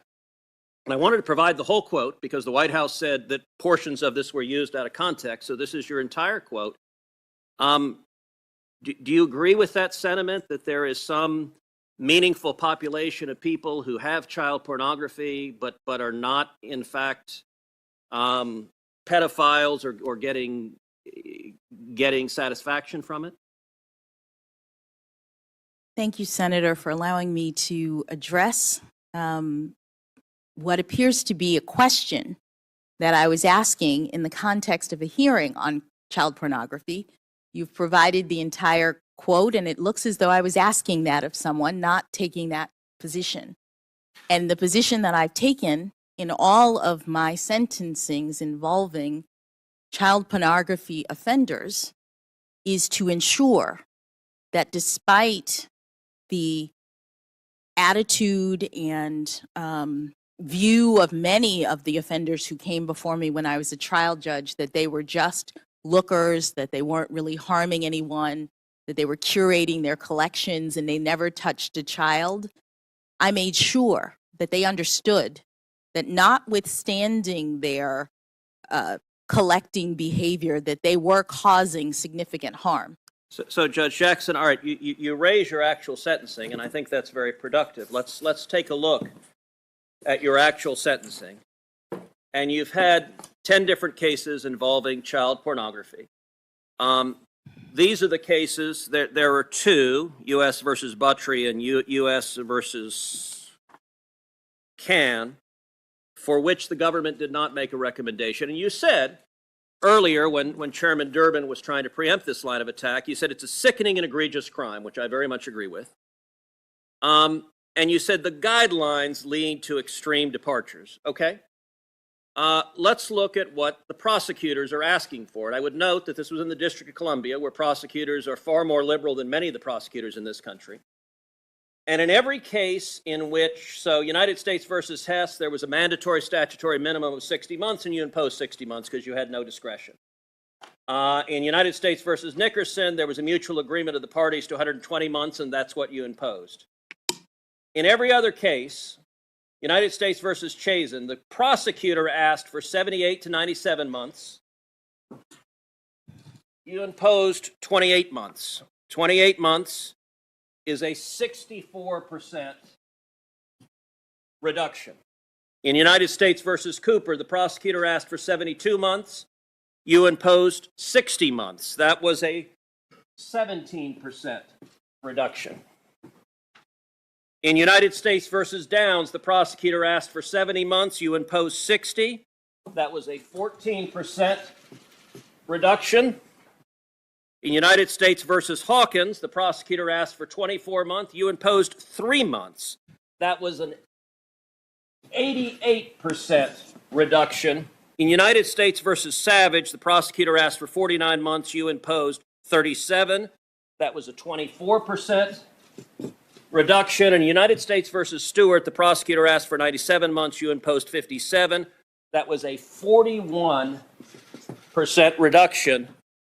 Every single case, 100% of them, when prosecutors came before you with child pornography cases, you sentenced the defenders to substantially below, not just the guidelines, which are way higher, but what the prosecutor asked for on average of these cases, 47.2% less. Now, you said you made sure the voice of the children was heard. Do you believe in a case like United States versus Hawkins, where the prosecutor asked for 24 months and you sentenced the offender to only 3 months? Do you believe the voice of the children is heard when 100% of the time you're sentencing those in possession of child pornography to far below what the prosecutor's asking for?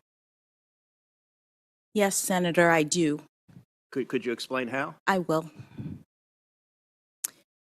A couple of observations. One is that your chart does not include all of the factors that Congress has told judges to consider, including the probation office's recommendation in these cases. Well, Judge Jackson, we don't have those probation. The committee has not been given the probation office's recommendation. We would welcome them. Mr. Chairman, I would love to see those. We don't have access to them. The second thing I would say is that I take these cases very seriously as a mother, as someone who, as a judge, has to review the actual evidence in these cases and, based on Congress's requirement, take into account not only the sentencing guidelines, not only the recommendations of the parties, but also things like the stories of the victims. Also things like the nature and circumstances of the offense and the history and characteristics of the defendant.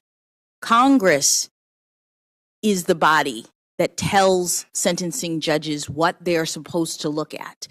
And Congress has said that a judge is not playing a numbers game. The judge is looking at all of these different factors and making a determination in every case based on a number of different considerations.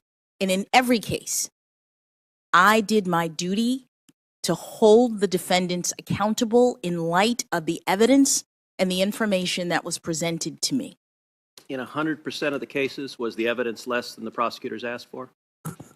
Senator, the evidence in these cases are egregious. The evidence in these cases are among the worst that I have seen, and yet, as Congress directs, judges don't just calculate the guidelines and stop. Judges have to take into account the personal circumstances of the defendant because that's a requirement of Congress. Judges have to consider things like the victims, and when I was talking about making sure that victims' circumstances are heard, it was about my sentencing practices. Well, that I show victims being heard with respect. Thank you, Mr. Chairman. In 2012, the Sentencing Commission, on a unanimous bipartisan basis, issued a report recommending changes to sentencing for non-production child pornography, which is the subject at hand.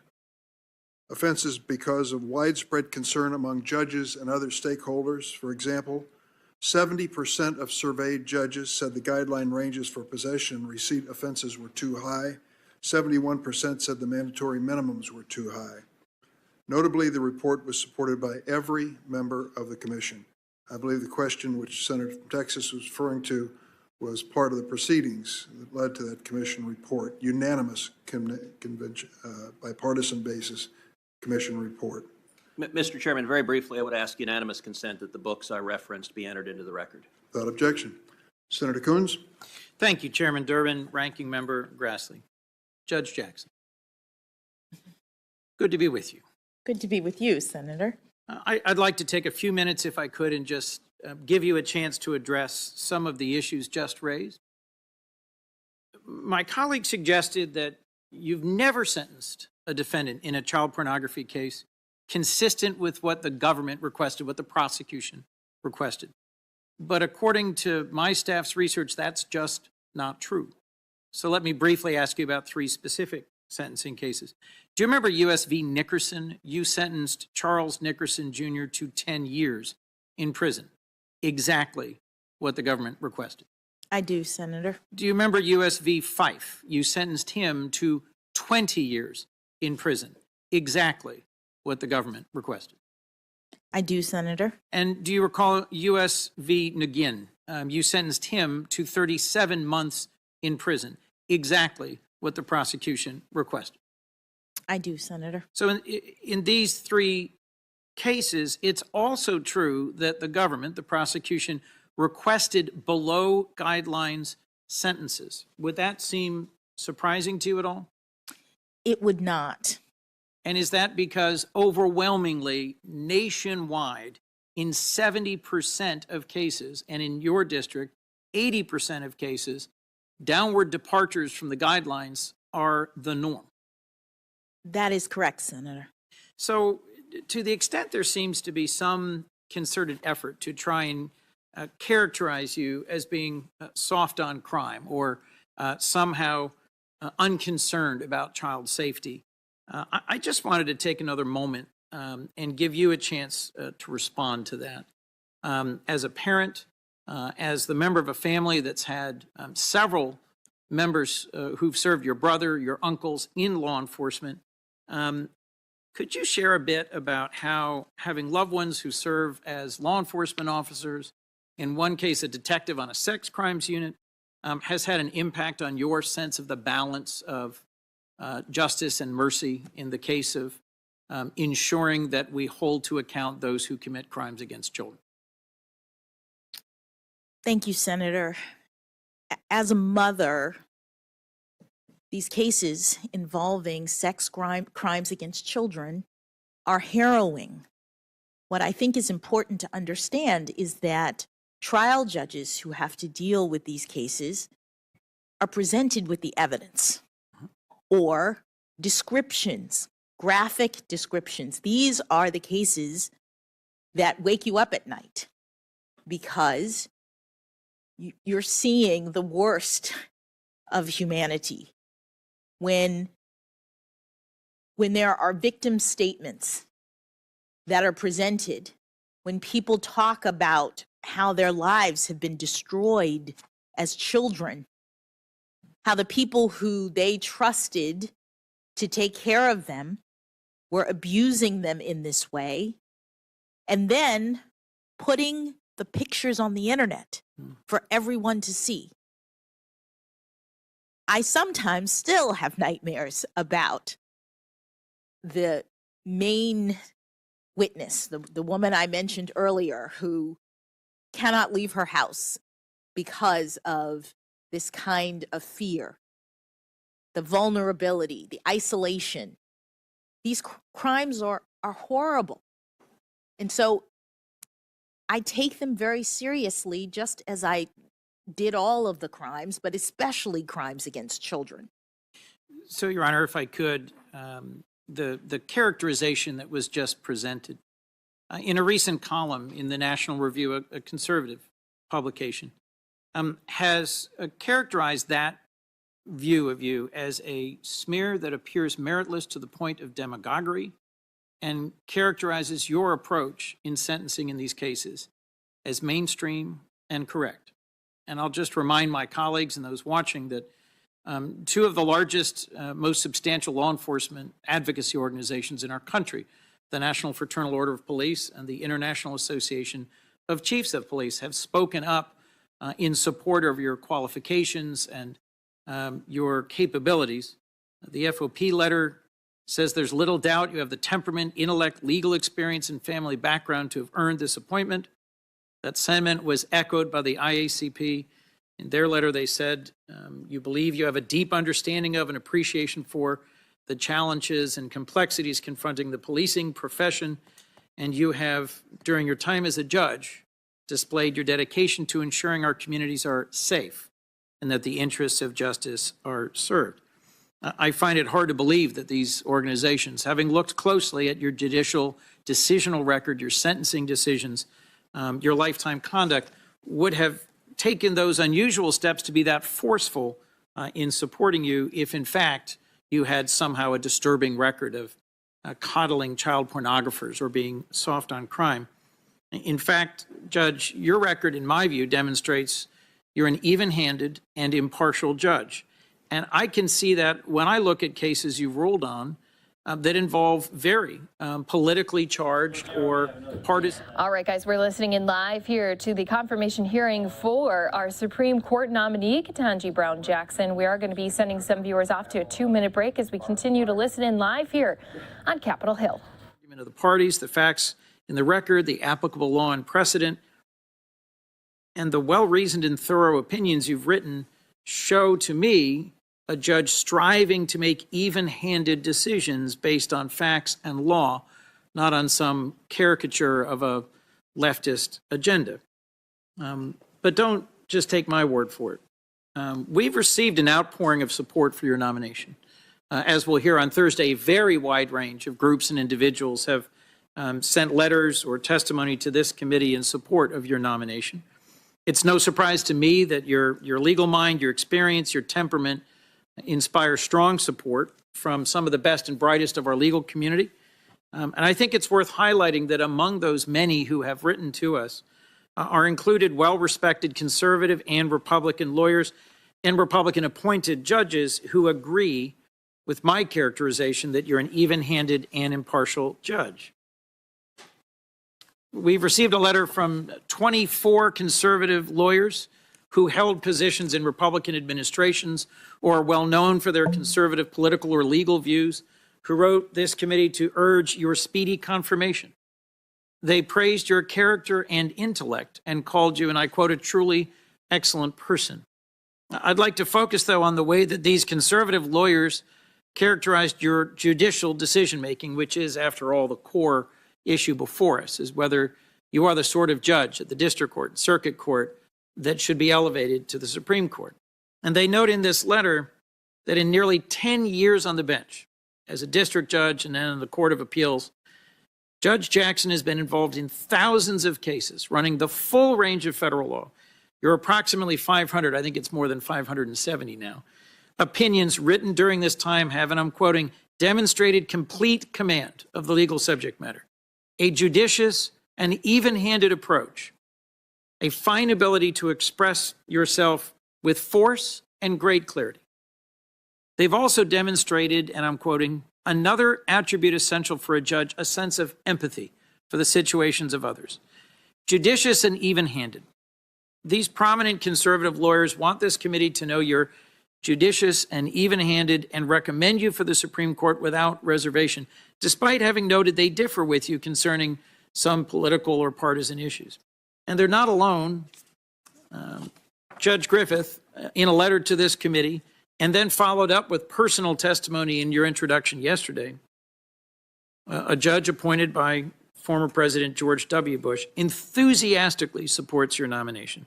I was struck by his description of your intellectual capacity, your keen legal mind, as well as your character and judicial approach. And now I'm quoting from his testimony to this committee yesterday. Judge Jackson, he told us, is an independent jurist who adjudicates based on the facts and the law, not as a partisan.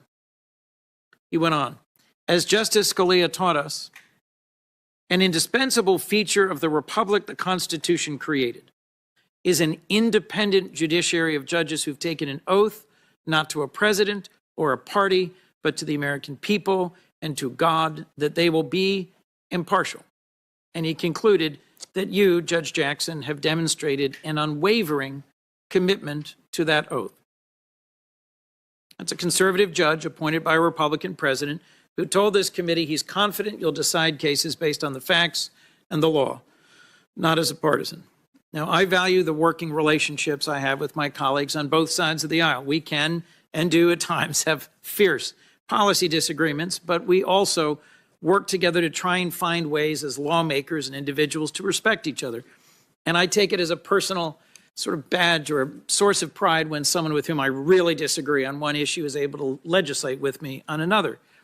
And so I imagine, Your Honor, it must be gratifying to know that a judge who literally sat in judgment of, reviewed dozens and dozens of your opinions. In fact, I think he reversed you once. Oh, more than.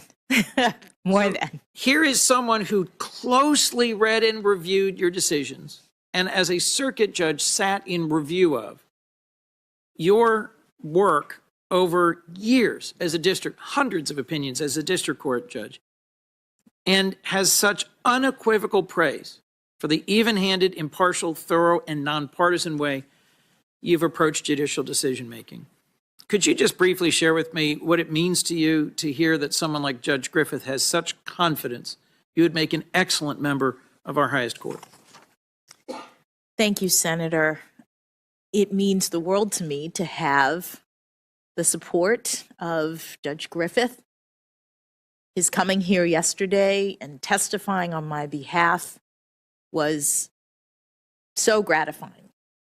I have tried in every respect to follow my methodology that enables me to rule impartially in every case and to understand the limits of my own judicial authority and thereby reach decisions without fear or favor.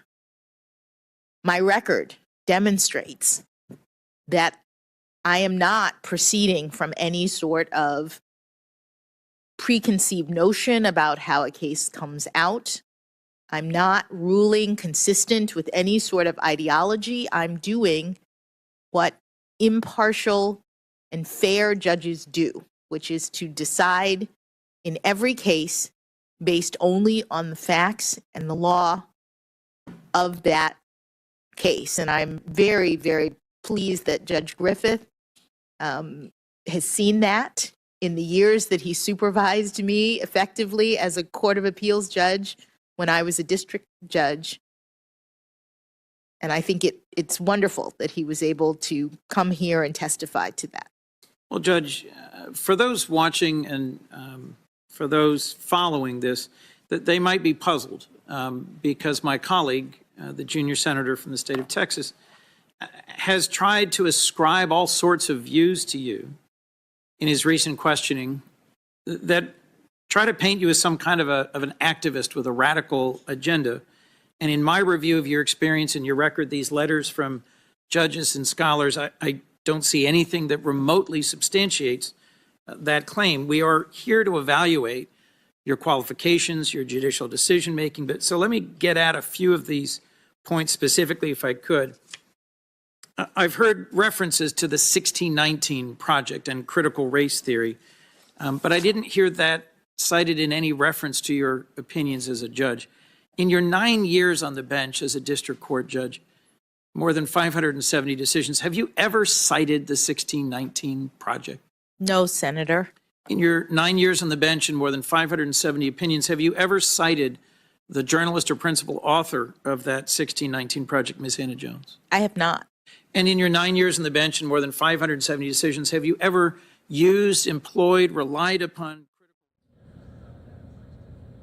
And as always, right here on the Live Now from Fox, we've been featuring this for you always in real time right here, giving you all the updates as they're happening and really giving you a lot of coverage here in the really day one of the confirmation hearings when it comes to question rounds here from the senators. We do have Senator Chris Coons right now from Delaware, a Democrat, asking the questions. We're going to step away here, right here on Live Now from Fox. We want to continue giving you updates here on this weather situation. Of course, we try to track everything that's happening here as we do have some strong, severe storms pushing through in the south right now. Right now, there's active tornado warnings going on in Mississippi. We're going to listen into a little bit from our Fox weather team right here on Live Now from Fox.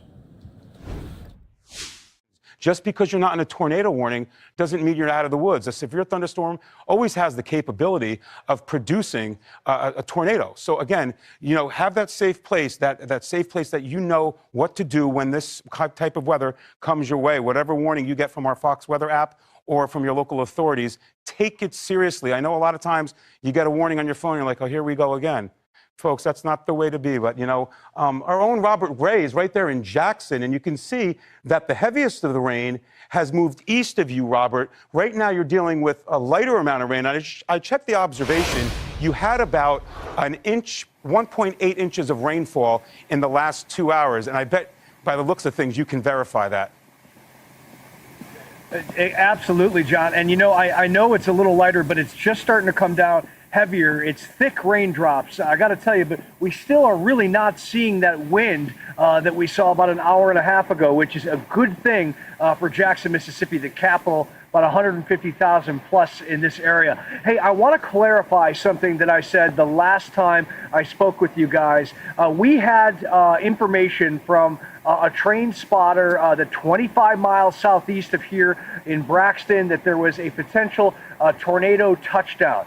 Well, here's the thing. Not only our assignment desk, but I as well called down to emergency officials there, and they have no confirmation of that. As a matter of fact, to quote the emergency official, I haven't even seen a branch down in this area.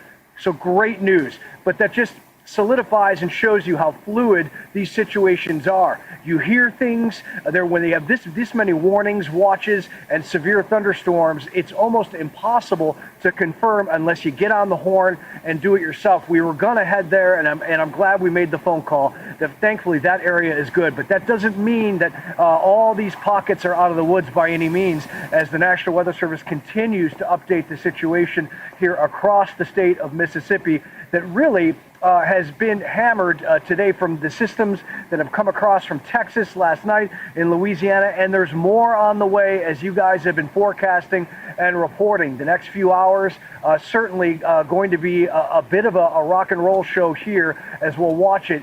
In the distance, you can hear thunder from time to time, and people here on the ground are monitoring this very, very closely. I'm standing, my photographer is standing under cover here at this hotel in Jackson. I'm out here in the elements, but I went in here just a couple minutes ago, and it's the biggest thing on everyone's mind. You know, are we okay? Are we in the clear? When is this going to end? And, you know, my answer is that keep up your guard right now, because this is not going to end for at least into the evening. We need to be very, very careful and stay off the roads. Straight line winds, potential for tornadoes, and these thunderstorms creating a lot of rain, a lot of lightning, and a lot of thunder. Yeah, not safe at all here in the state of Mississippi. Yeah, Robert, I'm looking at the radar right now on my Fox Weather app, and there's a lot of heavy rain just to your south. So there may be an issue with flooding there. Does it seem like a normal day to you? Are people coming and going, or has everybody hunkered down over the last couple of hours? Well, I think it depends on where you're at. I mean, behind me is a hotel, so people are going in and out, but being very careful. But I'm glad you brought up that flooding, John. You know, Jackson, Mississippi is notorious for problems with their infrastructure. Very old pipes and sewage. And a lot of times here, when they get heavy rain, there's major issues. In fact, a year ago, they went through a revitalization, and they're still looking for the funds to try and help the infrastructure here. So in places like this, you get a lot of rain, 2 inches in an hour and a half, and potentially more. It's not good for the backups, as a flash of lightning just occurred, John. Probably best for me to get out of the elements. Yeah, I agree. Stay safe, and I'm just looking at that radar. There is a lot of rain and more thunderstorms that are developing, Robert, just to your south and west that still have to push through. You know, stay safe out there. We're watching this, monitoring this very closely. There's a lot of tornado warnings and severe thunderstorm warnings north and east of you right now. So you're not out of the woods with this area to the south and west. And we take a look right now at this area. This is the current radar, as you can see, and we have a signature here, Thanks, Marissa. guys. In Weather Command, you can show us there. That is a rotation detected with our icon there, showing this hook echo right now with this tornado warning that is located for portions of this region. And really, the rotation tracker from weak to extreme is in the middle. So we've got that bit of, if you look real close, yeah, you can keep zooming in. My eyes are going here, okay? A little bit of red right there. That is a moderate area of rotation, a shear that is occurring. Remember, there's a lot of wind changing direction as you go up in the atmosphere with height. And that is one of the reasons why these tornadoes are developing within these thunderstorms. The radar indicated. Also, the wind is changing velocity with height, meaning the wind speed changes with height. All of these parameters are coming together for what you want to call a perfect storm, but not a perfect storm, because we never want this to occur. There you go. There is the inward wind and away wind. There is that difference in color right there, signifying that signature that there is a tornado possibly, or rotation within that thunderstorm, Amy. Over to you. It's just a situation that we have to monitor minute by minute. This does not look good. Yeah, in DeKalb County, if you are there right now, you need to take warning. You need to seek shelter right now. We are going to take you back to Texas, because East Texas is beginning to survey the damage from these tornadoes. It means a long recovery for a lot of businesses. The Jacksboro Animal Shelter was completely destroyed by these tornadoes. All of the dogs from the shelter are safe. We're joined right now by Kay Wilderick. She's the director of the dog division of the Tall Tales Rescue. Kay, your organization was able to rescue these pups. I see you got a sweetie on your lap right now. How's everyone doing? Walk us through the conditions that you saw during the storm. We were about 30 miles west of them, and we just had heavy rains. Honestly, I saw it on DFW scanner that the tornado hit there. I called the animal control officer, didn't get an answer. I texted him if he needed help, and then he called. He told me that the shelter was completely devastated, that he was trying to reach some of the dogs. And I asked him if he needed us to come, and we just grabbed one of our rigs and headed up that direction to help. And it was kind of hard getting there because there was roads blocked. State troopers were running the back road. We got there. We couldn't even pull in because the power lines were so low. He had 11 dogs, just loaded them all and pretty much got out of there. There was no shelter left. There was no roof. All the pens were just smashed against together. It's amazing that the dogs survived. That's incredible. You know, it can be so stressful, too, for animals when these storms come through. They can sense the changes. I want to wrap by saying, where are you guys now? What will happen to the dogs? Is there any way that people can outreach to help support you as you get this shelter back on its feet? Well, they would need to reach out to the City of Jacksboro Animal Shelter. We're just a rescue that just took in the dogs for them. 7 of the dogs are going to be placed up for adoption. 4 of them actually have owners. The one that you guys seen that decided to get mad at me because I've been playing with him all day. He's a special needs. He's deaf, so I think he weathered the storm the best way because he didn't hear.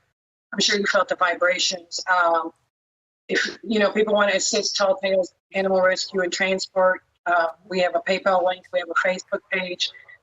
Jacksboro Animal Shelter is going to need help to rebuild because at this point they don't have a shelter.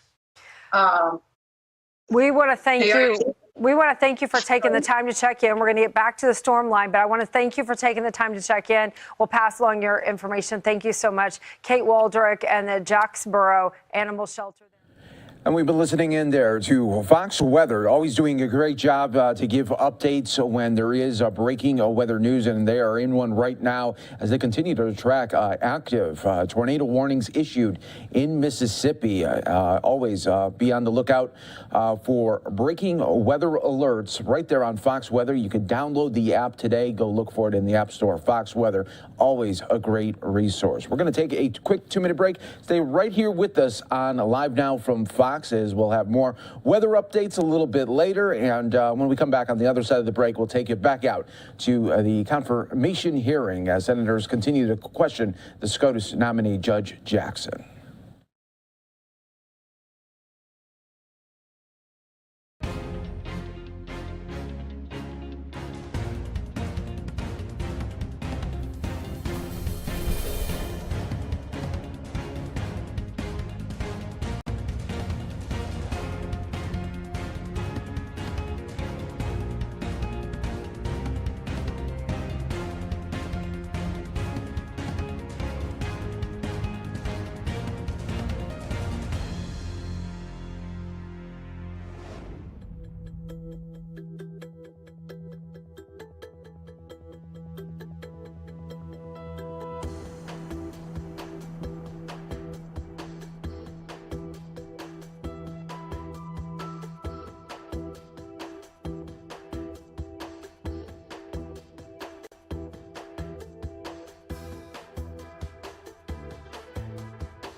You're watching Live Now from Fox, everybody, as we continue to bring you top stories, headlines from all over the country. Obviously, one of the big ones here is senators continue to question the SCOTUS nominee, Judge Jackson. Here we do have Senator Chris Coons, a Democrat out of Delaware, part of the Senate Judiciary Committee.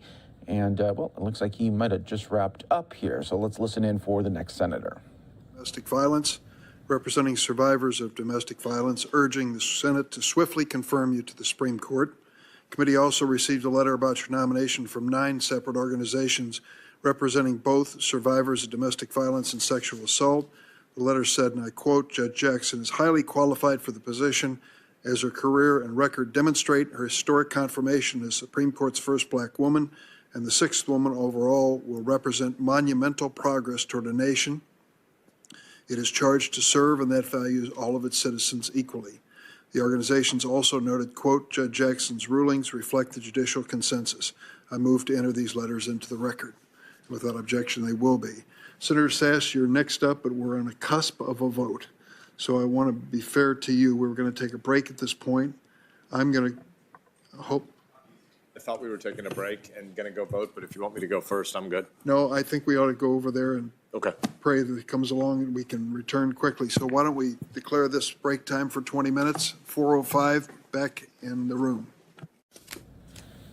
All right, so they're going to go on a break here. They have some votes that they have to take care of on the Senate floor. They're not regarding this one, obviously, right here. But Pentagon briefing will be happening a little bit later. We'll bring that to you right here on Live Now from Fox. We're also keeping an eye on this one, where it's a special city commission going on in Miami that will be happening soon, where the declaration of state of emergency relating to public safety impacts of spring break crowds going and having a little bit too much of a party there. And that's why they are under the state of emergency right there in Miami. So we'll be listening in for that a little bit later here on Live Now from Fox. But I want to keep our coverage going of really breaking news from all over the country and around the world. One of the big ones, obviously, is we are keeping an eye on Russia, Ukraine here as the tensions do continue. Earlier, we had the White House briefing. I want to bring that to you right here on Live Now from Fox. He will work with allies on longer-term adjustments to NATO force posture on the eastern flank. He will announce joint action on enhancing European energy security and reducing Europe's dependence on Russian gas at long last. He will announce further American contributions to a coordinated humanitarian response, to ease the suffering of civilians inside Ukraine, and to respond to the growing flow of refugees. From Brussels, President Biden will travel to Poland, where he will engage with U.S. troops who are now helping to defend NATO territory, and he will meet with experts involved in the humanitarian response. He will also hold a bilateral meeting with President Duda of Poland. I'll leave further details on the schedule and program for each of these aspects of the trip to our trustee communications and press team. Let me close with this. There will be hard days ahead in Ukraine, hardest for the Ukrainian troops on the front lines and the civilians under Russian bombardment. This war will not end easily or rapidly. For the past few months, the West has been united. The president is traveling to Europe to ensure we stay united, to cement our collective resolve, to send a powerful message that we are prepared and committed to this for as long as it takes, and to advance our response on all three critical fronts that I've described: helping the Ukrainian people defend themselves, imposing and increasing costs on Russia, and reinforcing the Western alliance. And with that, I'd be happy to take your questions. Yeah. The Russians and the Hungarians seems to be reluctant on imposing a ban on importing Russian oil and gas. Will this weaken the sanctions? And would you call on the groups that the president is going to meet to expel Russia from the G20, of course, group? And do you think that an agreement with Iran could be reached without Russia? So when the president announced that the United States was going to ban the import of Russian oil and gas, he was very clear. He said that the United States is uniquely positioned. We are an energy producer. We can do this. We can take this step of banning the import of Russian oil and gas and coal and be able to withstand it, have resilience against it. But he also recognized quite explicitly in that statement that some of our European allies and partners would not be able to follow suit, and he was not going to pressure them to do so. From his perspective, what we have achieved with our European partners in terms of financial sanctions, export controls, and other measures to hit the Russian economy hard have had unprecedented impact on a large economy at a scale we have never seen before. And so he believes that that is, in fact, increasing the costs on Russia. It is sharpening the choice for Russia, and he feels very good about where things stand today in terms of the unity and resolve of the Western alliance on sanctions. And as I mentioned in my opener, we will have more to say on sanctions in the coming days. On the question of the G20, I will just say this. We believe that it cannot be business as usual for Russia in international institutions and in the international community. But as for particular institutions and particular decisions, we'd like to consult with our allies, consult with our partners in those institutions before making any further pronouncements. Finally, we believe that if there is an Iran nuclear deal that meets the standards the president has set to verifiably block the pathway of Iran to get to a nuclear weapon and put this program back in the box after President Trump let it out of the box when he left the deal back in 2018, we will do that deal because we believe it is in the American national security interest to do so, but we will not do that deal until it meets those objectives. Yeah. Thank you very much. Can you tell us anything more about the sanctions? You did just say further sanctions. Anything more about what areas that could be in, that would be great. And the other thing is there was a report out that British troops are basically secretly training Ukrainians to use this very sophisticated anti-aircraft weapon, the SAR. Are there any US troops in Eastern Europe or anywhere else currently training the Ukrainians? So as for the first question, I'm not going to get ahead of an announcement which will be rolled out in conjunction with our allies on Thursday when the president has the opportunity to speak with them. That's on a further package of sanctions. What I will say is that one of the key elements of that announcement will focus not just on adding new sanctions, but on ensuring that there is joint effort to crack down on evasion, on sanctions busting, on any attempt by any country to help Russia basically undermine, weaken, or get around the sanctions. That is an important part of this next phase. We have applied an enormous amount of economic pressure. And in order to sustain and escalate that pressure over time, part of that is about new designations, new targets, but a big part of it is about effective enforcement and evasion, applying the lessons that we've learned from other circumstances where we have, in fact, imposed sanctions on countries. So stay tuned for that. On the question of U.S. troops, we do not have U.S. troops currently training Ukrainians. We do not have U.S. troops on the territory of Ukraine. We do, of course, have U.S. troops defending NATO territory, providing reassurance to our allies, deterring Russian aggression. And, of course, the United States is playing a key role, not just in the direct provision of military equipment to Ukraine, but in the facilitation of military equipment provided by many of our allies as well. Yes. Thanks, sir. Two questions quickly. Moments ago, you said at the beginning that Russia would never take Ukraine. But does the president believe that Ukraine can win a military victory here?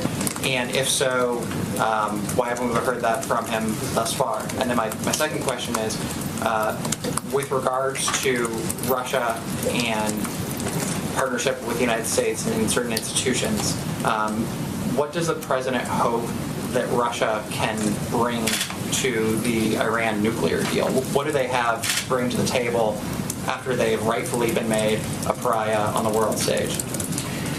So I can describe to you what happened with the Joint Comprehensive Plan of Action back in 2015. One of the key roles that Russia played in the implementation of that deal was that Russia actually accepted the enriched uranium from Iran so that Iran's stockpile stayed below 300 kilograms total, meaning that stockpile was so small that Iran could not swiftly break out to a nuclear weapon. That is a key part of how we ensured that Iran's nuclear program was in a box. Now, we don't have to rely on any given country for any particular element of the deal, but that is a role that Russia played in the past, a practical role that didn't have necessarily political significance, but did have that practical significance. What I said was that Russia's never going to take Ukraine away from the Ukrainian people. It's never going to be able to subjugate the Ukrainian people. That was not a statement about a particular slice of territory that a Russian advance could occupy for a period of time, or about a particular battle that some Russian element could win. I would refer you over to the Pentagon in terms of the best military analysis for how particular battles and particular fronts will play out. But what I will say this,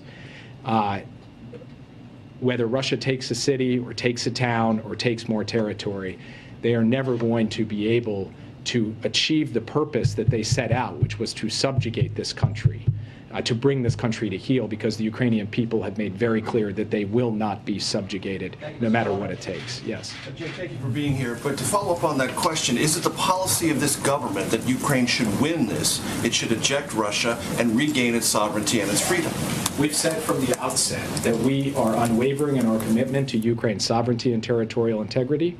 Within the internationally recognized borders of Ukraine, we remain committed to that as our proposition for this. But in the immediate day-to-day of this conflict, our focus is on ensuring that Ukraine has the tools that it needs to defend itself and to be able to effectively ensure that Russia cannot achieve its objectives in Ukraine. That's what we're focused on right now. But on the basic proposition of Ukraine's sovereignty and territorial integrity, from day one of the Biden administration, we have not wavered an inch on that. Yes. On Article 5 and any cyber attack that comes now, obviously Russians have done it before. It wasn't an Article 5 issue then.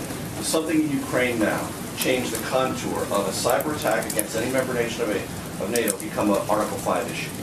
So in the June summit The president raised that just yesterday as dramatically as he did. So last June, when the NATO leaders gathered for the NATO summit, President Biden, consulting with them, we put out a statement that spoke to cyber attacks and their relationship to Article 5. And we could see circumstances in which a collective response by the alliance to a cyber attack would be called by an ally.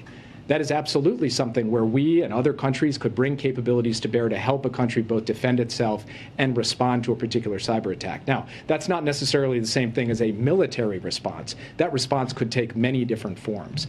But we have made clear through NATO documents now, not just last year, but going back years, that cybersecurity is an alliance issue. It is an issue where collectively NATO is prepared to pull together both to enhance resilience, enhance defenses, and if necessary, use the appropriate tools to respond. Thanks, Dick. It's been just over a week since you met with your Chinese counterpart, a couple days since the president spoke with President Xi. Have you seen any indications that China will or will not provide assistance to Russia? I can't make predictions going forward. What I can tell you is we have not seen since those meetings or since the president's conversation with Xi the provision of military equipment by China to Russia. But of course, this is something we are monitoring closely. We will continue to monitor it.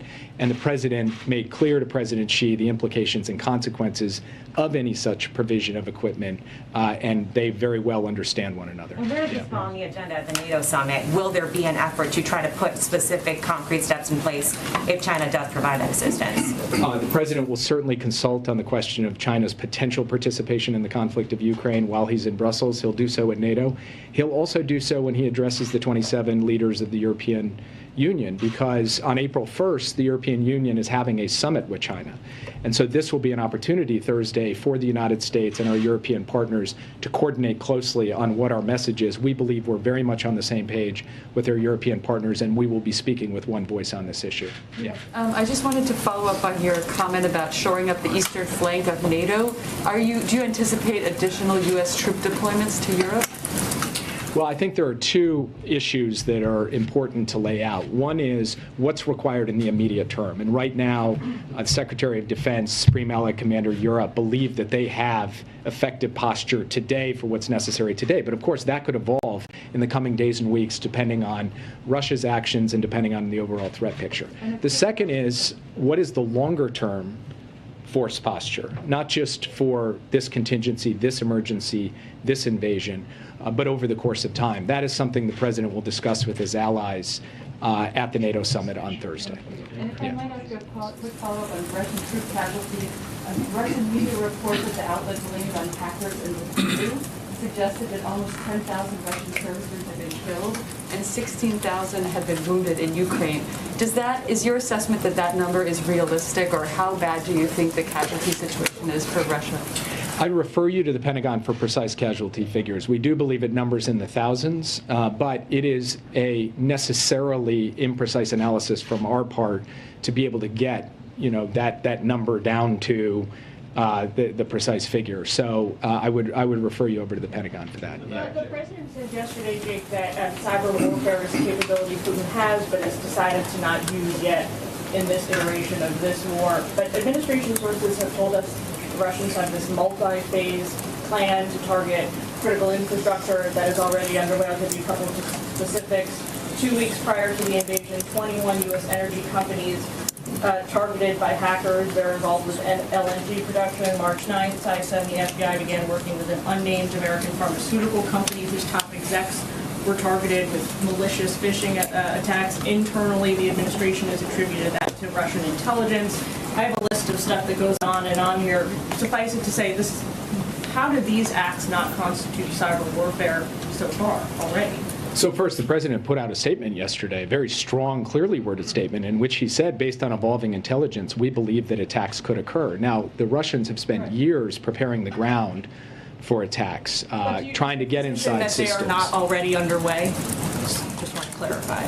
Well, what I think we would distinguish between is gaining access to a system, which could be used for a variety of purposes, intelligence collection, or mere preparation for a future attack, and the actual disruptive, destructive type of attack of the kind you saw that shut down the Colonial Pipeline last year, for example, or attacked JBS Foods. And it's really that latter thing that we have not yet seen, but how one defines cyber warfare or cyber attacks, of course, is going to differ across individuals. The distinction the president was making was the distinction between all of that preparatory work, which has been ongoing for years and has in fact intensified, and the type of destruction or disruption, the launch of a particular form of malware, for example, that would result in the kinds of physical effects we've seen in past attacks. So no Thanks, Jake. I wanted to ask about concerns about the use of nuclear weapons, including possibly smaller nuclear weapons. Can you just address those concerns and talk about how that might come up on this trip? Well, President Putin, in the early days of the conflict, actually raised the specter of the potential use of nuclear weapons.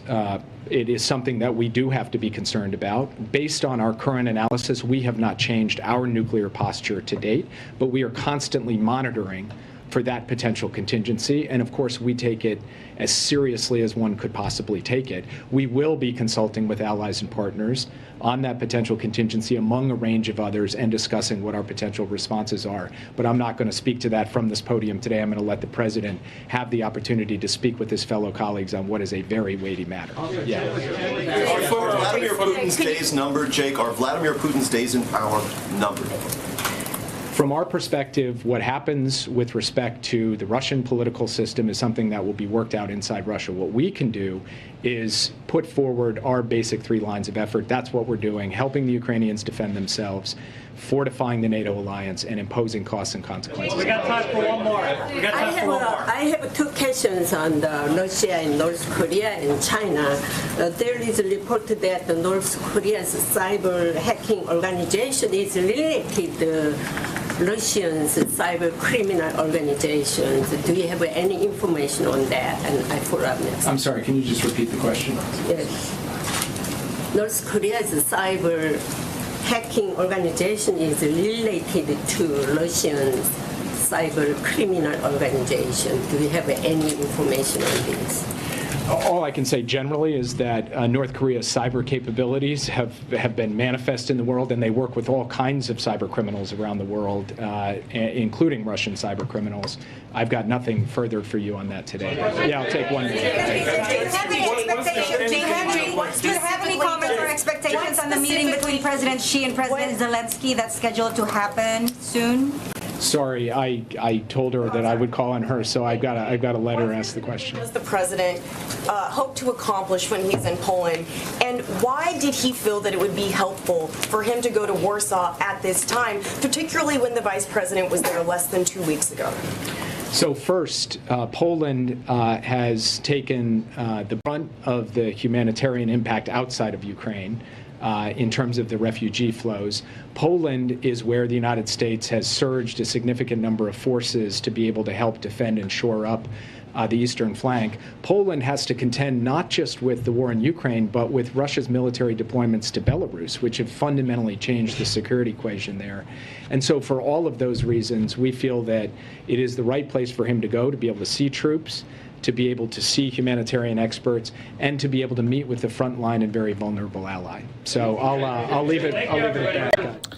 That was Jake Sullivan there from earlier today, National Security Advisor, giving the very latest on President Biden's upcoming European trip there, where he will be going to NATO and Poland. You're watching Live Now from Fox, everybody. We always continue to bring you the very latest that is happening right here, and we are still on a short break right now for the Scotus confirmation hearing to resume once again. Senators are voting in some other non-related bills there, so we will keep an eye on that for you right here on Live Now from Fox. When we come back from our break, we will go out to the State Department, get an update there on the Ukraine crisis as well.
We are back out here for you on Live Now from Fox, now with the State Department update on the Ukrainian crisis. I want to take a few minutes to highlight the reports of what has happened and what is happening in Mariupol, a city in southeastern Ukraine that was once home to 450,000 people. Since Putin's forces began their attack on Ukraine on February 24th, some of the most egregious accounts of what could constitute war crimes have emanated from Mariupol. The city has been without food, without water, electricity, or gas since the early days after President Putin began his relentless assaults on the city. Satellite images show whole areas of Mariupol in ruins with smoke surrounding the city, which was peaceful and vibrant just a month ago. Although information coming out of the city is limited, reports that are getting through paint a very grim picture. The Russian Air Force bombed Mariupol's maternity hospital number 3 on March 9th, just earlier this month, a children's maternity hospital. According to a UN report, witnesses indicated that the hospital was both, quote, operational and clearly identifiable when it was hit. The next day, on March 10th, Russia's forces reportedly bombed what should have been a safe corridor, preventing humanitarian supplies from reaching Mariupol. On March 11th, the next day, a quote-unquote ceasefire to allow civilians to leave 5 cities, including Mariupol, was declared. The following day, March 12th, there was imagery of a Russian tank shelling an apartment building in that very city. On March 16th, the Donetsk Regional Theater of Drama that was sheltering hundreds was reduced to rubble. The word children had been written in Russian outside the building and was clearly visible from the air. That did not deter the Kremlin's forces. Around 130 people have been rescued, but the fate of hundreds more remain unknown. Meanwhile, on March 16th, there were reports of Russia's invading forces seizing the regional intensive care hospital in Mariupol, preventing the staff and patients from leaving the hospital and ruthlessly using them as human shields. On March 20th, Russia's bombs hit the G12 art school in Mariupol, where about 400 civilians were reportedly sheltering. It's unclear if there were any survivors. There are reports that several thousand residents of Mariupol have been unwillingly deported to Russia. We hear stories of the targeting and abduction of journalists. There have been reports of indiscriminate shelling, as well as targeted strikes on apartment complexes. Mariupol city officials say at least 2,400 civilians have been killed since Russia launched its invasion. It's likely that number is in fact much, much higher. Beyond the carnage, what has transpired in Mariupol is notable for another reason. The city's population, whom Russian forces are brutalizing, is overwhelmingly Russian-speaking. These are the very people President Putin had the temerity to claim to the world that he sought to quote-unquote protect. If the world needed any further indication that Putin's justifications have been entirely hollow, they need look no further than Mariupol. Given the preponderance of Russian speakers, Putin may well have expected residents of this city to welcome his forces.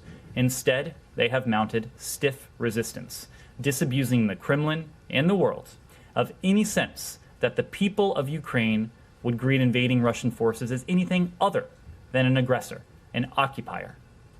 And that fierce and perhaps unexpected resistance may well explain why Putin has employed such force against this particular civilian population. The brave people of Mariupol are putting the lie to Putin's claims, and the Kremlin is reacting with characteristic brutality.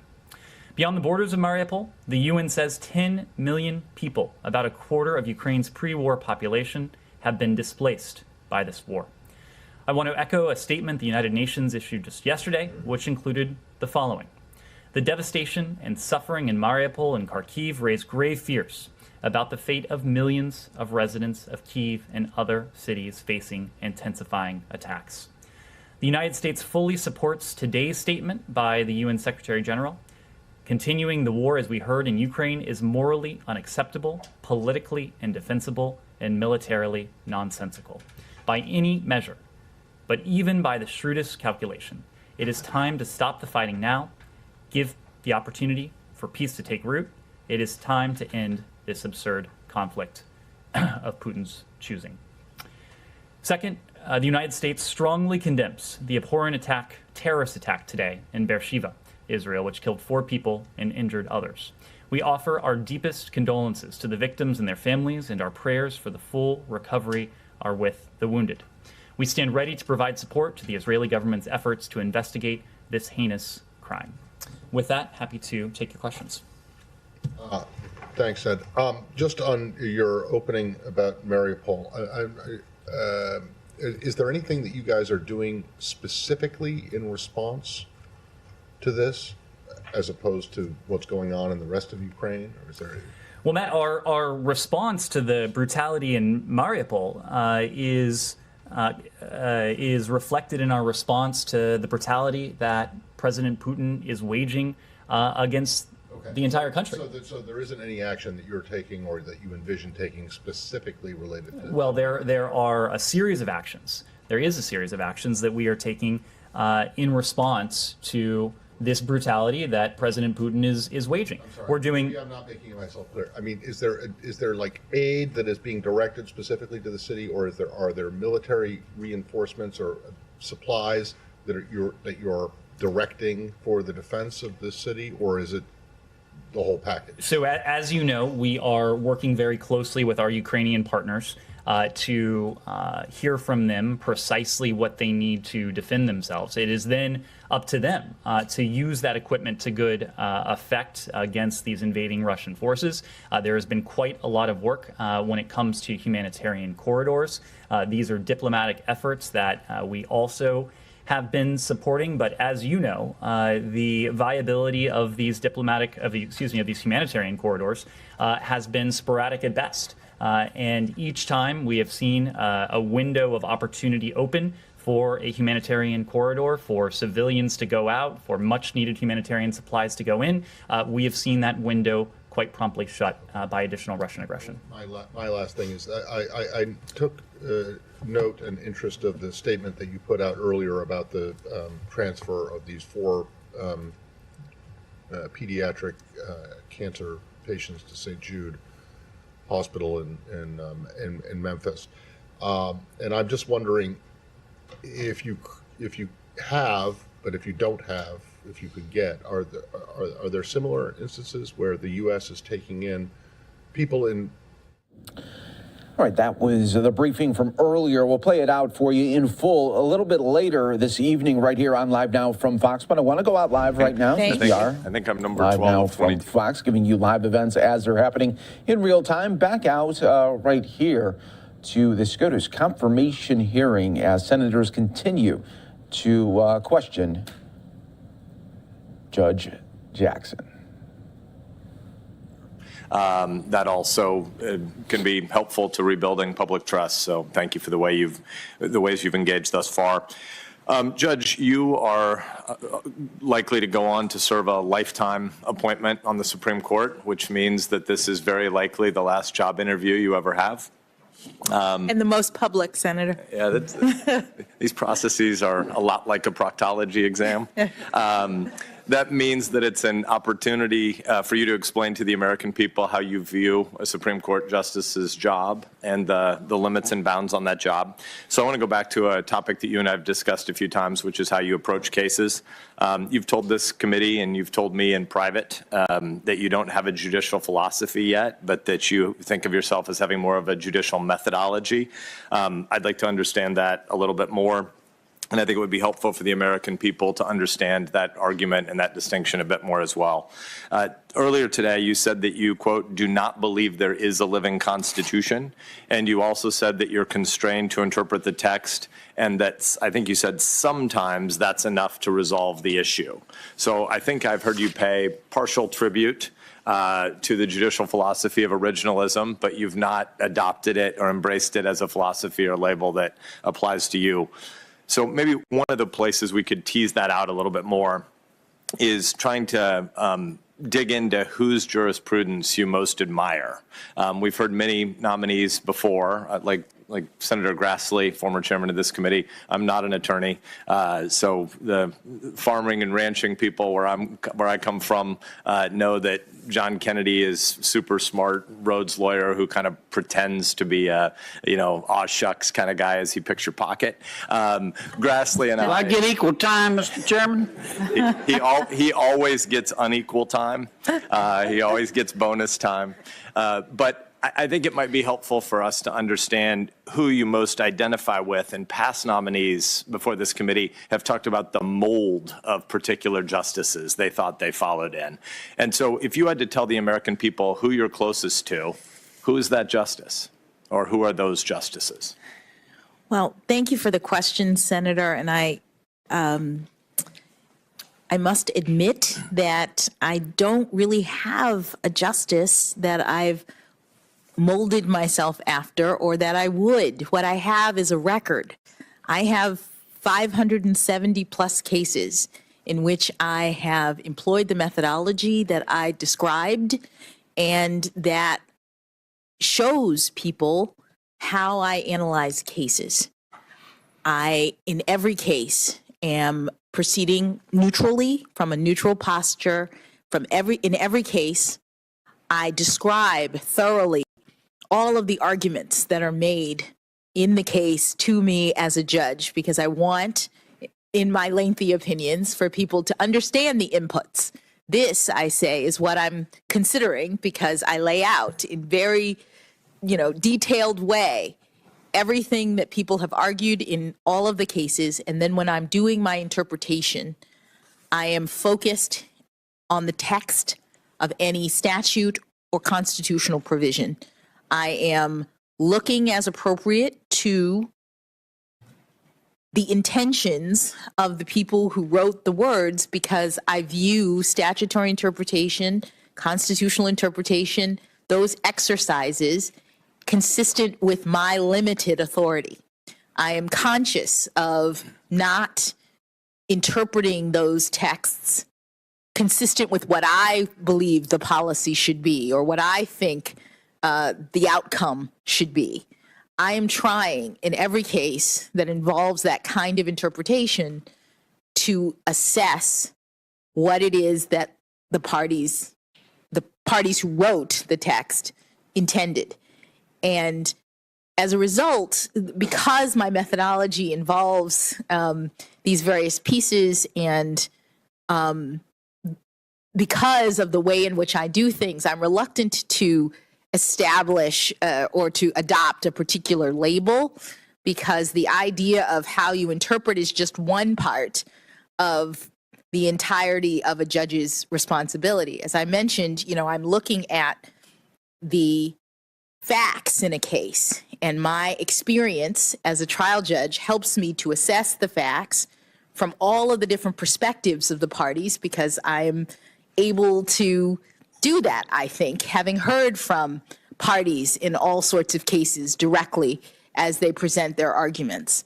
That's a part of the judging responsibility that isn't really captured by something like originalism or living Constitution. And I believe that the Constitution is fixed in its meaning. I believe that it's appropriate to look at the original intent, original public meaning of the words when one is trying to assess, because again, that's a limitation on my authority to import my own policy views. But there are times when the meaning, unreasonable searches and seizures, due process, looking at those words are not enough to tell you what they actually mean. You look at them in the context of history, you look at the structure of the Constitution, you look at the circumstances that you're dealing with in comparison to what those words meant at the time that they were adopted, and you look at precedents that are related to this topic. All of those tools judges use, and I have used, is if you look at my cases. But when you say that you look at the intent of the authors of a statute, sometimes courts have to say the people who wrote this statute, whether they meant to or not, have done something that we, the judiciary, decides, speaking in the voice of you, is unconstitutional. And deciding that something is unconstitutional requires an interpretive framework for how you get there, right? And so you and I talked in my office about the differences between Justices Kagan, Breyer, and Sotomayor's judicial philosophies, and you told me that you needed time to study that issue further. So assuming that you've had a chance to think about that a bit more, I guess I'd ask you again, what are the differences among the three of their judicial philosophies? With respect, Senator, I have not actually had time with all of my meetings with senators and the work that I've done to appear before you today. I would say that there are differences, as you see from the various opinions that they have issued. I'm not sure which one I would necessarily follow because it depends on the case. I think their differences indicate that they are looking at different provisions. They are using the various tools that judges use and that I have used in my cases. The idea of striking down a statute as unconstitutional is daunting and should be daunting, I think, for any judge or justice, and would have to be looked at very carefully because of the limited nature of the judicial role and the fact that the policies have been adopted by the branch of government that has that authority under the Constitution. So I guess I'm surprised after 9 years on the bench that, I mean, you're super smart. Nobody disputes that. And having worked for Justice Breyer and knowing of some of the fights, some of the philosophical arguments he and Justice Kagan had, it just seems surprising that you wouldn't be able to at least not speculate, but reflect a little bit on the nature of those disagreements. Because to say it depends on the particular case, that's fine, but they have different philosophical and hermeneutic approaches to the text. So maybe another way to get at it. I think Justice Breyer, again, for whom you clerked, and Justice Scalia used to travel together and have lively debate circuit conversations. Can you tell the American people a little bit about what Breyer-Scalia roadshow looked like? What were they arguing about? Well, my understanding is they were arguing, or at least presenting, two different viewpoints as to how the Constitution should be interpreted. And I would say, just as an aside before talking about their positions, that while I have been on the bench for 9+ years, the issue of constitutional interpretation in that sense doesn't come up very often. It comes up to the Supreme Court for sure, but it doesn't come up very often in the lower courts. What Justice Scalia and Justice Breyer, I believe, were debating was Justice Scalia's notion of originalism, meaning that the words of the Constitution should be interpreted as they were written by the founders in the founding era, and that they should not be considered to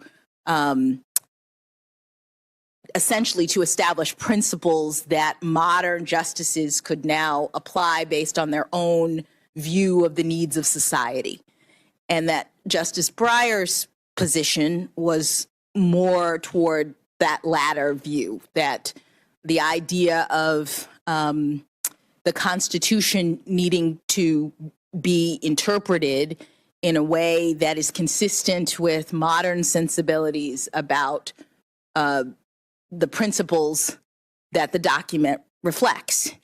And I would just say that it appears now that the Supreme Court has taken Justice Scalia's view that the prevailing interpretive frame for interpreting the Constitution is now very clearly looking back through history.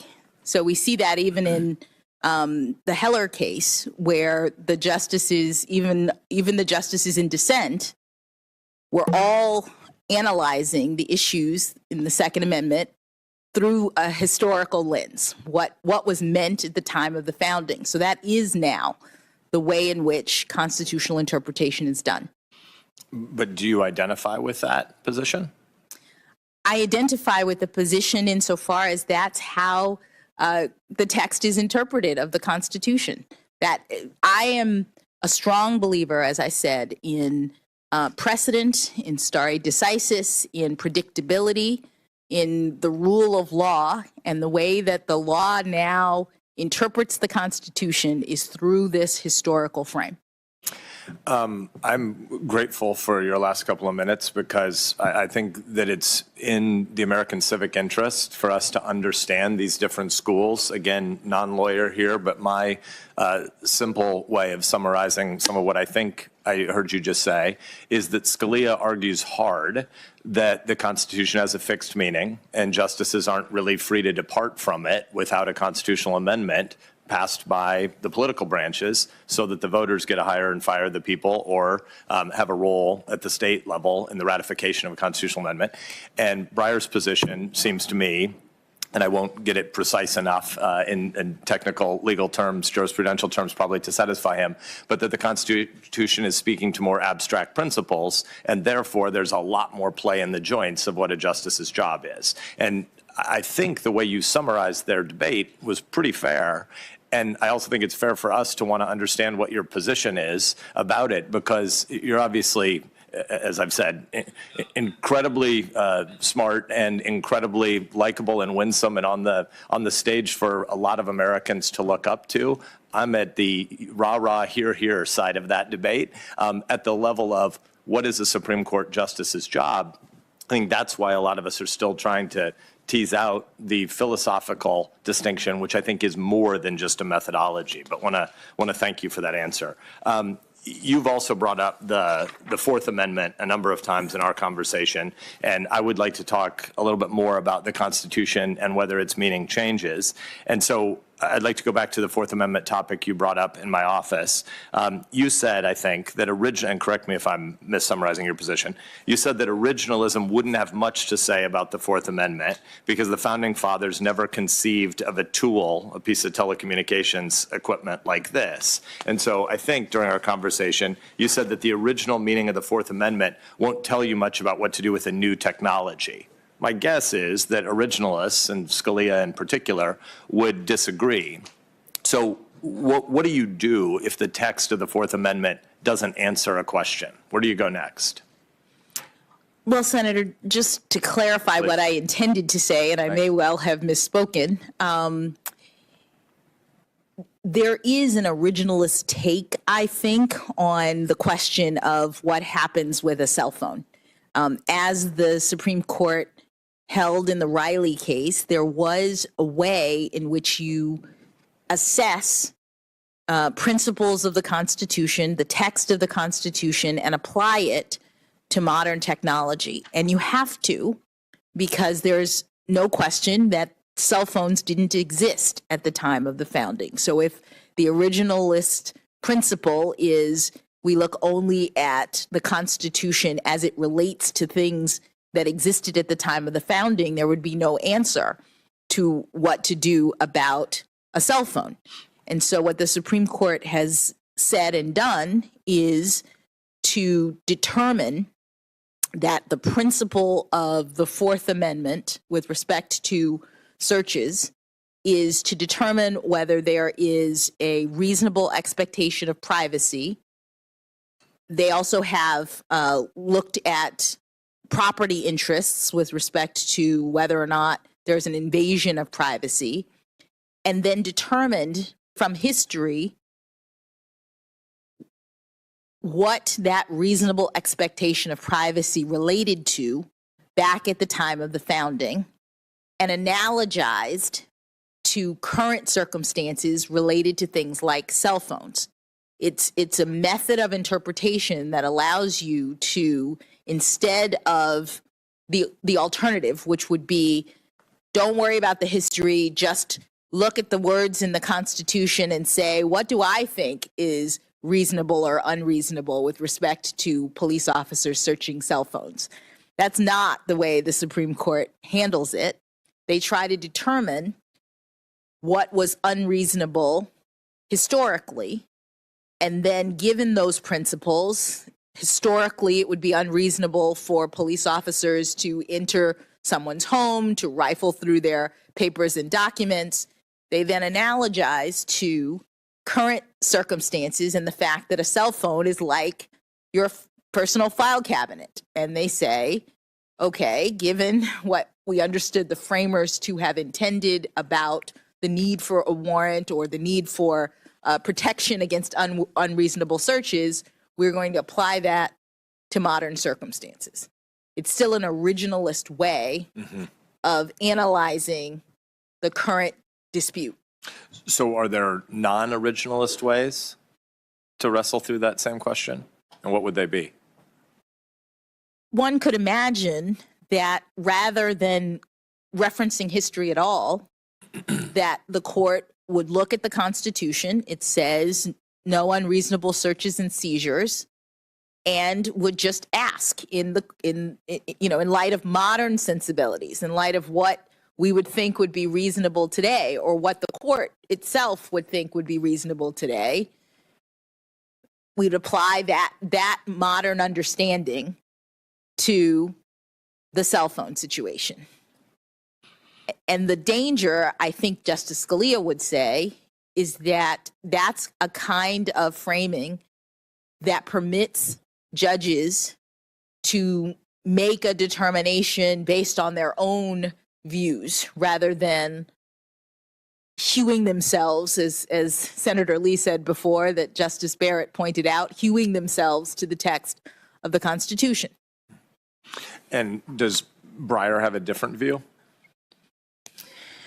I haven't, I'm just trying to think. My understanding of the living constitutional principle is that it's closer to looking at the needs of modern society.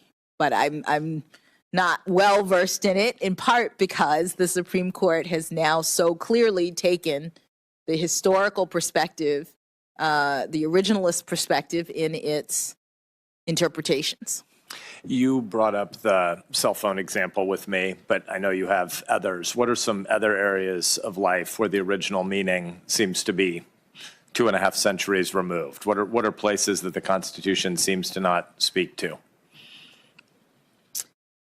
Well, Senator, I'm reluctant to spell out different circumstances. What I will say is that when you look at the language in the Constitution, there are some provisions that are completely clear on their face without any question of what was intended. The age of the required age of senators, the required age of the minimum age of the president. These kinds of provisions, all you need is the text, and there you are. But there are provisions of the Constitution that are broader than that, and therefore some interpretive frame is necessary. And to the extent, I mean, every question the Supreme Court gets that involves new technology, for example, that relates to constitutional provisions will require some kind of analogy, I think. But, you know, I can't speak to anything more than that. You have described Justice Breyer's constitutional approach as pragmatic. What does that mean? I understand it to be, and his approach to be about ensuring that the rules that follow from the Supreme Court's determinations are ones that make sense and are workable.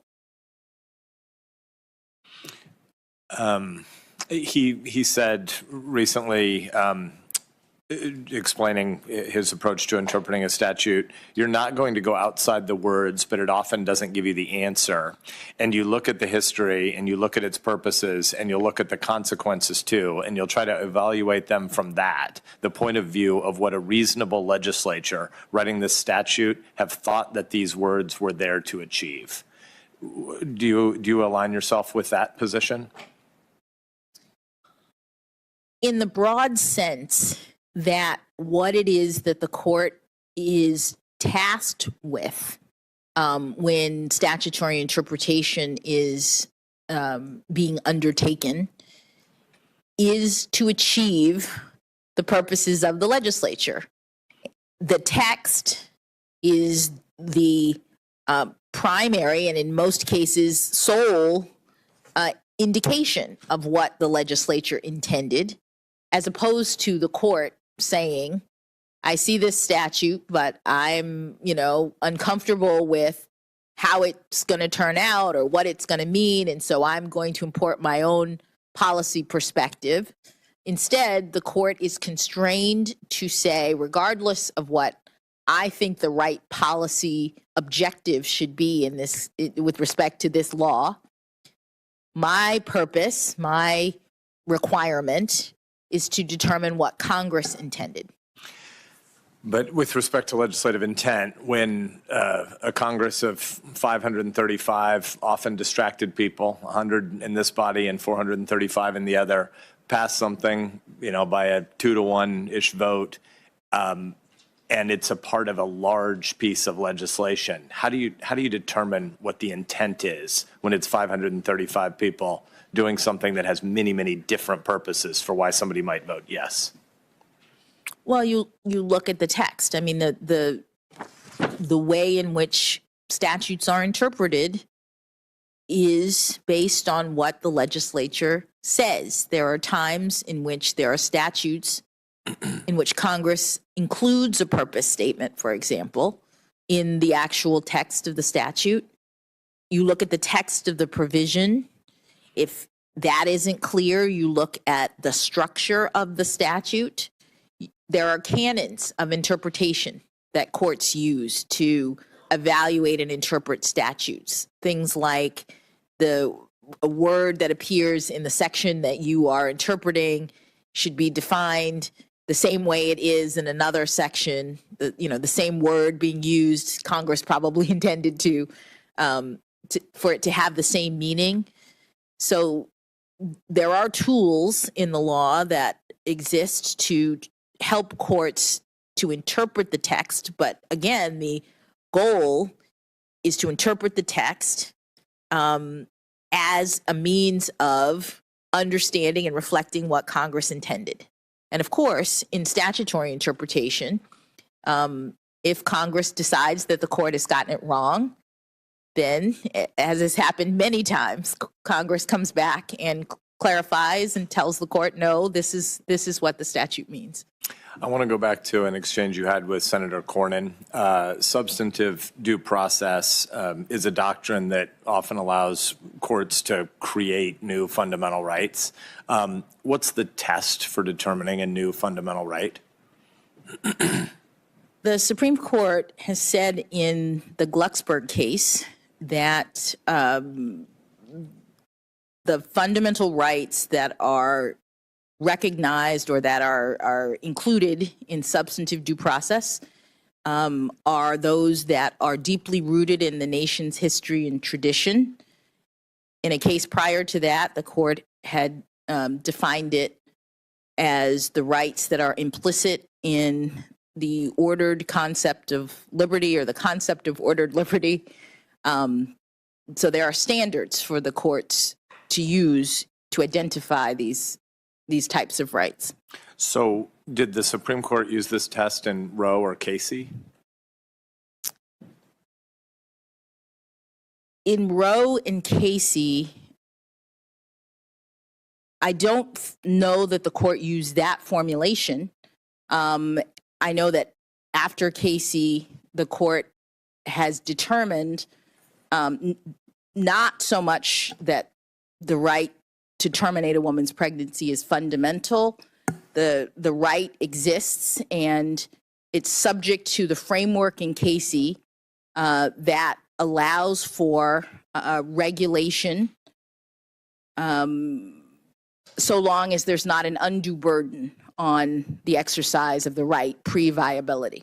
I think some of what we're wrestling with here is the question of, and I think what Senator Cornyn was driving at, is how particular the concept of deeply rooted goes and how that really is a bound on what the judiciary can do. But I want to thank you. We're nearly at time. I want to thank you for engaging in the back and forth. I want to think more about what you've said and look forward to further discussion tomorrow. It still appears to me that there's a very basic difference between a judicial philosophy and a judicial methodology and how you go about applying that when you're interpreting a law and making a determination about constitutionality or non.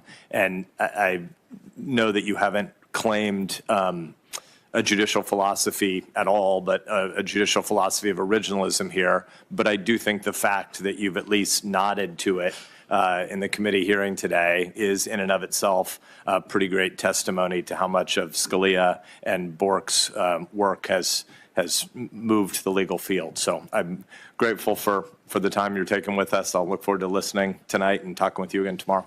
Thank you. Thank you, Senator Sass. Senator Blumenthal. Thanks, Mr. Chairman. Thank you, Judge, for your patience and your perseverance. I want to begin just by thanking you also for an extraordinary moment in our history. I think we all, as Americans, feel excitement and pride in really making history here. And the old saying, a picture's worth 1,000 words, as I look at your parents and your husband and your daughters, what I see is America and the best of America. So I think we should all feel that excitement and pride in this moment and the extraordinary journey that has brought you here. You will make the court look more like America, but also think more like America in the obstacles and challenges that you've overcome to be here. We don't know all of them, but you will provide a very important perspective, indeed a unique perspective that the court needs more than ever at this moment in its history. There are a lot of people who are book smart. There are not as many people who are person smart, and you are both. That kind of emotional intelligence is what our courts need, not just our Supreme Court. So I want to really begin by asking you, as a role model for others, to talk a little bit to the young women and girls of America, particularly black young women and girls, about those challenges and obstacles that you've had to overcome to be here and what's helped you do it? Thank you, Senator. I am humbled and honored to have the opportunity to serve in this capacity and to be the first and only Black woman to serve on the United States Supreme Court. I stand on the shoulders of generations past who never had anything close to this opportunity, who were the first and the only in a lot of different fields. My parents, as I said, were the first in their families to have the chance to go to college. I've been the first and the only in certain aspects of my life. So I would say that I agree with you that this is a moment that all Americans should be proud. Now, you've never been a prosecutor. A lot of us on this panel have been prosecutors. I was the U.S. attorney, the chief federal prosecutor in Connecticut for 4.5 years, and then I was attorney general at my state for 20 years. But I would say one of the most meaningful cases in my career was as a defense counsel. I was asked by the NAACP Legal Defense Fund to represent a Black man on death row in your home state of Florida. He had been convicted of murder and rape, had been on death row for a number of years. And I took the case because I was asked to do it, and eventually, somewhat to my surprise, found, in fact, he had never done the crime of which he had been convicted. And eventually, we won his freedom because the prosecutor in the case concealed evidence, which was a violation of his constitutional rights. And he was a free man as a result. Your husband, as a surgeon, saves lives. Lawyers don't do it often. But I know from personal experience the importance of having a good representative, an advocate, a counsel, because in that case, he had been denied it when he originally went to trial. And only after years in both state and federal courts was the truth vindicated. So I want you to talk a little bit about why it is important for defendants to be represented by zealous, really aggressive and energetic advocates who tell the truth to the court, put on the evidence, and present the best possible case for a defendant accused of a crime. Thank you, Senator. The idea is one that is rooted in our Constitution. The framers were concerned about government overreach in a lot of different areas. The provisions of our Constitution are protecting individual liberty from government overreach. This is why we have provisions about limited government. And there are many provisions in the Constitution that are limiting government action when it comes to the deprivation of liberty, because the framers understood how important liberty is to our society. And so there's the Fourth Amendment, there's the Fifth Amendment, there's the Sixth Amendment, there's the Eighth Amendment. These provisions are crucial, and it is zealous defense counsel that ensures that the government is protecting these rights, that ensures that these rights are protected and that people are getting due process in the criminal justice system. And that's to all of our benefit. That helps everyone in America when we ensure that liberty cannot be denied without due process. It's defense counsel, as I said, who are making arguments, and they're not condoning the criminal behavior. They're making arguments on behalf of clients in defense of the Constitution and these constitutional values. And as a judge, I now see how important it is for me to be able to make my decisions after hearing from both sides. That's crucial. We have an adversarial system, which means that judges are presented with arguments from both the prosecution and the defense. And only when I'm able to hear from both sides can I make a just, fair determination. And fairness is the hallmark of our constitutional scheme, and it's what makes us the best criminal justice system in the world. And it's not only the reality of fairness, but also the perception of fairness, the public's understanding of how courts work, that is essential to the credibility that courts have, correct? That is correct. And so I feel very strongly, I know that a number of us on the committee agree, that more transparency, more visibility is important for the public to understand what goes on in the courtroom. I know you feel transparency is a good thing. You've been asked about cameras in the courtroom. I'm a supporter of Senator Grassley's Sunshine in the Courtroom Act, as well as Senator Durbin's Cameras in the Courtroom Act. I am hopeful that the court, the United States Supreme Court, actually will back these proposals because their support would be very important. Tell me how you feel about the basic principle of transparency and more visibility.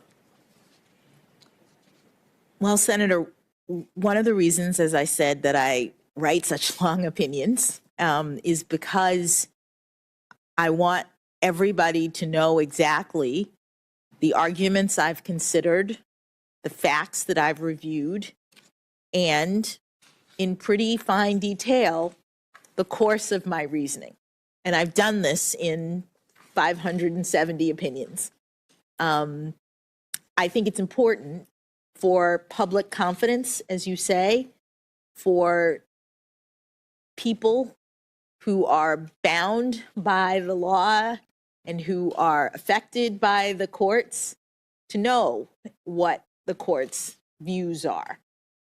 With respect to the issue of cameras in the courtroom, I understand that that is something that is proceeding through Congress. And if I was confirmed, I would look forward to talking with my colleagues to understand the positions that people have regarding that issue. I appreciate that response. One of the other areas that I think is important to transparency and to public trust and confidence in the court is visibility as to its own decisions, which I think is directly contradicted by the shadow docket. You've been asked about it before, but I just want folks to understand that some of the most important decisions of the Supreme Court have been decided, or at least issues resolved, without oral argument, without briefs, without any public explanation. A controversial travel ban has gone into effect. The first federal execution in 17 years was permitted. Statewide COVID restrictions were enabled. The collection of data in the 2020 United States Census and enforcement of voting restrictions in the 2020 presidential elections, as well as decisions relating to immigration and blocking the Biden administration from enforcing a federal moratorium on evictions imposed because of the COVID-19 epidemic. Americans have a right to an open, full, fair proceeding with a record of the court's reasons for making decisions. So I hope that you will urge your colleagues when you talk to them about cameras in the courtroom also to do less on the shadow docket, and I hope that perhaps if they don't, Congress will take some action. I finally want to ask, so far as this issue of transparency is concerned, about codes of ethics. You have followed a code of ethics as a district court judge and court of appeals judge, correct? I have. Does that code of ethics apply to the United States Supreme Court? My understanding is that it does not. Correct.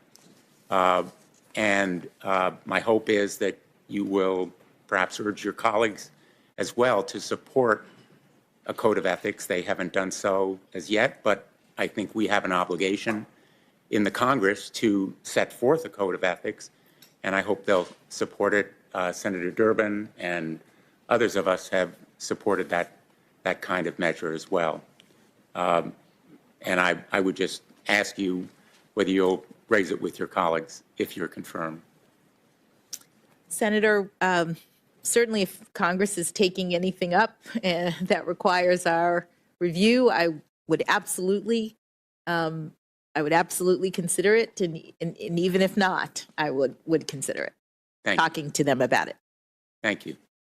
You know, the reason I raise these points is that I respect the United States Supreme Court. I've argued 4 cases before it. I was a law clerk to Justice Blackmun, who, by the way, was from Minnesota, Mr. Chairman. In fact, he was known as one of the Minnesota Twins when he was appointed because he was thought to be exactly like then Chief Justice Warren Burger, who also was from Minnesota, in his very, very conservative views. And as it happened, Justice Blackmun became one of the most progressive members of the court over the years that he served. He had a capacity for growth and for learning and listening, which I believe you have, and I think it is one of the most important characteristics of anybody who serves on the court.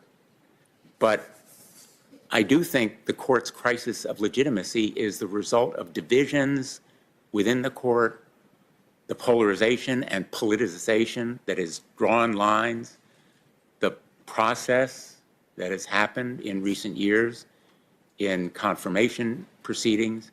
And so I really think that consensus building bridges with your colleagues, will be immensely important. I think that's one of the reasons that the president chose you, having talked to him about it, that you have that kind of persuasive and forceful intellect, but also the personal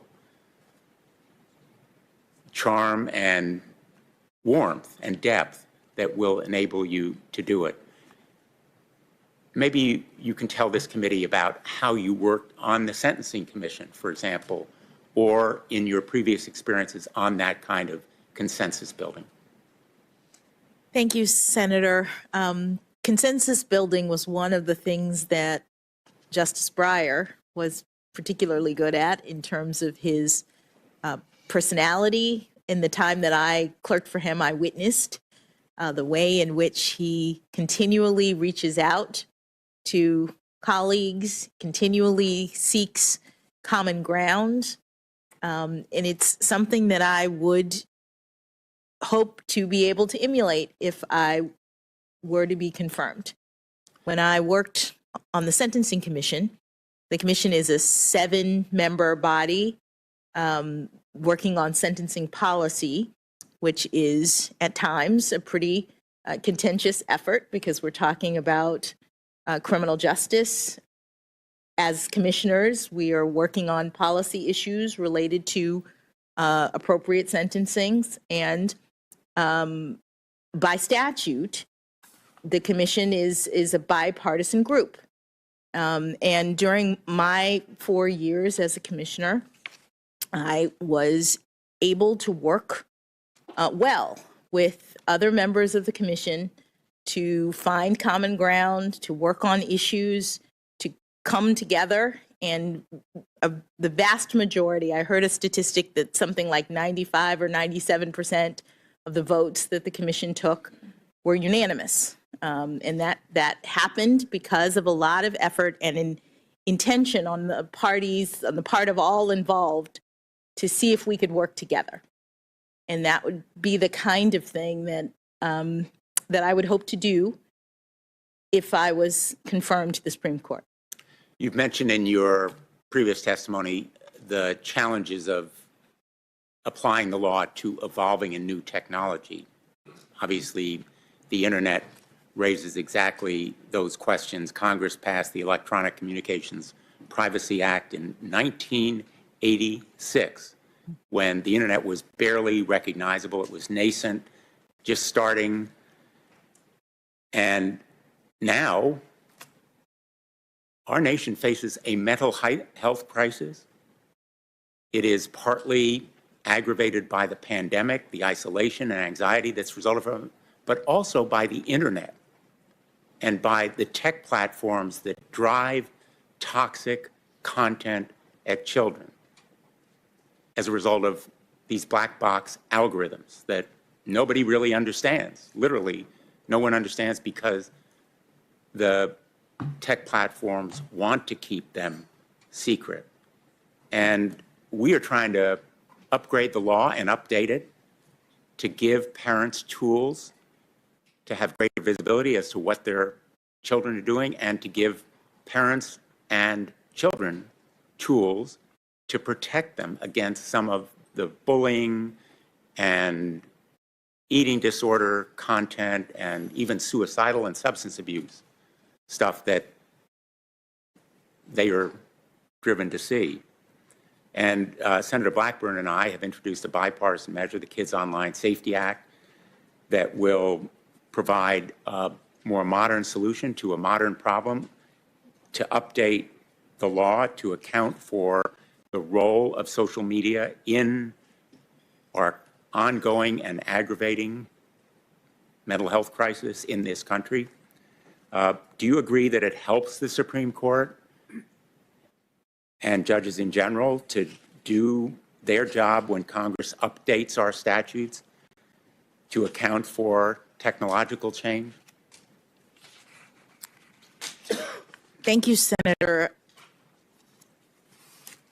The role of the court is to interpret statutes when there are disputes related to the statutes, and in circumstances in which statutes have not been updated, I don't think it's surprising to note that there are disputes about the meaning of the statute, about how it applies.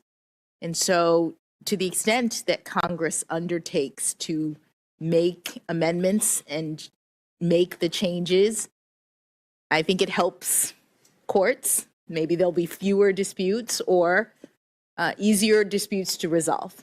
Easier disputes to resolve in the sense that, and I've seen it happen, a judge will say, I don't know what Congress meant to do in this kind of situation, because this law was written at a time when none of this stuff now existed. I'm sure you face that situation. I think it's true of social media and the dangers to children as a result of the toxic content that they often find and often seemingly are addicted to use again and again and again, because it's part of the business model of those social media and big tech platforms. Yes, I have faced this situation. One of my cases, the Alliance of Artists and Recording Companies versus General Motors, is a case that I ended up writing a couple of opinions about, and involved a statute of Congress related to digital recording audio devices and whether or not royalties were required for the purchase of those kinds of devices. And it was enacted at a time in which recording technology was at a different stage than it is now. And disputes arose that came before me regarding whether or not to apply the royalty requirement in that statute to modern recording devices, and in particular, the recording devices that are now in automobiles. When you take your CD and you put it in your own car and record onto the hard drive of your car, is that the same thing as putting your CD in one of those machines that records from CD to CD, and you give the second recording to all of your friends? That was what the statute was originally meant to cover, and the question was whether recording to your own car's hard drive counted.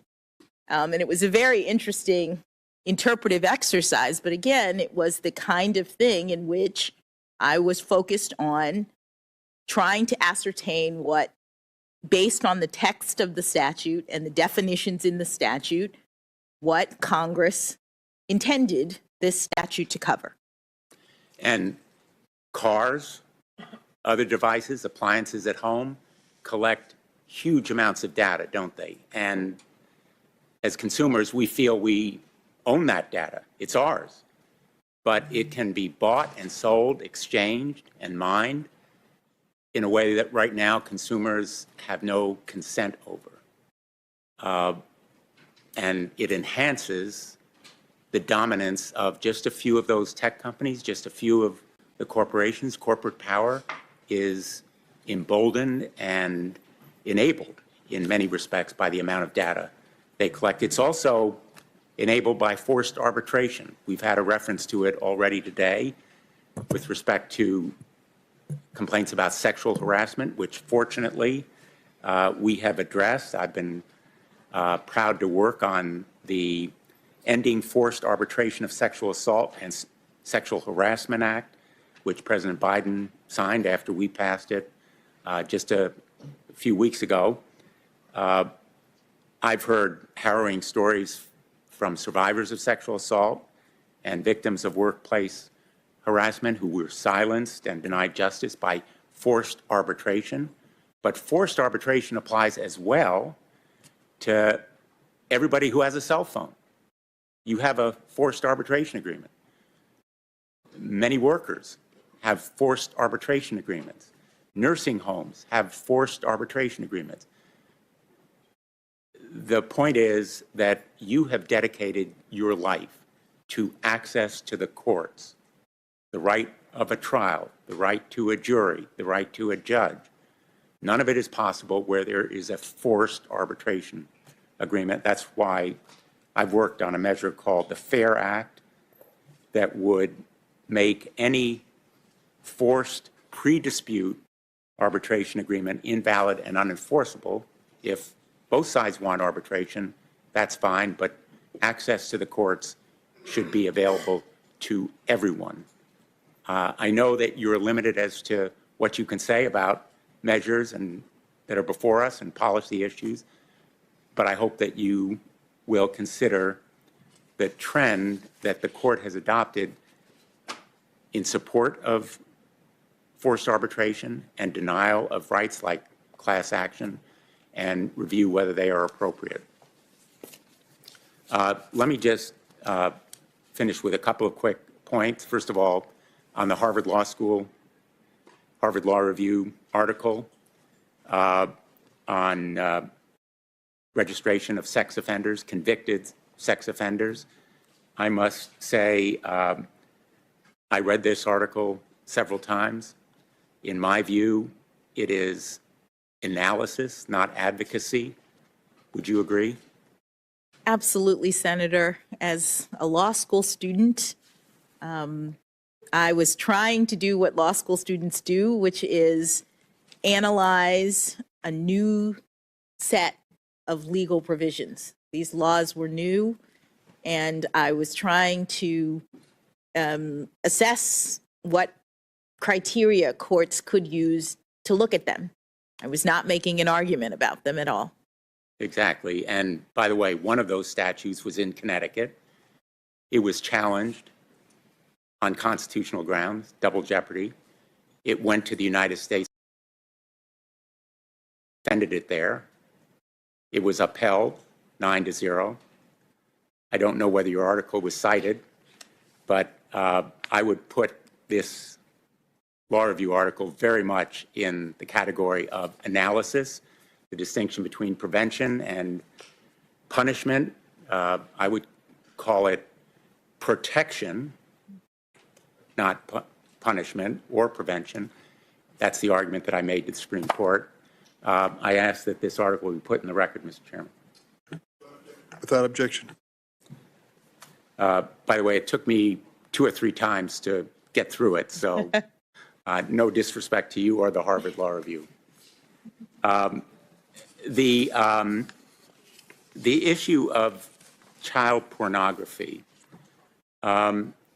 you mentioned, I think, that in your decisions on these sentencing cases involving child sexual abuse material, which, by the way, I agree is absolutely horrific, abhorrent. It's the reason that Senator Graham and I have actually sponsored a measure called the Earn It Act that addresses it. But you said that you imposed a sentence that matched the recommendation by either. All right, everybody, we will get back to the Senate confirmation hearing with the Judge Jackson in just moments here, a little bit later on Live Now from Fox. But we want to continue our coverage, really giving you top stories and headlines from all over the country. Hi, everyone. Mike Page here as we continue to break it all down for you. But we go now out to Georgia, where there was a tense situation this morning with an armed standoff where a man was inside a Greyhound bus. For more information, let's get the very latest from Fox 5 Atlanta's Rob DiRienzo with the very latest. Rob, this was tense. Hey there, Mike. Yeah, well, the Greyhound was stopped on the shoulder of this on-ramp here about 50 yards away from me. This thing lasted for hours. It was terrifying for the people that were on board the bus, and for the people stuck in traffic, it was a big headache. Now, the good news we can bring to you right now is the standoff ended peacefully, and the roads, as you can see, are back open. SWAT teams and helicopters surrounded the bus with the gunmen still on board. Once they moved in, they took the suspect safely into custody. SWAT team was there behind the bus. At some point, they had made contact with him and determined it was safe to enter the bus. The whole ordeal lasted hours on an exit ramp on I-85. 31 people were on the bus, but all made it out safely. There's no injuries to the officers. The bus has been cleared and there were no passengers still on the bus. The standoff started when a passenger on the bus, traveling from Atlanta to New York, began acting oddly. About 9:30, police received a call. The suspicious person on the bus was acting erratic and presented a gun. At that point, the bus driver stopped and exited the bus, and the other passengers were also able to leave the bus during the time that police and SWAT were on scene. The standoff completely shut down I-85 in both directions for several hours. The suspect was arrested without injury. The suspect is being checked out by Gwinnett Fire and is believed to be having a behavioral health crisis. The interstate became a parking lot with thousands of drivers stuck until the whole thing was over. Came back around this way and said, well, just sit in the parking lot and sit and wait it out. Janita Copeland says her day was completely ruined by the traffic. She got out a chair and sat in a parking lot waiting for the standoff to be over. I just live over the overpass. I cannot get home, not at all. Just an unimaginably stressful day for many people here in Gwinnett County, Georgia. Police have not identified the suspect, but again, he is safely in custody, and really this was probably the best imaginable scenario here. Live in Gwinnett County, Georgia, Rob DiRienzo for Live Now. Yeah, Rob, you got that right. It could have been a lot worse. We appreciate that report. Thanks so much for joining us here today on Live Now from Fox. And we got you covered as always right here. And we're going to take another quick 2-minute break. When we come back, we'll get some updates from the Pentagon on the very latest with the Russian invasion.